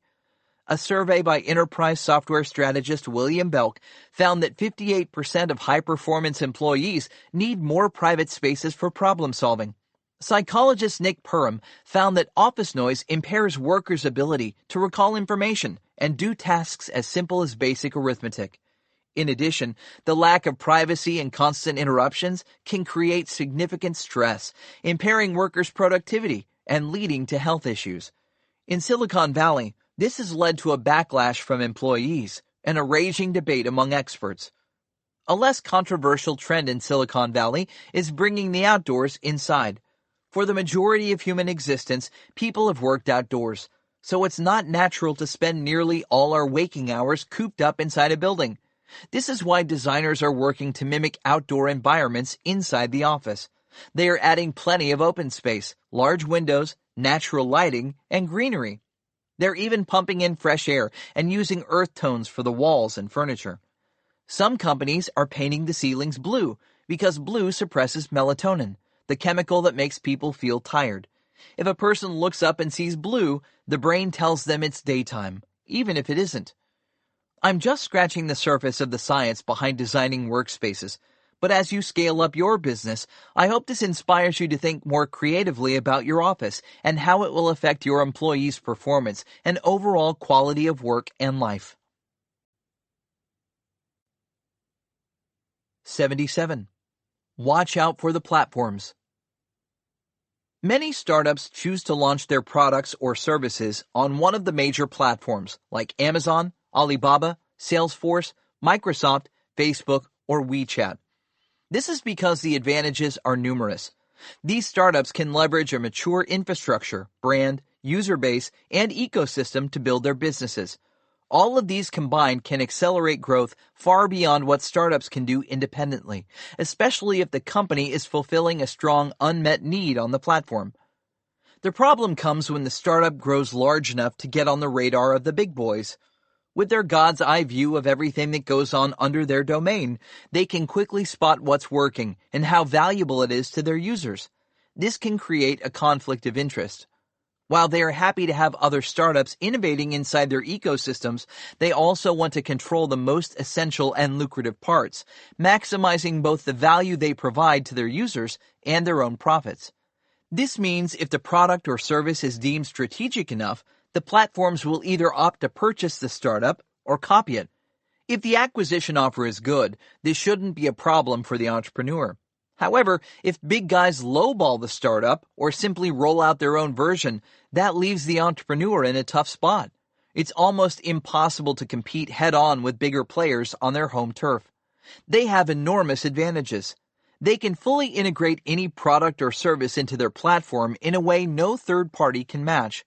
They have the implicit trust of their users and can reach out to them at virtually no cost. Let's face it, when your competitor owns the platform on which you're competing, the playing field is tilted so far against you that it's almost impossible to win. So, what should an entrepreneur do? Avoid using anyone else's platform? Unfortunately, it's not that easy. Today's digital world is made up of these platforms. It's often impracticable to avoid using them and still remain competitive. Few, if any, startups are in a position to build their own social network equivalent to Facebook, e-commerce portal on par with Amazon, or CRM platform as robust as Salesforce. It's simply not realistic, and many of the best business opportunities depend upon platforms like these to succeed. Just to give you an idea of the magnitude of these platforms, according to Pivotal Research, 84% of global digital ad spending, outside China, went through just two companies, Facebook and Google. Amazon now accounts for nearly half of all online product searches and e-commerce revenue in the United States. Salesforce is the market leader in the CRM, with revenues of more than $10 billion for the fiscal year ending in January 2018. That's an increase of 25% year over year. When most of the action is on the big platforms, it's no wonder so many startups choose to build their businesses on top of them, even knowing that all data associated with these services goes directly into the hands of a potential competitor. Unfortunately, the risks to startups are significant. ProPublica investigated Amazon back in 2016 and found that its search algorithm often steers users away from bargains in favor of Amazon's white label offerings. This hurts the merchants on Amazon's platform. Google saw how successful Yelp had become and now competes directly with it, featuring Google's own reviews in Google Search. By favoring its own content, Google is steadily eating away at Yelp's business. This is just one example of a more pervasive problem. In fact, the European Union fined Google $5 billion for alleged anti-competitive behavior. And if you think it's tough in the United States, it's no better in China, with Alibaba, Tencent, and Baidu dominating the markets in similar ways. Globally, the big are getting bigger. Economists like Marshall Steinbaum of the Roosevelt Institute argue that these companies act as monopolies, stifling competition and suppressing the growth of startups. Facebook, Google, Apple, and Amazon are developing a concentration of power that fosters the premature death of big companies and infanticide for small firms, says Scott Galloway, a professor at New York University's Stern School of Business and author of The Four.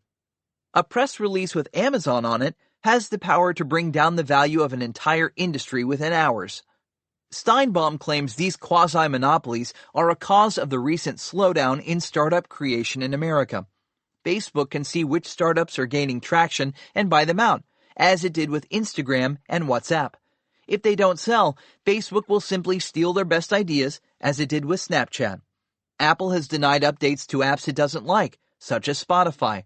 According to Ariel Lizrachi and Maurice Stuckey, authors of Virtual Competition, the big guys put up a pretense of competition and tout free markets while acting to consolidate their monopolies.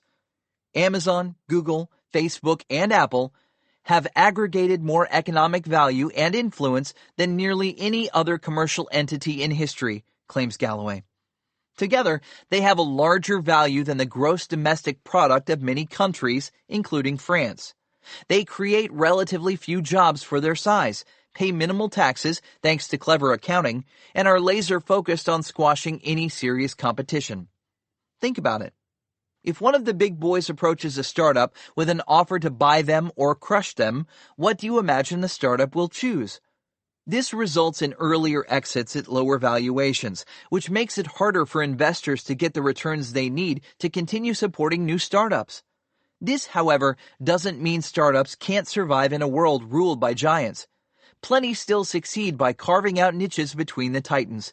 They can also gain an edge by using new technologies that create value beyond the platforms.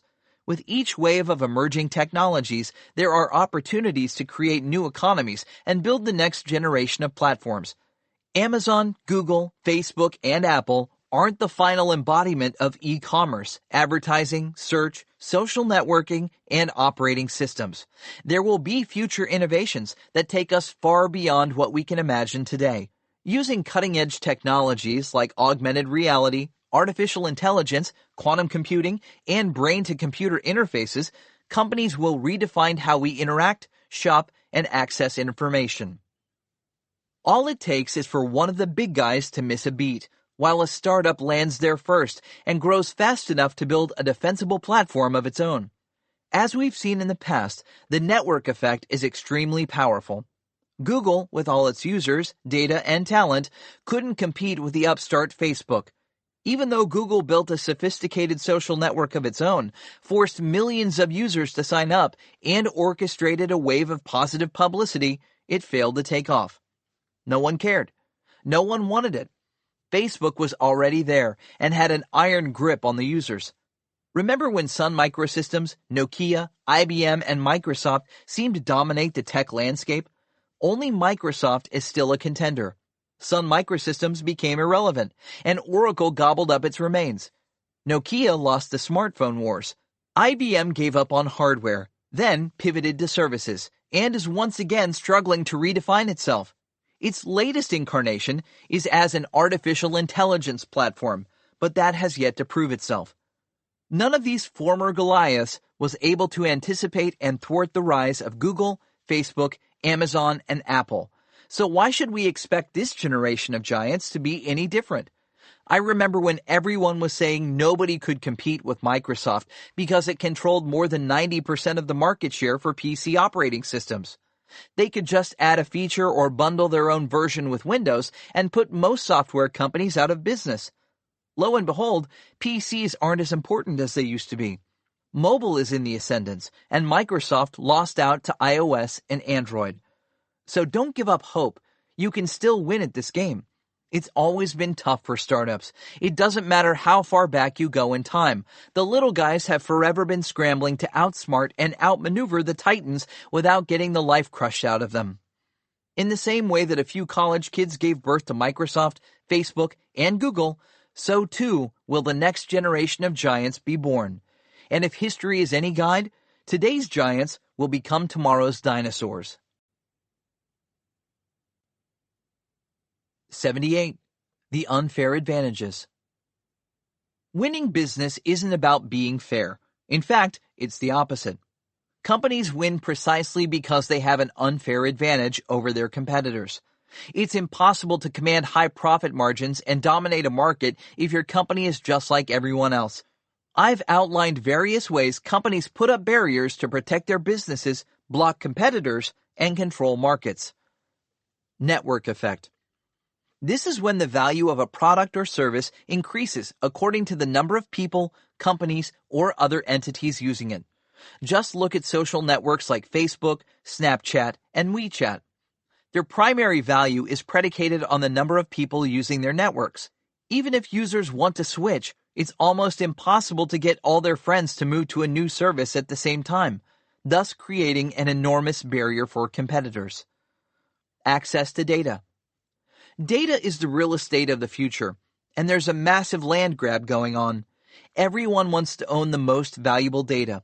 If a company like Amazon can generate proprietary data and use it to offer superior products and services, it has a significant competitive advantage.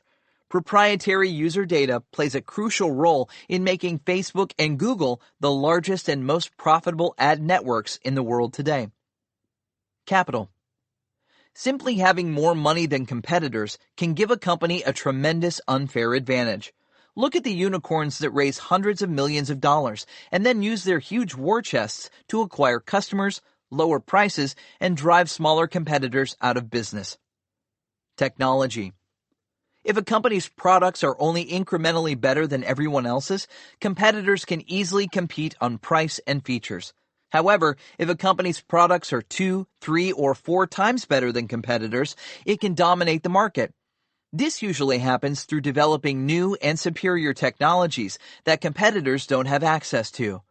NVIDIA is a great example of this, with its hefty R&D, research and development budget, and substantial lead in developing the world's best graphics processing technologies. Provide most value.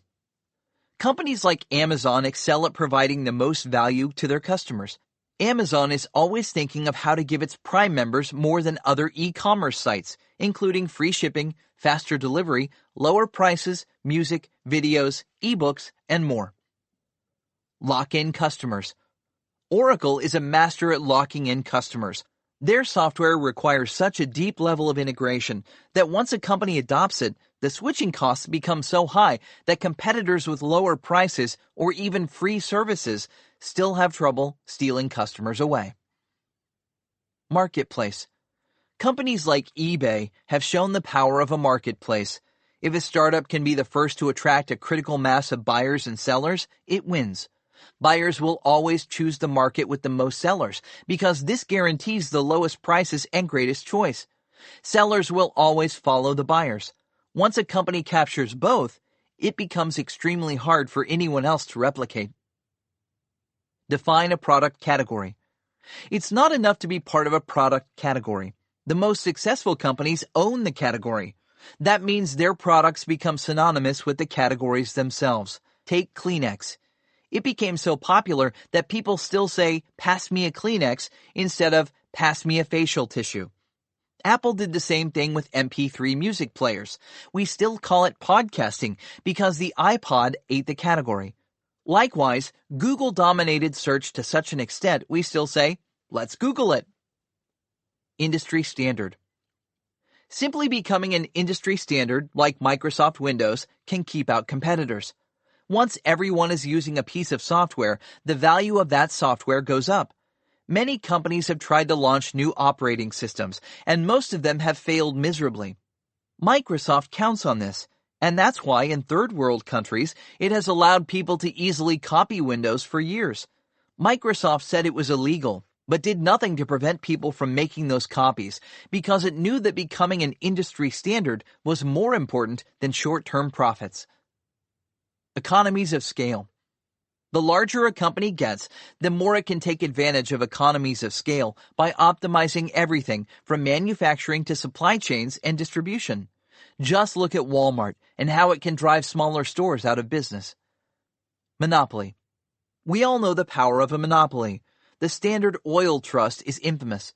It had such a stranglehold on everything from the transportation to drilling and refining of oil that no one else could compete.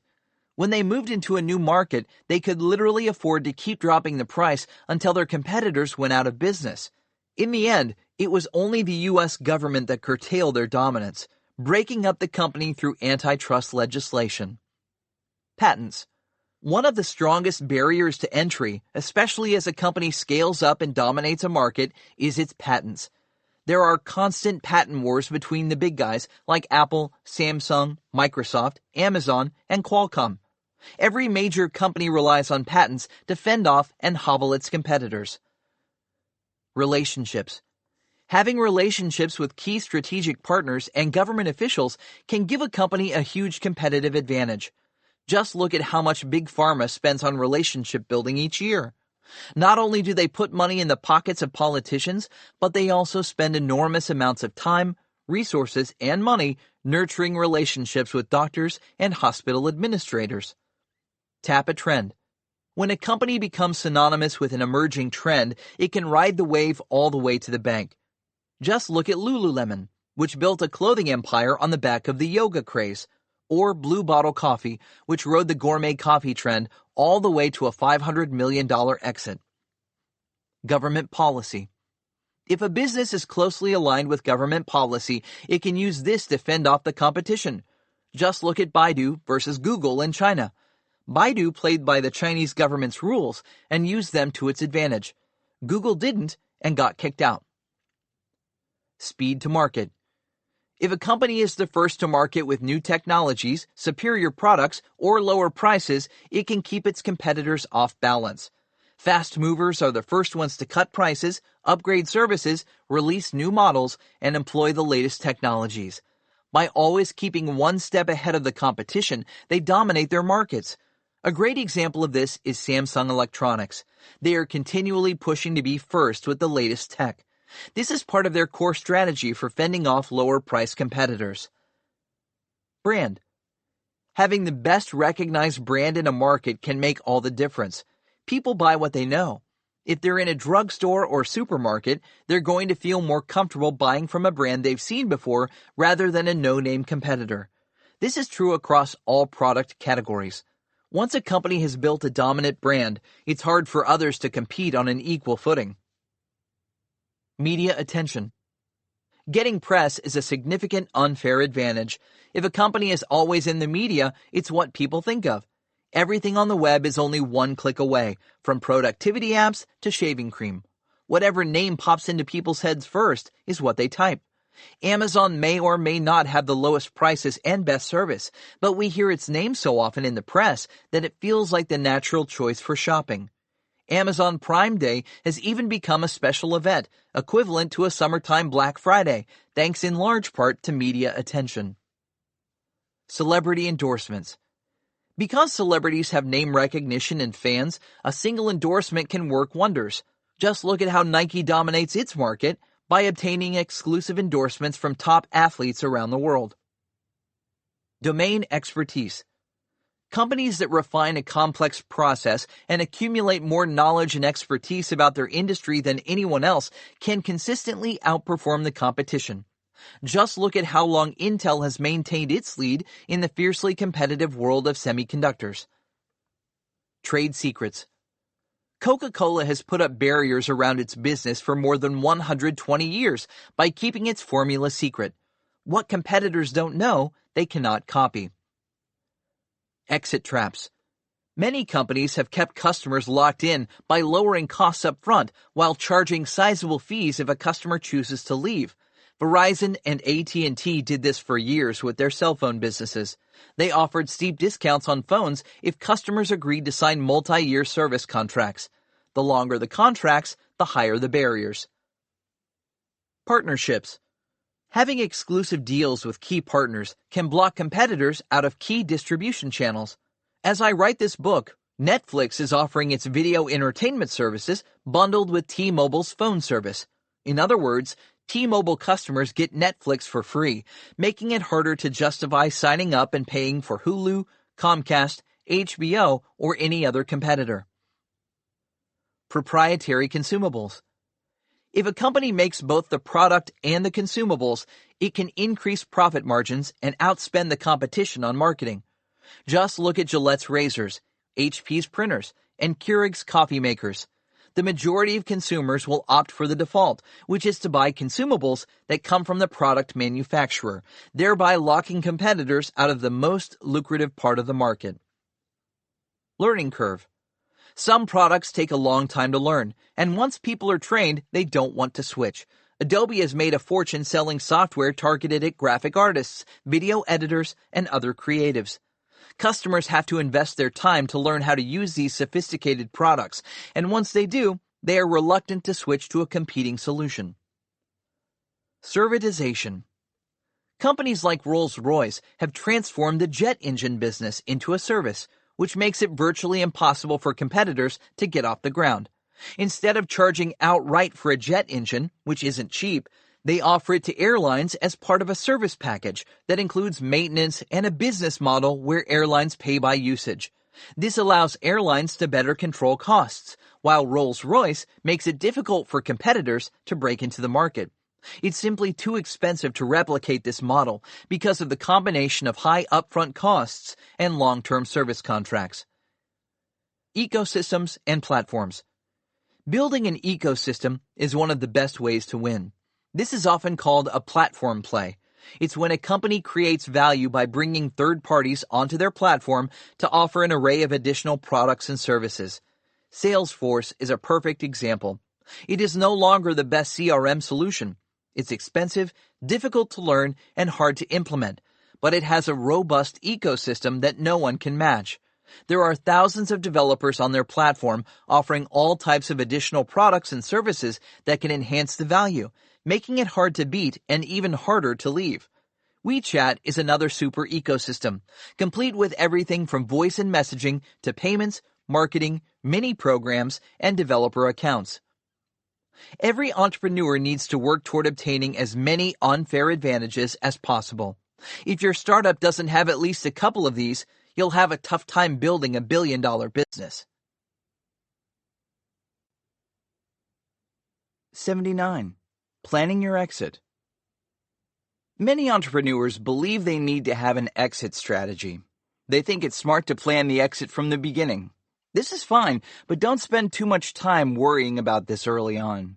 Most startups change direction at least once in their first year, so spending a lot of time planning for an exit before achieving a solid product-market fit doesn't make sense.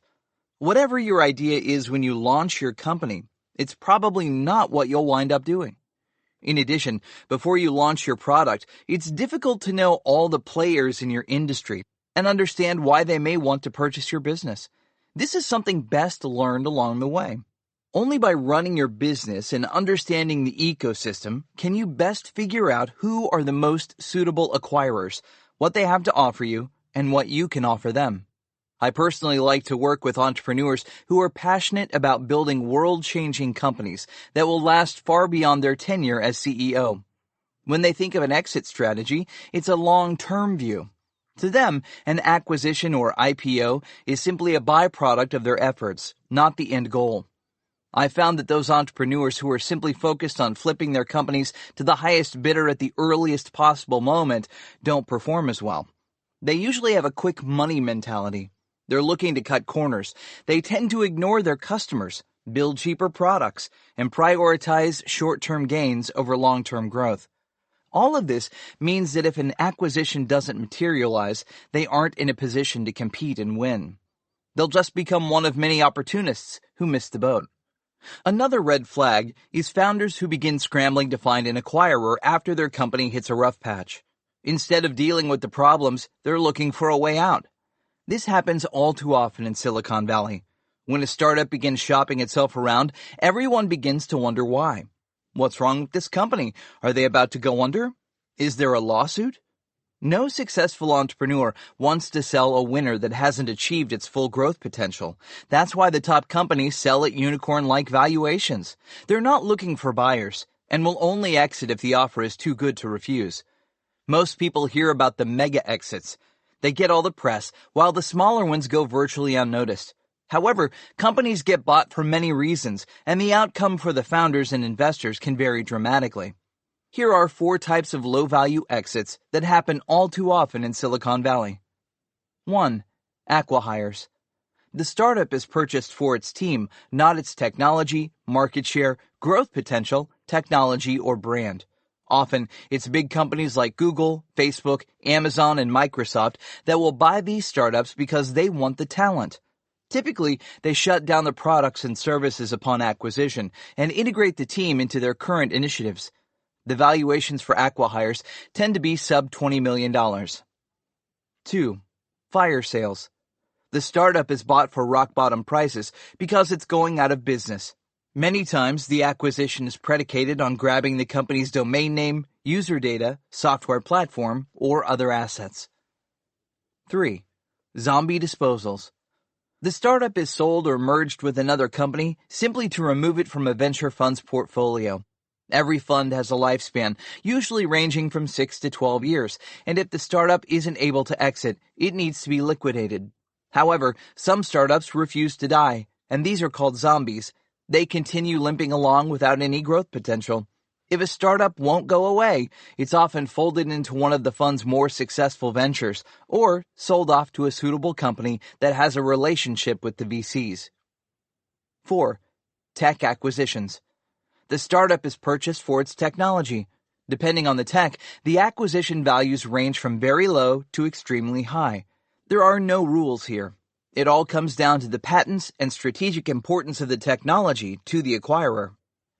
The startups that command top valuations tend to be those that have assumed a leadership position in their market and are poised for hypergrowth. This is why I tell founders not to worry about selling their companies. Worry about building an amazing business, and buyers will come chasing after you. That said, if you enjoy thinking about your exit, it can't hurt to plan ahead. I know many successful entrepreneurs who put together an exit plan early on while still maintaining a long-term view. Here are some practical things you should consider. Make sure you have the right legal structure. In the United States, it's usually a Delaware C corporation, but it could also be an S corporation. If you're in China or some other country, you need to consider whether you plan to IPO inside your home country or on the New York Stock Exchange, NASDAQ, or some other exchange. Decisions you make early on can have a big impact down the road. Form strategic partnerships with the top companies in your industry. By collaborating with the bigger players and demonstrating your value, you will be on their radar. Stay visible. If you are present at industry trade shows, have solid PR, and get plenty of attention, your chances of finding a suitor will rise. The more of an impact you can make in your particular industry, the higher your odds. Leverage your investors and advisors. Tap them for introductions to possible acquirers. Ask them to help facilitate any deals. Build personal relationships with key decision makers in your ecosystem. Knowing someone makes an enormous difference. Acquisition talks often begin simply because two people genuinely like each other and want to work more closely together. As you grow your business, also develop your patent portfolio. It never hurts to have strong intellectual property. Treat your employees well. If acquirers are smart, they will talk to your employees as part of the due diligence process. If your employees badmouth the company, it can kill the deal. Keep your finances in order. Sloppy bookkeeping, accounting discrepancies, and financial problems can hamper the process. Act with integrity. Everyone talks to everyone, and your reputation matters. Last, you can try to hire an investment banker to shop your company around, but this gets expensive fast, and there's no guarantee of success. This works best for large companies with predictable revenues. It doesn't work as well for early and mid-stage startups. At the end of the day, being acquired shouldn't be your primary or even your secondary objective. Instead, stay laser-focused on doing right by your company, employees, and customers, and the rest will take care of itself. Section 6. Rules to Win By. Growth Leadership. Leadership isn't any one thing. It's a combination of a diverse set of skills and abilities. Some people are born with these. Others will never make good leaders. But most of us fall somewhere in between. We must work hard, be aware of our mistakes, and continually strive to improve and learn. In this penultimate section, I'm going to explain how great leaders set the tone for their company, define their vision, communicate with teams, and become a super boss. I'll tackle many practical questions like, how do you effectively manage a board of directors? What do you do when you miss a forecast by a large margin? And what does it take to reach your full potential?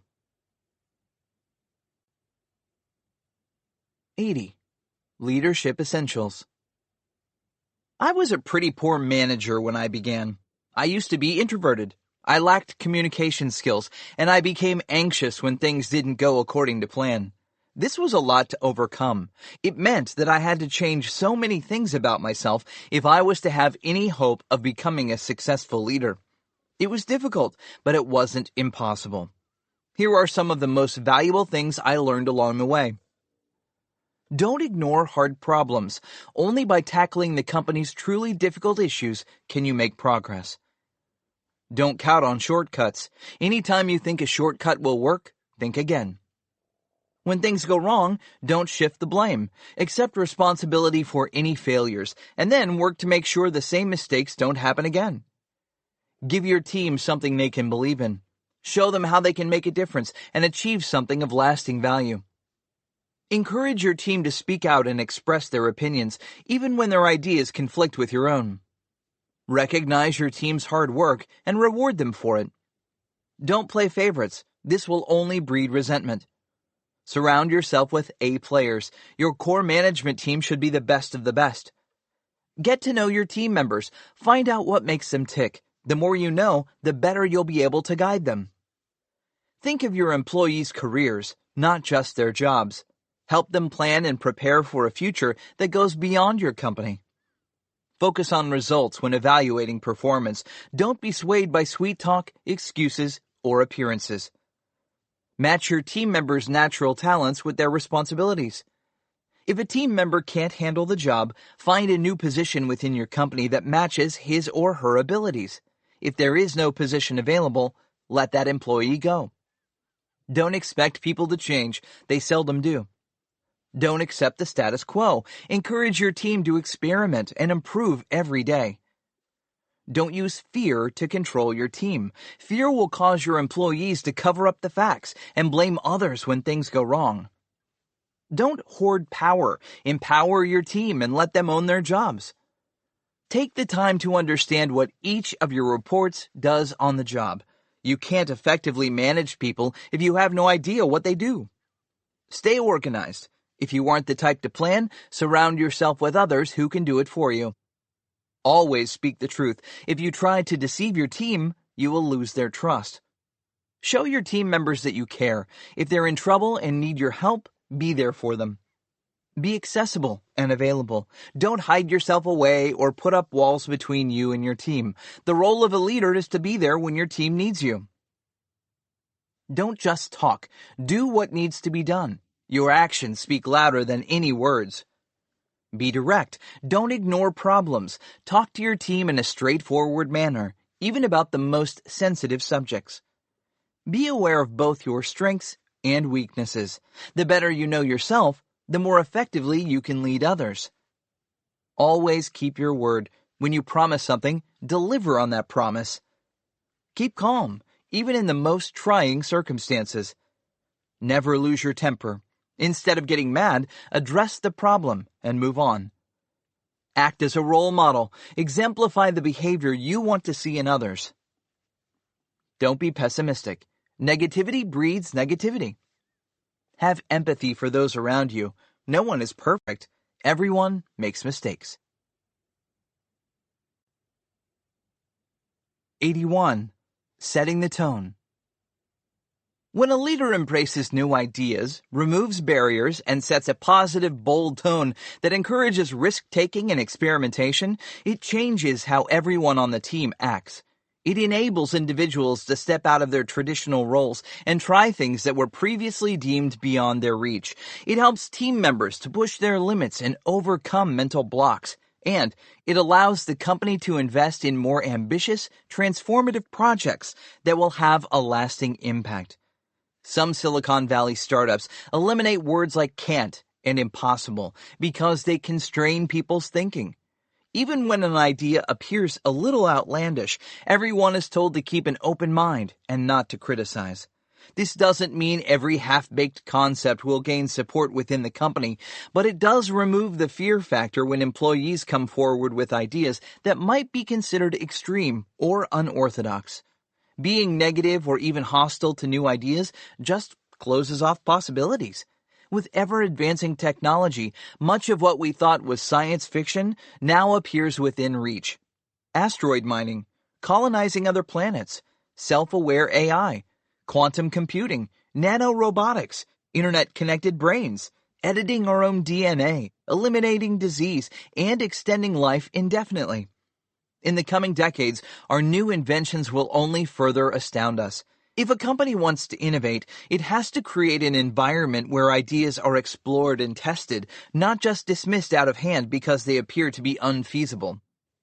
When addressing your team, it's important to include everyone in the process. After all, the culture of a company starts with the CEO.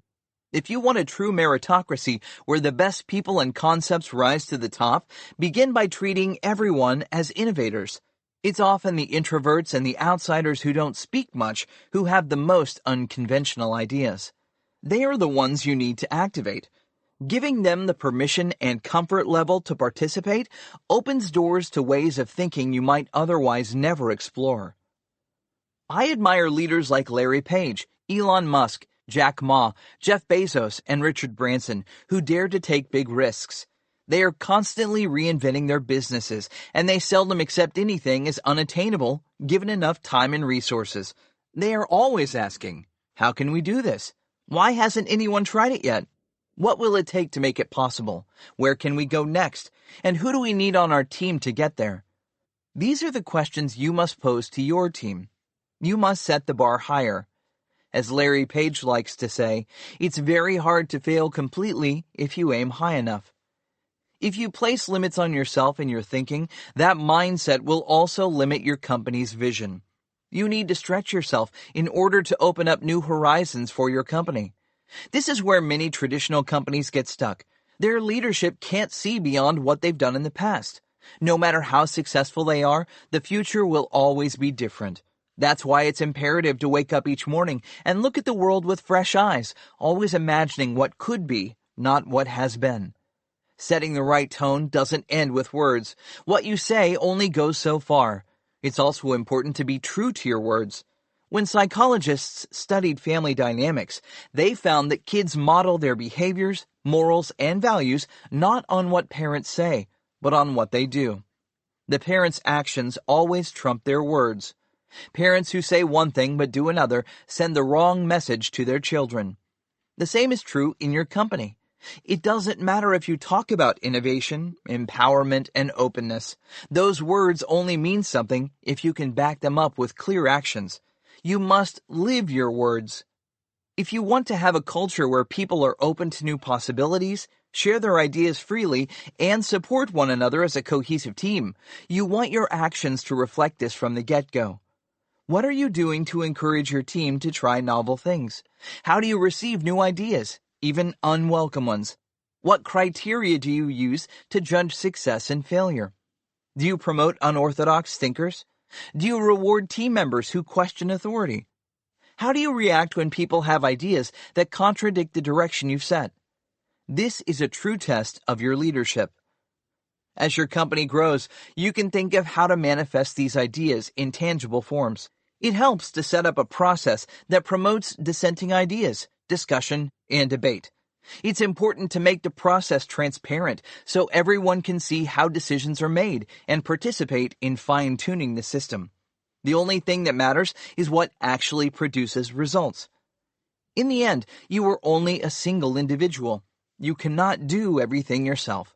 You need to be able to rely on your team. So even at the very beginning, when your startup is no more than 2 or 3 people, it's up to you to implant the right DNA into the team.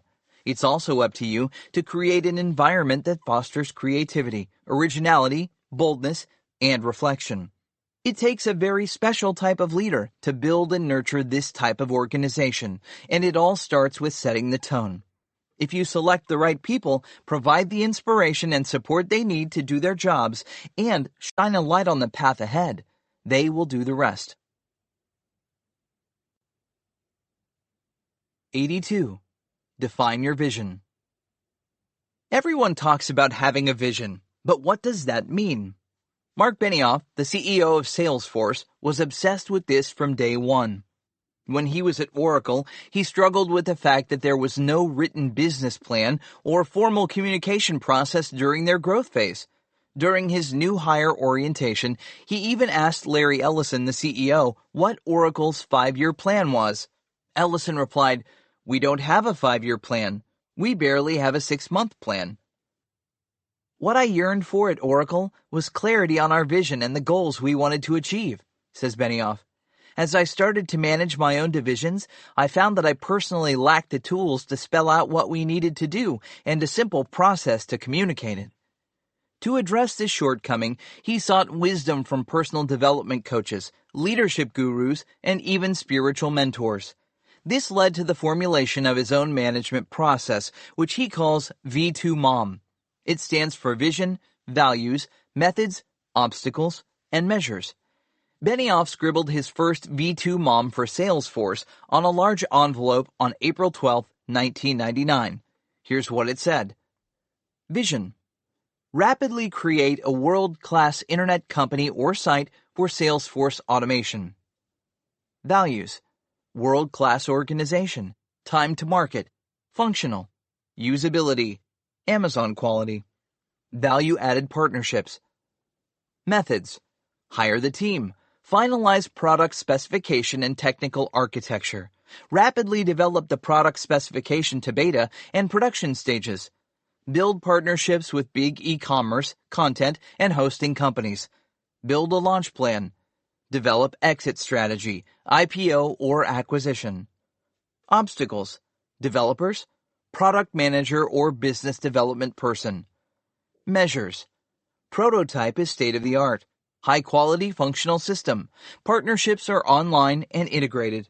Salesforce.com is regarded as leader and visionary. We are all rich. The night before Salesforce's IPO in 2004, Benioff's co-founder Parker Harris handed him the original handwritten V2MOM envelope, framed. For years, this simple document had clarified what Benioff was thinking and allowed him to communicate it to the entire organization. The beauty of his V2MOM is that the same structure worked for every phase in the life cycle of his organization.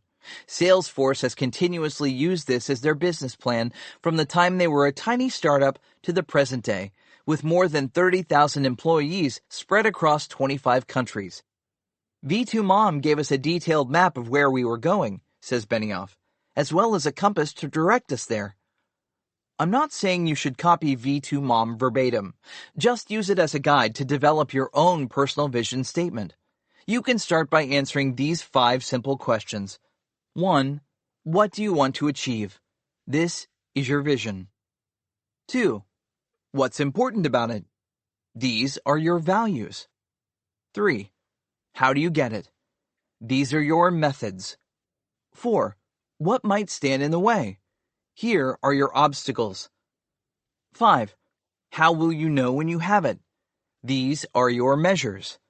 I believe all good vision statements should be personal. They should come out of your core beliefs. They should embody your values. Just pasting someone else's vision on top of your company won't cut it. It won't be authentic, and you probably won't use it for very long. It's important to take the time up front to think through not just where your company is headed, but what you want out of life and the type of organization you intend to build. How do you want your employees to view your company now and in decades to come? What should they care about, and how should they go about achieving these goals?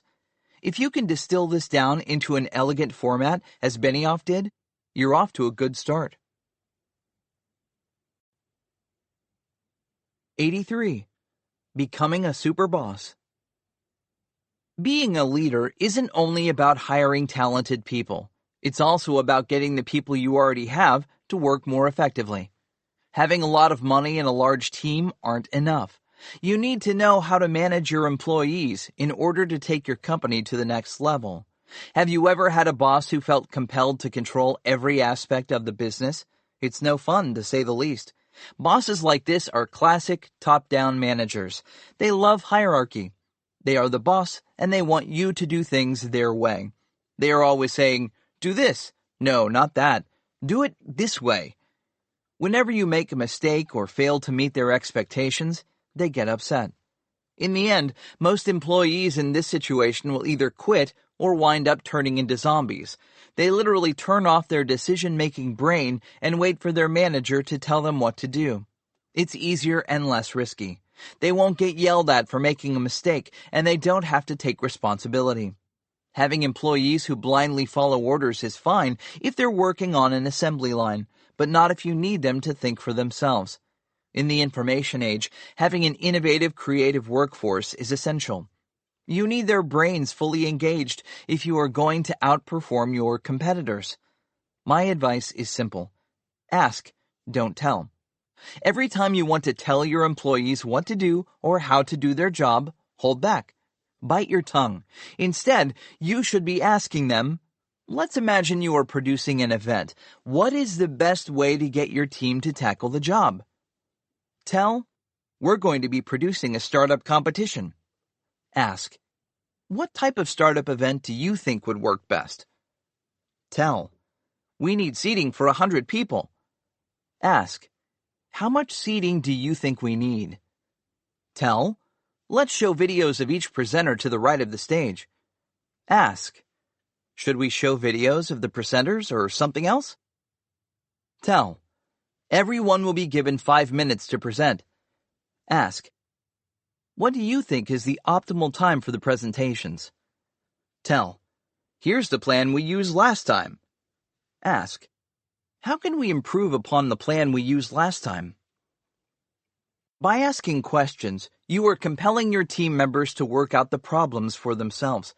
You may know a lot more about producing events than your employees do, but your goal should not be to dictate every step of the process. That's inefficient. Instead, you should take on the role of mentor and guide them through the process with your questions. Every time you ask them instead of telling them, you are activating their brains. You are forcing them to think for themselves. They need to come up with their own ideas and solutions. Suddenly, they own the job, and they are innovating alongside you. You may be surprised to find that even inexperienced members of your team come up with ways of doing things that are better and more original than your own. Part of this is because they haven't done the work 1,000 times, so they aren't blinded by the past. They may come up with an approach that seems unorthodox or even unfeasible on the surface, but often it's precisely those breakthroughs that enable startups to jump ahead of competitors. At the very least, when they feel empowered in their jobs and have a strong sense of ownership, they're likely to work harder and longer without your prodding them. They will want to put in the extra effort because it's their plan, and they will want to do everything possible to make sure it won't fail. The same can't be said if it's the boss's plan. But what if your team is about to make a big mistake? Do you intervene and tell them what to do? No.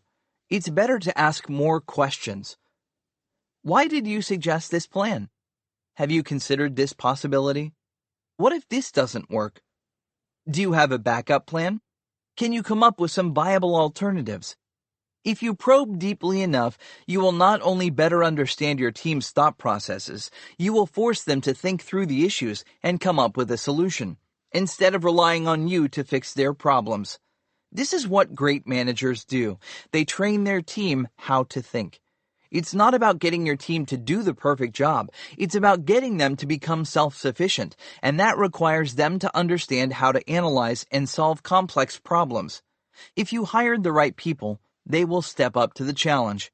If you didn't hire people who can learn and think for themselves, that's where your problem lies. Your ultimate objective should be to have a team that runs on its own. You simply point them in the right direction and let them go.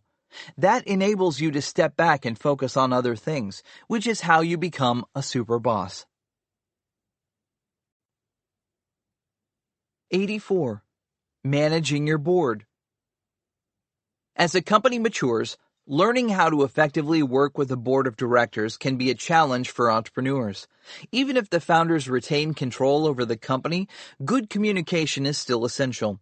Board members expect to know what's going on with the company and want to be a part of the decision-making process. If you respect and trust all of your board members and you want them involved in helping you run the business, there probably won't be any issues.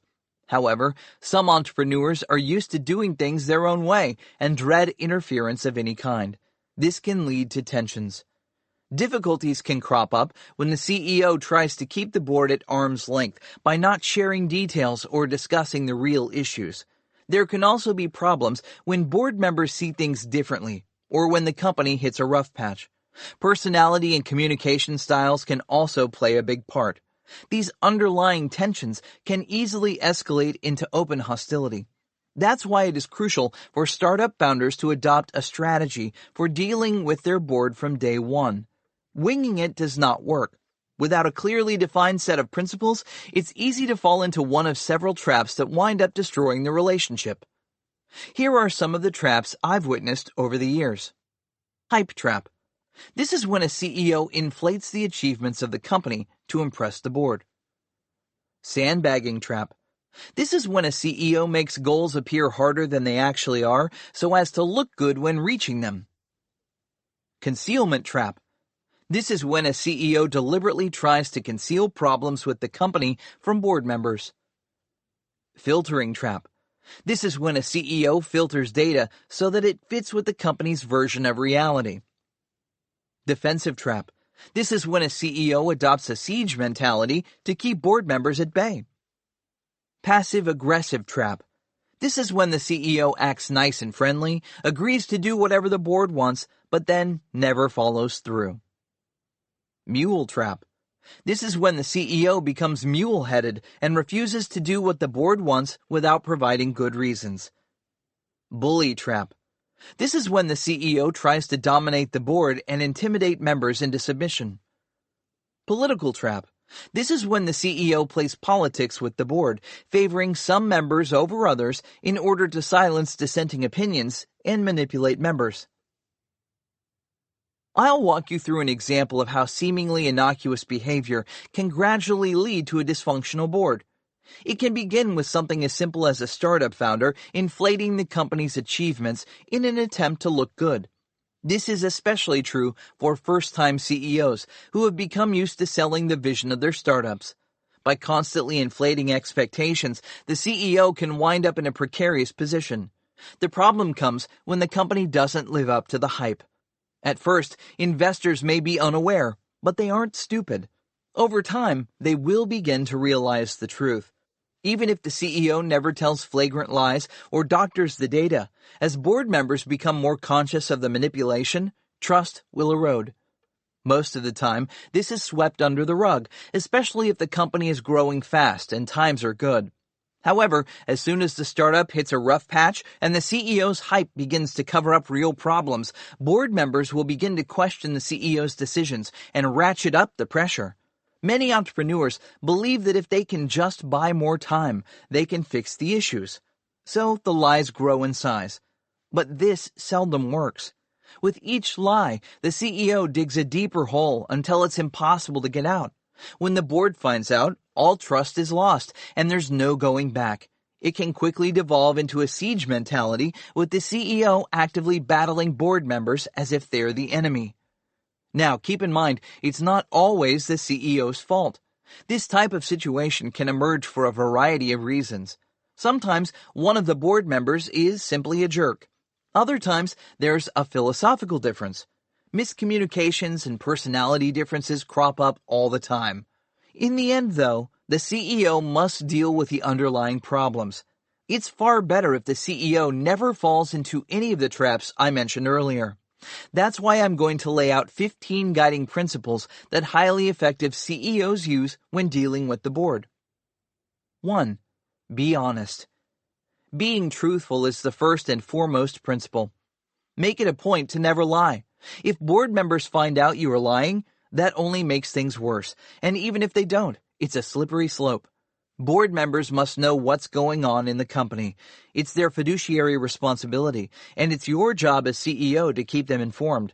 Even small lies can add up fast. It's far better to take the pain of revealing any mistakes, bad news, or screw-ups than to push them down the road. It might seem daunting, but you will get used to being perfectly frank, and your board will appreciate it. 2. Show your warts. Don't cover up anything unpleasant. This goes beyond honesty. It's possible to conceal things without lying, but this doesn't help. In fact, it just creates an unspoken barrier between you and your board. On the other hand, bringing your mistakes and weaknesses to the forefront not only builds trust, but allows the board to help. If you just wasted a huge amount of money on a flawed marketing campaign, let everyone know what it cost your company. Maybe someone on the board can recommend another approach or bring in a marketing expert to improve the situation. If your product is full of bugs due to careless engineers, let everyone know. Explain the steps you're taking to solve the issue and ask for their input. If a competitor just came out with a superior product, don't pretend it didn't happen. Admit this and work on a strategy to counter it. This type of frankness brings everyone on the board together. You are a team dealing with these problems, not a lone CEO hiding them. 3. Choose carefully. Don't put anyone on your board of directors you wouldn't want as your partner for life. If you have an investor you don't believe can be helpful but is demanding a board seat, don't take his money with that condition attached. Once someone is on your board, it's hard to remove them. It's far better to spend the time and effort up front to identify people you respect, trust, and want as your partners, rather than trying to get rid of a bad seed later on. 4. Come prepared. Never go into a board meeting cold. You should know exactly what you want to talk about and have all the material prepared beforehand. You should send out these materials in advance so board members have time to review everything and form their thoughts before you meet. The board meeting should be about maximizing the precious time you have together.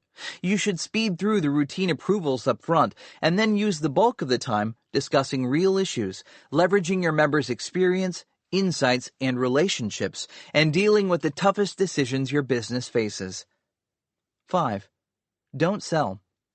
Your job is not to sell the board on your vision, ideas, and progress. That's not why they are on the board. They don't need to hear your pitch and buy into your dream. They already did that when they joined the board. Once they are on the board, their job is to help you steer the company in the right direction, and in order to accomplish this, they need information. You should spend your time informing them as accurately as possible and getting their input so, together, you can make the best decisions possible. 6. Don't act defensively. Remember, when board members criticize the company and bring up thorny issues, they are usually trying to help, not personally attack you. You need to separate yourself from the company. Your job is to find solutions to these problems, not defend them. And you can't do that if you are confusing the company's issues with your own. 7. Meet outside. Have regular lunches and meetings with individual members outside of the official board meetings.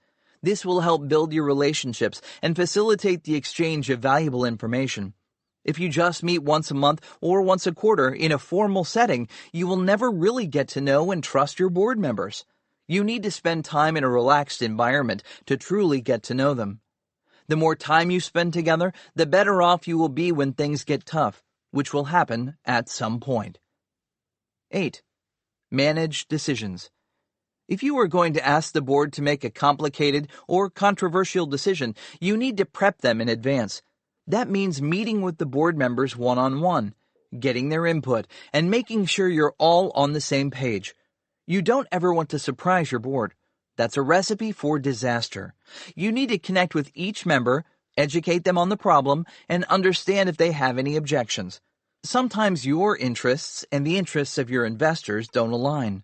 That doesn't mean you can't find a compromise, but it isn't always easy. It often takes time to craft the right solution, and the only way to do this is by carefully managing the entire process outside of the board meetings. Only after things are resolved should you bring it up for a vote. Then there won't be any surprises. 9. Keep it short. Board meetings should never go longer than 3 hours. 2 hours or less is ideal. Meetings that run over not only become inefficient and unproductive, they lead to bad decision-making. Everyone gets exhausted and cranky when stuck in long meetings. You need to get the best out of your board members, and that means keeping the board meeting succinct, focused, and highly productive. 10. Timing is everything.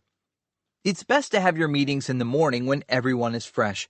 I think 9 a.m. to 12 p.m. is perfect. Make sure to provide snacks and coffee at the beginning. Afterward, you can have lunch together and enjoy one another's company. 11. Simplify the process. Don't expect your board members to labor through detailed spreadsheets, legal contracts, or dense PowerPoints during the meeting. You need to simplify what's presented so it's easy to understand and discuss.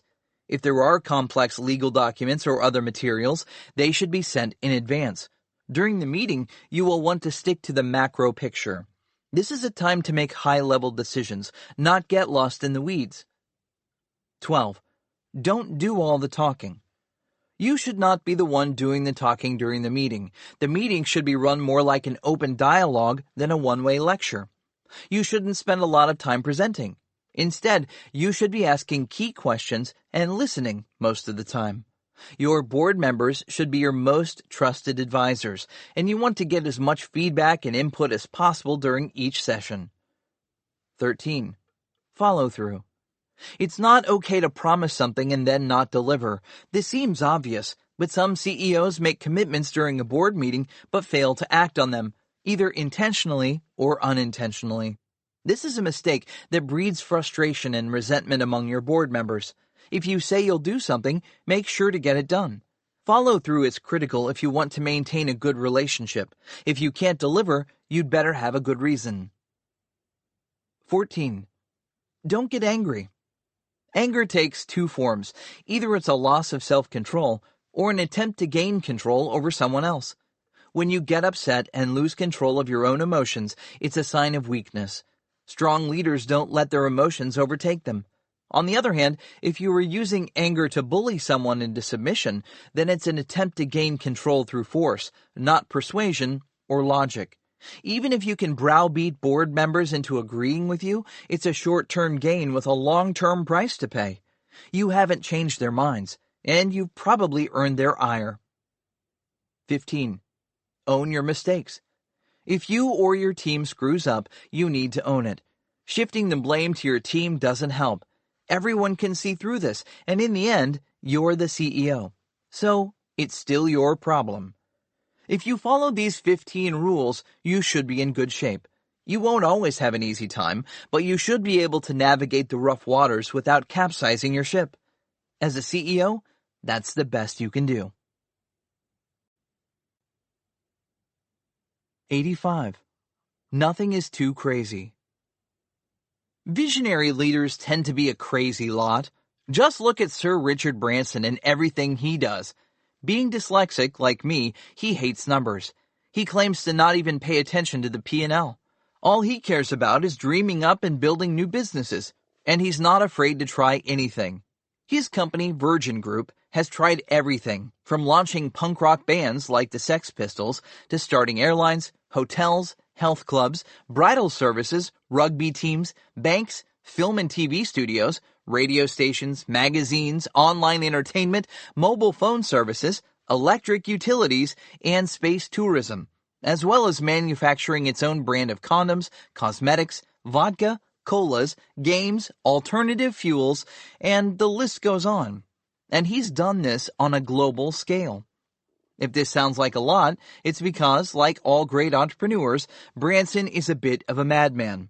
He's always taking risks on and off the job. He drove an amphibious car from England to France.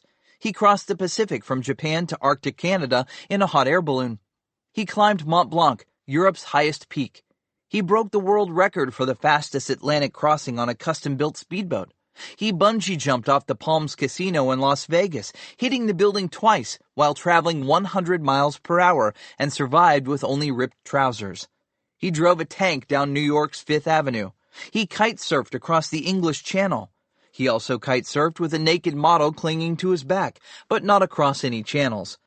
I'm not sure which is riskier, but you'd have to ask his wife about that.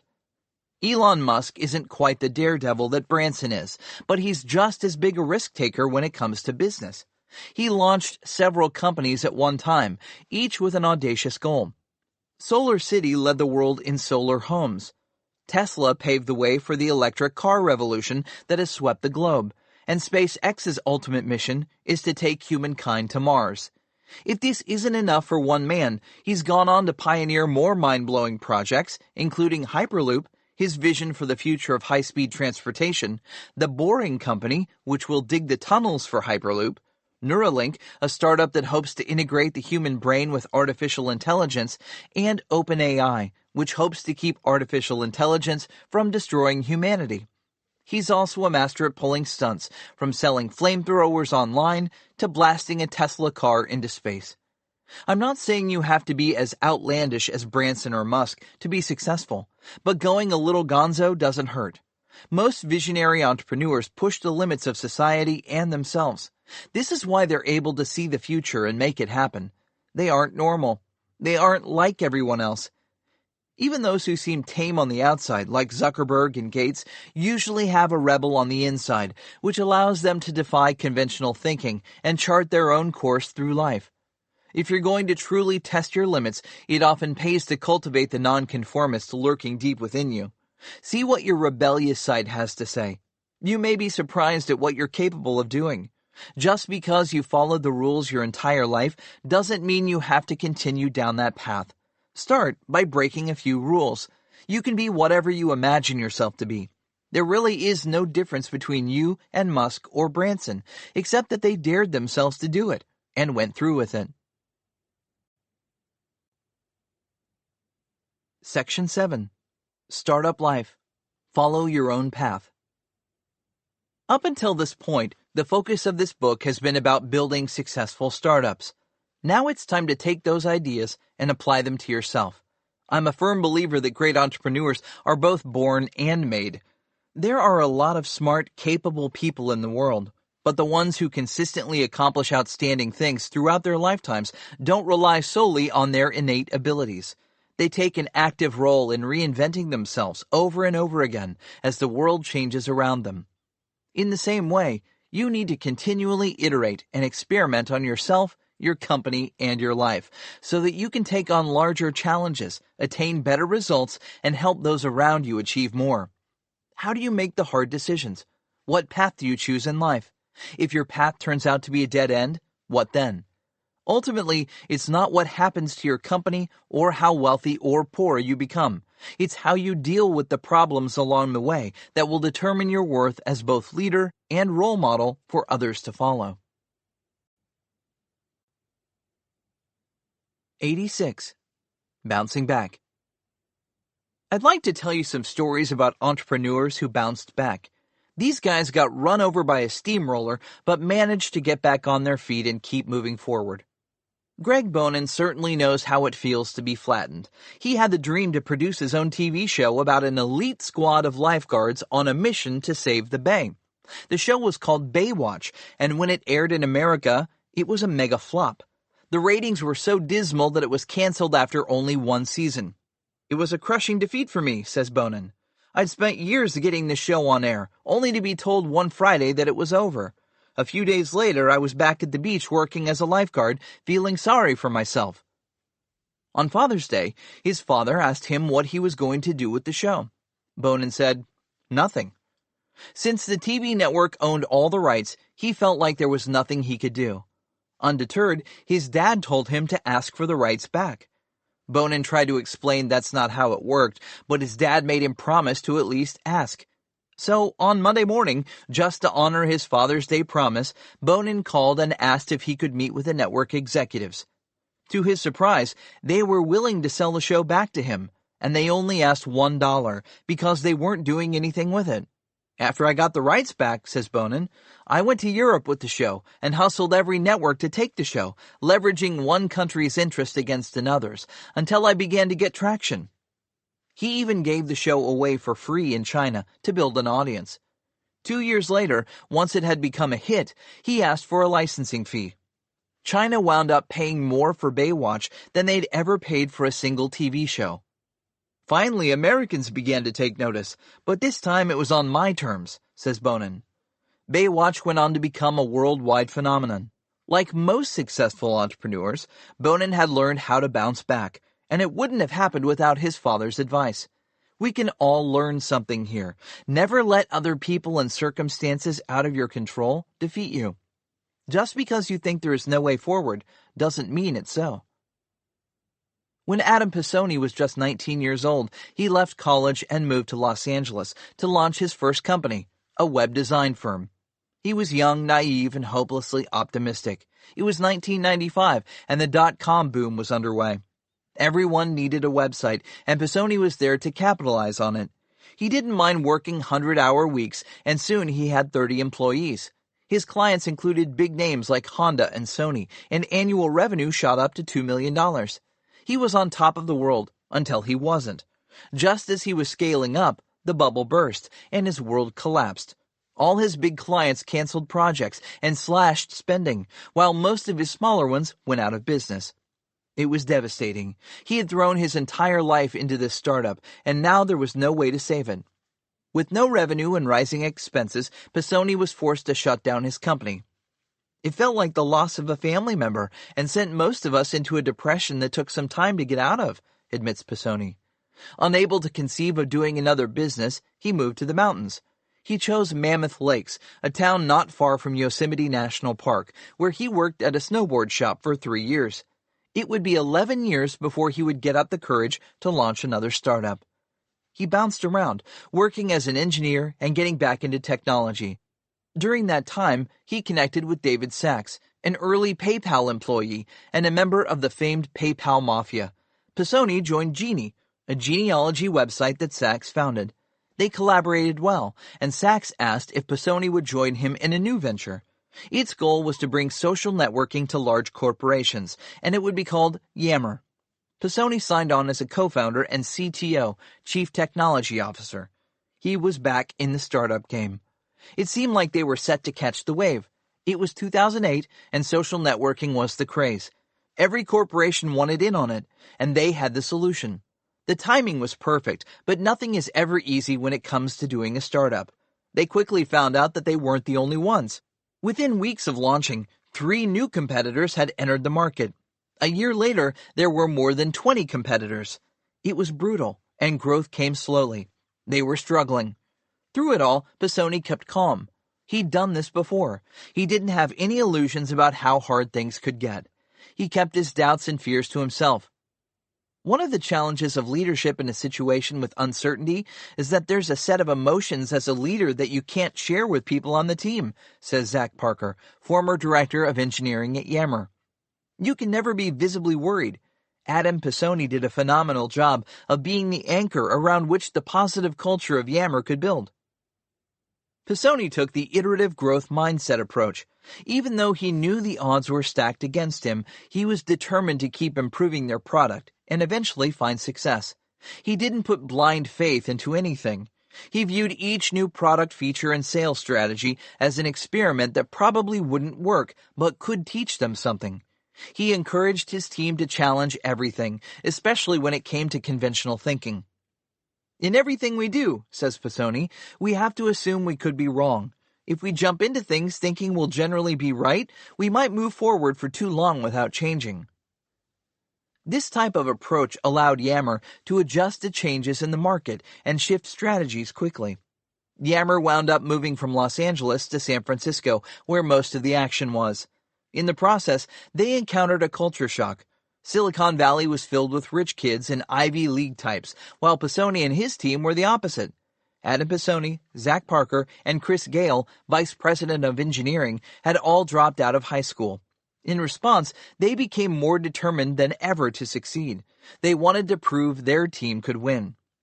Instead of 2x growth, they aimed for 10x. They also encouraged their customers to develop a more transparent, agile, and collaborative way of working. Pisoni knew that only the best products would survive in this market, and they had to be first or second. Third place didn't matter. The results came fast. They wound up rising to the top of the heap. To fuel growth, they brought in $85 million in venture capital on top of the $57 million they'd already raised. Headcount rose to around 250, and they still weren't profitable. But it wasn't an issue. What mattered was staying on top. That's when Microsoft stepped in with a $1.2 billion offer to buy the company. It seemed too good to be true. The startup was only 4 years old, and they hadn't even proved out their business model. Despite this, most of the team didn't want to sell. They believed in Yammer too much. It wasn't about the money. They were building something amazing. It was heartbreaking at the time, says Gale. We were so invested in the Yammer vision, and we believed in what we were going to achieve long-term so deeply that we were all pretty bummed. I think my first words to Adam Pisoni were something like, "So, this is it?" Having failed in the past, Pisoni knew this was the right move.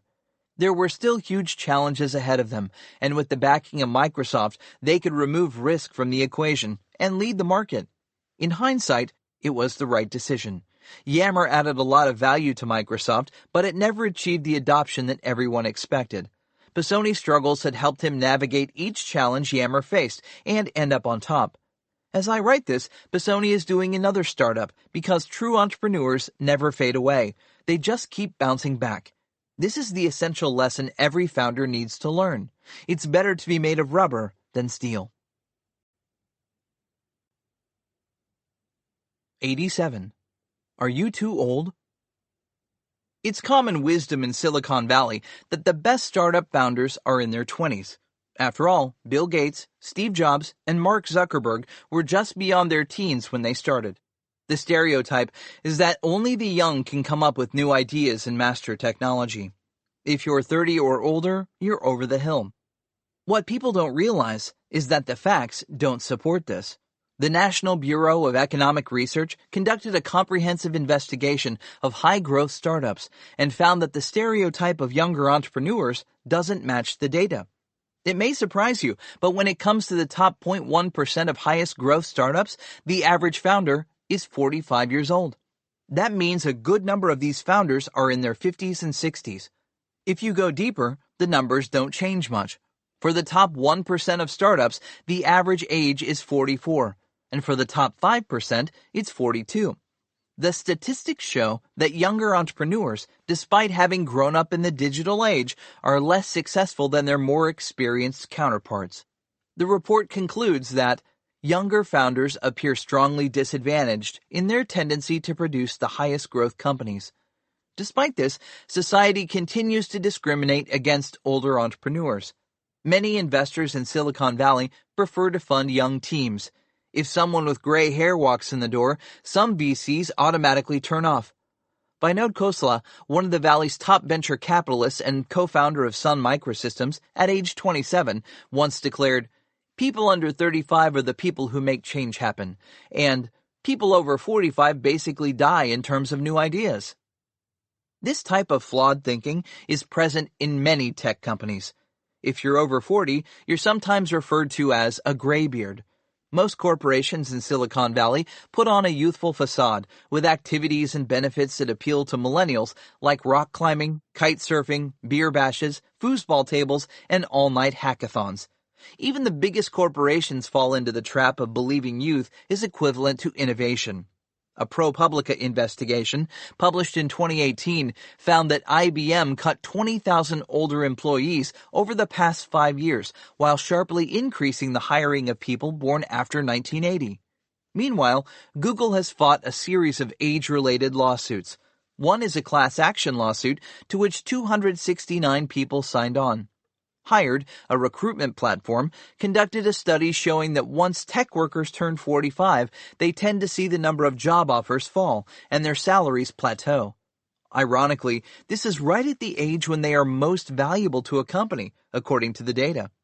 If you think Silicon Valley is bad, just look at China. Chinese companies don't even try to hide their ageism. If you search popular job sites, you can find tens of thousands of job postings explicitly asking for applicants younger than 35. A Beijing tech startup went so far as to state that while it's willing to relax its requirements for education, it won't for age. And it's not just startups.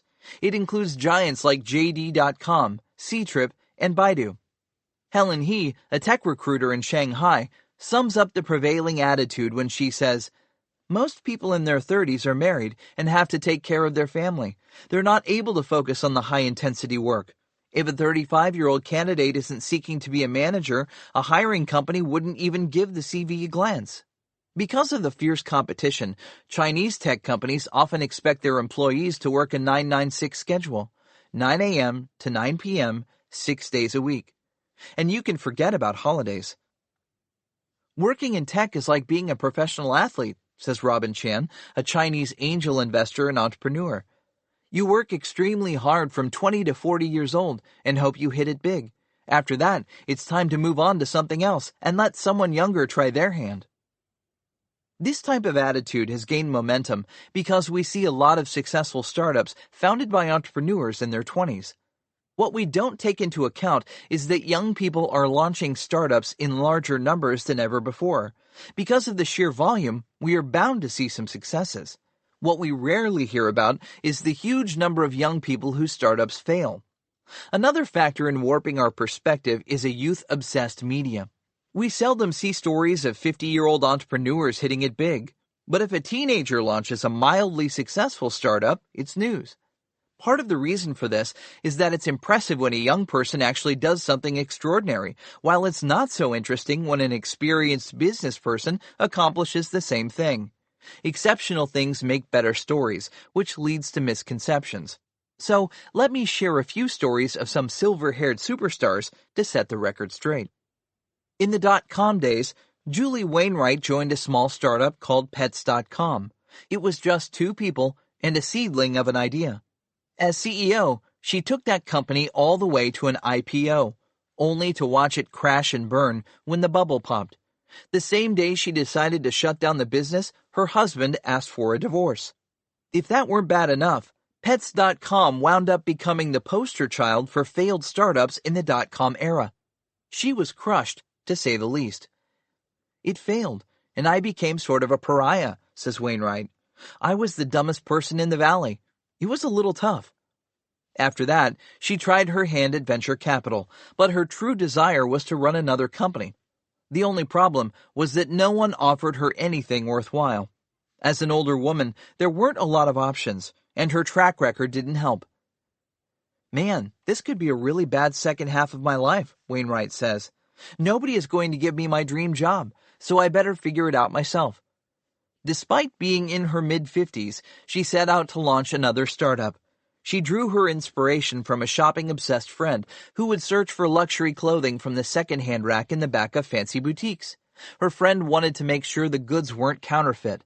That's why she never shopped online. Wainwright realized that if she could earn the trust of customers by guaranteeing the luxury goods weren't counterfeit, she would have a big business. In the United States alone, personal luxury goods are a $50 billion market. Armed with this insight, she launched The Real Real, an online second-hand luxury marketplace that verifies and guarantees every item is authentic. It was a brilliant idea, but raising capital wasn't easy. Most of the VCs were young guys in their 20s and 30s, and they took one look at her and passed. It was really, really hard, admits Wainwright. I didn't have success until I reached a woman investor. She wound up raising $173 million in venture capital from 22 investors over 7 rounds. By 2017, The Real Real had 950 employees and did more than $500 million in revenue.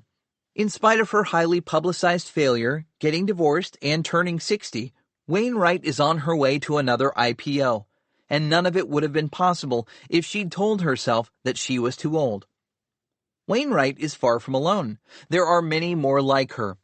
At age 40, Linda Weinman co-founded lynda.com, an online education startup that sold to LinkedIn for $1.5 billion.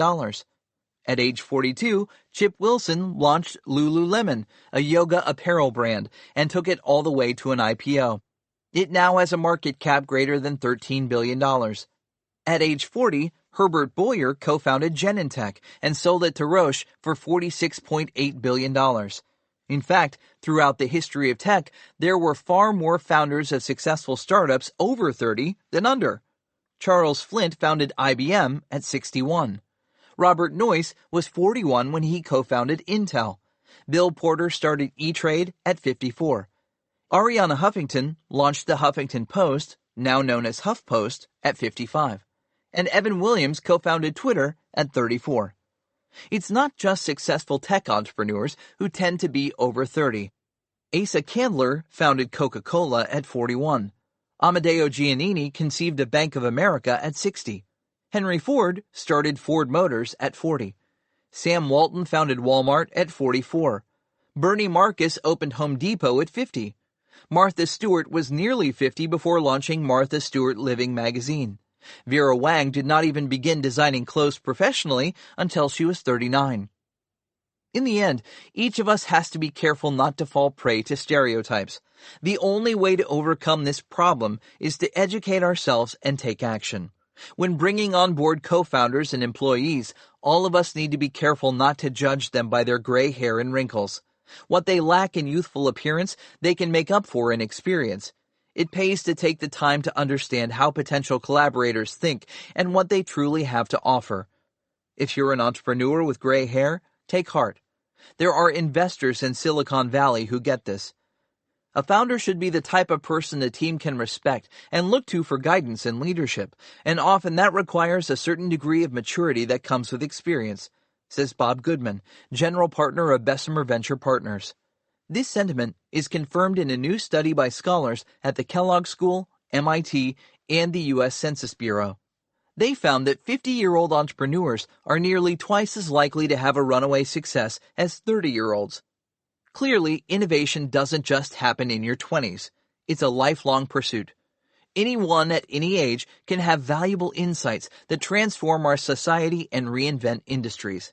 If you have the energy, ideas, and ambition to make something happen, age isn't your problem. It's your asset. Leverage your life experience and dive right in with the 20-somethings. You have a superpower they don't possess, and that can make all the difference. 88. Giving back. It's great to earn a lot of money doing a startup, but it's even more important to give back.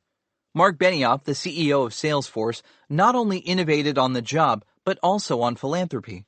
He pioneered the 1-1-1 model of integrated corporate philanthropy, whereby companies contribute 1% of equity, 1% of employee hours, and 1% of product back to the communities they serve. Parts of his model have been adopted by more than 700 companies around the world. Benioff believes it's the entrepreneur's responsibility to use their wealth to change the world, not only through business, but through funding nonprofit organizations. Businesses do certain things well, but they are different from nonprofits. They can't address problems where there is no market.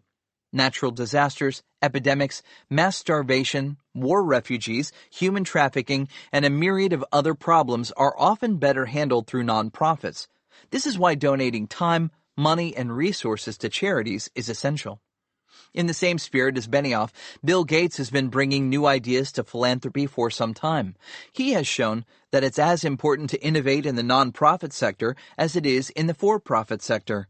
Through his foundation, he is harnessing new technologies to fight the spread of infectious diseases, empower women and girls, improve education, and protect the environment.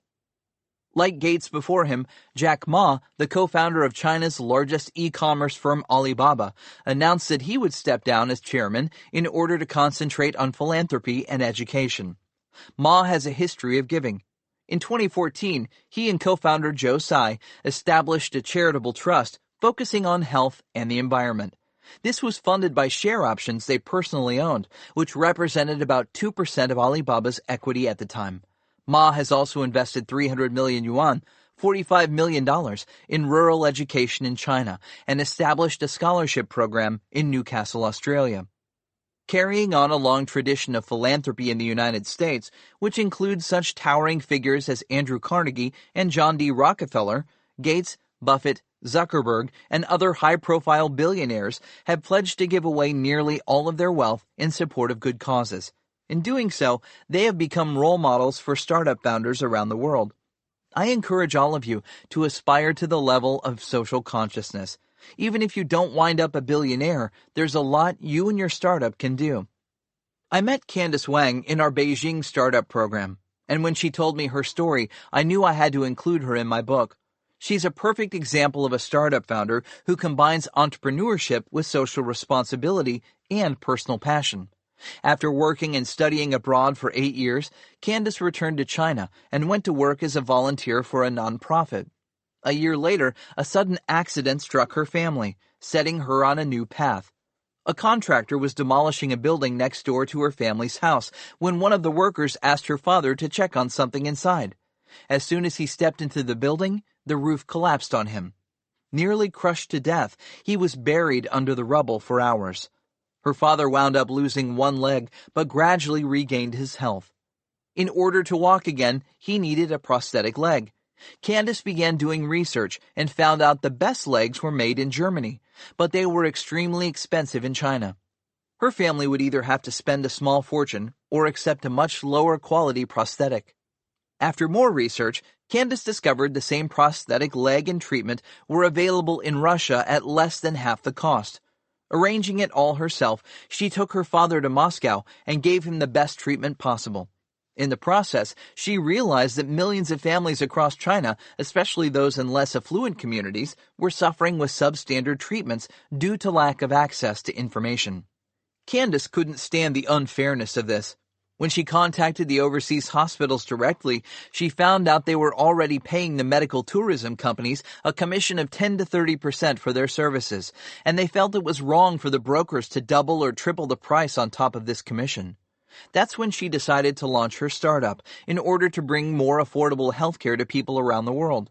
Candace is exactly the type of entrepreneur I like to see. She is not only building a disruptive business with growth potential, but also giving back. Fortunately, Candace is not alone. There are many other entrepreneurs out there working to make the world a better place. I hope you will be inspired to do the same. 89. Seeking knowledge.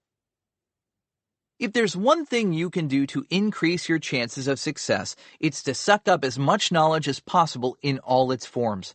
I'm not just talking about reading business books like this one. I'm talking about tapping into the latest thinking on diverse topics, ranging from emerging technologies and innovation management to behavioral psychology and user experience. The most innovative thinkers alive today share one thing in common. They are constantly consuming vast amounts of information and exposing themselves to new concepts across a wide spectrum of disciplines. Brilliant minds like Sergey Brin, Astro Teller, Jack Dorsey, Charlie Munger, Ray Kurzweil, Dean Kamen, Brian Chesky, and Ray Dalio gobble up other people's ideas and use them as the raw material for their own breakthroughs. Most new inventions don't come out of thin air. They often come by taking an existing process or method from one discipline and transplanting it to another. This is why expanding your understanding of other disciplines is so important.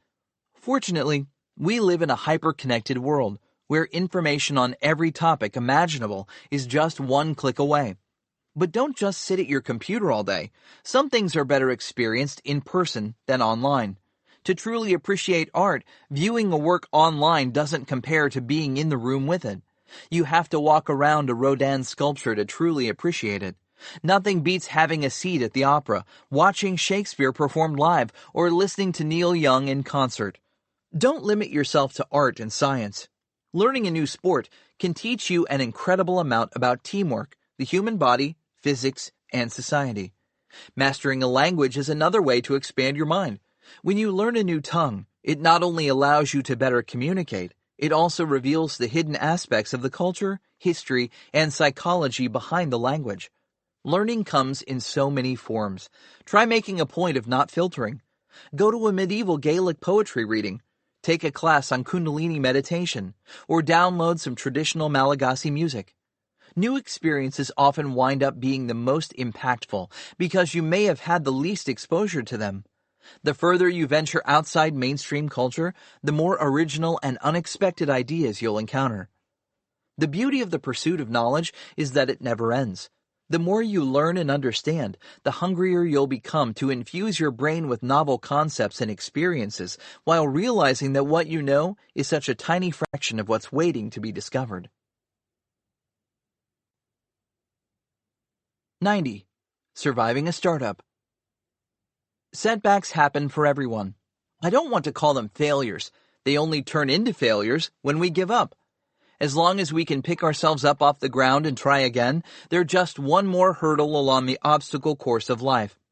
I've been an entrepreneur long enough to know that not everything goes according to plan.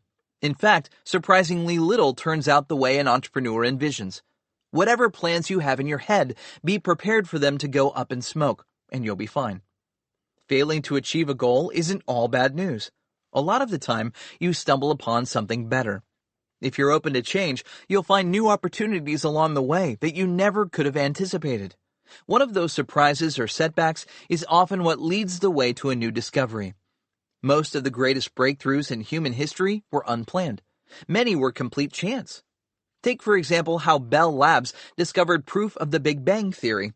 Originally, the scientists thought the buzzing noise on their new antenna was being caused by pigeon poop. It was a real problem. They tried everything they could to get rid of the buzzing, but it wouldn't go away. Only much later did they stumble upon the right answer, when Robert H. Dick, a Princeton physicist who was theorizing about this, pointed out that they may have discovered the cosmic background radiation left over from the Big Bang. Of course, Bell Labs and its scientists took credit for it and won a Nobel Prize. Similarly, unexpected events, including mistakes, led to the discovery of penicillin, X-ray images, LSD, microwave ovens, the pacemaker, Post-it notes, potato chips, Coca-Cola, Teflon, plastic, radioactivity, Velcro, dynamite, anesthesia, stainless steel, smart dust, and a host of other inventions. The same is true in startups. Most entrepreneurs blunder onto a new business model, insight, or innovation that radically transforms their business. Often, this happens after a series of setbacks and failed experiments. It's critical to understand that failure is part of the process. If you're trying to create something the world has never seen, you're going to hit obstacles, and some of those may be insurmountable. That means you just have to find another way around or change your focus entirely. The bigger and more audacious your goals, the harder it will be to get there. So be prepared for a long, rough journey. And if you're under the illusion that dealing with setbacks is easier if you happen to be a famous billionaire, I can assure you that's not the case. If you don't believe me, imagine how it feels to be kicked out of your own company after developing the most innovative personal computer in history. Steve Jobs experienced this. What's it like to be dragged in front of the U.S. Congress and vilified on national television for compromising millions of people's data? Mark Zuckerberg can tell you. How agonizing must it be to watch your $90 million rocket explode? Elon Musk had to face this more than once, and this may only be the beginning of his travails if he's going to get us to Mars. The bigger you become, the worse it gets, because more people are watching your every move and criticizing your actions. It's bad enough when you know that you screwed up, but when half the world is judging you, that's a big weight to carry. Jack Ma, the founder of Alibaba, which is arguably China's most successful startup, failed not once, but twice, and that was just the beginning of his journey.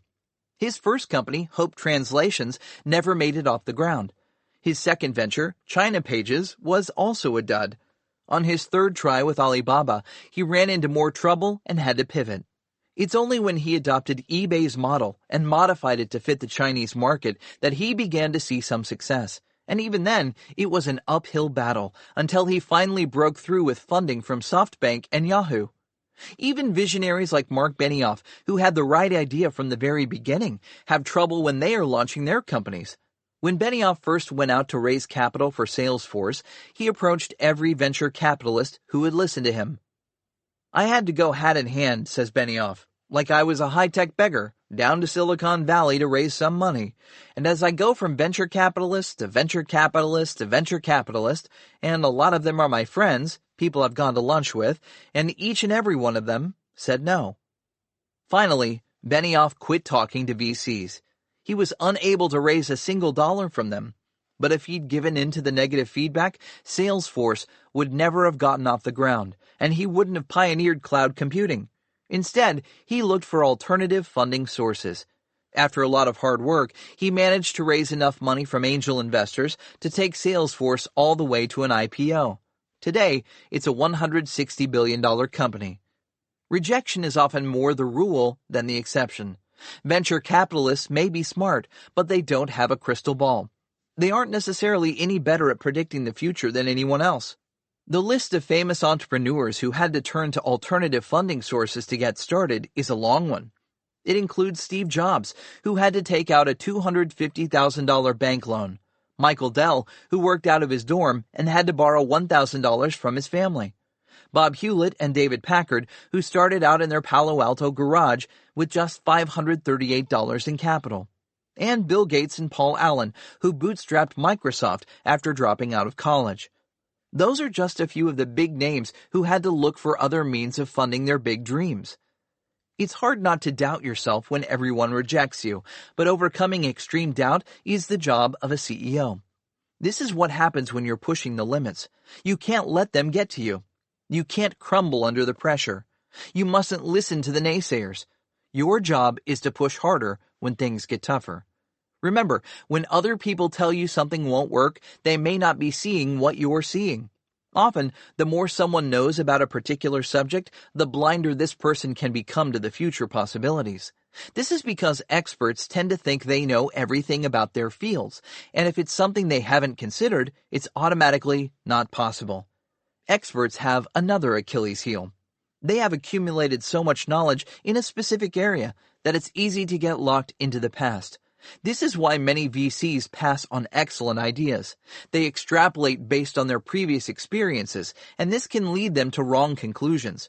If something didn't work in the past, it's easy to dismiss it as another one of those, when, in fact, the world has changed, and that failed concept from a few years back may now be capable of disrupting an entire industry. YouTube, Dropbox, Amazon Fresh, Facebook, and the iPhone were all redos of previous ideas that had failed. Remember Digital Entertainment Network, xDrive, Webvan, Friendster, and Palm? They were the original failures. The point is that success is often more a matter of timing than vision. The previous attempts had the right idea, but they were too early, or they missed out on critical elements. As an entrepreneur, instead of trying to eliminate failures, you should mentally prepare yourself for an endless series of disappointments, wrong turns, and outright disasters. You will make plans, build things, and watch them crumble. Then you will make new plans and build more things until, if you persist long enough and are lucky enough, you will stumble onto something that magically takes flight, defying all expectations. This is what I see time and again when I'm working with startups all over the world. It doesn't matter who you are or where you're from. It's always a similar story.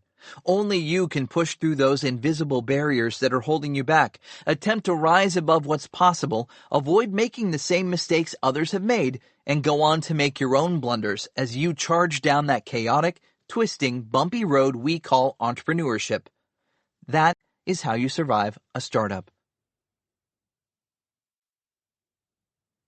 You've been listening to the audio production of Surviving a Startup. Text copyright 2021 by Stephen S. Hoffman. Production copyright 2021 by HarperCollins Leadership. No portion of this recording may be reproduced without the prior written consent of the publisher. For more information on other books and audio products from HarperCollins Leadership, please visit your favorite retailer or visit us online at harpercollinsleadership.com. Surviving a Startup was recorded at Paragon Studios in Franklin, Tennessee.